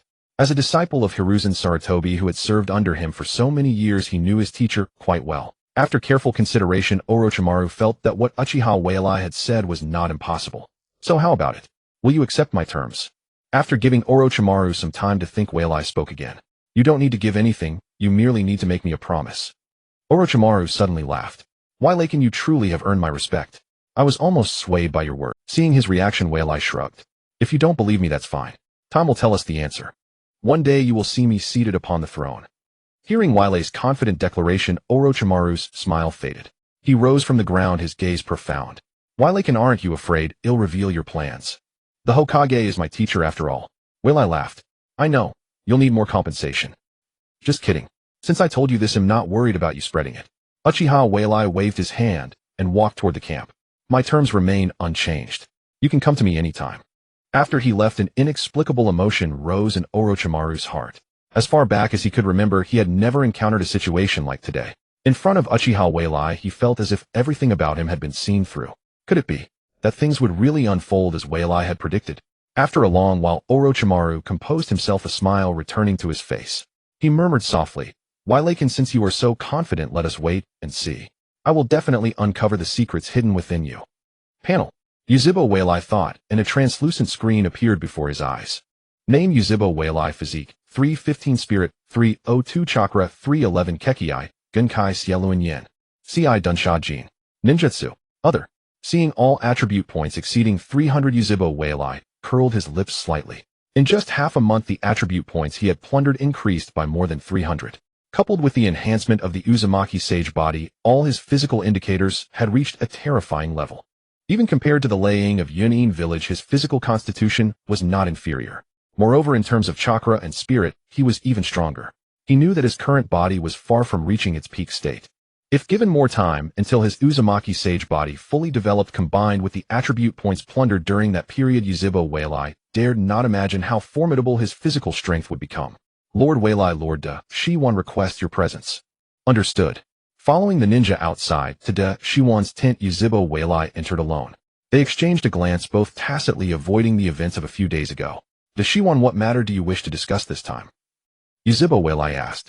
A morbid smile crept onto Da Shiwan's face. Weilaken, according to intelligence, a large number of Yun'in village ninja forces are stationed in Tangjigua and Injigua. Our outposts in both countries have been completely occupied. It seems they intend to wage a full-scale war against us. Tangjigua and Tianjigua are two countries situated between Leijigua and Huijigua. As nations without even a ninja village, these small countries always become the main battlefield for the great powers during times of turmoil in the ninja world to prevent the war from spreading to their own territories. This was also an unspoken understanding among the great powers. The weak are preyed upon. This truth was vividly illustrated in the turbulent ninja world. Now that Yun'in village's ninjas had eradicated all of Mu Yes outposts in Tianjigua and Tangjigua, their next step might well be a full-scale invasion of Huijigua. To prevent Huijigua from being ravaged by war, they had to take the initiative and drive the Yun'in village ninjas beyond the borders of both countries. What is your plan? Yuzhibo Weilai sat in his seat, gazing at Da Shiwan and speaking calmly. Da Shiwan must have already devised a plan before coming to him. Weilaken, I merely hope you will lend me a hand at the critical moment, nothing more. After learning of Yuzhibo Weilai's strength, Da Shiwan had placed him on an equal footing. Thus his tone carried more of a request than a command. Agreed. Proceed boldly, I will act at the opportune time. Seeing Yuzhibo Weilai's immediate consent, Da Shiwan breathed a sigh of relief. If Yuzhibo Weilai chose to intervene, he would no longer fear a joint assault from Ai and Karabi. When do we move? Tonight. Deep night. Thick clouds obscured the moonlight, leaving the earth pitch black, devoid of any light.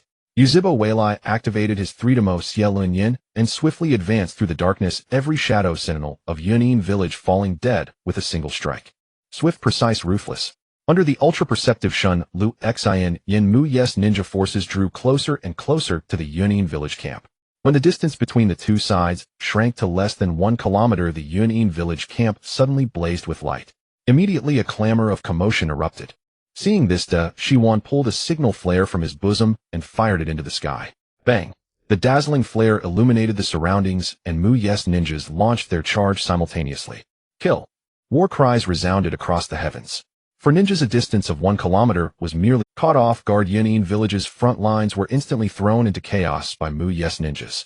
In an instant, Yun'in village suffered heavy casualties. However, as one of the 5 great ninja villages, the ninjas of Yun'in village possessed excellent discipline. After sacrificing a certain number of their comrades, they gradually stabilized their formation. Damn it! It's those Mu Yi ninjas. Kill them. Enemy attack. Stop sleeping and get up to fight. You sneaky rats who love ambushes, taste my power. As the Yun'in village ninjas deployed their formation, the two sides clashed, and the war officially began. On a small hill not far away, Da Shiwan watched the intertwined battle and said with a solemn expression, Weilaken, it's time for us to act. Understood. I will proceed according to the plan. Yuzhibo Weilai replied calmly. Da Shiwan then bit his finger, summoning jutsu. Boom. A colossal serpent covered in purple stripes appeared beneath Da Shiwan's feet. Da Shiwan, what do you want at this hour? Wan Shi roared angrily. Believe it or not, I'll devour you. Accustomed to Wan Shi's temper, Da Shiwan replied, after this, it'll get you more sacrifices. That's more like it. Hearing Da Shiwan's words, Wan Shi snorted lightly. How do we fight? Head to the battlefield ahead, disrupt the enemy formation, and kill as many Yun'in village ninjas as possible. Glancing in the direction Da Shiwan pointed, Wan Shi sneered, keep your underlings away from me. I have no interest in distinguishing these bugs. Understood. Take us there first. It was only after hearing Da Shiwan's words that Wan Shi noticed there seemed to be more than one person on his head. Da Shiwan, who is that other brat? Do you think anyone can step on my head? Wan Shi roared in displeasure. Suddenly he felt a sharp pain on his head, and then a young man with jet black hair appeared before his eyes. The young man's eyes were bloodshot, exuding an icy, ominous dojutsu. Staring at Wan Shi, he spoke coldly. Wan Shi, your noise is vexing me. Uchiha eyes. Upon seeing the young man's eyes, Wan Shi felt a prickling sensation on his back. His keen instincts told him not to provoke the youth before him. Making a swift decision in his mind, Wan Shi chose to endure for now. Without a word, he twisted his massive body and slithered rapidly toward the Yun'in village position. Witnessing this, Da Shiwan was utterly astonished. He knew Wan Shi's temper all too well. Even with him, a disagreement would lead to a fight. Yet now, with his head pierced by Yuzhibo Weilai, Wan Shi showed no reaction at all. There was only one explanation for this. In Wan Shi's perception, Yuzhibo Weilai posed a far greater threat than he did. Could it be that during their battle that day, Yuzhibo Weilai had not even come close to using his full power? How could a mere child acquire such immense strength in so short a time? The presence of the spirit beast Wan Shi in the battlefield immediately caused significant casualties among the ninjas of Yunin village. The attacks unleashed by the ordinary genin and chunin felt like mere tickles against Wan Shi's body. I'll take my leave first. With the formation of Yunin village in disarray, due to Wan Shi, Uchiha Mirai no longer hesitated and vanished from atop Wan Shi's head using the body flicker technique.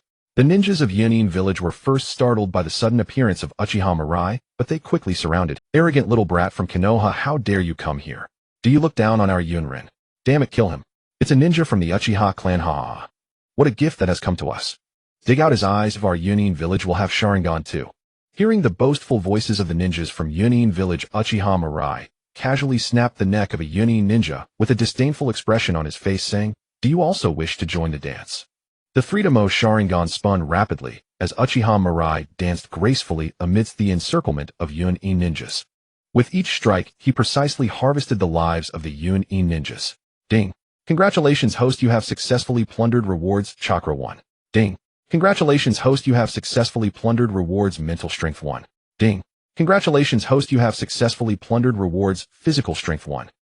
Too slow. Hearing the system's notifications in his mind, Uchiha Mirai let out a dissatisfied snort. Having such an opportunity, if he could only harvest rewards at this rate, it would be too wasteful. In the next moment, Uchiha Mirai's hands swiftly formed seals. Multiple shadow clone technique. Boom. A series of white mist dissipated as Uchiha Mirai and over a dozen shadow clones formed a circle beginning to simultaneously weave seals. Fire style, great fire extinguishing. Wind style, great breakthrough. Flames transformed into a sea of fire engulfing everything from all directions under the enhancement of the wind style ninjutsu. A multitude of screams echoed as the air filled with a burning scent. Meanwhile, the notifications from the system continued to ring in Uchiha Mirai's mind. Now this is the kind of efficiency that makes sense. Uchiha Mirai smiled in satisfaction. However, to the ninjas of Yunin, his smile resembled that of a demon from hell, filled with madness and slaughter. Don't be afraid, no matter how strong he is, he can't possibly be our match with so many of us. As long as we hold on, this brat will eventually exhaust his chakra. A Yunrin resembling a commander shouted loudly. As soon as his words fell, his heart was pierced by Uchiha Mirai. Your thoughts are commendable, but unfortunately, you will never see that moment. At that moment, a bolt of blue lightning tore through the darkness. Following that, a gigantic creature resembling an octopus with the head of a bull charged swiftly toward Wan Shi. Orochimaru, you bastard, tonight is your death day. Big brother is right, Konoha will be driven back by us. Perhaps tonight will be a bit of a struggle, but if we don't try, we might be deemed criminals. Shut up. Boom. AI and the fully tailed beast formed Karabi charged toward Orochimaru and Wan Shi respectively.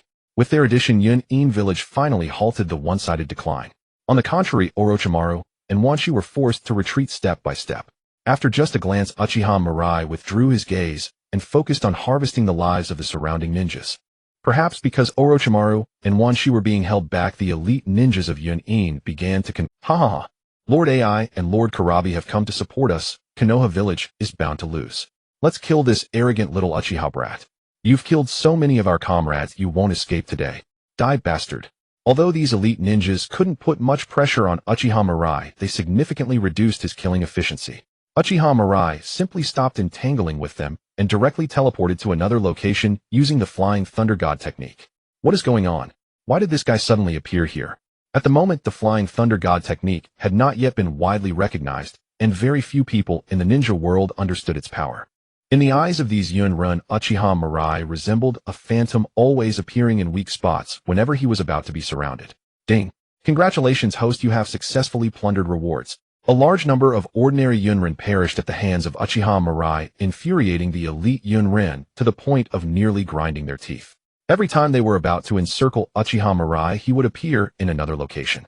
After running around consecutively, they achieved nothing and only exhausted themselves.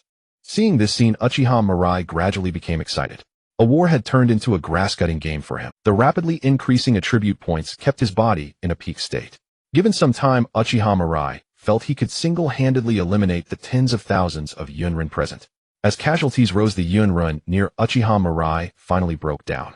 Having gone through countless attempts and losing hundreds of lives, they confirmed one thing: continue fighting, and everyone would die at the hands of this Uchiha demon. Then a miraculous scene unfolded. Uchiha Mirai, drenched in blood and resembling a devil escaping from hell, chased after thousands of Yun run who were fleeing in all directions. In front of him, these warlike individuals had all discarded their weapons. Their minds were filled with but one thought: escape.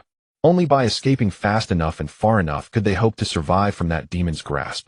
Their collapse triggered a chain reaction, as those uninformed Yunrin, witnessing their comrades fleeing for their lives, could only turn and run to avoid being trampled. This scene left the ninjas of Konoha stunned. What was happening? The ninjas of Yunin village were actually being defeated by Uchiha Mirai alone. Boom. Wonshi's massive body was once again flung away, dragging a deep trench across the ground.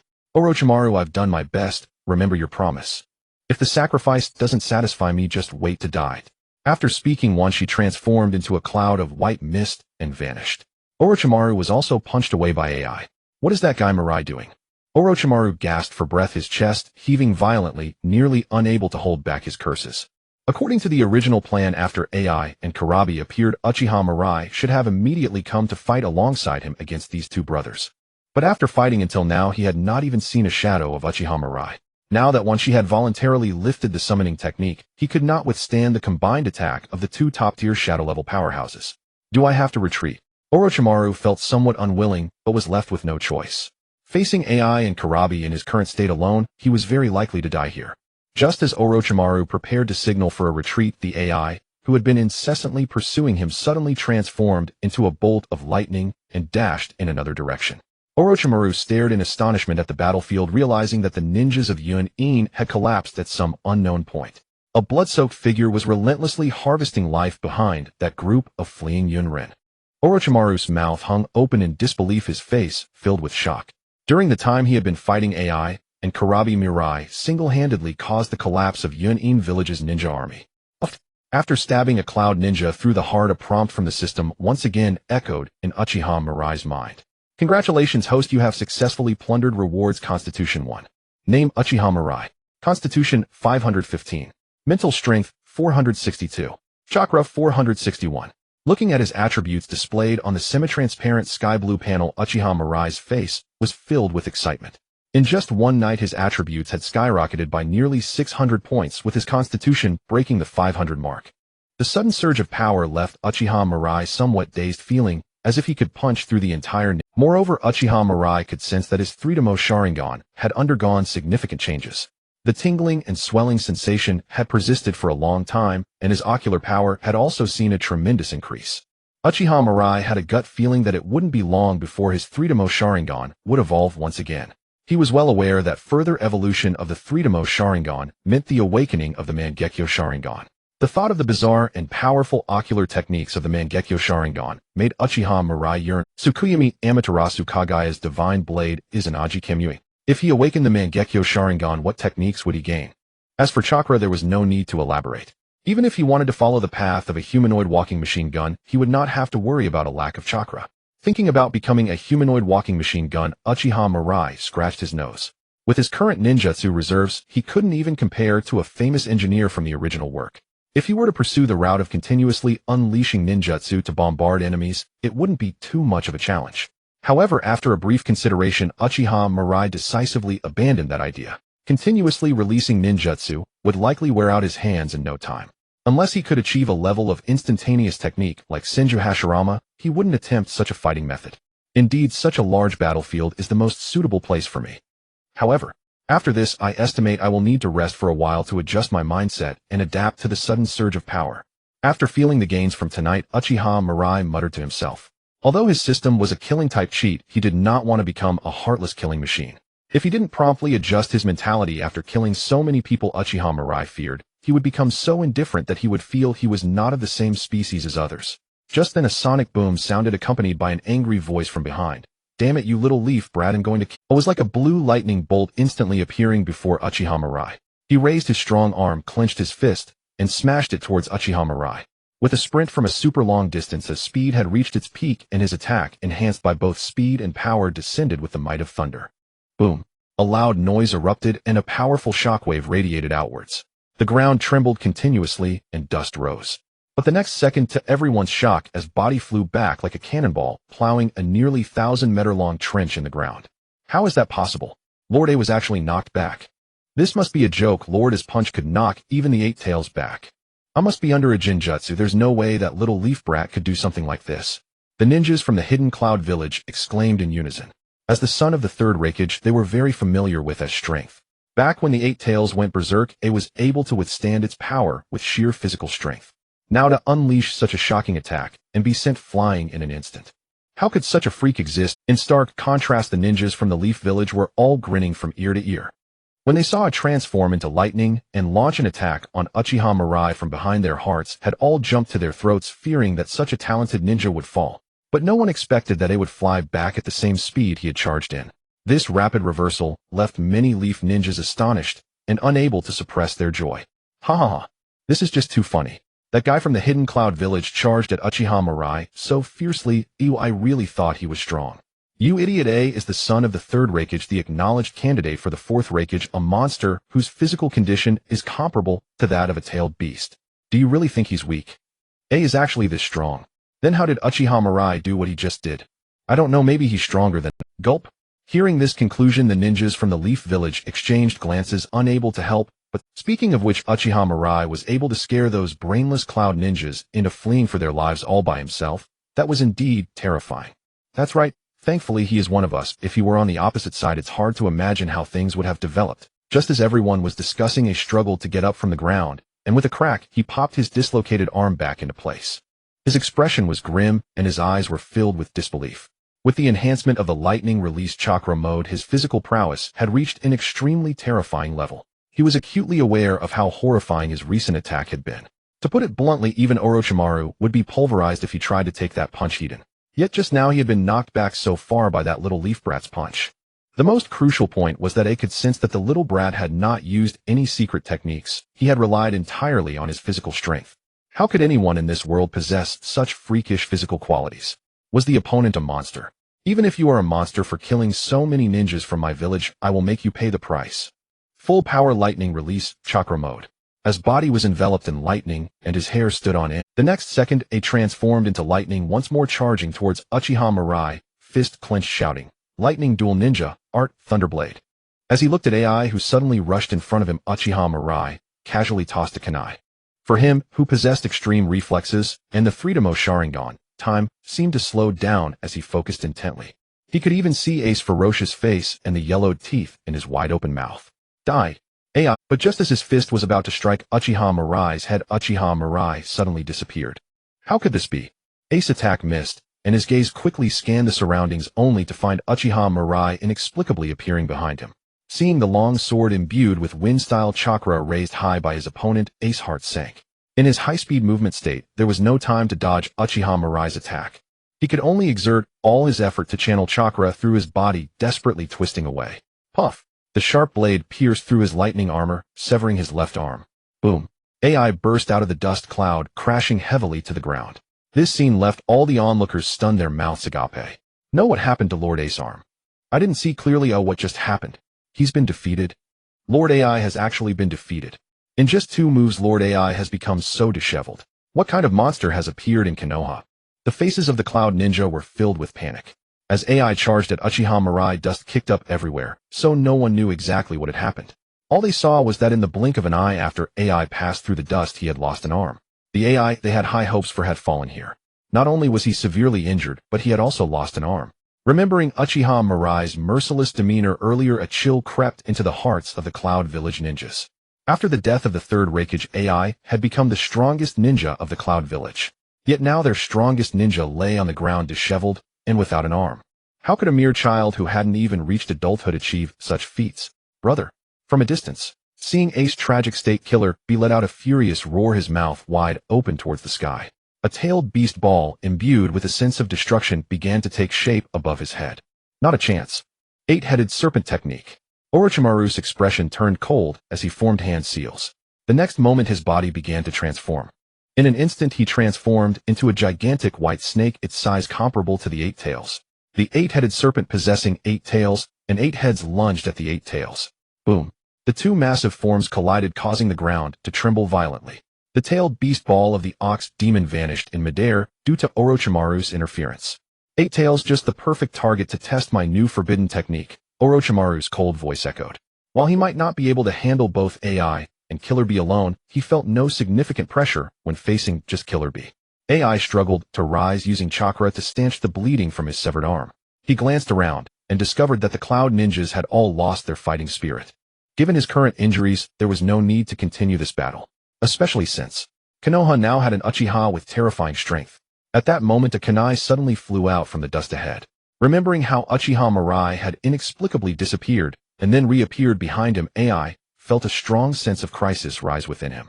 Without any hesitation, AI transformed into a bolt of lightning, fleeing towards the land of lightning. Follow my orders, retreat. Hurry, run. Ace's voice echoed on the battlefield, but his figure vanished in an instant. The Cloud Ninjas had long been eager to escape. Upon hearing Ace's command, they frantically threw shurikens and explosive tags from their ninja tool bags towards the rear. Boom, boom, boom. The explosions blocked the pursuit of the Konoha ninjas, allowing the Cloud Village ninjas to successfully retreat. Killer Bee also escaped by severing his tail, quickly disappearing from the battlefield. We won. We won. Ha ha ha. The Cloud Ninjas were scared out of their wits. Watching them flee was so satisfying. Let's see if those brainless brutes dare to provoke us, Konoha again. Orochimaru released the 8-headed serpent technique, returning to his human form. Watching the fleeing figures of the Cloud Ninjas, he waved his hand. Pursue. Eliminate all Cloud Village strongholds. Yes. Under Orochimaru's orders, the Konoha ninjas began to chase after the direction the Cloud Ninjas had fled. Once everyone had left, Orochimaru slowly approached the spot where Uchiha Mirai stood. He looked at Uchiha Mirai with a complex expression. Although he had long known that this boy possessed terrifying power, the combat prowess Uchiha Mirai displayed tonight still astonished him. Unlike other Konoha ninjas, he had personally fought against AI. Therefore, he knew just how powerful AI, one could say.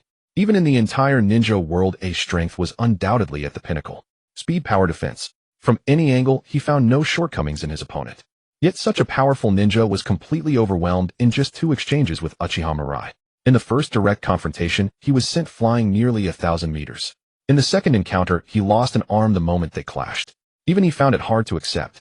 So strong. Uchiha Mirai is simply too strong. This kind of strength has gradually begun to exceed his understanding. Orochimaru suddenly recalled the conversation he had with Uchiha Mirai a few days ago. The usually self-confident Orochimaru felt a bit anxious. Could it be that the future will really develop as this kid said? After a moment of silence, Orochimaru adjusted his emotions and slowly spoke to Uchiha Mirai. Mirai, aren't you going to follow up and take a look? No need, I'm a bit tired too, Uchiha Mirai replied, shaking his head lightly. He had not yet reached the realm of ignoring attacks. If the remaining Cloud Village ninjas retaliated desperately, he wouldn't be able to handle it. Moreover, today's gains had already been substantial. Watching Uchiha Mirai's departing figure, Orochimaru stretched out his long tongue to wash his face. If one day things really develop as Uchiha Mirai suggested, he might need to consider accepting Uchiha Mirai's overtures. Perhaps the goal he had always sought could be realized with Uchiha Mirai's help. After the great defeat of the hidden Cloud Village, they all retreated into hiding. The ostensible reason was that EI had succeeded as the 4th Raikage and all ninjas of the hidden Cloud Village were required to attend. In truth, everyone knew that this was merely a pretext to justify their defeat and withdrawal. After the ninjas of the hidden Cloud Village withdrew, all the strongholds and assets in the land of hot water and the land of rice fields were naturally taken over by the hidden Leaf Village. Originally, Orochimaru intended to press the advantage, but Hiruzen Sarutobi strictly forbade him from making any unnecessary moves. Orochimaru could only obey Hiruzen Sarutobi's orders and withdraw the ninja forces. After a few more days, the front line stabilized. On the border, near the land of lightning, most ninjas received orders from the village to return and rest. Inside the Hidden Leaf camp, Uchiha Mirai walked out of his room and slowly made his way toward Orochimaru's tent. Along the way, every ninja who saw him would bow respectfully and greet him. After the last war, Uchiha Mirai had established great prestige in the hearts of these border ninjas. The once perceived genius boy had completely transformed into the image of a strong individual capable of standing on his own. Lord Mirai, Lord Orochimaru is inside. Please enter. Nodding faintly to the guard at the entrance, Uchiha Mirai walked in. Orochimaru heard the sound, looked up, and a slight smile appeared on his face. Mirai, I hope I didn't disturb you. It's fine. What do you need? Uchiha Mirai waved his hand and asked directly. Nothing much. It's just that we're returning to the village today, so I wanted to let you know in advance. Uchiha Mirai raised an eyebrow. What do you mean? I've already reported all your performance here to the village truthfully. So after we return, the teacher might want to talk to you.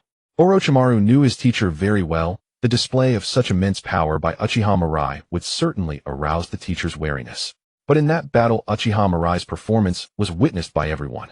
He couldn't conceal it even if he wanted to, so he had no choice but to report it truthfully. Of course, he did not mention in the report that Uchiha Mirai had mastered the Flying Thunder God technique. You actually took the initiative to warn me. Are you ready to accept the conditions I proposed? Uchiha Mirai smiled, his expression calm. With his current power, what could Hiruzen Sarutobi and Danzo Shimura possibly do to him? Miraken, if things really develop as you predicted, I will consider your proposal. This time I called you here simply to ask you to mentally prepare in advance. Orochimaru had no intention of hiding his thoughts. He had already begun to suspect Hiruzen Sarutobi and Danzo Shimura because of Uchiha Mirai's words. Now, when it was clearly a good opportunity to make achievements and raise his prestige, Hiruzen Sarutobi had him recalled from the front lines. This only deepened his doubts. In other words, although the things Uchiha Mirai had predicted had not yet occurred, he had already lost trust in Hiruzen Sarutobi and the others. Perhaps the teacher really did have thoughts of grooming another successor. Hearing Orochimaru's words, Uchiha Mirai shrugged indifferently. There's nothing to prepare. In times like these, your teacher will never allow internal conflict in the village. Even if he has any thoughts about me, he'll wait until the war is over. Hearing this, Orochimaru revealed a meaningful smile. Yes, the teacher, once hailed as the ninja hero, is now old. 1 week later, Orochimaru led a group of ninjas back to the Hidden Leaf village. The front line had dealt a major defeat to the Hidden Cloud village with heavy casualties among their ninjas. The newly succeeded 4th Raikage had even lost an arm on the battlefield. These news had already spread back to the village, so the streets of the Hidden Leaf were lined with villagers cheering for Orochimaru and the others. Everyone regarded them as heroes who had protected the village. Among them, Orochimaru received the loudest cheers. Whenever he passed, the villagers on both sides would shout his name. Miraken, it seems your achievements haven't been well publicized. Orochimaru teased Uchiha Mirai. Just a crude tactic. In time, some ninjas will speak up for me. Uchiha Mirai said calmly. He certainly wouldn't expect Hiruzen Sarutobi and the others to actively promote his achievements. It was only natural that this happened. After all, most of the ninjas from the front had already returned to the village. What happened on the front would soon spread throughout the village, and his prestige would be established among the villagers then.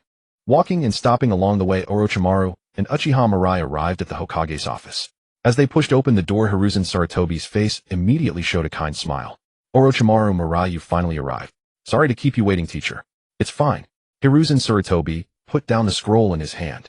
You did very well this time, showing the spirit of our Hidden Leaf village. Especially you, Mirai. I'm truly impressed by you. Hearing Hiruzen Sarutobi's meaningful words, Uchiha Mirai smiled. Not at all. I just did some trivial things. After all, I noticed the village hasn't publicized anything about me. Hiruzen Sarutobi was choked by Uchiha Mirai's words and explained with a thick face. It's wartime now, and the village has too many things to deal with every day. This was my oversight. After saying that, without waiting for Uchiha Mirai to speak, he forcefully changed the subject. Mirai, can you tell me why you are so strong? If I recall correctly, you just graduated from the Ninja Academy a little over a year ago. Maybe because I'm really a genius. Uchiha Mirai's words made Hiruzen Sarutobi's face darken, and he almost lost his composure. Genius. You're burning paper at a grave. Who are you trying to fool? Everyone present was a genius. But he had never seen a genius who could defeat the 4th Raikage with overwhelming combat power and cut off his arm. Hiruzen Sarutobi forced a smile. Mirai, you're joking. Your strength certainly cannot be simply attributed to talent. I believe there must be other reasons. Hearing this, Uchiha Mirai nodded in agreement. As expected of the 3rd Hokage, you are really sharp. I was just joking a moment ago. In fact, only 1% of my strength comes from my talent, and the remaining 99% comes from my heart. It can be said that talent is completely insignificant compared to the effort I put in. That's all. Uchiha Mirai said with a serious expression. Who said that hard work with cheats doesn't count as hard work? At this, even Orochimaru couldn't keep a straight face. Good heavens. He had never seen such a brazen and shameless person. Hiruzen Sarutobi almost spat out blood. I asked you to answer the question, not to show off here. However, he also realized that even if he continued to press, Uchiha Mirai would probably just keep playing dumb. At that, Hiruzen Sarutobi could only give up helplessly. Orochimaru, Mirai, you two have just returned from the front. Take a good rest in the village for this period. Yes. After Uchiha Mirai and Orochimaru left, Danzo Shimura emerged from the shadows. Hiruzen Sarutobi furrowed his brows and took a deep breath of smoke. Danzo, you heard the conversation just now, didn't you? Do you have anything to say? Hearing this, Danzo Shimura struck his cane heavily on the ground and snorted. It's already obvious.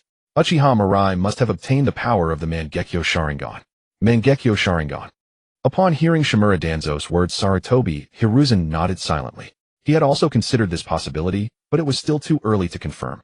Hiruzen Uchiha Mirai is merely 13 years old now, having graduated from the Ninja Academy and become a shinobi just over a year ago. Although his battle with Hatake Kakashi on graduation day demonstrated remarkable talent, is it possible for him to grow strong enough to effortlessly crush the fourth Raikage in such a short time? Sarutobi Hiruzen pondered for a moment, then shook his head. Impossible. No matter how gifted a shinobi, the growth of their power must follow objective laws. Even the most talented individuals cannot unleash their full potential before their bodies mature. The same was true even for Senju Hashirama and Uchiha Madara in their youth. Therefore, it must be that the fourth Raikage suffered a great loss because he was unfamiliar with the mysterious and unpredictable abilities of the Mangekyō Sharingan during his fight with Uchiha Mirai. Shimura Danzo declared with certainty. Sarutobi Hiruzen did not refute, tacitly accepting Danzo's speculation, and instead asked, "Then what do you suggest we do?" I've long said you should hand Uchiha Mirai over to me. It's your indecisiveness that has led to this situation. Danzo, stop passing the blame now. Sarutobi Hiruzen waved his hand impatiently. Uchiha Mirai awakening the Mangekyō Sharingan doesn't mean my previous views were wrong. What we're discussing now is how we should treat Uchiha Mirai moving forward. Shimura Danzo smiled. Simple, hand him over to me. Once he's en route, I have 1,000 ways to make him obedient. Danzo, I will never hand Uchiha Mirai over to you. Don't bring this up again. Sarutobi Hiruzen shot a displeased glare at Shimura Danzo. He was all too aware of the other's ulterior motives. If Uchiha Mirai fell into Danzo's hands, he would likely become the sharpest blade in his arsenal. Once Danzo used Uchiha Mirai against him, troubles would arise. As childhood friends who grew up together, Sarutobi Hiruzen knew his old comrade all too well. Danzo would stop at nothing to secure the position of Hokage. Seeing his request rejected, Shimura Danzo simply spread his hands. Then I have nothing more to say. Realizing Danzo was not cooperating, Sarutobi Hiruzen had to voice the plan he had long conceived. Since Uchiha Mirai possesses such formidable power, it is only fitting that he contribute more to the village. I plan to send Uchiha Mirai to the battlefield in a little while. Perhaps he can replicate the great victory he achieved against the Cloud Village. Upon hearing Hiruzen's plan, Shimura Danzo revealed a cold sneer. Once the Mangekyō Sharingan is awakened, it gradually loses its light with each use. The more frequently it is used, the faster the loss of sight. By sending Uchiha Mirai to the front lines, Hiruzen aimed to deplete the Mangekyō Sharingan's ocular power through battle with enemies. He could even deduce and analyze the abilities of Uchiha Mirai's Mangekyō Sharingan through combat. Thus, even if Uchiha Mirai did not fully lose his sight by the wars, and he would pose no significant threat. As for why Hiruzen planned to delay sending Uchiha Mirai out, Shimura Danzo could roughly guess the reason. He simply did not want Uchiha Mirai, fresh from defeating the fourth Raikage, to gain too much prestige in rapid succession. Such profound scheming. Even their former teacher would have to bow to it, wouldn't he? Danzo, what's with that Sarutobi Hiruzen frowned, voicing his displeasure at Shimura Danzo. Nothing. In the future you don't need to consult me on matters you've already decided. Nonsense. Sarutobi Hiruzen scolded. The plan I just mentioned came to me only after I rejected your proposal. Say what you will. After all, you are the Hokage now. Watching Shimura Danzo's retreating figure, Sarutobi Hiruzen's lips twitched. He felt as though his own lines had been stolen. Leaving the Hokage building, Uchiha Mirai bought a few skewers of tricolor dango and headed straight back to the clan compound. As he walked through the streets, Uchiha clan members paused to cast respectful gazes upon him. Even children hiding behind adults sneaked peeks at him while clutching snacks. Lord Mirai, we've heard of your deeds. Defeating even the fourth Raikage, truly remarkable. Yes, everyone says our Uchiha clan has produced an extraordinary figure. Lord Mirai, next time you dine at my place, it's on the house. Our clan's prestige will now spread across the shinobi world once more. The village really should properly publicize achievements like Lord Milai's, especially during wartime. So, with our Uchiha clan's protection, those who foolishly dream of defeating Konoha are nothing but delusional.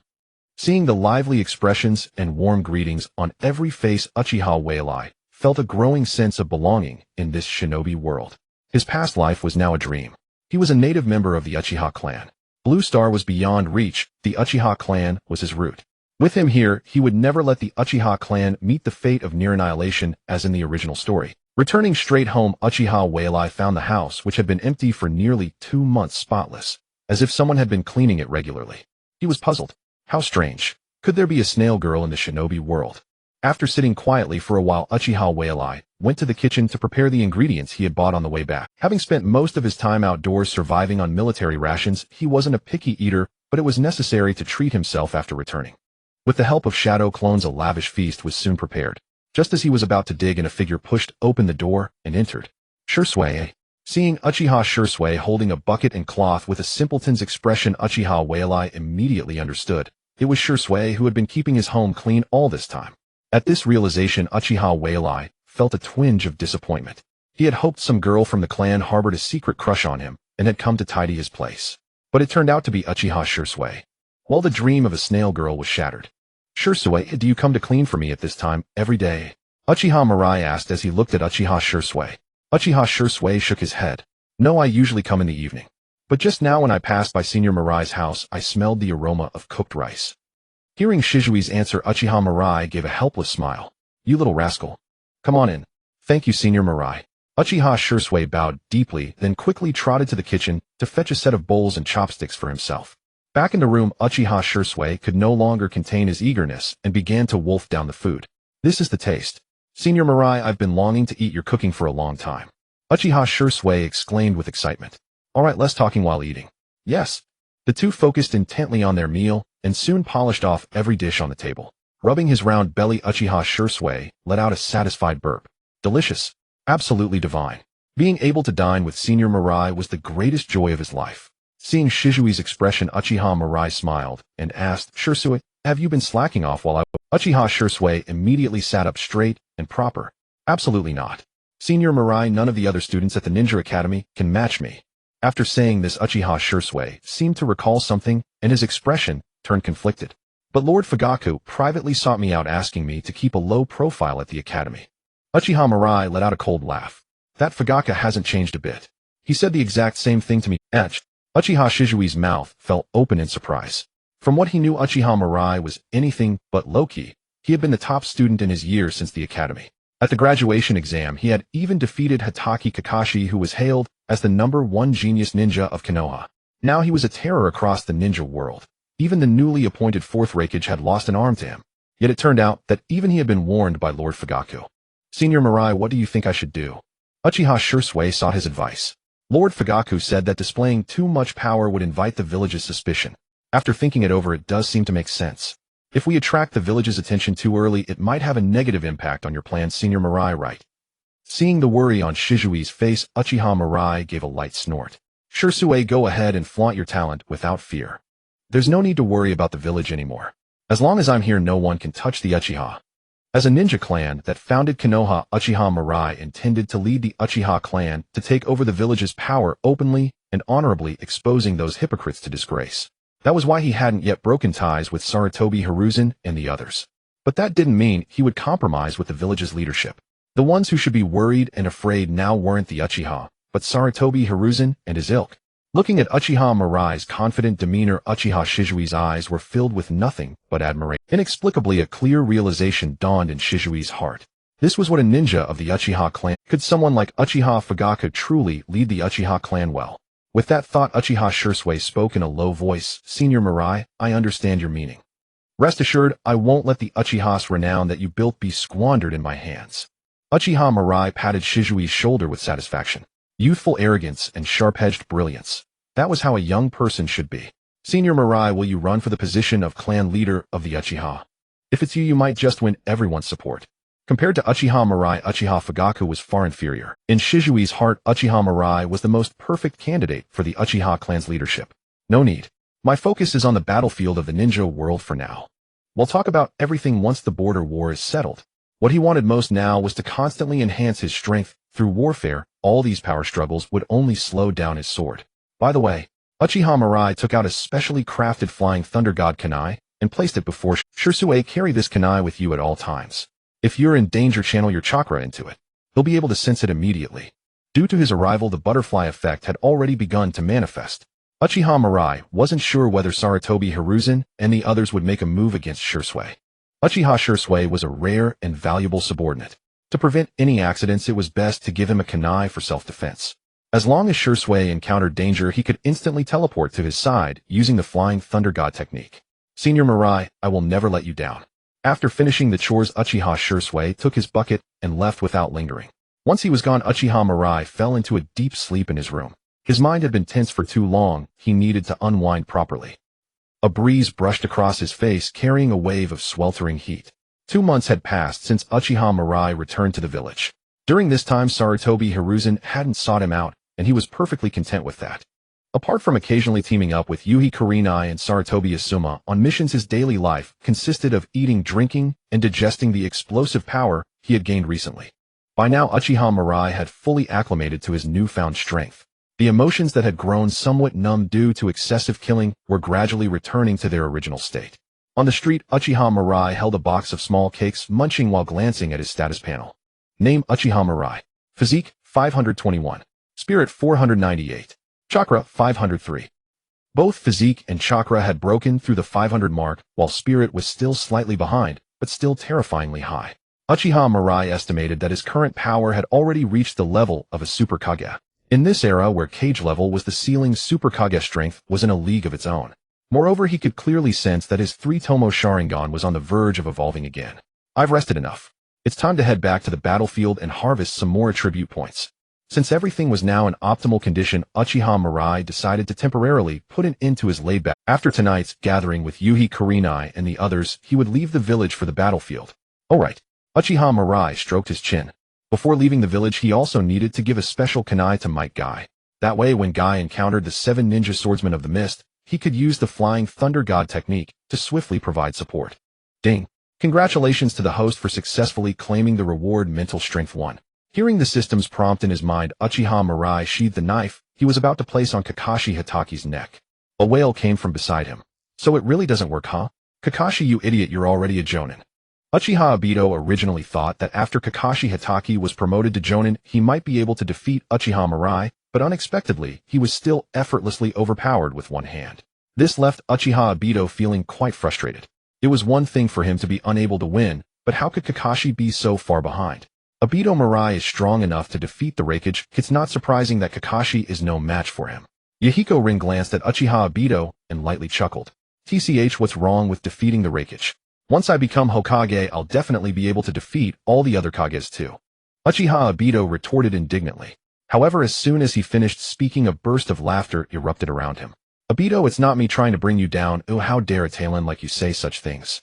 Exactly, someone who needed 2 tries to pass the Chunin exam should stop daydreaming here. Alright, let's go inside and eat something, for our stomachs are already growling. Hearing the ridicule from everyone, Uchiha Obito shouted in anger, and if it weren't for Yahiko Rin pulling him back, he might have exploded right there. Entering the barbecue restaurant, the group found a secluded spot to sit down. Today's gathering was to celebrate Kakashi Hitaki's promotion to Jonin and Uchiha Obito's promotion to Chunin. Kurenai, Yuhi Asuma, Sarutobi, and others all came. Minato Namikaze was absent as he was still on the front lines battling against the ninja of Sunagakure. Once everyone was seated, plates of barbecue were quickly served, and just then Kushina Uzumaki pushed the door open and walked in. Did I arrive late? Kushina Uzumaki greeted everyone with a smile, then glanced at the pouting Uchiha Obito, immediately pouting her lips. Have you guys been bullying Obito again? The others quickly shook their heads.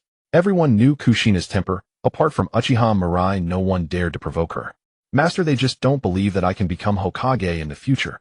I will definitely prove to them that becoming Hokage is not just something I say lightly. Upon hearing Uchiha Obito's declaration, Kushina Uzumaki smiled as she ruffled Obito's hair. Obito, I believe in you. You will definitely achieve your dreams in the future. But before that, shouldn't you take your feet off the table, you fool? Bang. After receiving a punch on the head, Uchiha Obito couldn't help but cry out in pain, but he wasn't, because apart from Rin, only his master would seriously encourage and believe in him. By the way, you little ones must be careful while carrying out missions. The ninja world has started to become chaotic again. I've heard that in the eastern coastal area of the Land of Fire, traces of the Mist Village ninjas have been discovered. Of course that excludes you, Mirai. Kushina Uzumaki turned her gaze to Uchiha Mirai, smiling as she said, Mirai, it seems like you've been a bit too lazy lately. I've never seen a ninja who can be as leisurely as you every day. Uchiha Mirai ignored Kushina Uzumaki's teasing and shifted his gaze to Ebisu and Shiranui Genma. Why hasn't Guy shown up yet? It was already the agreed time, and it shouldn't be in Guy's character to be late. Uchiha Mirai felt a sense of unease creeping into his heart. Ah, he went out of the village on a mission with Uncle Dai. What a... Uchiha Mirai slapped the table, making a dull sound that startled everyone present. Having known Uchiha Mirai for so long, it was the first time they had seen him so agitated. Mirai, what happened? Shiranui Gunma spat out the sunbon he had in his mouth, and asked in confusion. Uchiha Mirai did not answer, but continued to ask, aren't you all in the same team? Why didn't you go on the mission together? Because Uncle Dai received a sudden mission last night that required a Jinin's assistance, so Guy just left us a note, and went with him saying he needed to transport a batch of supplies to the Eastern Front. We only found out about this morning, Shiranui Gunma explained. So that's how it is. Mirai, what's going on? Kushina Uzumaki and the others all looked at Uchiha Mirai with puzzled expressions. Uchiha Mirai's expression returned to its usual calmness. It's nothing. It's just that the weapon I was asked to make for Guy some time ago is ready, and I was originally planning to give it to him tonight. It's the same whether I give it to him when he returns or not. I was planning on doing that, but after hearing Kushina's words I feel a bit uneasy inside. They've only been gone for a day and a night. Since they are escorting supplies, their speed must not be fast, so it should still be possible to catch up now. After mumbling to himself, Uchiha Mirai showed a hint of apology to everyone. I'm sorry this time. I'll treat everyone to a meal next time. Seeing that Uchiha Mirai was about to leave, Kushina Uzumaki became anxious. Mirai, it's so late. Without the third Hokage's orders, ninjas cannot leave the village privately. It's fine, the village guards won't be able to stop me. After saying that, Uchiha Mirai activated the body flicker technique and instantly disappeared. Kushina Uzumaki facepalmed in disbelief. Was she worried about whether the guards could stop him? Leaving the village privately could easily be deemed as defection. Even she wouldn't dare to do such an outrageous thing. Mirai really was too reckless. Forget it, I won't worry about it. You all must not spread this around, understand? Understood. Kakashi Hitaki Ebisu Asuma Sarutobi and the others exchanged glances. To sneak out of the village just to deliver a new weapon to Guy. Mirai was truly a good friend. Even Uchiha Obito, who always clashed with Uchiha Mirai, had begun to view him differently. Only Kushina Uzumaki sighed. Really, he always brings her trouble. However, with Mirai's merits plus her plea to the third Hokage, the situation shouldn't be too serious. After that little brat returns, she must make him cook for her a few more times. Kushina Uzumaki didn't know that the things she worried about were things Uchiha Mirai didn't care about at all. Uchiha Mirai directly activated the Flying Thunder God technique to arrive at the marked point outside the village, hastily heading towards the east. The Eastern Front refers to the eastern border of the Land of Fire. There it faces the Land of Water across the sea, boasting a long coastline. During this sensitive period, Might Guy went there on a mission with Might Dai, and Uchiha Mirai suddenly recalled a plot from the original story. Guy's team was ambushed by the 7 ninja swordsmen of the mist while escorting supplies. Ultimately, Might Dai opened the 8th gate, the Death Gate, at the cost of his life to pull Guy and the others back from the brink of death. It was for this reason that when he returned to the village, he had warned Might Guy to always inform him in advance if he were to leave the village. Just during the day, he was still thinking that after the gathering today, he would give Might Guy a specially made kunai for the Flying Thunder God. But unexpectedly, that Guy didn't tell him and went off on a mission with Might Dai by himself. Now that they had been gone for a day and a night, if they encountered the 7 ninja swordsmen of the mist along the way like in the original plot, that would be troublesome. This time it was my oversight. It seems that in the future I can't rely solely on experience to guide my actions. Uchiha Mirai reflected inwardly. While he didn't know whether the mission Might Guy had taken was indeed the same as that in the original plot, the ninja world had already undergone significant changes due to his presence. The plots from the original story could no longer be taken for granted as events that would certainly happen. In the dense forest of the Fire Country, corpses lay scattered across the ground. Some were hacked into pieces while others were covered in black scorch marks. Some bodies had their skin turned outward, others were decapitated. A few corpses were even stitched together with steel wires. The scene was extremely bloody and brutal. 2 Konoha ninjas in green tight-fitting suits stood guard in front of the supply cart, their faces dark with dismay. Facing them were 7 ninjas wearing forehead protectors from the Mist Village. Their weapons varied, and all wore manic, bloodthirsty grins. Fugu, leave these last 2 to me, how about that? I heard the kid call the other one father just now. If I can stitch them together, father and son, it would be a fitting end. Kurire Kushimara's cold voice rang out as he casually flicked blood droplets from his longsword Nuabari. Kurire, you've already killed plenty. These 2 should be mine. My decapitating carving knife has been thirsty. Hoshigaki Kisame twirled his blade, hefting the massive Samahata onto his shoulder, looking ferocious. What makes you think you get to decide? Isn't cleanup always my job? But let's not forget the real cleanup man is always Fuguki. Jinin Akabino added with a grin. His weapon, the explosive blade, could summon countless explosive scrolls to attack enemies. Even an immortal body would be blasted to dust under his assault. Unfortunately, they were on an assassination mission and his style wasn't suitable here. As for the others, Raiga, Kurisuki, Kushimura, Kurarare, and the rest, they stood quietly aside, clearly uninterested in the topic. Hearing Jinin's words, Fuguki snorted and slammed the massive Samahata heavily onto the ground. Those two have almost no chakra. I'm not interested. Whoever wants to take them, hurry up. We're not here for— His weapon Samahata could absorb enemy chakra, but the two Konoha ninjas had so little that he didn't even bother. In that case, let's all go together. Whoever gets them first wins. Kurarare looked at Hoshigaki. Hoshigaki nodded. Fine, but stay out of my way. Don't cry if I accidentally cut you down. Kurarare sneered. Same to you. I wouldn't mind stitching your corpse together with these Konoha trash. Father, what should we do now? Might Kai's voice trembled as he stared at the bloodthirsty 7 ninja swords. They were too savage. The moment they appeared, they slaughtered all the comrades who had been on the mission with them. The gruesome deaths almost made him vomit on the spot. These mist ninjas were utterly ruthless. Might Dai's face turned grim as he shielded Kai. No, father, you're no match for them. I won't run. Even if I die, I'll fight alongside you to the end. Might Kai shouted. But Might Dai smiled warmly. Kai, I won't lose. Have you forgotten about that technique? Hearing this, tears streamed down Might Kai's face. Father, maybe there's another way. Don't cry. If we don't fight with everything, we'll both die here. Might Dai said firmly. He had already guessed the identities of the 7, the Mist Village's 7 ninja swordsmen. Each wielding their iconic blade possessed power rivaling an elite jonin. Rumored to be even stronger than a Kaguya when working together. Against such foes, if they didn't risk everything from the start, they might never get another chance. With that thought, Might Dai turned back, flashed a grin with a thumbs up. Kai watched closely. This is the moment I'd burn with youth. Seeing his father's unwavering gaze, Might Kai bit his lip and silently moved to a distance. Witnessing this, Kurarare, who had been sauntering toward them, let out a dark chuckle. Done with your final words? Too bad. It's all in vain. Today you die here. The moment he finished, the bearded, honest-looking man suddenly raised his fist and tapped it against his own heart. Instantly, the man's body was enveloped in a red steam. Then he vanished. Boom. A cloud of blood mist burst in the air, and Kurarare's upper half simply disappeared. The once arrogant 7 ninja swordsmen were frozen in shock. Kurarare had been obliterated with a single— Sensing the terrifying, overwhelming aura, the remaining 6 felt a chill crawl up their spines. Damn! Hoshigaki immediately leaped back, crossing the decapitating carving knife in front of his chest. A red flash passed again. Hoshigaki felt a crushing blow to his chest, his body sent flying. The massive blade in his hands was shattered clean in half. Damn it! He's using a secret technique. Attack together. Seeing the fate of Hoshigaki and Kurarare, Fuguki charged with Samahata toward Might Dai.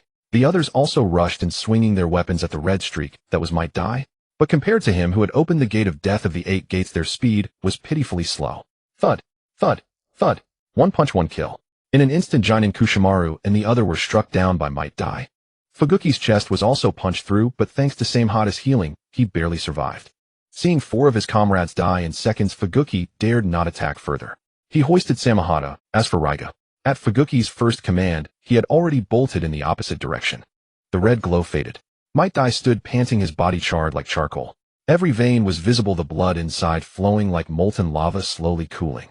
Father! Might Kai wept as he rushed to Might Dai at a loss. Might Dai struggled to raise his arm, then let it fall heavily, his life slipping away without a word. Father! Might Kai was heartbroken. Everyone was dead. Why must there be war in the ninja world? When would this chaotic age ever end? Just then a figure appeared above Might Kai. After glancing down, they tossed a kunai that landed in the empty space beside him, then vanished from sight without a pause. Staring at the fleeting silhouette, Might Kai's eyes widened in astonishment. In the future, the 7 ninja swordsmen of the mist. You truly deserve to die. Uchiha Mirai muttered to himself, his figure swiftly darting through the dense forest. Through his perception, he could clearly detect 3 rapidly moving red dots. Soon he caught up with the first. Die! A flash of the blade, and a head flew into the air. Without even glancing at the half-length sword that fell to the ground, Uchiha Mirai grabbed Loquat Juzo's head in his hand and leaped toward the next target.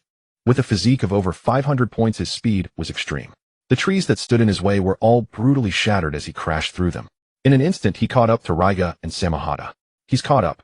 Seeing Uchiha Mirai's figure, Samahata didn't hesitate for a moment, directly slamming Samahata into Raiga's body. Raiga never expected Samahata to be so ruthless. Caught completely off guard, he was beaten half to death. Don't blame me for being cruel. You were the one who betrayed us first. Samahata then lifted Raiga's body and hurled it toward Uchiha Mirai. Uchiha Mirai swept his long sword, cleaving Raiga in 2 at the waist. The next moment Uchiha Mirai stood before Samehada. Brat. Go to hell. At the brink of death, Samehada's ferocity was fully unleashed.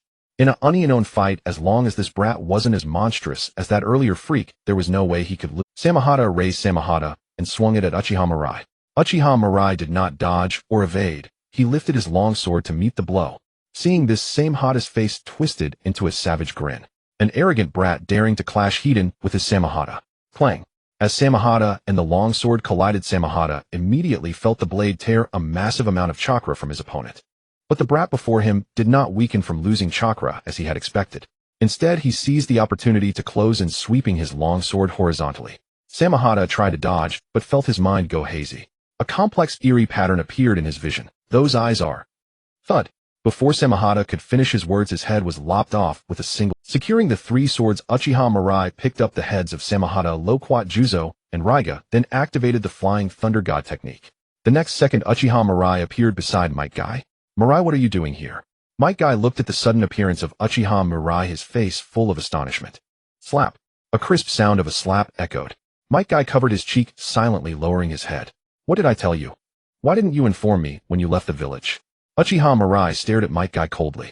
I'm sorry, I just thought it was too late, so I didn't want to disturb you. Might Guy sobbed quietly. Uchiha Mirai had warned him before if he had any mission that required leaving the village, he must notify him immediately. But this time when he and his father received the mission, it was already nearly midnight.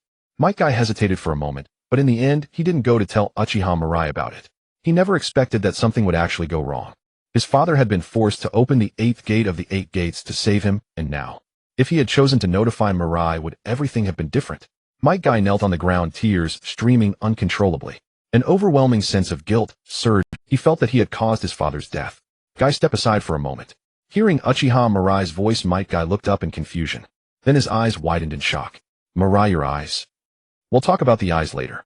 Just move aside. Staring at the Sharingan that looked completely different from what he knew, Might Guy immediately stood up and silently stepped back. Once he moved away, Uchiha Mirai walked over to Might Dai's body and slowly placed his hand on it. Then a powerful, overwhelming surge of chakra began to pour out wildly. Might Dai's charred body began to rapidly regenerate, and the lost vitality gradually grew stronger. In just a few moments, Might Dai miraculously returned to his original form. At the same time, a trail of blood tears flowed down from Uchiha Mirai's left eye. Guy, what happened to me?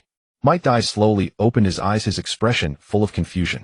He remembered that he was supposed to be dead. Father. Might Guy rushed into Might Dai's arms, sobbing loudly. He had thought he would never see his father again, but somehow his father had miraculously come back to life. Guy, don't cry yet. Tell me what happened. And, Mirai, why are you here too? Might Dai looked at Uchiha Mirai beside him, even more puzzled. But then he noticed the strangeness in Uchiha Mirai's eyes. What had once been a three-tomo Sharingan was now linked together, forming a mysterious pattern. And beneath Uchiha Mirai's left eye there was a trace of blood tears. Father, Mirai saved you. He brought you back to life. Might Guy shouted excitedly at Might Dai. Huh? Might Dai stared at Uchiha Mirai in shock momentarily. What was going on? Did Mirai possess the power to resurrect the dead? Might Guy also came to his senses. He timidly glanced at Uchiha Mirai, and only when he saw that the other's expression was calm did he dare to hide behind Might Dai and speak softly. Mirai, what exactly is going on? And your eyes, they've become so strange. Looking at Might Dai and Might Guy, Uchiha Mirai used the mind's eye of Kagura to sense that no one else was nearby, then began to explain. These eyes are called the Mangekyō Sharingan, an existence superior to the three-tomo Sharingan. The Uchiha Madara of old possessed these very eyes. At Uchiha Mirai's first sentence, Might Dai and Might Guy were still confused, but upon hearing the second their jaws dropped in utter disbelief. As Konoha ninja, they had naturally heard tales of Uchiha Madara and Senju Hashirama. Legend had it that Uchiha Madara once wielded power to rival the first Hokage Senju Hashirama. Together they had swept through the entire Warring States period with no one able to oppose them. Did Mirai actually possess the same eyes as Uchiha Madara? That he could awaken the Mangekyō Sharingan was something Uchiha Mirai had long anticipated. As his spiritual energy attribute value edged closer to 500, the growth of his ocular power began to stabilize. Conversely, the condition of his eyes fluctuated unpredictably. Sensations of numbness and swelling frequently emerged. Today, after slaying Kurizuchi Raiga, he successfully plundered a sliver of spiritual energy attribute points.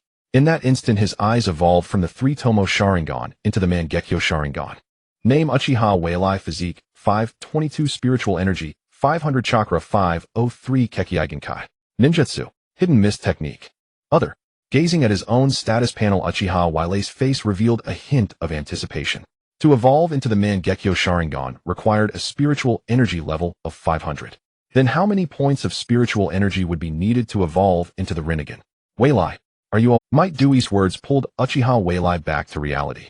He looked at the two men whose expressions were filled with worry and spoke in a deep voice. Uncle Dewey, Kai, you must never reveal any information about today's events to anyone else. Especially concerning my eyes, understand. Might Dewey and Might Kai knew this matter was of great importance, and they nodded earnestly immediately. Mirai, rest assured. Even if it costs us our lives, we will never speak a word of what happened today. That's good. Uchiha Mirai naturally trusted the integrity of Might Dewey and Might Kai, otherwise he would not have gone out of his way to rescue them. However, there were still some things that needed to be addressed in advance. When we return to the village, people will inevitably ask about today. Tell them that after encountering the 7 ninja swordsmen of the mist, it was I who saved you from them.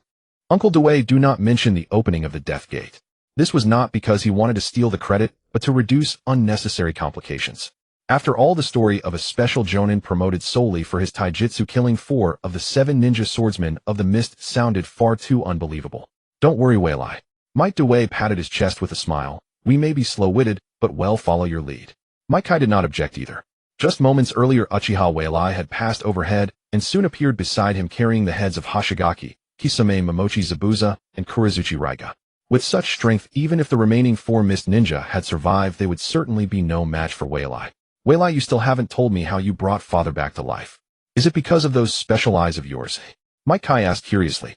Kai, don't ask irrelevant questions. Might Dewey scolded Might Kai. A ninja's trump card is closely tied to their very life, especially an ability that can resurrect the dead. No matter how close the relationship, such questions were an overstep. Oh, sorry, I didn't mean to. Mirai, please forgive me. Seeing Might Kai's flustered expression, Uchiha Mirai waved his hand dismissively. Resurrecting Uncle Dewey is indeed a power I recently acquired. I won't go into details with you. It's not that I don't trust you, but sometimes the more secrets you know, the more dangerous it becomes.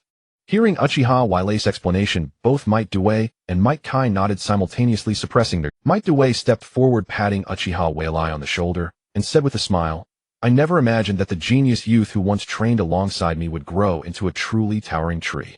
Might Dewey was filled with emotion. He had only managed to kill 4 of the 7 ninja swordsmen of the mist after opening the Death Gate, yet Mirai had effortlessly slain the other 3. Moreover, he had pulled him back from the brink of death.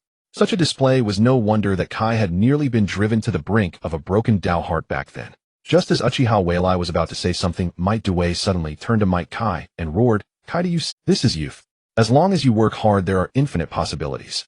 The path you chase after Mirai stretches beyond the horizon, but even so you must never give up, understand?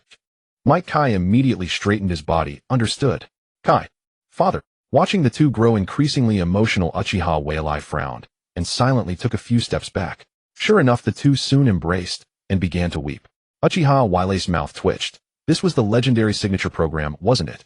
After finally managing to calm them down, Uchiha Mirai spoke. Clean up the battlefield first, then we'll return to the village and report the incident. Got it. Seeing Might Dewey and Might Kai become busy, Uchiha Mirai sealed the 7 ninja swords into a sealing scroll using the sealing technique. If he remembered correctly, Hozuki Mangetsu of the Mist Village could summon the swords back using a summoning technique. Although he had no use for these weapons, if the Mist Village wanted them back, they would have to pay a price. After dealing with the swords, Uchiha Mirai finally had time to properly sort out the abilities of his newly acquired Mangekyō Sharingan. Closing his eyes, a stream of information, as if innate, clearly emerged in his mind. First, the ability of his left eye, Amino Tokatachi no Mikoto. It could reverse the time of a certain object or all objects within a certain range while leaving the user unaffected. Uchiha Mirai had used the left eye's ability to resurrect Might Dewey. Through this powerful ocular jutsu, he rewound Might Dewey's time to the moment before he had opened the 8 gates, thus allowing Might Dewey to be resurrected intact. The ability of his right eye was called Sarateko no Mikoto. It could rewind the user's own time while leaving everything else unaffected. As expected, the Sharingan is the mirror of the heart. Even a Mangekyō awakened through external means has abilities closely tied to the desires present at the moment of awakening. After learning about the abilities of his eyes, Uchiha Mirai could not help but let out a sigh of admiration. Earlier, when he had seen Might Dewey dead, his mind was filled with the thought that if he could turn back time just once, he would never make the same mistake and let someone he cherished die. In that state of mind, his Mangekyō Sharingan had awakened two time-related abilities, one that could reverse the time of the external world, and one that could reverse his own time. The more ocular power consumed, the further back in time he could go. These two abilities Uchiha Mirai felt were no less impressive than the so-called ultimate Mangekyō Sharingan ability Kamui. Moreover, Uchiha Mirai had a faint sense that deep within his Mangekyō Sharingan another ability. However, for some reason, he was still unable to decipher the information related to that ability. But Uchiha Mirai knew that one day, when his ocular power was strong enough, that hidden ability would naturally manifest. In the village of Konoha, just as they returned to a spot not far outside, Uchiha Mirai, Might Guy, and Might Dai were surrounded by several masked ninjas. Uchiha Mirai, you left the village without permission. Come with us now. The leading ninja spoke. Mirai only wanted to deliver weapons to me. He hasn't betrayed the village. And, if it weren't for Mirai, we might all be dead, and the supplies we were escorting would certainly have been destroyed by the enemy. Might Guy stepped forward and explained to the masked ninja. Hearing his words, the leading ninja sneered, since you two are also connected to Uchiha Mirai, you'll come along as well. As the words fell, the surrounding ninjas immediately prepared to act against Mirai and the others. Even if you want us to go with you, you should at least show an official order or something. Might Dai stood in front of Might Guy. We still don't know your identities. Oh, why should we follow you? You just need to obey. The masked leader said coldly. If you want to become rogue ninjas, feel free to keep resisting. Damn it. Faced with the aggressive masked man, both Might Dai and Might Guy were at a loss. Coming from common backgrounds, they had never encountered such a situation and had no idea how to handle it. Seeing their fear and anxiety, the leading ninja, seemingly accustomed to it, simply waved at his subordinates. First, seal their chakra. Yes. Just as the ninjas were about to act, a calm voice rang out. No matter who you are, I'll give you one chance, step aside. As the words fell, the leading ninja drew his weapon and laughed loudly. Uchiha Mirai, do you really think your strength allows you to do whatever you want? Even if the Uchiha clan leader stood here, he would have to come with us obediently today. The leader was about to attack when he suddenly realized that his body had been pinned by several huge rusted demonic illusion shackling stakes technique. Uchiha Mirai's mental strength, augmented by attribute points, was already absurdly powerful.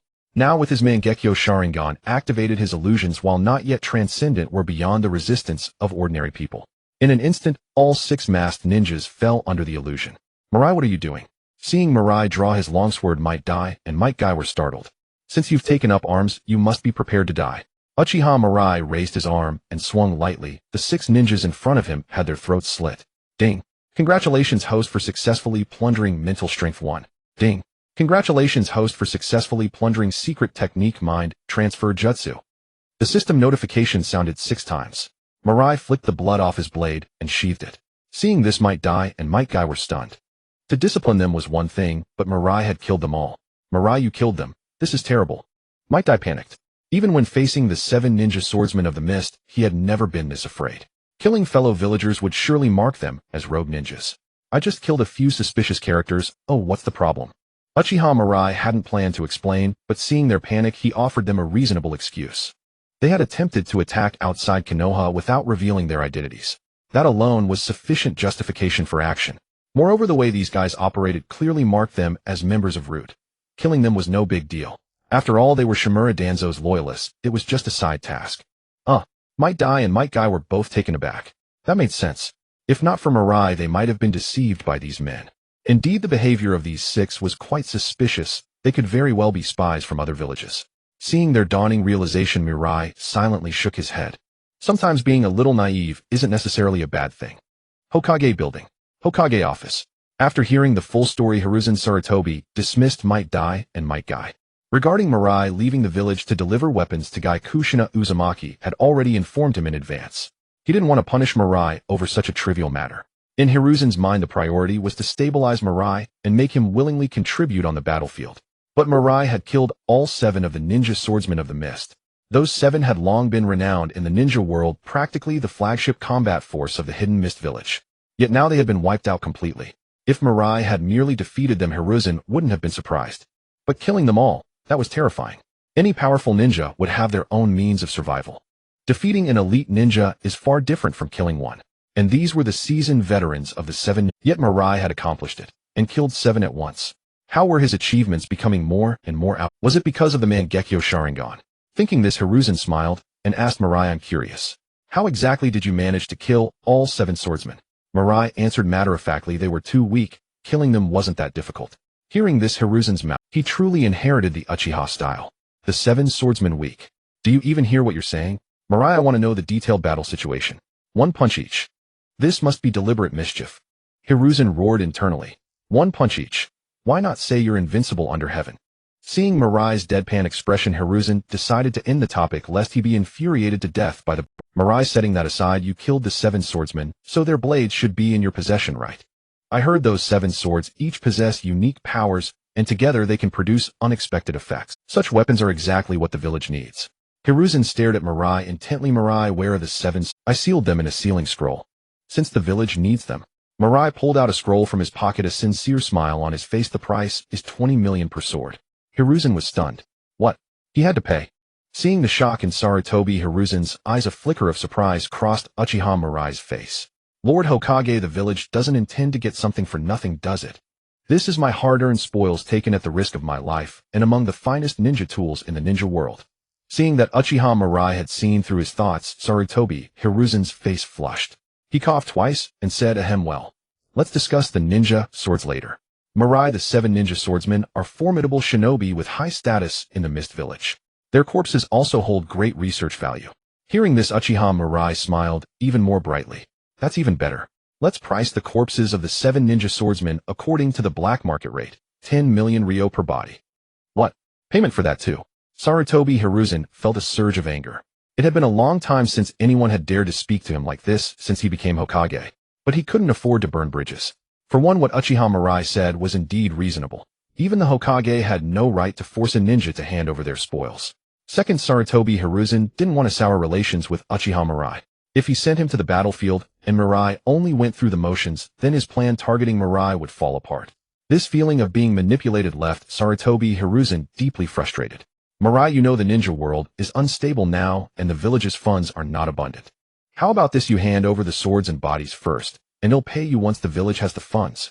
Uchiha Mirai shook his head directly. No deal. Cash on delivery. I killed the 7 ninja swordsmen. Am worried their corpses might reveal my secret techniques. Hearing this, Sarutobi Hiruzen, who had been hesitating, suddenly brightened. That's right. If he obtained the corpses of the 7 ninja swordsmen, he might be able to deduce the abilities of Uchiha Mirai's Mangekyō Sharingan from the wounds. Even if he couldn't get any useful information from them, selling them on the black market would still net him a profit. With that thought, Sarutobi Hiruzen immediately said, Mirai, let's do it your way then. The total is 210 million ryo. They'll send someone to settle the transaction as soon as possible. After speaking, Sarutobi Hiruzen turned to Uchiha Mirai again. Mirai, I've agreed to your terms, but you must go to the battlefield and contribute your share as soon as possible. Uchiha Mirai's smile grew wider. It's a deal. After he left, Sarutobi Hiruzen couldn't help but snort softly. He finally saw clearly. He had misjudged before. Uchiha Mirai was far from an obedient pawn. He was a cunning little brat. But still he was too green.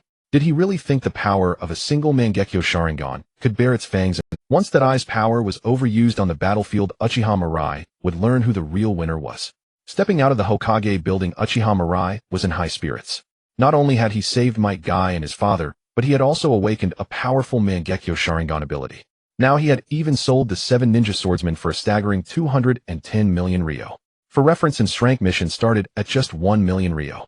This single move had made him financially free. As for Sarutobi Hiruzen trying to extract useful information from the corpses, that was merely a pipe dream.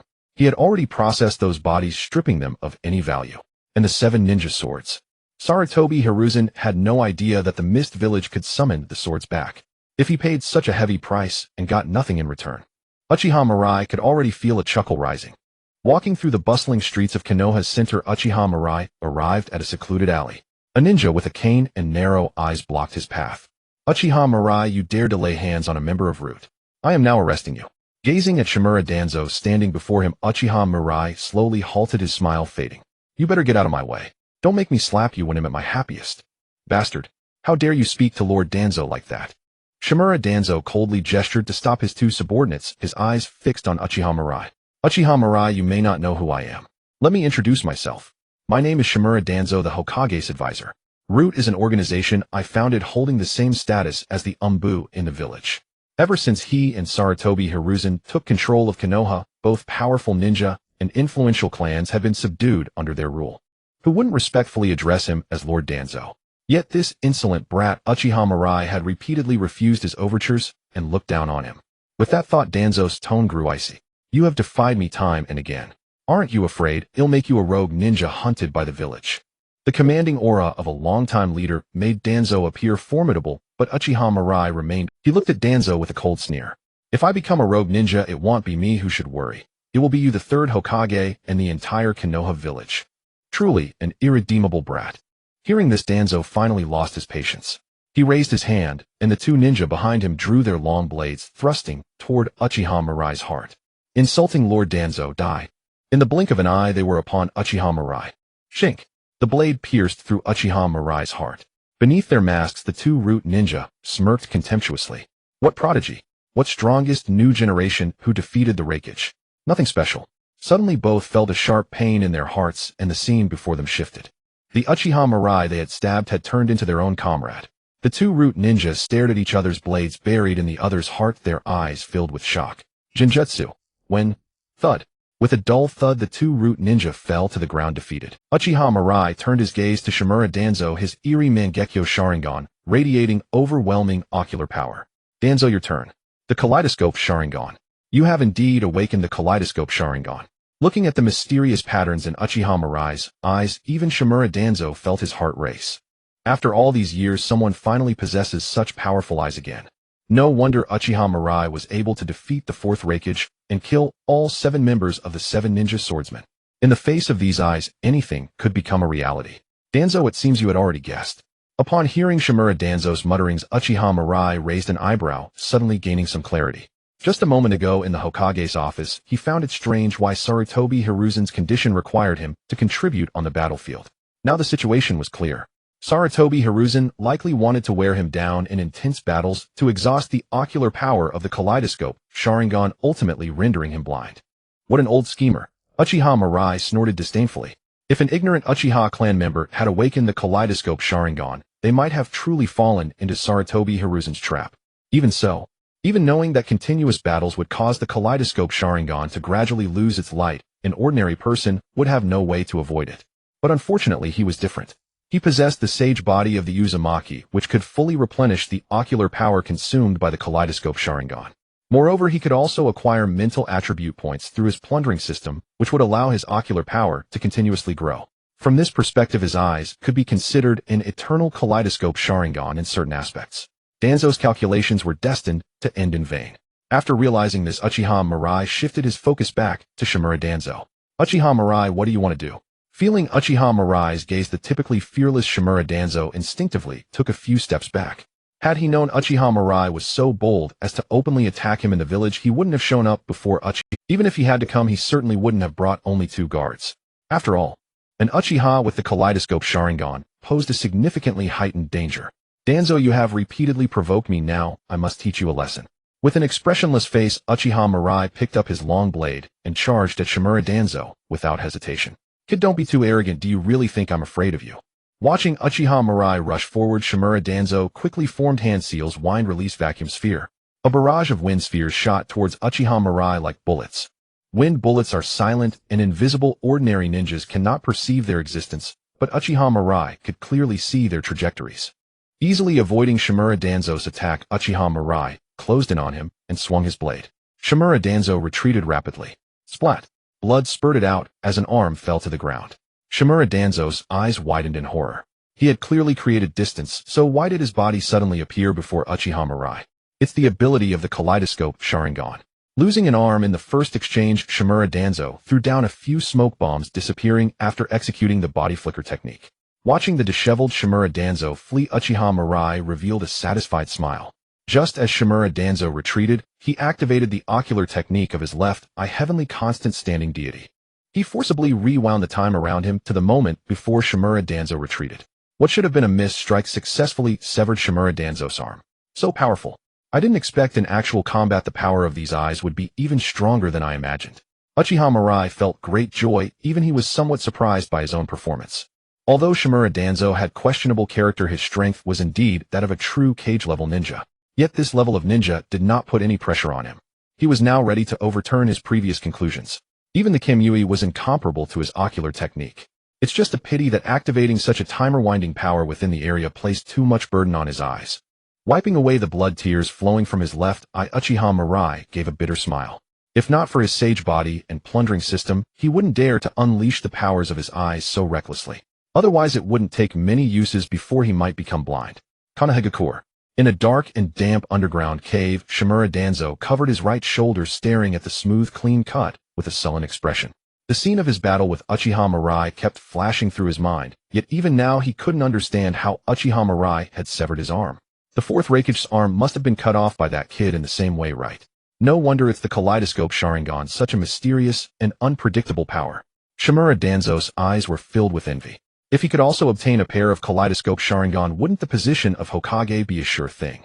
Unfortunately, Uchiha Mirai's strength had already exceeded his imagination. Until he understood the full capabilities of Uchiha Mirai's Kaleidoscope Sharingan, he dared not appear before that kid again. Let you be arrogant for a while. Once your eyes completely lose their light, I will make you understand what cruelty truly is. Shimura Danzo snorted coldly, deciding to temporarily abandon seeking trouble with Uchiha Mirai. In today's battle, he lost 2 elite subordinates he had painstakingly trained, and even had his own arm severed.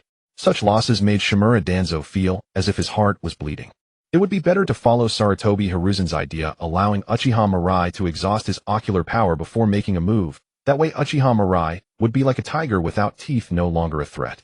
The inherently evil Uchiha clan did not deserve to possess such eyes.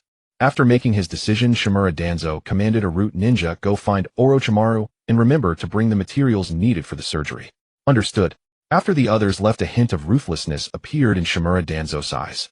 Today's event made him feel the threat of death for the first time, so he decided to increase his means of survival.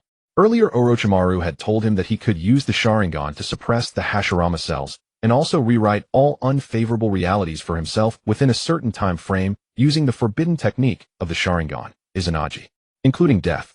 However, due to his mistrust of Orochimaru, he had always rejected his proposal. Now Shimura Danzo had changed his mind. Human beings are simply too fragile. Having only one life makes it easy to die. Before becoming Hokage, Shimura Danzo absolutely would not allow such a thing to happen. Moreover, the only thing that can counter the Kaleidoscope Sharingan is an even stronger would release Kekkei. His current power was still insufficient. If things could truly unfold as Orochimaru said, he might be able to become the next Senju Hashirama. Fortunately, the Sharingan he had collected through various means over the years should barely suffice. If that's the case, then let's take the plunge. The news of Uchiha Mirai killing the 7 ninja swordsmen quickly spread throughout the village. This also significantly boosted Uchiha Mirai's prestige once again.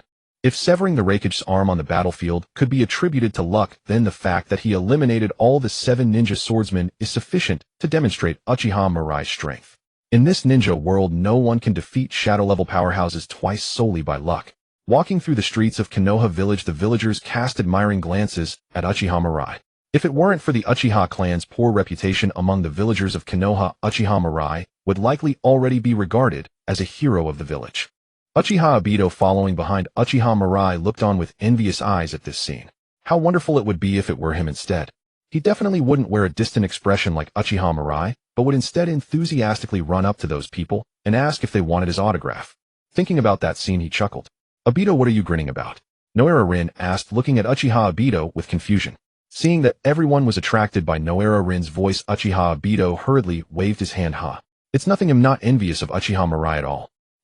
Noara Rin and Yuhi Kurenai both burst into laughter at the same time. Obito really is quite amusing, he has completely spoken his mind. Seeing Noara Rin's charming smile, Uchiha Obito stood there with his mouth agape. So beautiful. Rin, you are truly adorable. Idiot. Kakashi Hitaki said, feeling a bit helpless as he watched Uchiha Obito. This guy was completely the opposite of Mirai. As they walked and chatted, the group quickly arrived at the barbecue restaurant. Inside the private room, Might Guy, Nara Shikamaru, and Ebisu were already waiting. Ohio, Uchiha Mirai greeted as he casually found his seat. This gathering was to celebrate Might Guy's successful escape from danger, so several friends who usually hung out together were all present. Except for Asuma Sarutobi.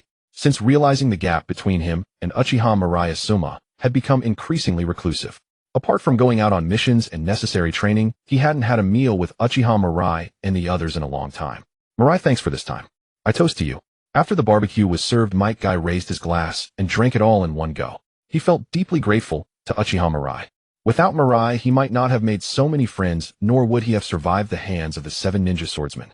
It was Mirai who gave him everything he has now. Feeling the burn of alcohol, Might Guy made a resolution in his heart. No matter what happens in the future, he would unwaveringly stand behind Mirai. Guy, there's no need to be so polite. Uchiha Mirai waved his hand, and also drank all the wine in his. Although he sometimes felt that being with Kakashi and Guy made them seem particularly childish, Uchiha Mirai did not reject this feeling. Guy, can you tell us about the 7 ninja swordsmen? Of course. Seeing everyone's curious expressions, Might Guy repeated the words he had prepared in advance. To add credibility, he even took out 2 nunchaku. If Mirai hadn't brought me ninja tools, my father and I would probably have died there. Until Might Guy finished recounting everything, Yuhi Kurenai Ebisu and Nara Shikomaru all let out a long sigh of relief. Just by hearing Might Guy's description, they could imagine how perilous the situation had been.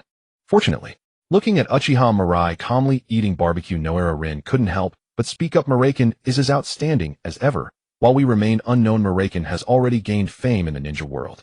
Originally focused on grilling meat for Uchiha Mirai, Yuhi Kurenai felt a sudden sense of crisis upon hearing Noara Rin's words.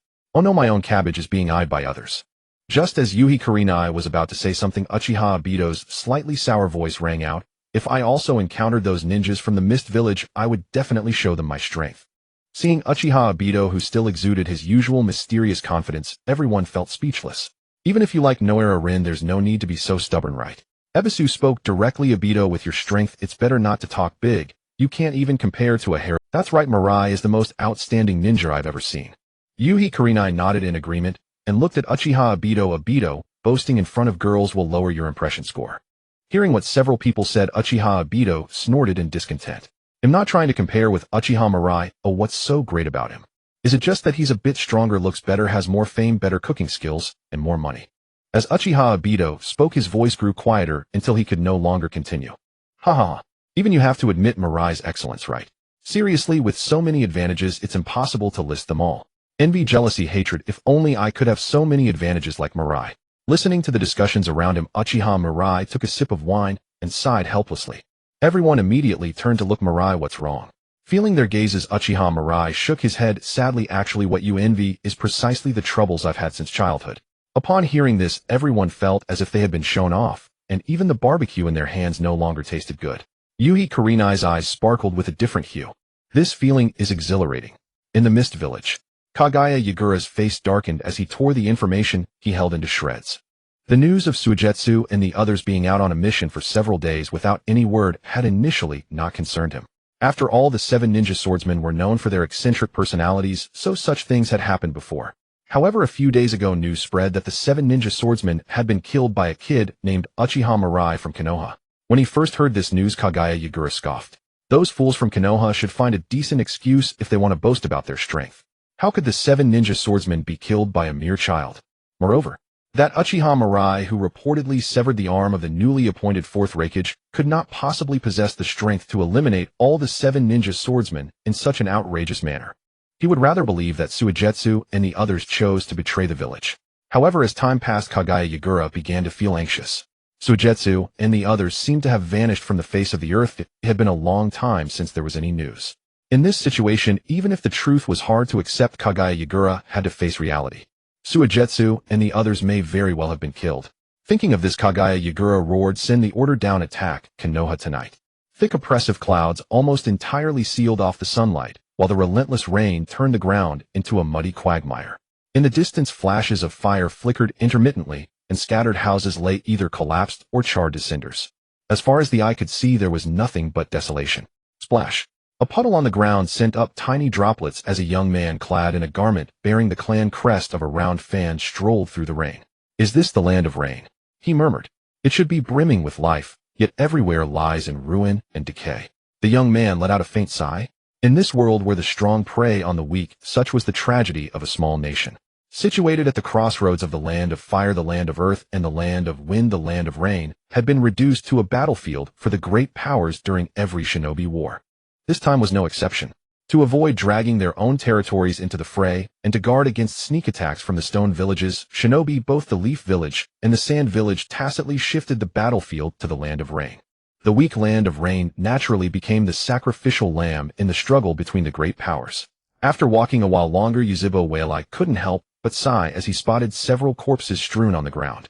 That old man Hanzo has grown old.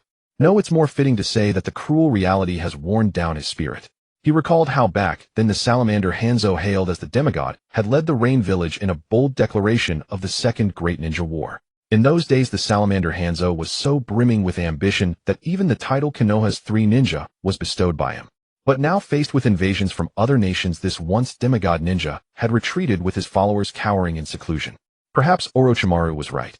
People are ever changing. If someone never changes, it is only because they died before the change could occur. Suddenly a sharp infant's cry pierced the air.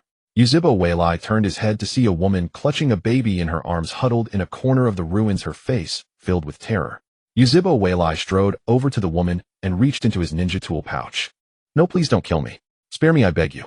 No, spare my child. She's still so young she can't even speak. The woman's voice abruptly cut off. The man wearing the Leaf Village ninja headband held not a sharp kunai, but a gray cloth pouch. These are some military ration pills. They don't taste great, but they're a decent choice for replenishing your energy. After saying this, Yuzhibo Weilai opened the pouch's mouth and placed it on the ground. Please wait.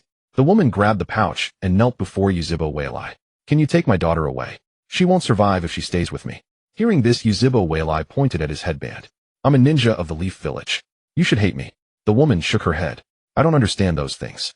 I only know that you gave me a reason to live. My daughter knows nothing yet. Take her back to the Leaf Village, and when she grows up she will surely repay you. Glancing at the sky, Yuzhibo Weilai stepped around the woman. If I were you, I'd hurry up and replenish my strength, then find a safe place to hide. And remember, don't let anyone discover the ration pills, or you might bring disaster upon yourself. With that, Yuzhibo Weilai left without looking back. He had killed many before, and would kill many more, but that didn't stop him from offering a small helping hand to the woman before him. Of course, that was all. Whether she would survive depended on her own luck and fortune. As Yuzhibo Weilai's receding figure vanished, the woman traced the pattern of his clothes onto the ground. After staring blankly for a moment, she took out a military ration pill and stuffed it into her mouth. Feeling a bit of strength return, she gently stroked the sparse violet hair of the baby in her arms. Hannah, she whispered, you must become a ninja when you grow up. Only by possessing power can you live openly in this world, just like that kind-hearted man just now. Muttering to herself, she wiped away the drawing on the ground, hugged the baby tightly, and disappeared into the curtain of rain. In the center of a village, Yuzhibo Weilai halted and leaned against a still-standing wall. Hey, how long are you going to follow me? As his words fell, the surroundings were utterly empty. Yuzhibo Weilai let out a cold laugh and vanished in an instant. The next second, he appeared at a street corner and threw a punch at the ninja hidden there. Bam! The fist landed, but the ninja's body dissolved into countless paper cranes that scattered and slowly materialized in midair. Looking at the woman in a black trench coat with long blue-violet hair, Yuzhibo Weilai raised an eyebrow. Xiaonan, what are you following me for? The killing intent in his heart dissipated. Yuzhibo Weilai hadn't expected to encounter Xiaonan here. Are you Yuzhibo Weilai of the Leaf Village? Xiaonan's cool voice rang out, her eyes filled with curiosity. Looking at her vibrant demeanor, Yuzhibo Weilai felt a bit surprised. Compared to the original story, Xiaonan now seemed extraordinarily lively. Hey, I'm talking to you. Xiaonan frowned in displeasure when she saw him lost in thought. Yuzhibo Weilai snapped back to reality, a hint of danger flashing across his face. Since you know who I am, you should understand that tailing me is not a wise choice. To his surprise, Xiaonan chuckled softly behind her hand. My intuition tells me you won't attack me. You let that woman and her child go, didn't you? That was because she was just an ordinary civilian. I'm a ninja of the Rain Village, and we're not enemies with your Leaf Village. Hearing her words, Yuzhibo Weilai shrugged noncommittally. You've been following me for so long. What exactly? Xiaonan's expression turned serious. Yuzhibo Weilai, could I ask you a favor? He replied coolly, let's hear. Could you introduce me to the Leaf Village's higher-ups? I have something to discuss with them. Yuzhibo Weilai looked puzzled. You. Seeing his confusion, Xiaonan quickly explained, it's on behalf of Akatsuki, the organization I belong to. Akatsuki was founded by a group of peace-loving ninjas. War brings nothing but pain and suffering to everyone. We want to help end this war between the Leaf Village and the Sand Village through peaceful negotiations. Oh, I almost forgot to introduce myself. I'm Xiaonan, a ninja of the Rain Village. Akatsuki is my organization, and our goal is to achieve true peace in the world. After hearing her explanation, Yuzhibo Weilai shook his head with a smile. Don't be naive, Quanan. Peace is not achieved through talk, it's won through battle. Listening to Yuzhibo Weilai's resolute tone, Xiaonan's delicate brows furrowed slightly. How can you be so certain? How do you know it won't work without trying? Perhaps you don't realize that there are countless peace-loving shinobi. We all firmly believe that if we open our hearts, the era of mutual trust among people will one day arrive. Violence is not the only means to solve problems. Listening to Xiaonan's viewpoint, Yuzhibo Weilai shook his head. The barriers between people will never be erased. So-called mutual trust is nothing but a self-deceptive lie. Upon hearing this, Xiaonan retorted defiantly, then what would you do? Yuzhiba Weilai replied calmly, it's simple, just have enough power. Absurd. It's precisely because everyone wants to achieve their goals through their own strength that there are so many. Xiaonan grew somewhat angry. Initially, when she saw Yuzhiba Weilai willing to help an ordinary civilian from the Rain Country, she thought she had found another like-minded comrade. But she never expected that he was such a person only thinking of relying on strength to act. Yuzhiba Weilai shook his head. That's because their strength isn't great enough. If one possesses the power to overcome everything, then every decision made will be correct. At that point, peace would be nothing more than a word from my mouth. Looking at Yuzhiba Weilai's confident demeanor, Xiaonan was momentarily dazed. She wanted to refute, but found no grounds. Seeing this, Yuzhiba Weilai waved his hand, unwilling to continue the argument. Let's stop here for now. I can tell you right now that the Konoha higher-ups will not meet with you, nor will they agree with your ideas. Seeing Yuzhiba Weilai about to leave, Xiaonan called out stubbornly, even if you don't agree with our ideas, at least help us arrange a meeting. Hearing this, Yuzhiba Weilai turned back. If you insist on trying, then go to the Sunagakure side and give it a shot. They started the war. If they are willing to negotiate peace, I think Konoha won't have any objections.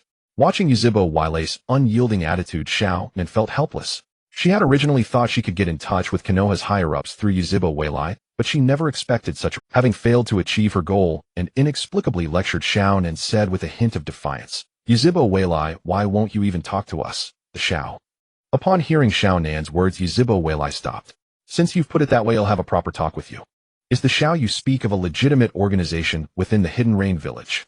In other words, has Xiao been acknowledged by the Rain Village leader Banzong? Facing Yuzhiba Weilai's question, Xiaonan's tone grew uncertain. Lord Banzong has always been our idol. We believe that one day Lord Banzong will see our efforts. So, you formed an organization privately and bypassing Banzong, represented the Rain Village to approach other ninja villages. So what? Xiaonan looked at Yuzhiba Weilai puzzled. Yuzhiba Weilai shook his head helplessly. How naive. Children who grew up amid the flames of war, yet in some aspects they were simply adorable. No leader of any ninja village would ever hand over the diplomatic power. If villages like Konoha and Sunagakure actually negotiated with Xiao, what would Shangio Banzong think? Who would be the legitimate authority of the Rain Village? Could one village have two leaders? With Xiao acting so recklessly, even without Jishu and Tuankang, that meddler Shangio Banzong might not be able to tolerate them. Yuzhiba Weilai stared at Xiaonan and his eyes slowly transforming into the eerie Wanhuating Xilunian. Remember my words. One day you will pay for your naivety. These eyes of mine have already seen your end. After saying this, Yuzhiba Weilai tossed a Phylishan kunai into Xiaonan's hand. If one day you come to realize the truth, you can find me in Konoha. It's fine to make a mistake once, but never make the same mistake again. Yuzhiba Weilai turned and left. For now, with that old schemer Yuzhiba Ban still alive, he didn't want to get too involved with Xiaonan and the others. But he had given his warning. The rest would be up to them. Hidden Rain Village. Inside a crude wooden house. Seeing Xiaonan return, both Mi Yin and Changmin silently breathed a sigh of relief. Xiaonan walked to the table in the living room, flipped over her own wooden tag, and then spoke softly. Mi Yin, how did your side go? Mi Yin smiled and scratched his head. Still no luck. The Sunagakure ninja refused to meet us. But he'll keep trying. There will be results eventually. Changmin, as always, remained silent and taciturn, standing quietly behind Mi Yin, minimizing his presence. Xiaonan, what about you? Any discoveries today? Hearing Mi Yin's question, Xiaonan looked a bit dazed and unconsciously touched the kunai in her pocket. After a moment of thought, she asked Mi Yin, is our idea really correct? Can peace truly be brought to the ninja world solely through dialogue? Mi Yin nodded confidently. Of course. Our organization is growing stronger now. As long as we persist, more like-minded people will join us. The words of Yuzhiba Weilai unconsciously flashed through Xiaonan's mind. She hesitated before speaking again. Mi Yin, maybe we should try to contact Lord Banzong first. Don't worry, Xiaonan. Mi Yin patted his chest.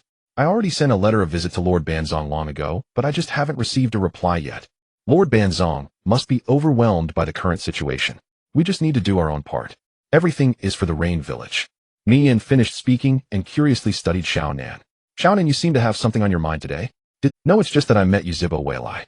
I wanted to see if I could reach the Konoha higher-ups through him, but he refused. Hearing this, Mi Yin smiled and comforted her. It's all right. I've heard that the Uchiha clan's ninja are quite aloof by nature. It's only natural that they wouldn't want to help. Speaking of which, Yuzhiba Weilai has been making quite a name for himself in the ninja world lately. It's a pity he's too bloodthirsty. Someone like that might become an enemy of Xiao in the future. Upon hearing Mi Yan's opinion, Xiao Nen ultimately chose not to recount today's conversation with Yuzhibo Weilai. She knew that Mi Yan would never agree with views like those of Yuzhibo Weilai. If she said more, it might cause some unpleasantness. Besides, as long as she stayed vigilant in the future, she could probably avoid any danger in advance. And, looking at the Lun Huyan in Chang Min's eyes, Xiao Nen felt a measure of comfort. Even Chang Min, who possessed the Xian Renian, steadfastly supported Mi Yan, so Yuzhibo Weilai must be the one in the wrong. Inside the front-line headquarters of the Leaf Village, Namikaze Minato furrowed his brows, his eyes fixated on the map on the table, lost in thought. The sound of a door creaking open broke his concentration as he lifted his head. Upon seeing the newcomer, a warm smile appeared on Namikaze Minato's face. "Mirai, you finally made it." "Minato, it's been a while." Uchiha Mirai greeted him and glanced at the map filled with symbols, smiling as he spoke. "Minato, it seems the battle isn't going very smoothly." Hearing Uchiha Mirai's teasing, Namikaze Minato nodded helplessly. "Indeed. The ninja from Sunigakure excel in using puppets and poison, causing us considerable casualties. To be honest, it's quite a headache for me. On the battlefield, the majority consists of Jinin and Chunin, who often determine the outcome of the entire fight. Yet their methods of attack are the simplest and most direct. Shuriken, explosive tags, close combat. This fighting style just happens to be countered by the puppet masters of Sunigakure. Adding to that, the village had recently drawn away a batch of ninjas, further worsening the already grim situation. Fortunately, with Mirai's support, now the situation is bound to turn around." With this thought, Namikaze Minato looked at Uchiha Mirai and curiously asked, "Mirai, I heard that the fourth Raikage's arm was cut off by you." "Let's not talk about that anymore. I'm already tired of hearing it," Uchiha Mirai replied helplessly. "It was just one of his arms that was cut off, wasn't it? Why does everyone need to confirm it with him in person? That's quite impressive. A is a very powerful ninja." Namikaze Minato felt somewhat emotional. He had once encountered a leading a surprise squad during a mission, and the speedback then still lingered in his memory. A is a ninja whose strength is not inferior to his own. He never expected that such a formidable individual would be defeated by Mirai. Just months ago, he felt at ease sparring with Mirai. Such terrifying talent is truly enviable. Namikaze Minato is genuinely curious about how far Mirai will grow in the future. And about the 7 ninja swordsmen. "Stop. There's no need to dwell on trivial matters, just tell me about the current situation." Seeing that Namikaze Minato was not done, Uchiha Mirai quickly interrupted. This kind of self-aggrandizing narrative is not his style. "Mirai, you're still as energetic as ever no matter the time." Namikaze Minato chuckled. It was unexpected that even after such a long time since the war began, Mirai could still maintain such enthusiasm. Since that's the case, he couldn't fall behind.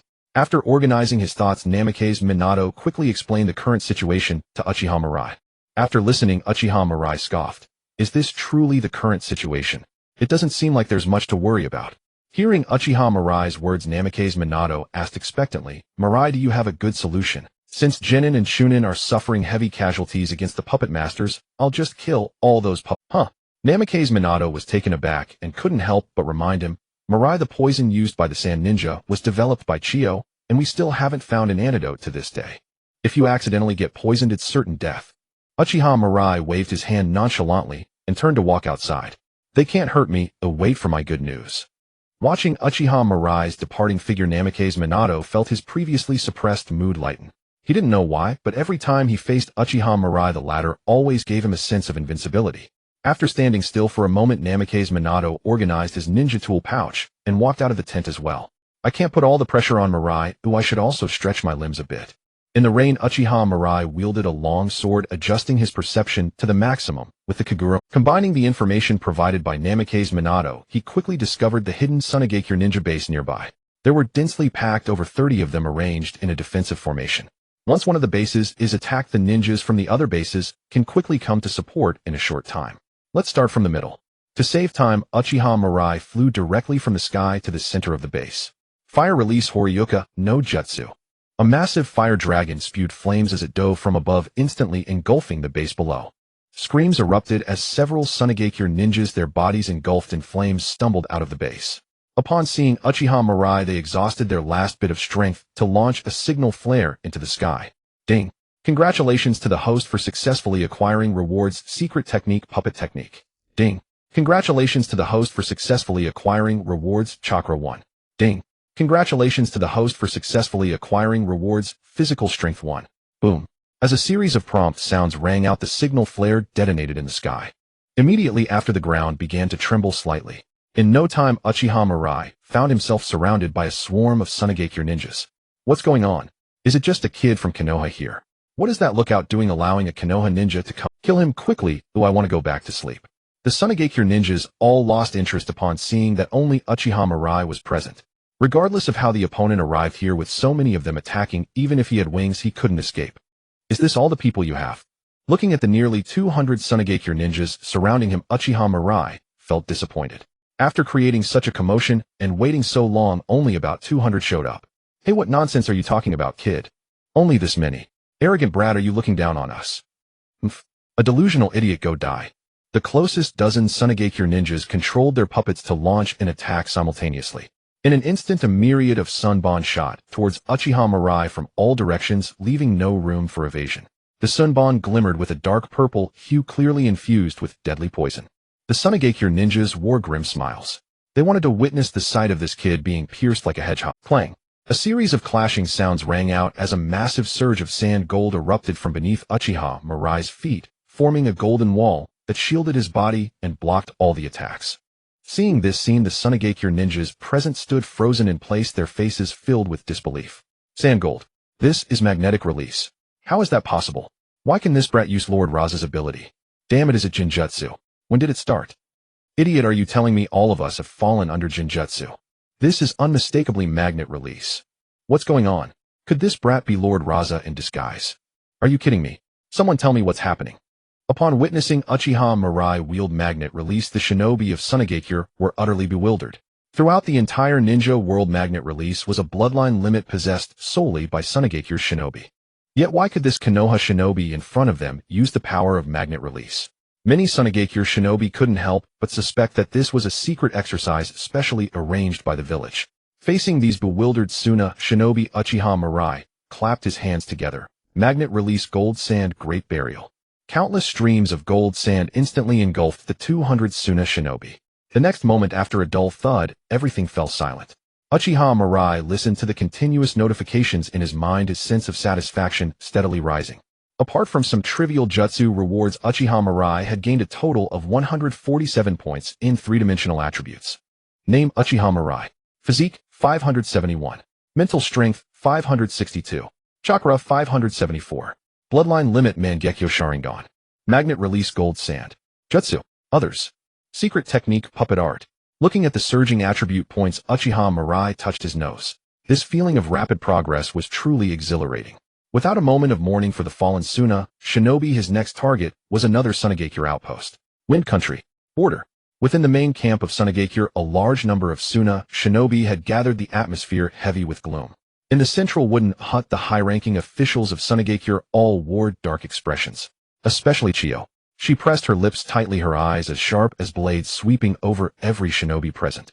In recent days, their outposts in the Rain Country had been repeatedly attacked. In less than a week, nearly 1,000 casualties had been suffered. Keep in mind, their total shinobi force was only about 30,000. Such a casualty rate was absolute. Bang! Chiyo slammed her hand on the table, glaring furiously at the shinobi in the room. What is going on? How have we lost so many shinobi in such a short time? At Chiyo's interrogation, everyone lowered their heads in silence. The atmosphere grew increasingly oppressive. Ebizo had no choice but to step forward and explain. Sister, based on the traces left on the bodies, one of the attackers on our outposts is definitely Minato Namikaze.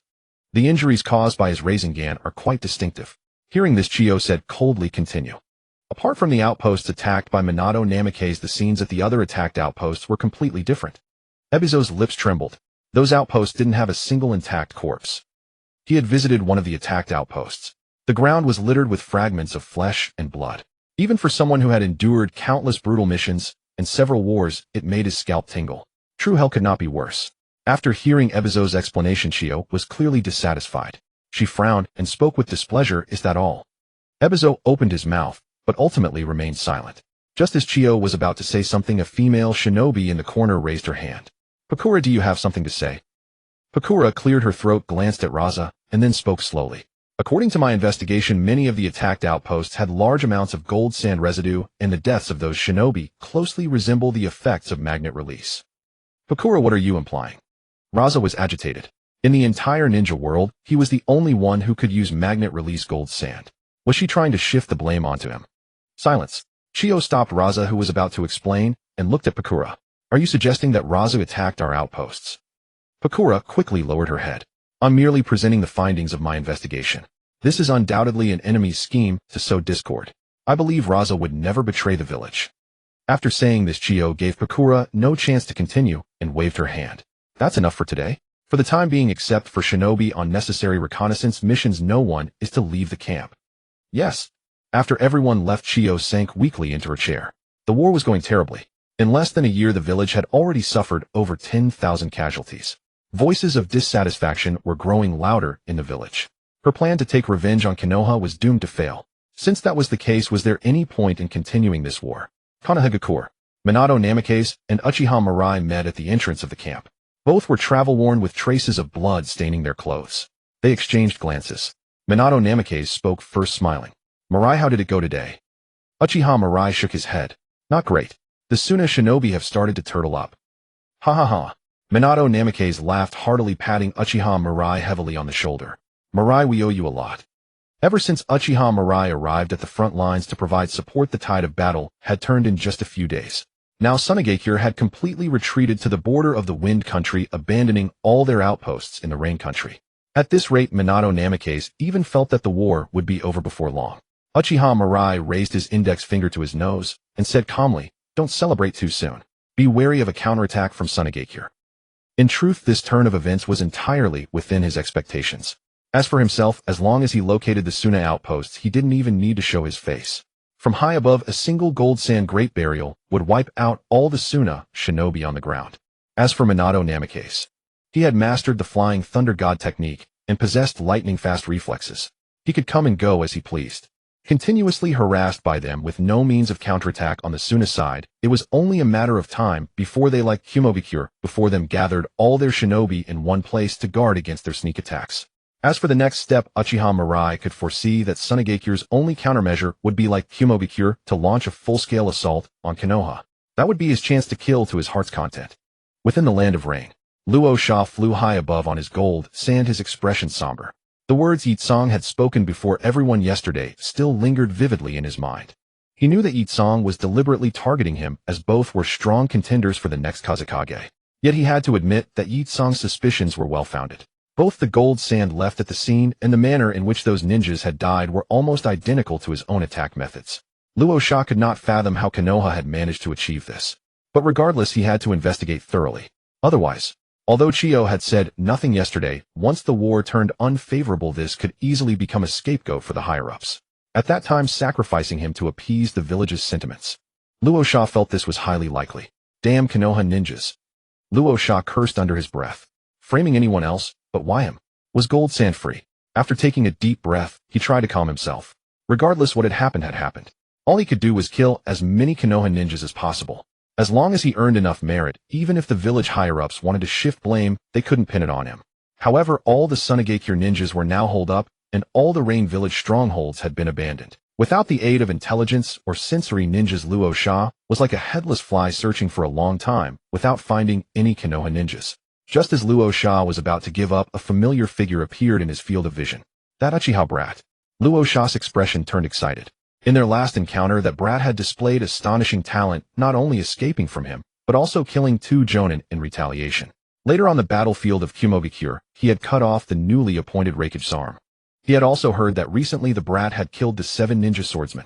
If he could eliminate such a rising star from an enemy village, he might even leap to become the village's hero. With this thought, Luo Sha's heart stirred, and a mass of gold sand instantly engulfed Uchiha Wei Lai on the ground. Gold sand binding technique. Under immense pressure, the gold sand became extremely compact. Bang! A puff of white smoke rose, and Uchiha Wei Lai's body turned into smoke and vanished. Luo Sha felt a chill, and instinctively controlled the gold sand to shield his back. A tremendous impact struck, and Luo Sha crashed heavily to the ground. That brat. How did he do it? Luo Sha climbed to his feet, staring at Uchiha Wei Lai, who had already appeared before him, his face full of disbelief. When had the other party discovered him? And how could he suddenly appear behind him and attack him while he was flying high in the air? No, none of that. As long as he killed the brat in front of him, everything would be resolved. With that thought, Luo Sha looked at Uchiha Wei Lai and sneered. Brat, you got lucky last time. This time you won't have such luck. I will kill you and use your corpse to elevate myself. Blame yourself for preferring to act alone. Luo Sha said confidently. In their last encounter, the brat before him had indeed been strong, but he posed no real threat. If Minato Namikaze hadn't arrived in time and rescued the brat from the gold sand barrier, he would have died by his hand long ago. Thus Luo Sha was confident he could easily handle Uchiha Mirai. In response, Uchiha Mirai merely snorted disdainfully, "Luo Sha, I will bring you back to reality. Stop being so arrogant here." Luo Sha raised his arms, and a large amount of gold sand gathered in the air into a huge triangular pyramid, smashing down heavily toward Uchiha Mirai. Boom. The earth trembled and Luo Sha's face turned horrified. Above Uchiha Mirai's head, an equally massive cube of gold sand easily blocked his attack. Magnet release. You're the one who attacked the stronghold. In an instant, Luo Sha understood everything. So the residual gold sand at the attack stronghold was not Konoha's deliberate framing. The other party had indeed used the magnet release bloodline limit. Why do you possess the same bloodline limit as me? Even Luo Sha's composure became disturbed. A Uchiha brat from Konoha could actually use the unique bloodline limit of Sangekyō. Was that reasonable? However, Uchiha Mirai did not answer any of his questions. After trying and finding he could not control the gold sand tainted with Luo Sha's chakra, Uchiha Mirai directly activated the 8 gates and vanished from the spot. The next second his figure appeared before Luo Sha, a whip kick aimed at him. Luo Sha sneered and condensed a large amount of gold sand in front of him. A brat was a brat, choosing close combat with him. Once entangled by his gold sand victory in this battle, bang! Luo Sha's body was sent flying heavily and slammed into the ground. Spitting out a mouthful of blood before he could stand up, Uchiha Mirai's fist had already struck his chest. Even with the protection of the gold sand armor, Luo Sha's chest was pierced through by Uchiha Mirai's fist. Staring at those starkly different crimson eyes, Luo Sha's gaze was filled with shock. He had been defeated so easily. Why? Hadn't the brat before him been pushed to the brink by him just a few months ago? How could he have gained such power in such a short time? And what about these eyes? Why were they completely different from the Sharingan he had seen before? And why could the other party use the same magnet release bloodline limit as him? Too many questions kept surfacing in Luo Sha's mind, but unfortunately no one could answer them. Feeling his life rapidly fading, Luo Sha tightly grabbed Uchiha Mirai's arm, and with his last ounce of strength wrapped the other's arm with gold sand. "Even if I die, I won't let you off easy." Bang! The immense pressure crushed Uchiha Mirai's arm into a bloody mess, and the bones were riddled with cracks. Seeing this, Luo Sha's face once again showed astonishment. He had just exerted all his strength. Even steel and metal would be crushed to powder under such immense pressure. But such an attack couldn't even shatter the bones of the brat before him. How terrifying was his physical strength! Luo Sha could no longer hold on. His vision went dark, and with immense reluctance, he completely lost his life. Ding!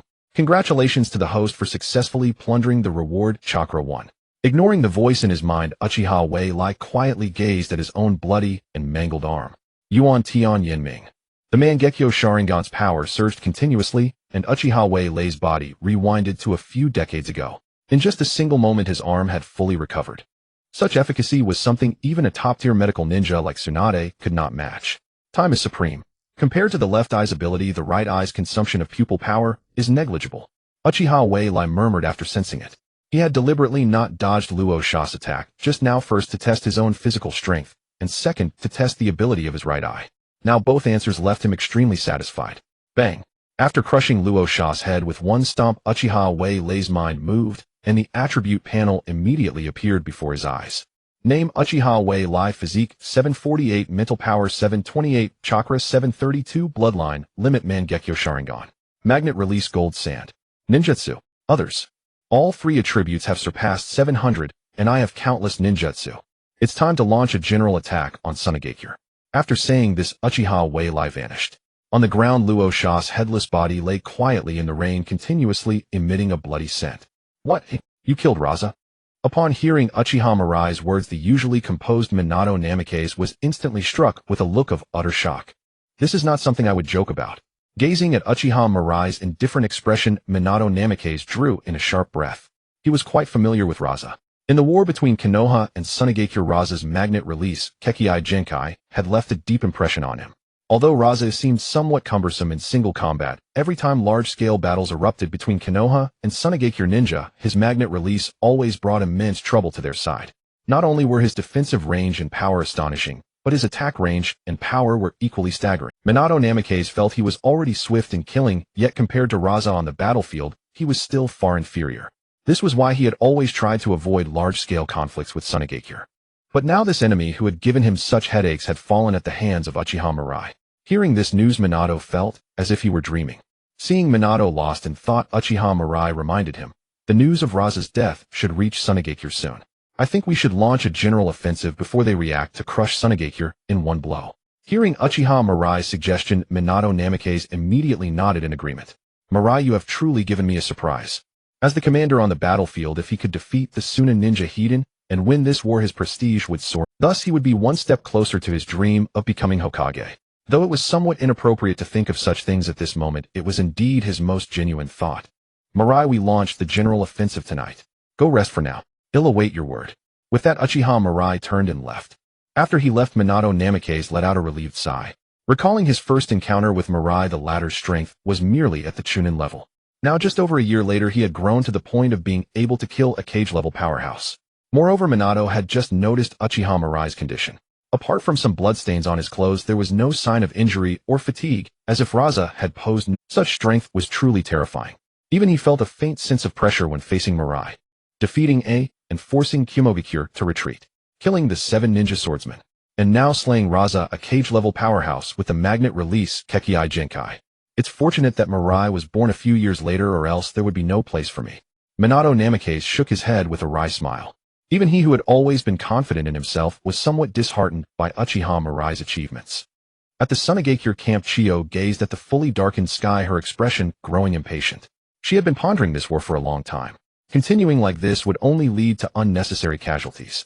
Yet if they withdrew without a fight, neither the ninja nor the common villagers would likely accept it. Thus she planned to discuss countermeasures with Raza, hoping to cause some trouble for Konoha before retreating, and also let Raza gain some reputation. After all, the third Kazekage had been missing for so long that it seemed he was likely dead. After the war, someone with enough prestige would be needed to become the next Kazekage. From the current perspective, no one was more suitable than Raza. Yet she had waited all day without any news of him. This guy staying out so long at such a time. Chiyo grumbled. Just as she was growing impatient, an Anbu hurriedly entered the room. Lady Chiyo, Lord Raza, he. What's with all this panic? Chiyo scolded, then asked calmly, what happened to Raza? The Anbu swallowed hard, his voice trembling. Lord Raza. He is dead. What a... Chiyo slammed both hands on the table, springing up from her chair. She rushed to the Anbu and grabbed his collar. What did you just say? Say it again. The Anbu said bitterly. A patrol ninja discovered Lord Raza's body in a remote area of the Land of Rain today. His head was shattered and his heart was pierced. He had been dead for a long time when found. Chiyo collapsed to the ground, her mind reeling. Raza, with his magnet release Kekkei Genkai, was dead. This meant Sunagakure had lost a cage-level combatant. Moreover, all her painstaking efforts to cultivate a Kazekage successor had come to naught. Chiyo felt a tightness in her chest, and even breathing became difficult. This was a disaster. If not handled properly, Sunagakure might well face internal strife. No internal strife would be a best-case scenario. If other ninja villages took notice, Sunagakure could be plunged into an irredeemable abyss. But with Raza's survival skills, who could have killed him so silently? Minato Namikaze. Impossible. They had clashed several times, and though Raza was always suppressed, he could still escape without much trouble. Hanzo of the Salamander. Also impossible. After the Second Shinobi World War, that old man no longer had the audacity to meddle in the conflicts of great nations. Could it be Orochimaru or Jiraiya? Even for those two, killing Raza would not be a simple task. Chiyo could not figure it out, nor did she intend to dwell on it. There were more pressing matters at hand. She slowly rose from the ground and said to the Anbu, her voice low, take Raza's body back to the village. Have everyone else prepare for immediate withdrawal to the village before dawn. Yes. The Anbu ninja departed swiftly. Chiyo rubbed her temples in distress. Suddenly the sound of battle cries erupted outside. Chiyo was greatly alarmed. Damn. Konoha ninja are attacking. Fire release, great fireball technique. Wind release, great breakthrough. Dozens of Konoha ninja combined their jutsu, immediately breaching a gap in the Sunagakure camp. Then came a rain of kunai with explosive tags pouring down like a storm onto the Suna positions. The thunderous explosions rang out one after another, and in an instant Sunagakure suffered heavy casualties. In the distance, Uchiha Mirai stood with arms crossed, a gleam of excitement on his face. Minato, you handle Chiyo and the other elite Suna ninja, he said. As for the rest of the rabble, leave them to me. Kill those bastards from Sunagakure. Avenge our fallen comrades. I stake everything on this. Even if I die, I cannot retreat. Sunagakure will be defeated. Explosive tags. Throw all the explosive tags over there. Konoha's ninjas charged excitedly into the camp of Sunagakure's ninjas. After being suppressed for so long, they could finally revel in an unrestrained slaughter. Today, let these Suna ninjas who only know how to hide behind puppets playing with poison and hidden weapons learn, which is truly the most powerful ninja village in the ninja world. However, after the initial chaos, the Sunagakure ninjas quickly stabilized. Over a year of war experience had already endowed every Suna ninja present with abundant combat skills. Facing Konoha's assault, the Sunagakure ninjas immediately placed their puppets at the forefront. The ninjas in the middle continuously unleashed ninjutsu to attack the Konoha ninjas. At the very back were the secret technique puppet masters controlling the puppets. Damn it, these blasted bastards, always using this cowardly tactic. Curse it. Everyone be careful not to get injured. I've been hit by a Senbon. They'll fight you to the death. Sunagakure's counterattack stalled the Konoha ninjas' offensive. Although they held the advantage in strength, the Suna ninjas' weapons were coated with lethal poison. Even a scratch from a tiny Senbon meant certain death. Thus, even during the ambush, the casualties of Konoha ninjas were almost on par with those of Suna ninjas. These Konoha ninjas can't hold out much longer. You everyone give it your all. Ha ha ha. Daring to come at us proactively is simply courting death. Today we'll make sure many Suna ninjas raised their heads and howled. On the battlefield outside, they had to consider the consumption of supplies like puppet senbon kunai and poison. But now in their camp, supplies were abundant. All they needed to do was keep hurling their weapons at the Konoha ninjas. Another volley, countless gleaming senbon rained down like hailstones toward the Konoha ranks. Seeing this, the frontline Konoha ninjas all wore expressions of resigned determination. Such a dense barrage of kunai was impossible to evade. But even if they were to die, they would drag a few Suna ninjas down with them. Damn it, after this fight, I can finally rest. Ha ha ha. Brothers behind, take care of your sister-in-law for me. The Konoha ninjas at the front knew they were doomed, so they stopped wasting energy dodging. Instead, they prepared explosive tags and charged yelling toward the Sunagakure ninjas. The Sunagakure ninjas, however, only sneered coldly. Even if they wanted to fight to the death, they had to break through the puppet formation first. Just as a torrent of senbon was about to crash into the Konoha ranks, countless golden sand erupted from the ground, forming a canopy above the Konoha ninjas to shield them from above. Clang, clang, clang. All the senbon struck the golden sand, producing a dense clatter of metal collisions before falling uselessly to the ground. Seeing this, both the Konoha ninjas and the Sunagakure ninjas were stunned. Wait, didn't this golden sand get it backwards? How strange. Isn't that Raza's Kekkei Genkai? Why is it blocking all of Suna's attacks for us? Right, and this golden sand doesn't seem to be attacking us. Are the Sunagakure ninjas having a falling out? The Konoha ninjas were all bewildered. They had thought they were doomed, but unexpectedly they were saved by the enemy's own Kekkei Genkai. How bizarre. The Suna ninjas were equally shocked. They looked around trying to find Raza to see why he would do such a thing. But after searching for a long time, they found no trace of Raza. What's going on with Lord Raza blocking all our attacks just now? Yeah, was it a coordination error? Wasting so many senbon is such a shame. Impossible. Look at that golden sand. If it had accidentally blocked our attacks, why isn't it attacking the Konoha ninjas now? Makes sense. Where is Lord Raza? Can someone explain what's going on? Just as the Suna ninjas were utterly confused, the golden sand that had been shielding the Konoha ninjas suddenly surged like a wave into the Sunagakure camp. Golden sand, great burial. Boom. The puppets in the front rows were crushed into powder by the immense pressure, instantly tearing a gap in the Suna defense. Then the golden sand floated into the air, hanging over the Suna ninjas like thick storm clouds. Magnet release golden sand world method. The golden sand created a massive barrier, and countless spears of golden sand thrust like thorns from all directions, piercing the bodies of the Suna ninjas within. Screams rang out continuously. In mere moments, the ground was awash with blood. The Suna ninjas inside the golden sand barrier were riddled with holes like beehives.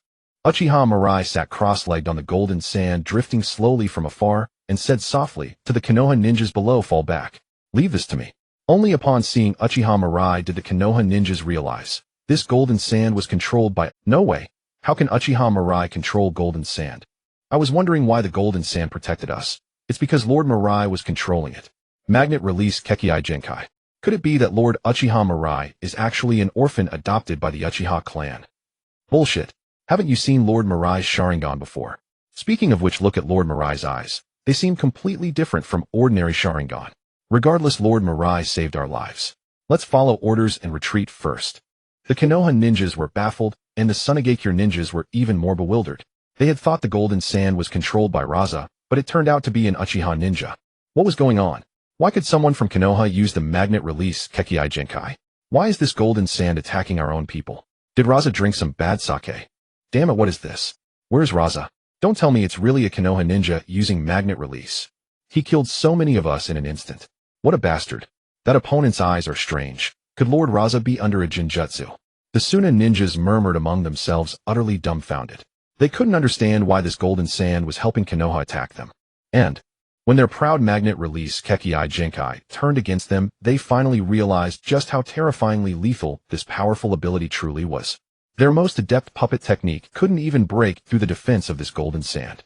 Kyo's face was unlike ordinary Suna ninjas. She knew clearly that Raza was already dead. She had confirmed the corpse. It was indeed Raza himself. Thus the situation before them could absolutely not be Raza under a jinjutsu attacking his own people. The only possibility was that the brat named Uchiha Mirai truly could use the magnet release Kekkei Genkai. Looking from afar at those eyes with mysterious patterns, Kyo's heart sank to the depths. There was no mistake. Those eyes, just like Uchiha Madara's in the past, were the Mangekyō Sharingan, transcending the 3-Demo Sharingan. His ability to use magnet release Kekkei Genkai might be related to that Mangekyō Sharingan. Mangekyō Sharingan. Damn it. According to Sunagakure's records, Uchiha Madara once displayed power akin to a god wielding only a pair of Mangekyō Sharingan. Under the intimidation of those eyes, the ninjas from other nations lived in constant fear. It wasn't until later, when Uchiha Madara was killed by Hashirama Senju, that everyone finally breathed a sigh of relief. But unexpectedly, years later, those accursed eyes had appeared in the world once more. With a thunderous crash under the onslaught of sand, another dozen sand shinobi were crushed into pulp. Witnessing this, Chiyo gritted her teeth and unsealed a scroll. Secret technique: the 10 puppets of Chikamatsu. 10 white-clad puppets appeared before Chiyo, each distinct in form and characteristic, radiating an eerie aura. After summoning the puppets, Chiyo charged directly toward Uchiha Mirai. Suddenly a golden flash streaked past. Your opponent is me. Rasengan. Wolfing Shuemin materialized before Chiyo, a spiraling sphere in his hand. Although he was also shocked that Uchiha Mirai could wield the magnet release bloodline, he knew this was no time for hesitation. Thus the moment he saw Chiyo, Wolfing Shuemin activated the Flying Thunder God technique and appeared before her. Puppet technique: Tri-Needle Absorption. Facing Wolfing Shuemin's attack, Chiyo manipulated 3 puppets into a triangular formation, and a fierce tornado sucked him into the center of the puppet array. Just as Chiyo prepared to command the other puppets to strike, Wolfing Shuemin's body flickered again, and can you control 10 puppets all at once? Wolfing Shuemin observed Chiyo, not rushing to attack. A puppeteer's arsenal was endless, especially for one as seasoned as Chiyo. A single careless wound could lead to death by poison. Wolfing Shuemin understood his own strengths well. Until he found Kyo's weakness, he only needed to stall her, preventing her from interfering with Mirai. After all, the advantage was ours. Yakura, take your men to block Uchiha Mirai. The rest, retreat. Chiyo gritted her teeth and barked orders. She had already planned to withdraw, and now she had no desire to continue battling Konoha. Raza was dead, and they faced an opponent wielding the magnet release bloodline and a Mangekyō Sharingan. Continuing the fight would only increase casualties. Understood. Yakura led a dozen elite shinobi charging toward Uchiha Mirai. The other Sunagakure shinobi quickly fled from all directions toward the village. Scorch release. Over a dozen scorching fireballs hurtled toward Uchiha Mirai, wilting all vegetation in their path, as if moisture were instantly drained. Uchiha Mirai blocked the fireballs with gold sand. But in the next second, the superheated spheres melted holes through the sand wall. Useless. Yakura sneered. Her bloodline limit was not so easily stopped. Moreover, even if blocked, the intense heat would instantly evaporate all surrounding moisture. Interesting. Watching the approaching fireballs, a faint smile graced Uchiha Mirai's face. In the next instant, his Mangekyō Sharingan emanated a terrifying, malevolent ocular power. Blending with Chakra, it formed a skeletal half-body around his surface. Then the skeleton grew muscles and flesh, its stature rising steadily. Finally, the skeletal form, originally mere meters tall, swelled to several dozen meters in an instant, clothed in flesh and armor. A colossal crimson demon god stood at the center of the battlefield. Yakura's vaunted scorch release upon touching the Susanoo vanished like a flying spark, leaving not a trace. What is this thing? So huge, so terrifying. Such an oppressive aura. Like a demon from hell. How much power has Wilazama yet to unleash? After fighting so long, he still held back such strength. Never seen anything like this. What on earth is this power? Something a human can even possess? The Konoha shinobi were utterly astounded upon witnessing Uchiha Mirai's Susanoo. Even standing behind the Susanoo, they felt their legs weaken. If this massive demon stood still and let them attack, they would be at a loss for how to proceed. Every Konoha shinobi shared the same thought. Thankfully, Uchiha Mirai was their ally, or they wouldn't know how to fight a being comparable to a tailed beast in size. The Mangekyō shinobi were equally terrified. Those covering the retreat were frozen in place. Many dropped their weapons and fell to their knees, legs giving way. Thighs is a joke, right? Are we supposed to fight something like this? Hehe. Against such power can kunai explosive tags or senbon even make a difference. This thing feels even more terrifying than a rampaging one-tail. Damn it. Stop bluffing. Some sand shinobi hurled their explosive tags, kunai, and other tools at the Susanoo, while others formed hand seals to unleash combination jutsu. Boom, boom, boom. Explosions erupted below the Susanoo's knees, yet it stood unmoved. Seeing this, even the stubborn sand shinobi finally accepted reality, utterly despairing. What made them despair even more? Under their gaze, the colossal Susanoo slowly drew the long sword at its waist. A crimson flash split the earth, carving a massive chasm. Nearly 100 sand shinobi were annihilated in that single strike. High above, Uchiha Mirai folded his arms, gazing down at the ant-like shinobi. Behold the third power, Susanoo, the divine power of the Uchiha clan. With those words, Uchiha Mirai drove the Susanoo into the crowd of sand shinobi. Wherever it passed, the ground trembled, and the sand shinobi scurried like ants fleeing for their lives. Seeing this, Uchiha Mirai commanded the Susanoo to raise its long sword and sweep in a circle. The powerful sword aura shredded everything beneath its feet. 2 strikes. Over 500 sand shinobi left to cover the retreat lost their lives. The demon god, appearing before all for the first time, revealed fangs far more vicious than anyone had imagined. He'll kill you. Watching their comrades fall, a dozen elite shinobi's eyes reddened. They leaped high, charging at Uchiha Mirai's Susanoo. Bang! The massive Susanoo threw a single punch, and the elite sand shinobi were pulverized into blood mist in midair. Yakura, witnessing this, cast a terrified glance at Uchiha. Mirai's calm expression high above, and her last shred of reason was consumed by fear. Revenge, shinobi creed. All were cast aside. Only the instinct to survive drove her, without hesitation, to turn and flee with all her might in the opposite direction. Mere grains of sand, not worth half of me. Uchiha Mirai snorted lightly and dismissed the Susanoo. After landing, the battlefield fell silent. All Konoha shinobi stared at him in reverence. Even among allies, their eyes were filled with awe. The power Uchiha Mirai had just displayed was simply. These shinobi born after the era of Uchiha Madara finally understood why the Uchiha clan was hailed as the premier shinobi clan of the ninja world. They also understood why the Sharingan was called the strongest bloodline limit. Such godlike power in an age when the Senju clan had faded was unmatched by any. Feeling the gaze of everyone, Uchiha Mirai raised an eyebrow. What are you all looking at me for? Clean up the battlefield. Yes, Lord Mirai.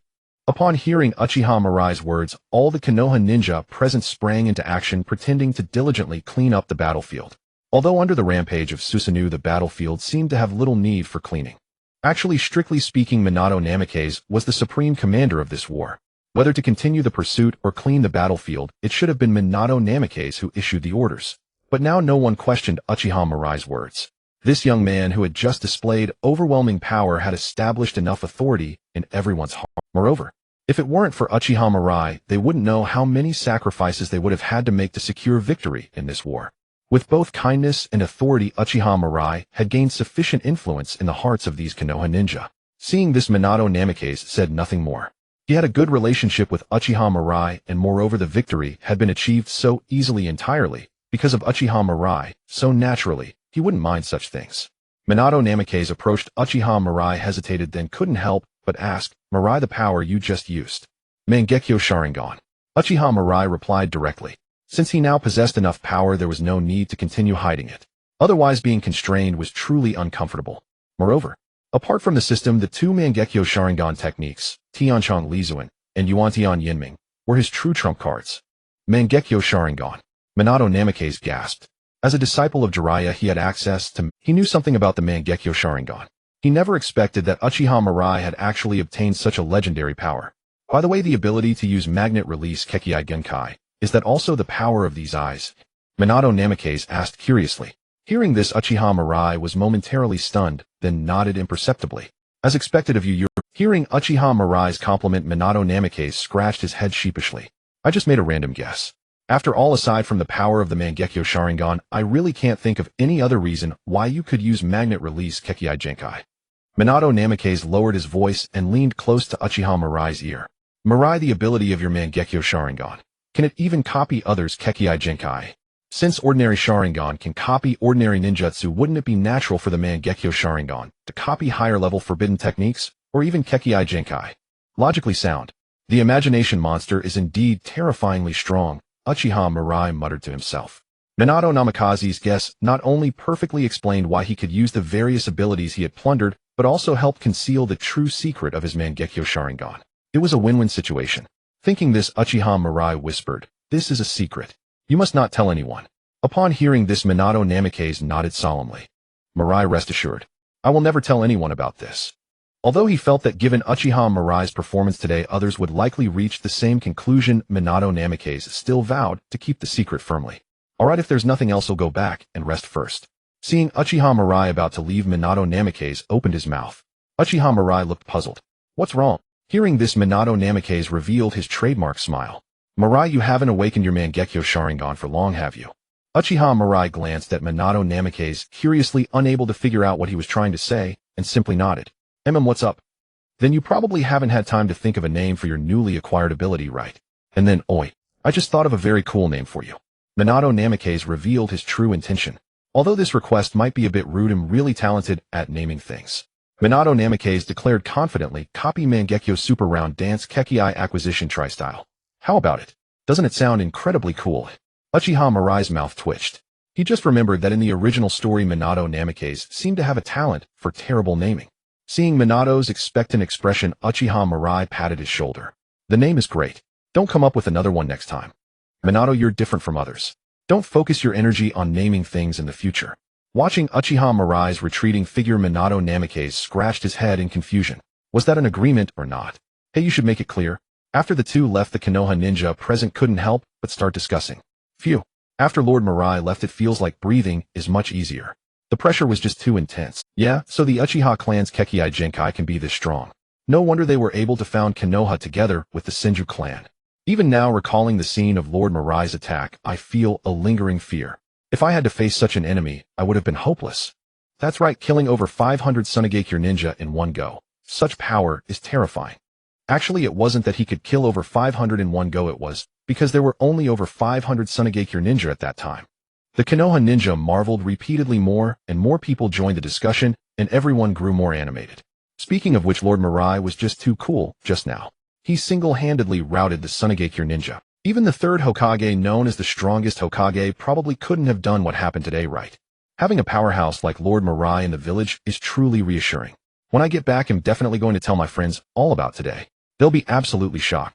Ha ha ha ha, we're thinking the same thing.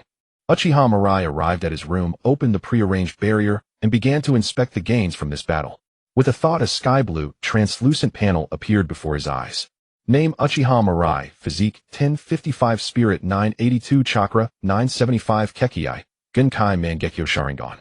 Magnet Release, Gold Sand. Scorch Release. Ninjutsu. Other. Looking at the skyrocketing three-dimensional attributes, Uchiha Mirai revealed a satisfied smile. In today's battle alone, he had gained over 800 attribute points. Among them, the Physique attribute points had directly broken through the 1,000 mark. Uchiha Mirai had a feeling that if Raza were to use the magnet release to attack him with his current physical condition, it might not even be able to cause a bone fracture. Weapons like kunai, explosive tags, and senbon would probably not even be able to break his defense. Besides that, his chakra and spiritual power were also approaching 1,000 points.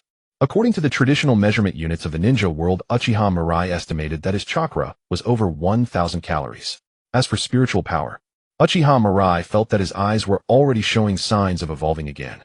Perhaps before long, his Mangekyō Sharingan would be able to evolve once more. As for the various ninjutsu and secret techniques that remained, there was no need to mention them. Those things were of little help to him now aside from satisfying his collecting hobby. The only somewhat decent gain was the Scorch Release bloodline limit he had plundered from Yitsong. Being able to release high-temperature fireballs that instantly vaporize an enemy's blood was indeed a very good ability. After briefly experiencing his gains, Uchiha Mirai closed his eyes and began to contemplate deeply.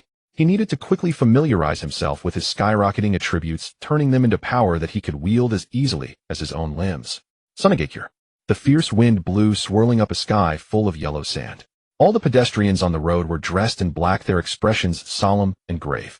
Even the children, who usually loved to play and laugh, were now hanging their heads, their eyes red. Occasional sobs broke the silent atmosphere, making everything seem extremely dreary. Inside the ninja cemetery, many people placed flowers in their hands before the tombstones engraved with names, quietly praying for the deceased. Why start a war? So many people have died, is this what the village wants?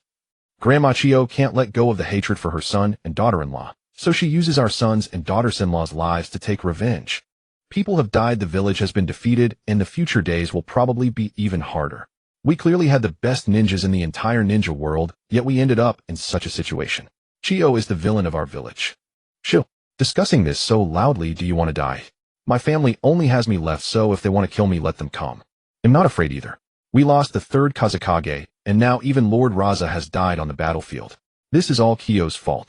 Hearing the villagers' discussions, the ninjas who had personally participated in the war and survived all had bitter expressions on their faces. As witnesses, they understood that the failure of this war could not be entirely blamed on Chiyo. On the contrary, the poisons and puppets that Chiyo had researched gave them great help in the war, causing the Konoha ninjas to pay a huge price. However, whenever they thought of that Uchiha Mirai who summoned a giant demon tens of meters tall to fight on the battlefield, a wave of despair surged in the hearts of these Suna ninjas. What a mighty power that was instantly tearing their battle lines to shreds. All the ninjas left to cover the rear were easily slain by him, and their most proficient powers could not even break his defense. Even when facing the rampage of the One Tail, they had never felt that way. With just one battle, the opponent had completely shattered the front line they had held for over a year. Originally ambitious, after defeating Kumogakure, they were suddenly forced to face reality. In a corner of the cemetery, Hai Laozong silently turned and left, heading toward the Kazekage building. Inside the Kazekage's office, Chiyo sat on the chair reserved for the Kazekage, her eyes clouded and turbid. Seeing Hai Laozong enter, Chiyo spoke quietly. Hai Laozong, the village will become very unstable during this period. You must pay attention and not let troublemakers take advantage of the situation. Moreover, the surroundings of the village must be well guarded. Don't let ninjas from other countries launch a... After hearing Kiyo's orders, Hai Laozong showed a bitter smile. Sister, your reputation outside is very bad now. Should you lie low for a while? Hearing this, Chiyo waved her hand. I have my own arrangements for this matter. You may leave now. Yes. After Hai Laozong left, Chiyo silently gazed outside the village. From a hero admired by everyone in the village to a rat that everyone shouts at, Kiyo's heart was filled with mixed emotions. Forget it, this outcome is ultimately due to my selfishness. Chiyo murmured to herself, her eyes gradually shifting from turbid to resolute. Just then a hurried knocking sounded at the door. Chiyo frowned. Who is it? Lady Chiyo, it's me. The office door was pushed open and Yitsong walked in quickly. You survived. Kiyo's tone was devoid of any emotion. Yitsong knelt on one knee. Yes, Lady Chiyo. Yitsong's expression was somewhat ashamed. She survived not because she was strong, but because she chose to flee at the last moment. You are quite impressive to have survived from Uchiha Mirai's hands. Hearing Kiyo's praise, Yitsong, who had originally harbored some resentment about being left to cover the rear, felt a surge of joy. Now that the third Kazekage was missing and the war was over, Sunagakure urgently needed to elect a new fourth Kazekage. And now among the new generation of ninjas, Raza, who could compete with her, was dead. She had also risked her life at the last moment to buy time for the village's ninjas to escape. The more Yitsong thought about it, the more excited she became. Perhaps now she really had a chance to become the next Kazekage. Just as well, I need to go somewhere. Come with me. Chiyo finished speaking and turned to walk outside. Yitsong quickly followed. The two walked without stopping until they reached a secret chamber beneath the Kazekage building. As soon as she entered, Yitsong saw Raza's headless corpse and beside it his shattered skull. Lady Chiyo. Yitsong looked at Chiyo with confusion, not understanding the purpose of being brought here. Moreover, why wasn't Raza's body buried in the heroic cemetery, but instead placed in the underground chamber of the Kazekage building? Yitsong, the village cannot be without a Kazekage. I have made a decision. Guard the door for me. Do not let anyone in without my orders. Hearing Kiyo's order, Yitsong knelt in surprise. Yes, Lady Chiyo. Did Chiyo mean that she had already agreed to let Yitsong succeed as the next Kazekage? Although Kiyo's reputation was not good in the villagers' hearts, she still held most of the village's power. If she could gain Kiyo's approval, her becoming the Kazekage was almost certain. Thinking of this, Yitsong could not contain her joy. She closed the door to the secret chamber and stood guard quietly. Inside the chamber, Chiyo walked to Raza's corpse and placed her rough hands on his chest. Forbidden technique, Kishi Tensei, life-giving reincarnation. A green light flickered and pure life force surged from Chiyo into Raza's body. Gradually, Raza's body began to brim with vitality and his shattered skull restored to its original form. After a moment, Raza opened his eyes and stared in shock at Chiyo, who had collapsed on the ground. Lady, Raza asked in confusion. Hadn't he been killed by Uchiha Mirai? How was he alive again? Raza, you are the fourth Kazekage I have chosen. The war is lost. I revived you through a forbidden technique. You must protect the village. With those words, Kiyo's life faded away completely. Raza silently closed her eyes, his heart swirling with complex emotions. He realized he could never truly understand Chiyo. She had held absolute power and for her own selfish interests had initiated a war against Konoha. Yet after the war ended, she refused to shift blame, instead bearing all the infamy and sacrificing her own life to revive him. Raza sighed, lifted Chiyo, and walked outside. As soon as he opened the door, an agitated voice sounded, "Lady Chiyo." The voice suddenly stopped. Seeing the utterly shocked Yukura, Raza spoke calmly, "From today onward, I am the fourth Kazekage. Let bygones be bygones, everything must be for the village." With that, Raza walked away. Chiyo was dead, and he needed to find Ebizo first to inherit her legacy. Yukura stood frozen, staring at Raza's retreating figure, her heart sinking into an abyss. She knew her dream of becoming Kazekage was utterly shattered. Yukura wandered dejectedly through the desert. Compared to the scorching heat, her heart was frozen cold. Chiyo would rather sacrifice her own life to revive Raza than choose her as the next Kazekage. This hit her hard. Was she truly so inadequate? Or did magnet release really represent everything? I have done so much for the village. Why won't they give me a chance? Damn it. Yukura clenched her fists and hurled several scorching fireballs ahead. Boom. The fireballs exploded, making the surrounding air even hotter. Clap, clap, clap. Who? Startled, Yukura spun around, but before she could react, the blade was already pressed against her neck. Don't move, or you die. Looking at Uchiha Mirai's cold expression, Yukura broke out in a cold sweat. Why was this killer here? You seem to be in a bad mood. Uchiha Mirai sheathed his blade and regarded Yukura with interest. In the original story, this woman, with a beautiful back, had little screen time. Uchiha Mirai only knew that she would later become a sacrifice under Raza's scheme, traded as a bargaining chip, and killed by Mist Ninja. But now that Raza was dead during the power vacuum in Sunigakure, why was Yukura here alone? How did you end up here? Even after Uchiha Mirai put away his weapon, she dared not make a move. Yukura knew that killing her would be a trivial matter for him. I came here only to collect some gold sand. Hearing this, Yukura remembered that he too could use the magnet release Kekkei Genkai. Not talking. Then I'll have to extract it myself. Uchiha Mirai's eyes transformed into the Mangekyō Sharingan, its terrifying pupil power surging outward. Yukura felt an icy chill, as if her blood had frozen solid. Those eyes. The eyes of evil, symbols of slaughter and death. In an instant, Yukura's mind went blank. When she regained awareness, her eyes were filled with shock and despair. Before Uchiha Mirai, she felt like an ant he could crush at will. Whatever he wanted from her, she had no power, so that's how it is. After extracting the memories from Yukura's mind through Jinjutsu, Uchiha Mirai stroked his chin thoughtfully. He hadn't expected Chiyo to use her own life to revive Raza. Logically, her Isho Tensei was a forbidden technique developed to resurrect Sasori's parents. Sasori was still alive, yet she used it on Raza. Quite unexpected. Still, this was fine. Uchiha Mirai suddenly conceived a plan. In the future, when he unified the ninja world, he would need many subordinates. If he could win over Yukura now, it would be a good choice. With this thought, he spoke slowly, "Yukura, I can make you Kazekage." Yukura immediately grew wary. "What do you want? Your strength and achievements are no less than Raza's. Why should a dead man hold the position of Kazekage?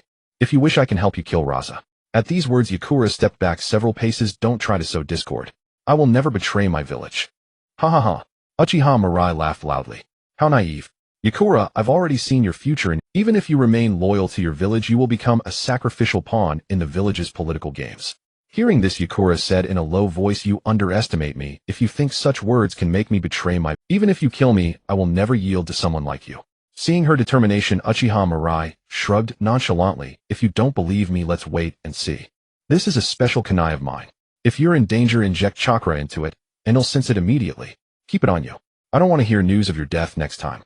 Yukura caught the kunai thrown by Uchiha Mirai, examined it for a long moment, and finally asked what exact goal.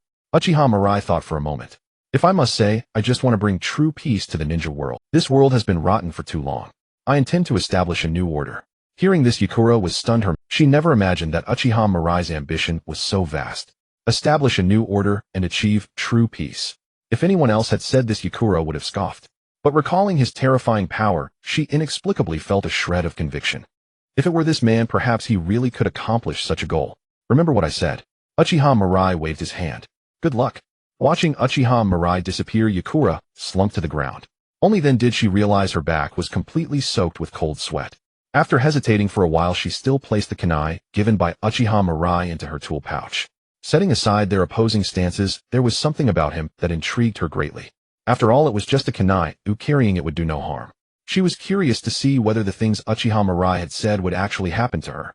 Chiyo died bearing the infamy of betrayal, and Raza, as in the original story, became the fourth Kazekage.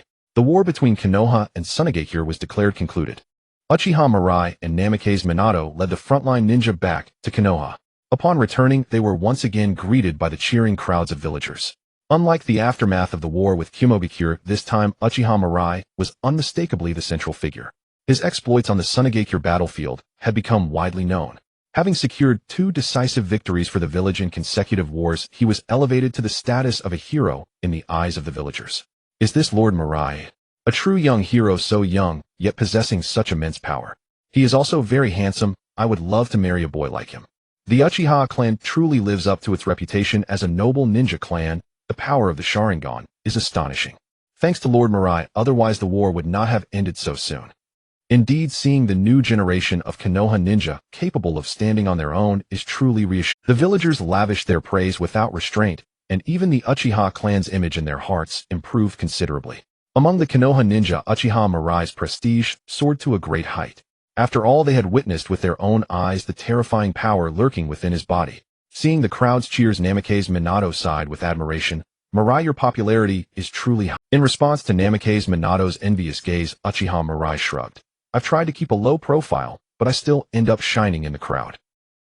Namikaze Minato was momentarily speechless in the face of Uchiha Mirai's remark. After a long silence, Namikaze Minato spoke in a low voice. Mirai, you'll go report to the Hokage first. Let's have dinner together another day. Uchiha Mirai waved his hand. You're paying, you'll come. At the Hokage building in the Hokage's office, after listening to Namikaze Minato's report, Sarutobi Hiruzen frowned, a sense of inexplicable frustration settling in his heart. As he had anticipated, Uchiha Mirai had fought fiercely on the front lines, and the ocular power of his Mangekyō Sharingan should have dwindled rapidly. Yet unexpectedly, even after using Susanoo, Uchiha Mirai still appeared in good condition. Was the intensity too low? It seems I must send him to another battlefield. Sarutobi Hiruzen muttered to himself. He now deeply regretted not having taken action against Uchiha Mirai earlier. But who could have imagined that in just over a year a genin fresh from the Ninja Academy could rise to such heights? Just then the office door was kicked open. Shimura Danzo stormed in angrily. Hiruzen, you know about Uchiha Mirai's Mangekyō Sharingan ability, don't you? Looking at the furious Shimura Danzo, Sarutobi Hiruzen retorted impatiently. I have some guesses. What's the matter? What's the matter? Shimura Danzo laughed bitterly. He can use Raza's magnet release Kekkei Genkai, which means his Mangekyō Sharingan can copy Kekkei Genkai. Sarutobi Hiruzen grew even more irritated. What exactly are you trying to say? If he can copy Kekkei Genkai, copying clan secret techniques is no problem at all, right? Shimura Danzo snorted coldly. The ninja who attacked the root base used the secret techniques of the Nara and Akimichi clans. Now that I think about it, it must have been that bastard Uchiha Mirai's doing. He had even clashed with the Nara and Akimichi clans over that incident, never realizing it was all orchestrated by Uchiha Mirai behind the scenes. That scoundrel was utterly despicable. Danzo, let the past be the past. It's pointless. Upon hearing Sarutobi Hiruzen's words, Shimura Danzo clenched his fists. Impossible. That bastard Uchiha Mirai did such a thing. It's unforgivable. Sarutobi Hiruzen waved his hand. Fine, fine. Do whatever you want. Go ahead and have someone arrest Uchiha Mirai. Shimura Danzo froze. He had only wanted to vent his anger. Actually confronting Uchiha Mirai was out. Last time he had nearly died at Uchiha Mirai's hands. Hiruzen, what do you plan to do next? Are you just going to let that brat keep being so arrogant? Shimura Danzo asked resentfully. Now that Uchiha Mirai had become a village hero, if they didn't rein him in, he would surely overthrow the heavens. Sarutobi Hiruzen sighed. I intend to send him to the Kirigakure battlefield. As long as we keep him fighting his Mangekyō Sharingan, we'll eventually go blind. After hearing Sarutobi Hiruzen's plan, Shimura Danzo persisted. Can't we use public opinion to smear that brat's reputation?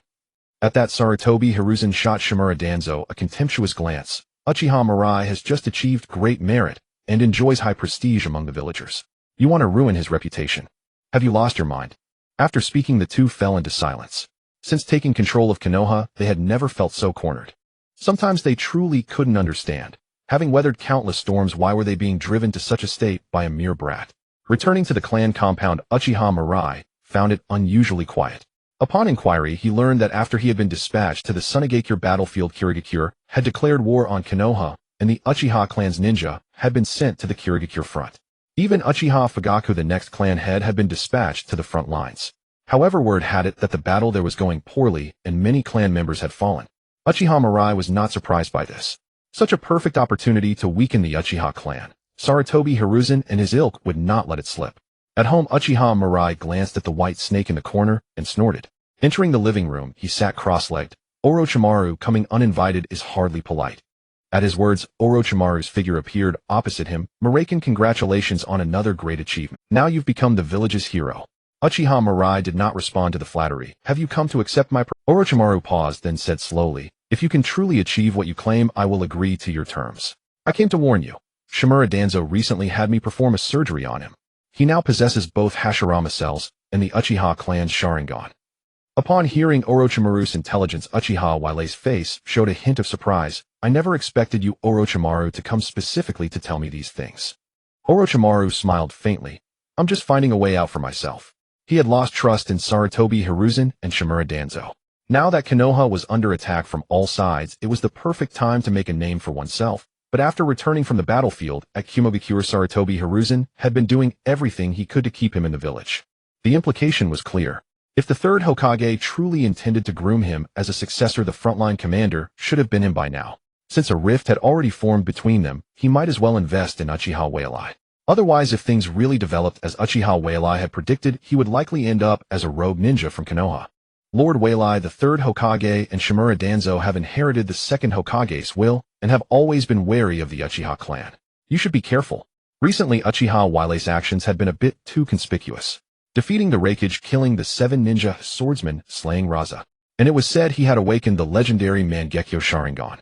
Knowing the third Hokage and Shimura Danzo as he did, those two would not stand idly by. Don't worry. In the face of absolute power, any schemes and intrigues are futile. Uchiha Mirai said calmly. Looking at his confident demeanor, Orochimaru was momentarily dazed. In him, he seemed to see his own reflection from years past.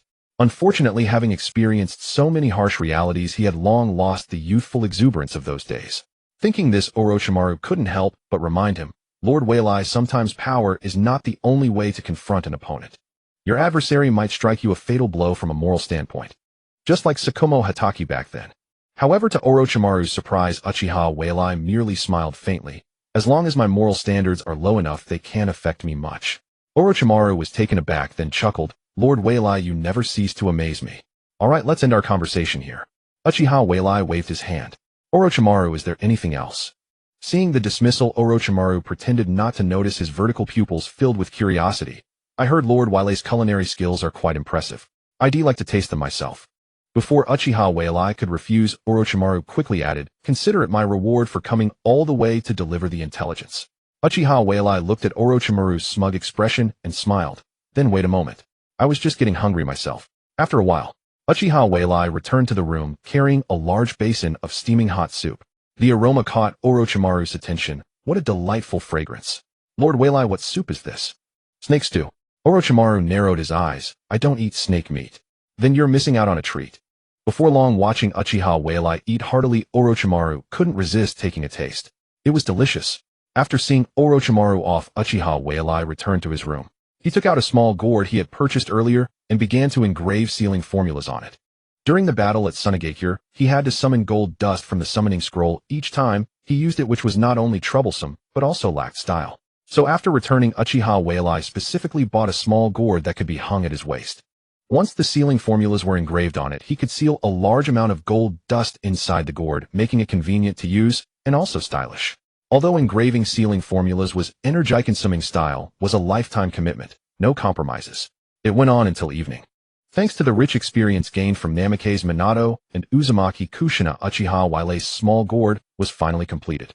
With the gourd slung at his waist, Uchiha Mirai focused his mind, and the stopper instantly opened. The next moment, gold dust surged out of the gourd in an endless stream.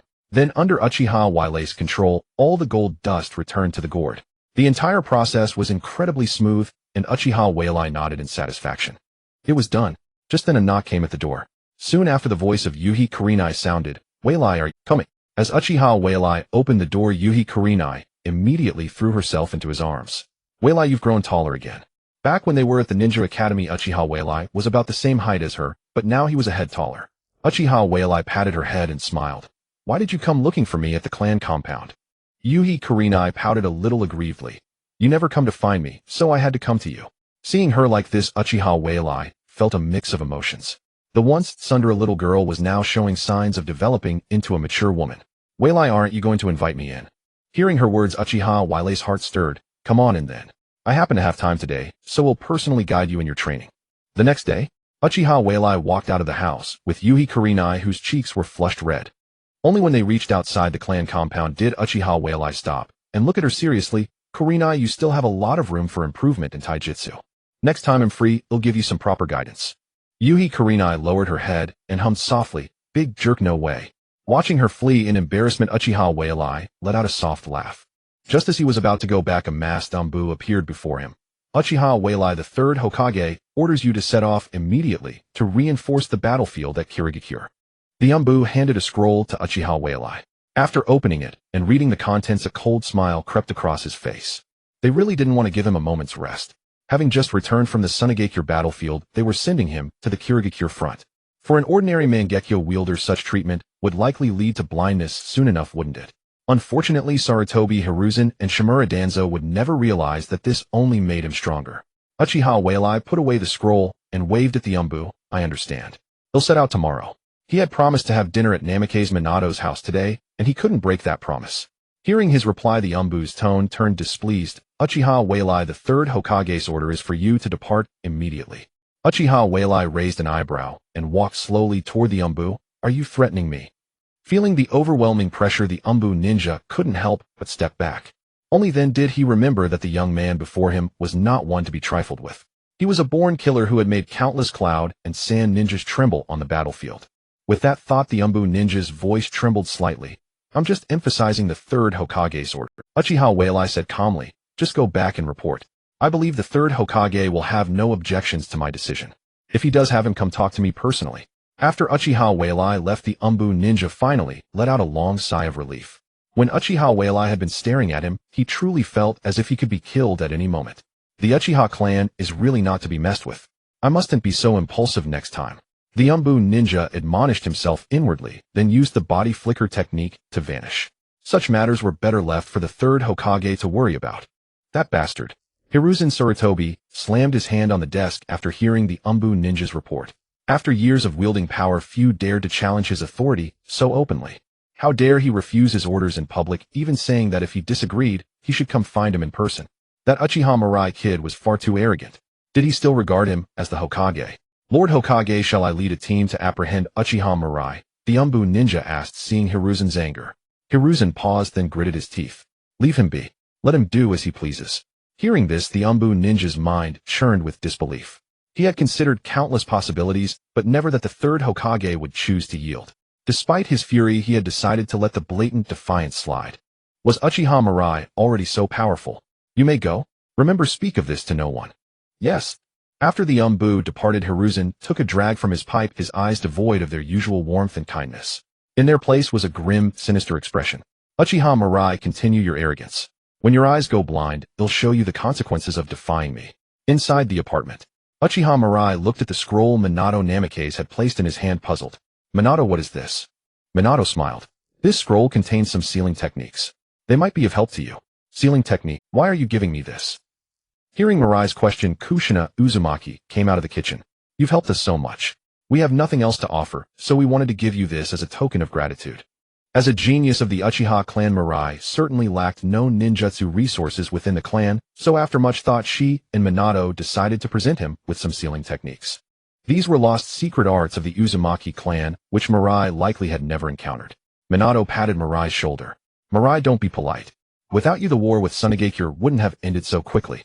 Who knows how many more village ninjas would have died. And you've helped Kakashi and the others so much. Consider this our thanks. Uchiha Mirai gave a wry smile. Could he say that he had already acquired most of the scroll's contents through the system? However, it wasn't the time to mention that, so he silently tucked the scroll away and nodded at Minato and Kushina. They'll accept it. Kushina smiled. Let's eat first. At the table, she spoke up. Mirai, I've heard your story. I never imagined you'd grown so much. She sighed.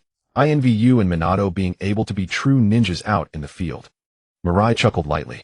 What's so good about fighting and killing out there? I just got back, and before I could rest, I have to head to the Kirigakure front. Kushina's eyes lit up. Is that so? Mirai, could I ask you a favor? Mirai looked puzzled. What is it? Kushina smiled. Last night Obito, Kakashi, and Rin were assigned a mission to deliver supplies to the Kirigakure battlefield. When you run into them, could you look after them? Especially Obito. Just thinking about his personality makes me... She rubbed her forehead in exasperation. Honestly, even though he's from the Uchiha clan, he's the complete opposite of you. Mirai considered her request, and finally nodded. Don't worry. If I meet them, I'll do my best to keep them safe. In the land of fire. Obito, Uchiha, Kakashi, Hatake, Rin, Nohara, along with 2 other ninja squads were transporting a cart of supplies toward the eastern front. Under the scorching sun, Obito couldn't help complaining. This damn weather is killing me. Rin warned Obito, stay focused. Watch for ambushes. Though they were still in the land of fire, they were far from the village. With Kirigakure holding the initiative on the battlefield, it wouldn't be strange to encounter their ninjas here. Hearing Rin's reminder, Obito moved closer and grinned. Don't worry, Rin. If any mist ninjas show up, he'll protect you. Kakashi snorted. Idiot. Obito, who was always watching Kakashi, retorted, what did you say, you bastard? Keep your voice down. Maintain discipline. Don't act like you're in charge. Obito, quiet down. Seeing Rin about to lose her temper, Obito shut his mouth, though he remained unconvinced. He was going to be Hokage someday. How could he fear fighting ninjas from other villages? Strange, why is fog rolling in? Rin muttered, noticing the thickening mist. The sun had been blazing moments ago, but now the weather was changing. Kakashi already had his short sword drawn, assuming a defensive stance. Careful, it's Kirigakure ninjas. He had done his homework before the mission and knew the mist ninjas' tactics. The scene before him matched the silent killing technique they were famous for. Hearing his warning, the other ninjas immediately went on alert. Obito, however, was excited. These mist scum are going to see just how powerful I am. The fog grew denser, and soon all sound faded away. The party realized that even comrades just a few meters apart had lost contact with each other. Suddenly, a mocking voice echoed from all directions in the thick mist. Throat, spine, lungs, liver, carotid artery, kidneys, heart. Which one should I aim for? The ninja in the mist seemed to be pondering, his tone steeped in feigned helplessness. After a moment, he seemed to decide. I'll forget it. He'll try all 8 methods of death. Before his words, faded screams rang out one after another. Kakashi, Obito, and Rin broke out, and the dense fog seemed to hide a ravenous beast ready to burst forth and devour them at any moment. Kakashi, Rin, are you both all right? Uchiha Obito shouted into the mist, but received no response. As time passed, the screams gradually faded, and the atmosphere grew unbearably tense. Bastard, come out and face me. Obito yelled in fury, but his hands gripping the kunai tightly began to tremble uncontrollably. The feeling of impending death made his body start to slip from his control. Elsewhere, Hatake Kakashi was locked in a desperate struggle against the Kirigakure ninja before him. He knew that to defeat his opponent, he must not allow him to vanish into the thick fog again. You're quite... I hope your comrades share your strength, or they've likely already fallen to my other 2 companions. Hearing the Kirigakure ninjas murmur, Kakashi's heart grew restless. Though he knew the words were meant to disrupt his rhythm, the mention of 2 more enemies still sent a wave of despair through. Those who could accompany a Jonin on such a mission were at least Chunin. In this environment, could Obito and Rin possibly survive? No. Or rather, were they still alive? Kid, you've finally shown an opening. A flash of steel and a gash appeared on Kakashi's arm. The Kirigakure ninja seized the chance to disappear into the mist. Nohara Rin pressed her back helplessly against the supply cart, her hands clutching a kunai. Under this oppressive atmosphere, she felt as though her heart might burst from her chest. She was never skilled in combat, and now she couldn't even sense the enemy's location. A single thought consumed her mind. Death. This would surely end in death. Just then, over a dozen shurikens shot out from the mist. Rin dodged frantically, but was too slow. Several shurikens struck her thigh, abdomen, and arm. Rin struggled to her feet, despair clouding her eyes. By the time she noticed the shuriken through the fog, it was already too late to react. Sensing the blood flowing from her wounds, Rin, a medical ninja, dared not use the mystical palm technique. A moment's distraction now could mean death. As time wore on, Rin's face grew pale from blood loss. Finally, her mind wavered for an instant. In that moment, the Kirigakure ninja lurking in the mist struck. A long blade gleamed coldly, aimed at... Is this the end? Rin murmured, ready to accept death. She had no strength left to dodge the attack. The blade grew closer to her neck, and Rin could even see the vicious grin on her enemy's face. The sound of 1,000 birds filled the air, and a youth appeared before Rin at incredible speed. Lightning illuminated his handsome face, and Rin's mouth fell open in shock. Mirai. Before she could finish, the youth vanished. On the ground, the Kirigakure ninja lay convulsing, his neck broken. Seeing this, Rin sank to her knees. Though she had been saved, her heart pounded even harder than before. Seconds later, wind released Typhoon Passage. A fierce gale swept away the dense mist completely. Sunlight poured down, and the surroundings became clear once more. Rin's eyes widened in horror. Several bodies lay scattered on the ground. Each one had eyes wide open as if they had died with regret. Rin scrambled to her feet and checked each body, finally letting out a helpless sigh. There was no saving them. Not far away, Uchiha Mirai snapped the neck of the last Kirigakure ninja, a hint of apology on his face. Sorry, I'm a bit late. But heroes always arrive a little late. Hatake Kakashi walked over, gratitude shining in his eyes. Mirai, you've saved us again. He then glanced at the Kirigakure Jonin, whose neck had just been broken. The man had nearly driven him into a corner, yet couldn't hold on for even a second against Mirai. Just how far had this guy grown? Rin. Uchiha Obito rushed to Rin's side as soon as he got up. Seeing her injured, he clenched his fists in anger. Those damn Kirigakure bastards. Obito, Rin replied, then limped over to Mirai. Mirai, thank you. If it weren't for you. Rin was still shaken. If Mirai had been a second later, she would be a corpse now. It's alright. Let me heal you first. Mirai smiled faintly and placed his hand on Rin's leg. The next moment, a green glow appeared.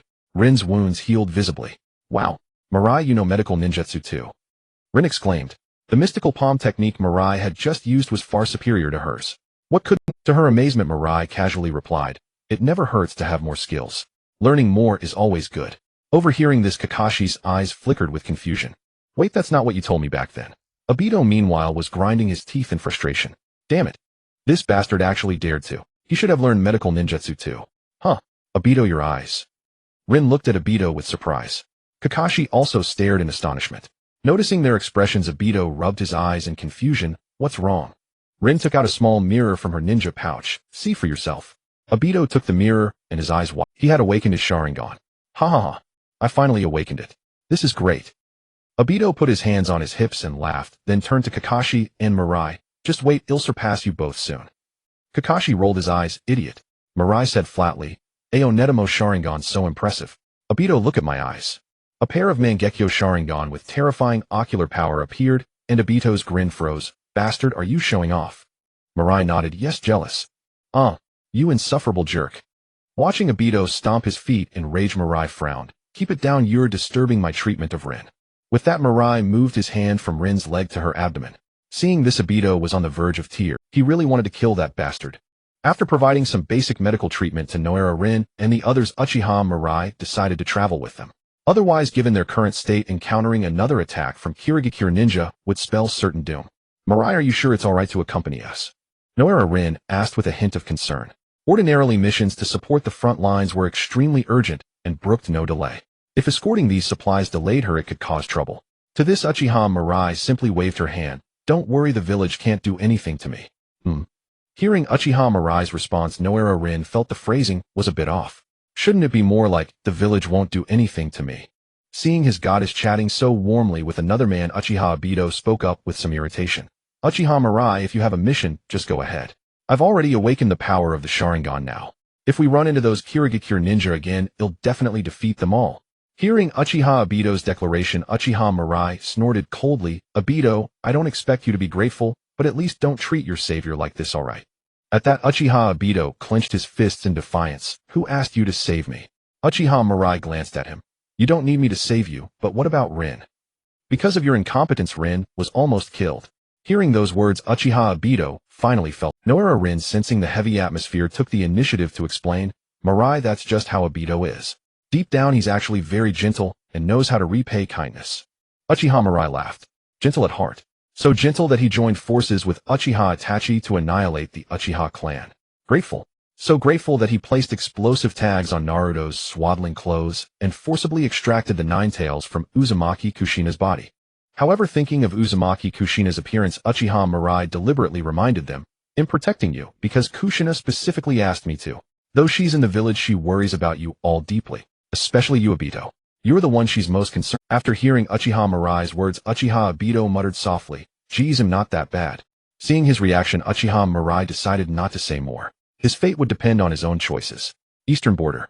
In a dense forest not far from the coast. Thick fog filled the entire forest. Over a dozen bodies lay scattered on the ground, evidence of a fierce battle. Several Uchiha ninja wearing Konoha forehead protectors stood back to back. Fire release, great fireball technique.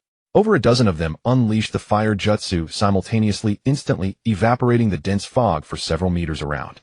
Seizing the brief opening, a few Uchiha clansmen quickly retreated.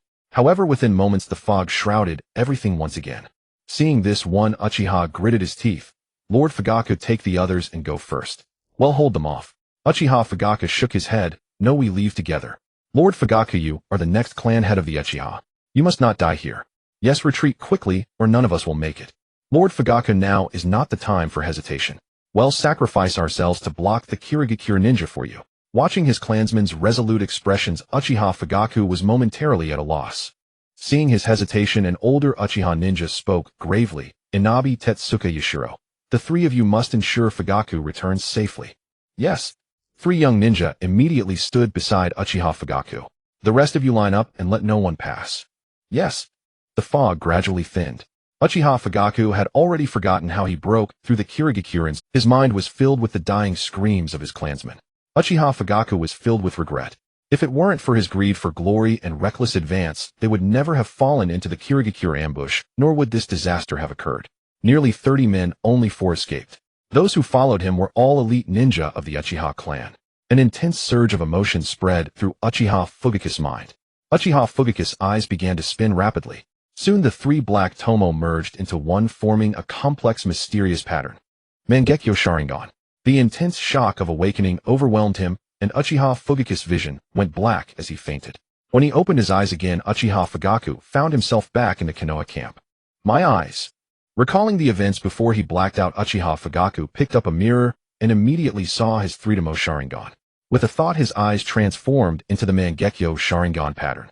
Is this the true power of the Uchiha clan? Feeling the immense ocular power, Uchiha Fugaku murmured to himself. He now finally understood why the 3rd Hokage and others were so wary of the Uchiha clan. With the power of these eyes, he felt almost omnipotent. I must keep this power hidden, or the 3rd Hokage and the others will never let it rest. Uchiha Fugaku closed his eyes, making a decision in his heart. No one must know that he had awakened the Mangekyō Sharingan. Just then a knock came at the door. Lord Fugaku, are you awake? Hearing this, Uchiha Fugaku said something. Looking at Uchiha Yashiro, who entered, Uchiha Fugaku stood up from the bed. Are Inabi and the others all right? Uchiha Yashiro nodded. We are all fine. But the clansmen who stayed behind to cover our retreat. None of them returned. Hearing Uchiha Yashiro's words, Uchiha Fugaku clenched his fists. I will make those Kirigakure ninja pay. Lord Fugaku, there is one more thing. Looking at Uchiha Yashiro, Fugaku asked casually, what is it? While you were unconscious, Uchiha Mirai arrived at the camp. What a... Uchiha Fugaku's eyes narrowed. Uchiha Mirai. If it weren't for that bastard, how could the Uchiha clan have fallen to this state? Future-sama, I never expected the ninja sent to support us would be you. What a surprise. Indeed, with Future-sama here, we will surely defeat those Wuin village ninja. I heard that Future-sama has awakened the legendary Mangekyō Sharingan, which is the pride of our Uchiha clan. Inside the camp, the ninjas of the Uchiha clan all looked at Uchiha Future with reverence, their faces full of heartfelt smiles. Uchiha Future's performance on the Shuin village battlefield had already spread among the Uchiha clan members. Everyone knew that the young ninja before them had actually awakened the legendary Mangekyō Sharingan. Moreover, Uchiha Future had used the Mangekyō Sharingan to display godlike power on the battlefield of Shuin village, crushing the ninjas of Shuin village in one fell swoop. Such feats made every Uchiha ninja feel proud. Uchiha Future also became an object of admiration for many Uchiha clan members. Defeating the lightning shadow, killing the 7 ninja swordsmen, slaying Luo Sha, awakening the Mangekyō Sharingan. Perhaps, the era of the Uchiha clan's restoration of glory is about to come again. After greeting everyone, Uchiha Future entered the meeting hall. He hadn't expected that the normally taciturn Uchiha clan members could be so enthusiastic. As soon as he sat down, a figure strode in. Uchiha Future. Seeing Uchiha Fugaku's expression, Uchiha Future said calmly, Fugaku, why do I get the feeling you don't welcome me? Uchiha Fugaku snorted coldly. You are a sinner of the Uchiha clan, and you still want me to welcome you? Uchiha Future raised an eyebrow and looked at Uchiha Fugaku in confusion. How am I a sinner of the Uchiha clan again? Upon hearing this, Uchiha Fugaku said angrily, if you hadn't killed the 7 ninja swordsmen, would Wuin village have started a war against Mai? If Wuin village hadn't started the war, could the 3rd Hokage have used the excuse that the 7 ninja swordsmen were killed by Uchiha ninjas to send us to the battlefield? Uchiha Fugaku grew angrier as he spoke. If Uchiha Future hadn't been so ostentatious, how could he have attracted the 3rd Hokage's vigilance so quickly? After silently looking at Uchiha Fugaku for a few seconds, Uchiha Future sighed. Fugaku, you are truly a coward. Uchiha Fugaku was stunned. What did you say? Uchiha Future snorted coldly. I said you are a coward. Bastard. Uchiha Fugaku flew into a rage and threw a punch at Uchiha Future. In all these years since childhood, no one except his strict father had ever dared to speak to him like that. However, before his fist could land, Uchiha Fugaku felt a spasm in his stomach and couldn't help but bend over. Then Uchiha Fugaku felt himself being lifted up and slammed hard onto the ground. Thud. With a loud thud, Uchiha Fugaku lay on the ground moaning in pain. The ninjas outside heard the commotion and immediately rushed in. However, when they saw Uchiha Fugaku lying on the ground and Uchiha Future sitting nearby with a calm expression, they all stood frozen in place. What's going on? You few get out. No one is allowed to enter without my order. This. Seeing the ninjas exchange uncertain glances, Uchiha Future snorted coldly, and the powerful ocular power of the Mangekyō Sharingan radiated outward. What? Do you intend to defy me? Do you intend to defy me? No, we will leave now. Feeling the immense pressure from Uchiha Future, the guards glanced at Uchiha Fugaku before obediently retreating from the room. After everyone had left, Uchiha Future turned his gaze to Uchiha Fugaku. Fugaku, you must have also awakened the Mangekyō Sharingan, right? Uchiha Fugaku was momentarily stunned. How do you know? Uchiha Future said calmly. After the Mangekyō Sharingan is awakened, the Sharingan cannot be voluntarily deactivated for a period of time. Uchiha Fugaku was shocked inwardly. He hadn't expected his greatest secret to be exposed like this. Seeing his expression, Uchiha Future thought for a moment and softened his tone. Fugaku showing weakness to my higher-ups will only lead the Uchiha clan to gradual extinction. Those people are inherently biased against the Uchiha clan. They fear our power and think every day about how to exterminate us. Only by showing our strength can we make Yuanfei risen and the others hesitate to act rashly. After hearing Uchiha Future's words, Uchiha Fugaku picked himself up from the ground and said in a deep voice, "You are wrong. Once the Uchiha clan shows signs of being beyond the village's control, the village will immediately purge us. With the power of the Uchiha clan alone, we can never oppose the village. My eyes can clearly see the Uchiha Future shook his head. Most of the ninja clans in the village are just fence-sitters. They will side with whoever wins. The power of the Mangekyō Sharingan I have displayed is enough to make them choose to wait and see when conflict arises. Moreover, I have a way to win over all those ninja clans." Uchiha Fugaku sneered. With your limited vision, how many secrets can you possibly know? Using the power of the Mangekyō Sharingan has a price. If you consume your ocular power like that, you will go permanently blind before long. From now on, face reality. Stop bringing harm to the Uchiha clan. Uchiha Future lost the last bit of his patience. After giving Uchiha Fugaku a disappointed look, he stood up and walked toward the door. A cicada that only lives in summer can never understand the chill of winter. Fugaku, the Uchiha clan, under my leadership, will trample all enemies that stand in our way. Just be a good mascot and don't oppose me. Uchiha Future stopped, and his tone was filled with killing intent. Defy heaven, and there may still be a chance to live. Defy me, and you will surely die. Boom. Closing the door, Uchiha Future glanced at the crowd gathered outside and waved his hand lightly. Everyone has worked hard during this time. From today, the roles of offense and defense have changed. Hearing Uchiha Future's declaration, the ninjas present all showed excited expressions. Having been bullied by Wuin Village for so long, was a counterattack finally coming? Thinking about Uchiha Future's performance on the Yunin Village and Shine Village battlefields, everyone began to feel anticipation. Could this dazzling youth continue his previous glory here? Ding! Congratulations to the host for successfully plundering the reward Amaterasu. Listening to the system prompt in his mind, Uchiha Future's lips curled up slightly. Amaterasu, huh? Not a bad dojutsu. It seems that even Uchiha Fugaku can create some value. Early the next morning, Kakashi Hatake Obito Uchiha and Rin Nohara came to find Uchiha Whaleye. Whaleye, we're going back to the village today. Rin Nohara's tone was somewhat disappointed. She didn't seem very enthusiastic. Uchiha Whaleye frowned slightly in confusion. Have you received a new mission? Kakashi Hatake nodded. That's right, but we cannot disclose the mission details. Obito Uchiha stepped in front of Uchiha Whaleye, snorting proudly. This time we've taken on an Shrank confidential mission. Just wait, soon we'll become the heroes of the village. Hearing this, Uchiha Whaleye immediately thought of something. The Shrank mission that could be assigned to Team Kakashi at this time must be the one to destroy the Canopy Bridge in the original story. Thinking of this, Uchiha Whaleye couldn't help but warn Shrank missions are extremely dangerous, especially in this time period. You must be careful. In the original story, Kakashi Hatake's left eye was injured by the Iwagakure ninja Taiseki during the Canopy Bridge mission.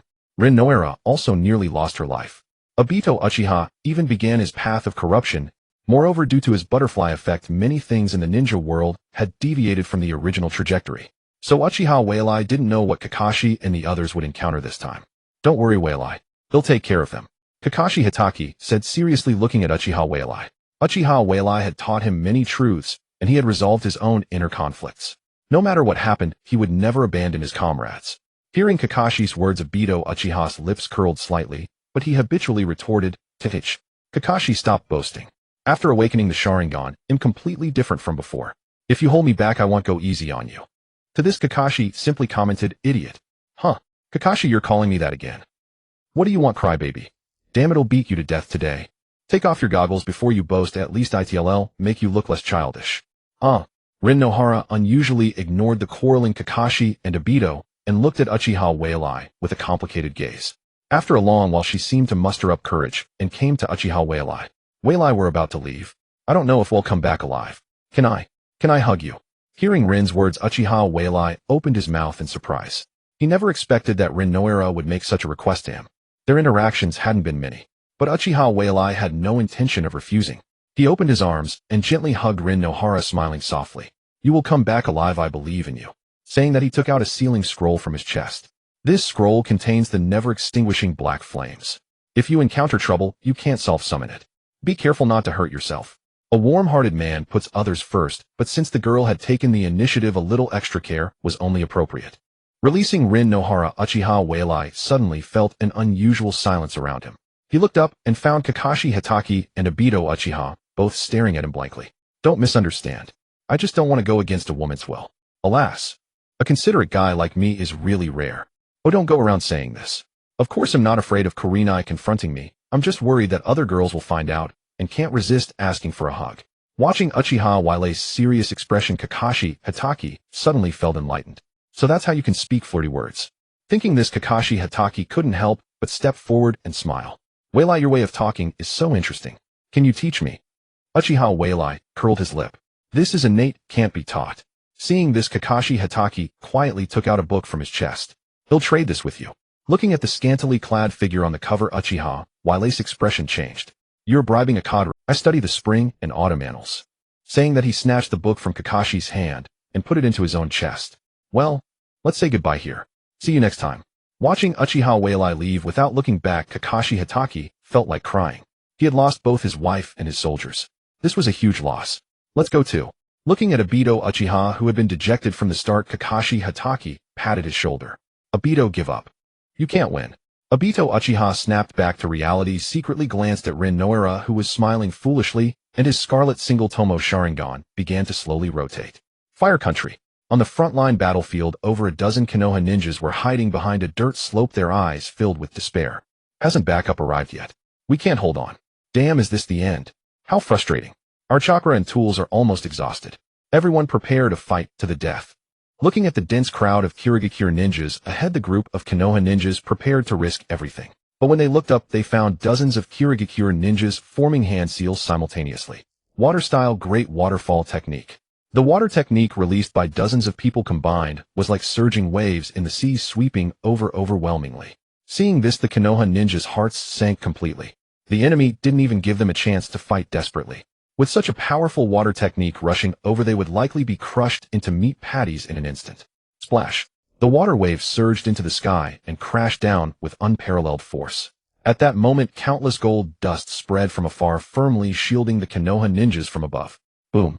The collision of the water wave and gold dust produced a huge sound. Even the ground trembled slightly, but the gold dust above remained indestructible. After a few seconds, everything calmed down. A boy with an indifferent expression sat on the gold dust, slowly descending from the sky. Then, as if receiving a command, countless gold dust all surged into the small gourd hanging at the boy's waist. Seeing this, the Konoha ninjas all showed shocked expressions. He actually blocked the attack all by himself.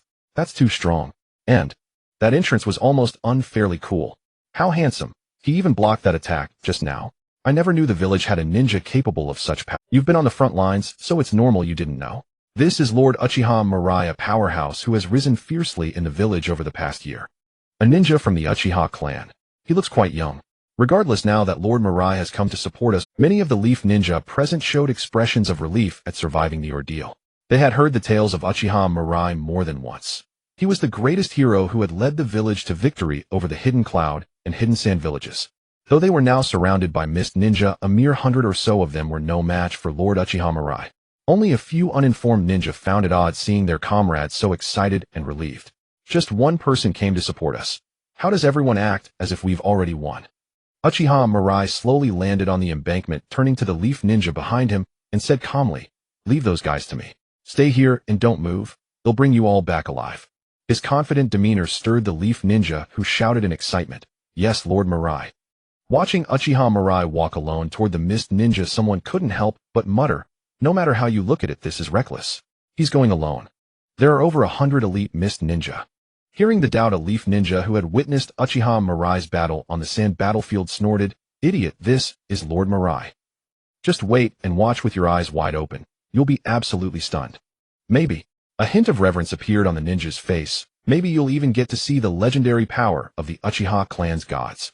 The power of the Uchiha clan's gods. Can we win? Absolutely. The mist ninja, seeing their attack blocked, immediately tensed up. Could it be? The leaf reinforcements had arrived. Just then they saw a figure walking toward them unhurriedly. This stunned the mist ninja. What's going on? Only one kid is coming. Is he bluffing? Trying to use this method to make us retreat? Don't be ridiculous. Even if they send someone to cover the retreat, they can't just send a kid. Are they looking down on us? All together. Take down this kid. Don't let the other leaf ninja escape. Kill. The mist ninja raised their weapons and charged at Uchiha Mirai. Seeing this, Uchiha Mirai's pitch-black eyes instantly transformed into crimson Mangekyō Sharingan. His pace quickened and he charged Hiden into the midst of the mist ninja. Bang! He kicked the foremost mist ninja, whose chest caved in instantly, clearly dead. At that moment, the attacks of the remaining mist ninja converged on him from all directions. Uchiha Mirai snorted lightly, his Mangekyō Sharingan easily seeing through every attack. He dodged with effortless grace, snatched a kunai from a mist ninja, and slit his throat. Hearing the fuse burn, Uchiha Mirai hurled a kunai with an explosive tag into the crowd. Boom! The explosion blasted several mist ninja into blood mist. Bang! Bang! Bang! Uchiha Mirai weaved through the mist ninja, killing each with a single strike. In just a few minutes, he had taken down dozens of them. "He'll kill you." The elite jonin commanding the mist ninja charged at Uchiha Mirai with a kunai, but froze on the spot the moment he saw the Mangekyō Sharingan. Uchiha Mirai grabbed the elite jonin by the neck, lifting him slowly. "Do you want to dance too?" Crack! With a crisp sound, an elite jonin, one of the finest in the shinobi world, fell. Seeing this, the bloodthirsty mist ninja were struck with terror. "This guy isn't human. Retreat, everyone. We'll die if we stay. Damn it. We must report this to the Mizukage." Seeing the mist ninja lose their will to fight, Uchiha Mirai snorted, and a colossal Susanoo materialized on the battlefield. With a single sweep of its long blade, a massive sword tore through the surrounding mist ninja. Ding! Congratulations to the host for successfully plundering reward Chakra 1. Ding! Congratulations to the host for successfully plundering reward Physique 1. Ding! Congratulations to the host for successfully plundering reward Shikatsumiyaku. Hearing the series of system prompts in his mind, Uchiha Mirai raised an eyebrow in surprise. He hadn't expected an unexpected bonus this time. Was there a Kagaya clan ninja among those killed? Dispelling the Susanoo, Uchiha Mirai walked to where the leaf ninja were hiding. "Hurry up and clean the battlefield. They'll be leaving now." All the leaf ninja looked at Uchiha Mirai with reverence, bowing their heads. Understood.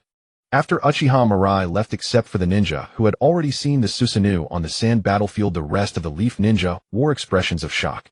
Gulp. It's over just like that? All those mist ninja are dead.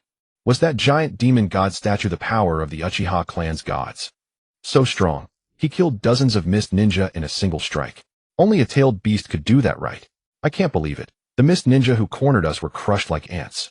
Seeing the disbelief on his comrades' faces, the ninja who had been shocked before couldn't help but smirk proudly. On the sand battlefield, the first time he saw the Susanoo, he had looked exactly like his comrades did now. Lord Mirai had saved him once again.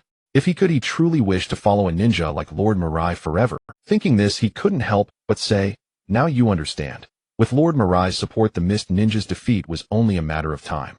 So, be grateful to Lord Mirai. He gave us a chance to be reborn. Uchiha Mirai didn't return to the camp. Instead, he went alone to an open, deserted area. In the battle just now, he had gained many rewards, so he came to a place where no one would disturb him. After all, reviewing the spoils of war was always his favorite part, and he didn't want anything to interrupt him. Panel.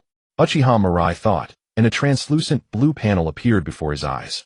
Name: Uchiha Mirai, Physique 1087, Spirit 1023, Chakra 1028, Bloodline Limit, Mangekyō Sharingan. Magnet Release, Gold Sand. Scorch Release. Corpse Bone Pulse. Ninjutsu. Other. Gazing at his attribute panel, Uchiha Mirai felt a profound sense of satisfaction. He still remembered that at the very beginning, aside from his spirit, all his attributes were single digits.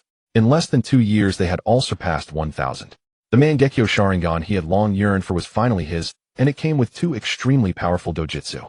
As for other ninjutsu bloodline limit secret techniques, and the like, they were too numerous to count. This overwhelming sense of security was incredibly satisfying. After quickly scanning the panel, Uchiha Mirai focused all his attention on his eyes. Once his spirit reached 1,000, he could clearly feel that his eyes had undergone a qualitative leap. It was as if they had evolved further with a substantial increase in pupil power. Uchiha Mirai murmured, "Has it evolved into the eternal Mangekyō Sharingan?" Then he shook his head. "No, it's not just that." The boundary between the eternal Mangekyō Sharingan and the Mangekyō Sharingan was not very distinct. From the perspectives of pupil power and never going blind, his Mangekyō Sharingan had likely already reached the threshold of the eternal Mangekyō Sharingan. Even the complete Susanoo he could manifest with ease shortly after awakening the Mangekyō Sharingan. This new evolution was certainly not merely a step to the eternal Mangekyō Sharingan. Closing his eyes to feel deeply, Uchiha Mirai then opened them. He could sense that his eyes had indeed met the requirements for another evolution, but due to some unfulfilled conditions, only a significant surge in pupil power occurred. Above the Mangekyō Sharingan. After a long pause, Uchiha Mirai's gaze gradually sharpened. When his spirit reached 1,000 points, his eyes might have been able to evolve into the Rinnegan. However, the evolution required the power of the Sage of the Six Paths. Without that power, even if his spirit was sufficient, his eyes could only temporarily remain in the form of the eternal Mangekyō Sharingan. It seems that after the Third Shinobi World War ends, he'll need to find a way to obtain the power of the Sage of the Six Paths. Having figured this out, Uchiha Mirai stopped worrying. For him, obtaining the power of the Sage of the Six Paths was not an exceptionally difficult task. Then Uchiha Mirai turned his attention to the newly acquired Corpse Bone Pulse. As the bloodline limit possessed by Kimimaro in the original story, the Corpse Bone Pulse had demonstrated remarkable prowess. When he first watched Naruto, aside from Rock Lee's battle against Gaara, the fight between Kimimaro and Gaara left the deepest impression on him. In the early stages, it was simply stunningly cool. After sensing it, Uchiha Mirai concentrated, and a pure white bone blade pierced through his palm. Grasping the bone blade, he casually struck it against his own sword. Clang! A crisp sound, and his sword snapped in two. Impressive power. Uchiha Mirai nodded in satisfaction. This sword was a gift from Uchiha Fugaku, a chakra tool that had accompanied him through countless battles without even a notch. Yet now it was easily cleaved by the bone blade he had created. But given his current physical strength, such an outcome was not surprising. Retracting the bone blade, Uchiha Mirai headed toward the Konoha camp. Today's gains were good, but far from. Next, he needed to strive for the next stage. On an island near the land of fire, Yagura looked at the intelligence scroll in his hand, his expression extremely grim. The front line, which had been progressing smoothly, had begun to suffer successive defeats in recent days. In just a few days, the number of ninja casualties in the war had approached 1,000. 1,000 ninja might not be a huge number for other villages, but for the Hidden Mist village, it was a terrifying. Many clan heads had already expressed their dissatisfaction. If this continued, the Hidden Mist village might fall into civil unrest first. It seems I must take matters into my own hands. Gazing at the portrait of Uchiha Mirai on the scroll, Yagura's baby face twisted into a sinister expression. Mangekyō Sharingan. Humph. He would see just how strong a mere underage brat could be. Ding. Congratulations to the host for successfully plundering the rewards Spirit 1. As the system's prompts faded, Uchiha Mirai halted his slaughter. Looking around, the bodies of mist ninja lay scattered densely across the ground. In the distance, Konoha ninja were filled with excitement. Ever since Uchiha Mirai arrived at the front lines, their mission had shifted from fighting enemies to locating the mist ninja. Once they found the mist ninja, they only needed to send the information back to camp, and the rest was left to Uchiha. Lord Mirai is too strong. No matter how many enemies, they are all slaughtered before him. Yes, and he always fights alone, which makes me feel ashamed. Don't talk nonsense. Living well is the greatest reward we can give Lord Mirai. Lord Mirai is so kind. He goes to such lengths for us. No one has ever been so good to me. Indeed, without Lord Mirai, who knows how many of us would have died in this war. In the eyes of the Konoha ninja, Uchiha Mirai's solo confrontations with hundreds of mist ninja were entirely to reduce their casualties. Born into a prestigious clan with unparalleled talent and immense power, yet willing to fight on the front lines for ordinary ninja, enduring high-intensity battles every day. This behavior had already won over all the Konoha ninja on the front. If ordinary ninja felt this way, even more so did the Uchiha clan ninja. In their hearts, Uchiha Mirai was single-handedly forging the honor of the Uchiha clan. He was the new pride of the Uchiha clan, the rising sun that would bring new hope to the clan. Uchiha Mirai himself never expected that his desire to farm more rewards would turn him into a hero in everyone's eyes. Inside the tent, Uchiha Fugaku stood expressionless before the table, gazing at the unfolded map, his thoughts unknown. Uchiha Inabi spoke with excitement. Lord Fugaku, we have made great progress recently. The Kirigakure ninjas are too terrified to show their faces. The tide has turned. Lord Mirai has truly fulfilled the promises he made when he arrived. Uchiha Yashiro nodded and added, thanks to Lord Mirai, our Uchiha clan has finally gained renown across the ninja world. Uchiha Tetsuka chuckled. Have you noticed? Many ninjas from other villages look at us with admiration. Several have expressed a desire to spar with me. It feels like since Lord Mirai arrived to support us, the Uchiha clan has finally started to resemble a prestigious ninja family. Seeing their excitement, Uchiha Yakumi coughed and said slowly, Lord Mirai's contributions are indeed great, but the outcome of a war isn't decided by one person. Our current success is the result of everyone's efforts. For instance, Lord Fugaku as the commander stays up late every night. Otherwise, we wouldn't have been able to hold on under such a disadvantage. After Uchiha Yakumi's words, Uchiha Fugaku's expression finally eased a little. Uchiha Inabi, Uchiha Tetsuka, and Uchiha Yashiro fell silent, offering no further comments. Uchiha Mirai, seated off to the side, cast a faint glance at Uchiha Yakumi before closing his eyes to rest. After a while, a Konoha ninja entered the tent. Lord Fugaku, Lord Mirai, we detected traces of Kirigakure ninjas on a small island off the coast. Based on our investigation, it appears to be a significant Kirigakure outpost. Hearing the ninjas report, Uchiha Fugaku waved his hand. I understand. You may leave. Yep. After the ninja departed, Uchiha Fugaku frowned. The Kirigakure have been lying low recently. Why would they suddenly expose such an important outpost today? There are many Kirigakure ninjas on that island. It could be an ambush. Having fallen into a Kirigakure trap before and nearly died, Uchiha Fugaku remained cautious and skeptical of such information. But before he could finish analyzing, Uchiha Mirai stood up and began walking toward the exit. Lord Mirai, Uchiha Yakumi asked, didn't you hear? Uchiha Mirai replied coolly. Since we've found a Kirigakure outpost, we should eliminate it as soon as possible. Sensing an intangible pressure, Uchiha Yakumi forced himself to speak. But Lord Fugaku just said it might be a deliberate trap set by the enemy. Hearing this, Uchiha Mirai threw his head back and laughed. A trap? Haha, that's something only the weak worry about. With that, Uchiha Mirai strode out of the tent without looking back. Uchiha Inabi and the others exchanged glances, seeing excitement and thrill in each other's eyes. Compared to Uchiha Fugaku, they were far more willing to follow a powerhouse like Uchiha Mirai. Lord Fugaku, well, go ensure Lord Mirai's safety. Uchiha Inabi and the others hurried out of the tent. After they left, Uchiha Fugaku closed his eyes, suppressing his anger. Yakumi, relay my orders. Prepare to attack the Kirigakure outpost. Yes. Uchiha Yakumi acknowledged and left. Uchiha Fugaku opened his eyes, his crimson Mangekyō Sharingan slowly rotating. Though Uchiha Mirai had not shown him even a shred of respect, he had no choice but to comply with Uchiha Mirai's wishes. Despite being the field commander, given Uchiha Mirai's prestige among the troops, if he allowed Uchiha Mirai to attack the Kirigakure outpost alone, no matter the outcome, he would forever be seen as a disgrace to the village.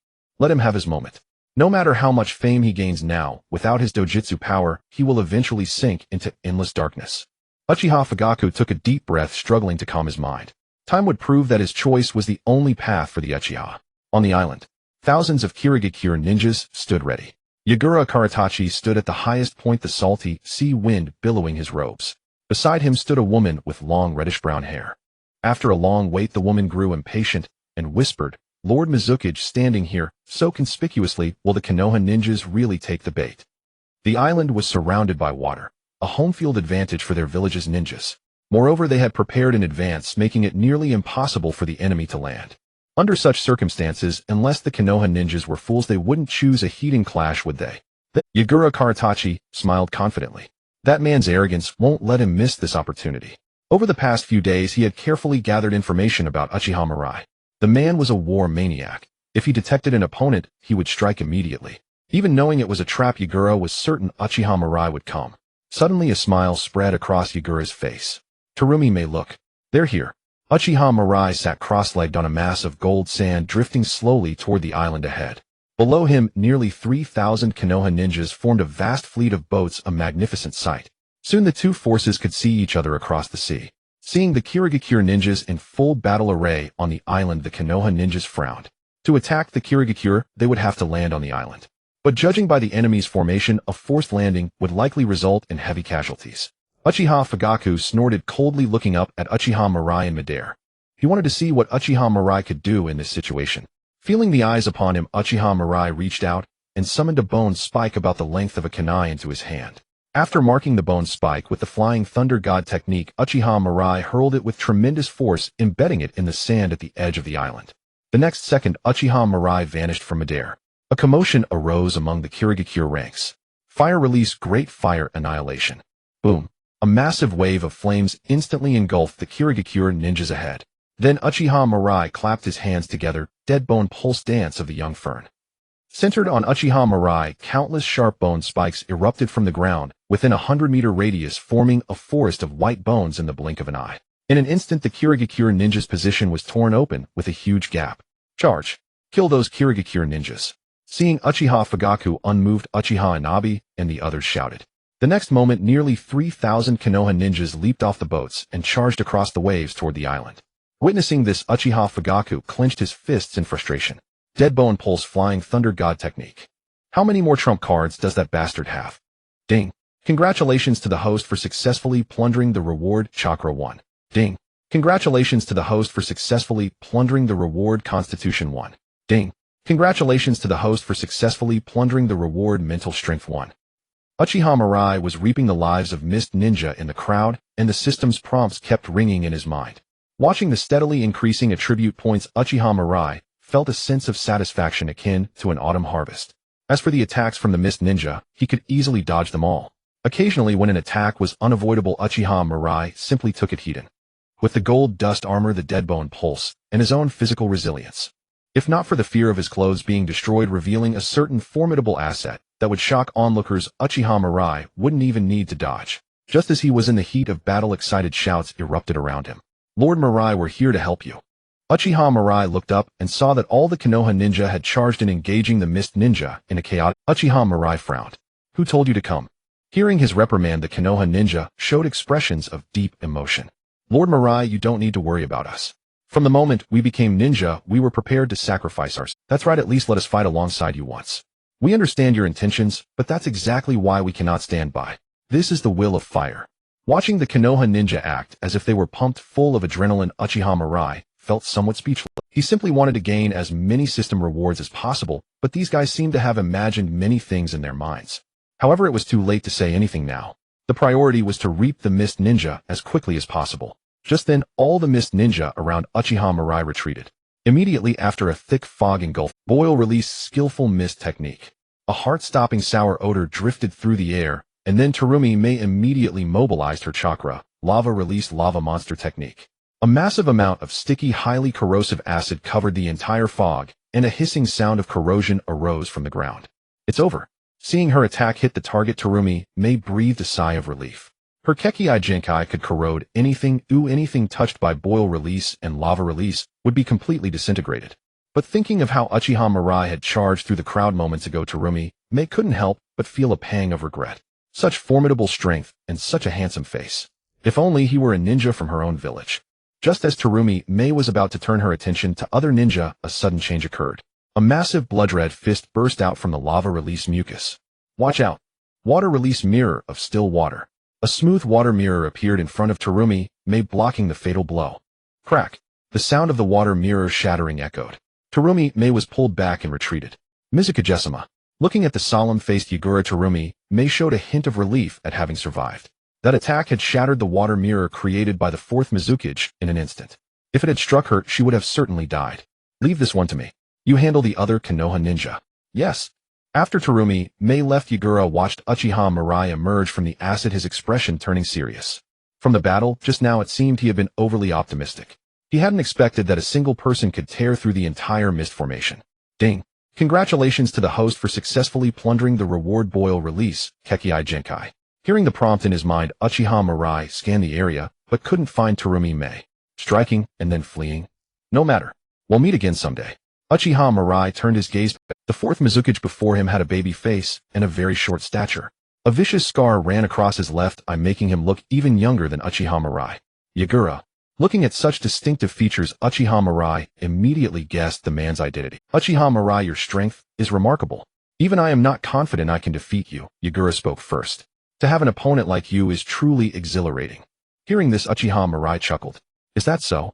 But I have no interest in considering trash like you as my opponent. Yagura's face instantly darkened. He was the fourth Mizukage of the hidden mist, wielding immense power and standing at the pinnacle of the shinobi world. Even being acknowledged by him was considered an honor, let alone being considered his opponent. Yet this brat before him dared to call him trash. Absolutely unforgivable. Water release water dragon bullet technique. Water release water blade technique. Facing Yagura's attacks, Uchiha Mirai couldn't even be bothered to dodge. Even the most basic version of Susanoo could withstand such assaults. Seeing his attacks ineffective, Yagura formed hand seals again. Water release water mirror technique. A massive water mirror appeared before him, but the next moment his expression changed drastically.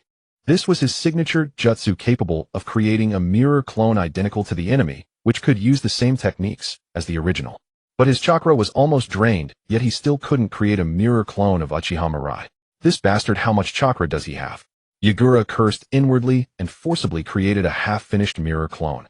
As the Uchiha Mirai clone emerged from the water mirror, the mist ninjas' faces lit up with excitement. The Mizukage has stepped in. Now that Konoha brat won't be so arrogant. It's a clone created by the water mirror technique. It's said to possess the same power as the original. Mizukagesima, kill that brat and avenge our fallen comrades.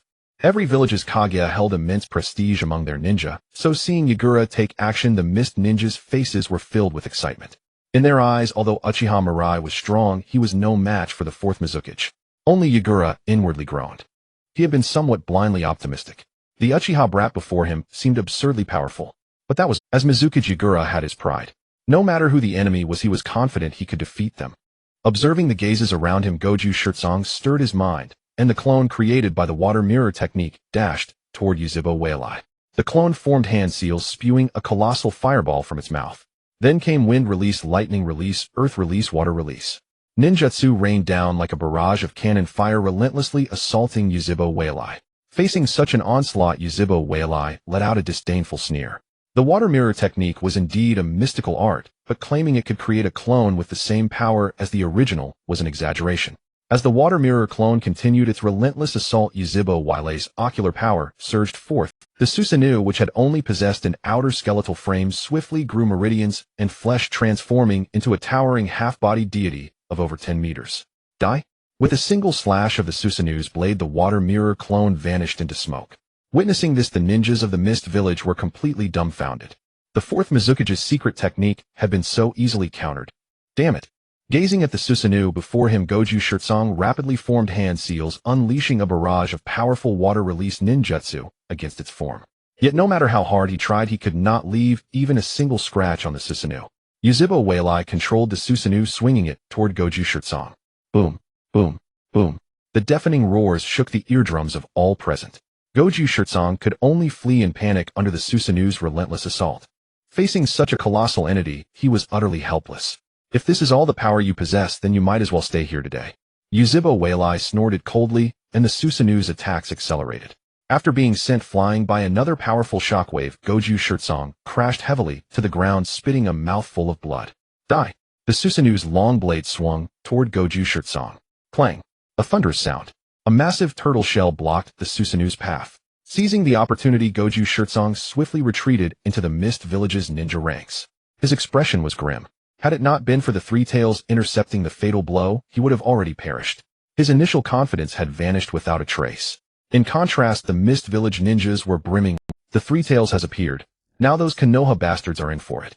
That's right, no matter how strong Yuzhibo Whaleye is, he can't possibly stand against the Three Tails. The Mizukage is wise. He brought the Three Tails Jinchuriki ahead of time.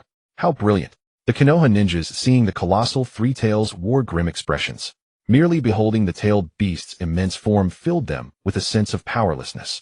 Those Mist Village bastards actually brought a tailed beast to the battlefield. No sense of honor. Damn it. Next time, well, bring the Nine Tails too. Lord Whaleye has been fighting for so long. Does he have enough chakra left to deal with the Three Tails? Listen up. Even if we have to die, we must ensure Lord Whaleye's safety. The Three Tails appeared, and the Konoha ninjas temporarily withdrew, ceasing their skirmish with the Mist Village. Though they had great faith in Yuzhibo Whaleye's power, he had been fighting at high intensity for a long time, and both his chakra and stamina might have reached their limits. Moreover, a tailed beast was a force that could easily destroy an entire ninja village. If the situation turned unfavorable, they would have to protect Yuzhibo Weilai and retreat immediately. The Three Tails? Yuzhibo Weilai raised an eyebrow at the tailed beast blocking his path. These Mist Village ninjas were truly desperate, delivering a tailed beast right to his doorstep. Roar! The Three Tails bellowed, swinging its three massive tails and slamming them into the Susanoo. The immense force forced Yuzhibo Weilai to stumble back a few steps. Beast! His expression turned cold as his ocular power surged once more. In an instant, the half-bodied Susanoo, which had stood over 10 meters tall, soared higher, transforming into a colossal deity of hundreds of meters, with wings sprouting from its back. The once gigantic Three Tails now appeared frail before this immense Susanoo. Gulp! Is this a joke? What kind of monster is this? It must be Jinjutsu, right? Heh! How could anyone possess such power? Damn it, is this something a human can overcome? The Mist Village ninjas looked up at the towering Susanoo, their eyes filled with despair. Even the Three Tails seemed pitifully small before it. This power alone was enough to extinguish any fighting spirit. Not only the Mist Village ninjas, but even the Konoha ninjas were utterly stunned upon seeing the complete Susanoo. Is this Lord Wilei's true power? Could he be a god? The Sharingan can reach such heights. It's incredible. So majestic. The power of the Uchiha clan is truly enviable. With Lord Weilai, which ninja village can rival Konoha? The Konoha ninjas grew increasingly excited. The power Yuzhibo Weilai had displayed surpassed their understanding. A thought suddenly arose in many minds. Lord Yuzhibo Weilai was an envoy sent by heaven to save their Konoha village. Retreat. Upon seeing the complete Susanoo, Goju Shirtsong had completely lost his will to continue. Unlike ordinary ninjas, he knew many secrets. Clearly the power that had once allowed Uchiha Madara to pacify the chaotic era had reappeared. Before such power, numbers became meaningless.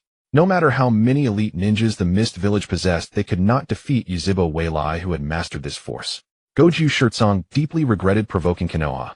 Why hadn't he stayed peacefully in the Mist Village? Hidden Mist Technique. All the Mist Village ninjas simultaneously released the Hidden Mist Technique, and thick fog instantly enveloped the entire island. Seeing them attempt to retreat, Yuzhibo Weilai snorted coldly and controlled the Susanoo to kick the cowering Three Tails hundreds of meters away. They'll deal with you later. The Susanoo strode forward, causing the entire island to tremble. Its long blade swung continuously, each slash eliciting screams from within the fog. After a while, the fog dissipated. The ground was littered with the bodies of Mist Village ninjas. The entire island was scarred with bottomless ravines, and several hills had been sheared off. Seawater poured in, and the earth cracked. Yuzhibo Weilai's voice echoed in every ninja's mind. Such a tiny place isn't even enough for me to have some fun. Uchiha Weilai gazed at the devastated island, casually dispelling his Susanoo. As an island, this place was already vast enough. At least, it could support the battles of nearly 10,000 shinobi without any issue. Yet even such a place appeared fragile before the complete Susanoo. He had barely exerted himself, and the island was already on the verge of sinking. Slowly descending from the sky, Uchiha Weilai landed on the head of the Three Tails. Isabu, now it's your turn.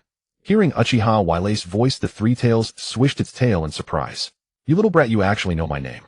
Not just you, I know the names of all the other tailed beasts as well. But that's not the point. The point is that you've all— Isabu grunted lowly. Then what do you want? Hearing this, Uchiha Weilai smiled. Come inside my body and become a part of my power. Can I say no? Of course not. This isn't a negotiation. Then why are you wasting so many words? Isabu shifted its body in discontent. This little brat before it, just like that man named Uchiha Madara from years ago, possessed eyes filled with evil. Facts had long proven that before those eyes, it was utterly powerless to resist. So the moment Isabu saw the complete Susanoo, it chose to completely surrender. Resistance would only invite— Human lifespans only last a few decades, a bit more sleep, and it would be over. After this brat died, it would make sure to wreak havoc in his village. Seeing Isabu being so cooperative, Uchiha Weilai was somewhat surprised, but he still laid out his conditions. Isabu, I'm different from other Jinchuriki. Seeing Isabu being so cooperative, Uchiha Weilai was somewhat surprised, but he still laid out his conditions. Isabu, I'm different from other Jinchuriki. Really? Seeing Isabu being so cooperative, Uchiha Weilai was somewhat surprised, but he still laid out his conditions. Isabu grunted in annoyance, but it had to admit that the little brat standing on its head was telling the truth. Seeing Isabu's silence, Uchiha Weilai used the ocular power of his Mangekyō Sharingan to forcibly extract Isabu from its current Jinchuriki. Then through a sealing technique, he sealed it within his own body. Since Isabu did not resist, the entire process went incredibly smoothly. In just a few moments, only the corpse of a Kirigakure shinobi remained on the ground. Inside the spiritual world, Uchiha Weilai approached Isabu. Isabu, I look forward to working with you from now on. Less nonsense, brat. Isabu closed its eyes aloofly. Don't think you can win me over with such cheap tricks. Seeing Isabu's attitude, Uchiha Mirai snorted lightly. My name is Uchiha Mirai. Isabu remained unmoved. Brat. Brat. Brat. Fine. Uchiha Mirai curled his lips into a dangerous arc. Since you're so disobedient, I won't bother sparing your life when the Ten Tails is resurrected. What did you say? Isabu jerked its head up, its eyes filled with shock. Did you just say resurrect the Ten? Uchiha Mirai nodded. That's right. Long ago the Sage of Six Paths divided the 10 tails and 9-tailed beasts were born. You possess the ability to be resurrected endlessly, but once reabsorbed by the 10 tails you will face true death. Am I wrong? Hearing Uchiha Mirai's words, Isabu's expression turned extremely grim. How does a little brat like you know such a secret? This matter, aside from the Sage of Six Paths, should only be known to the 9-tailed beasts. How could this brat know it in such detail? You don't need to know the specific reason. All you need to know is that your life is in my hands. Feeling Uchiha Mirai's gaze, Isabu couldn't help but mutter, even if you know these things, resurrecting the 10 tails is not that simple. Uchiha Mirai laughed. You've seen my power. It's only a matter of time before I gather all 9-tailed beasts. As for the Geto statue, it should be sealed on the moon by the old sage, right?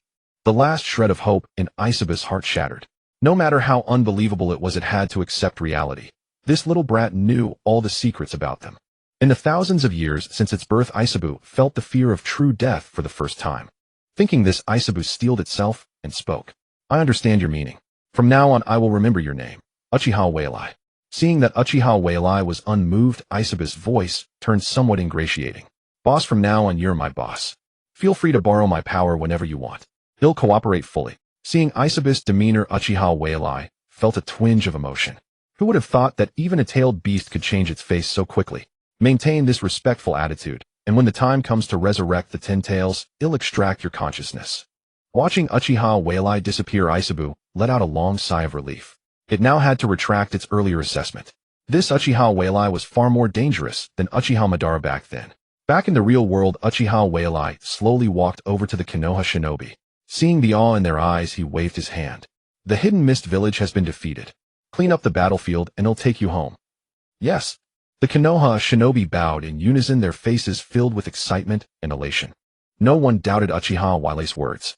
Having witnessed such an insurmountable power, the Mist shinobi, unless foolish, would never harbor any thoughts against Konoha again. Lord Mirai showed me what true power is today. I can't wait to brag to my friends when we get back to the village. Exactly, especially that last line, take you home. It was incredibly cool. What should I do? I suddenly want to marry a Uchiha shinobi. Come to think of it, after fighting alongside the Uchiha these days, they don't seem as detestable as the rumors say. Far from it. Every time we fought the enemy, the Uchiha were always on the front line, completely different from other clan shinobi. Alright, let's hurry up and clean the battlefield. I never expected victory to come so suddenly and so easily, all thanks to Lord Mirai. Listening to the chatter, the Uchiha clan shinobi all puffed out their chests. These guys finally understand the true power of the Uchiha clan, don't they? The Hyuga Sarutobi Inoshikacho. They're nowhere near us. In the past, people always questioned their title as Konoha's premier clan. Now that they've witnessed the power of Lord Uchiha Mirai, let's see who dares to object. Thinking this, many Uchiha shinobi felt a surge of excitement. Lord Uchiha Mirai performed so brilliantly in this great ninja war and possessed such overwhelming power. Perhaps the Uchiha clan would finally see one of their own become Hokage.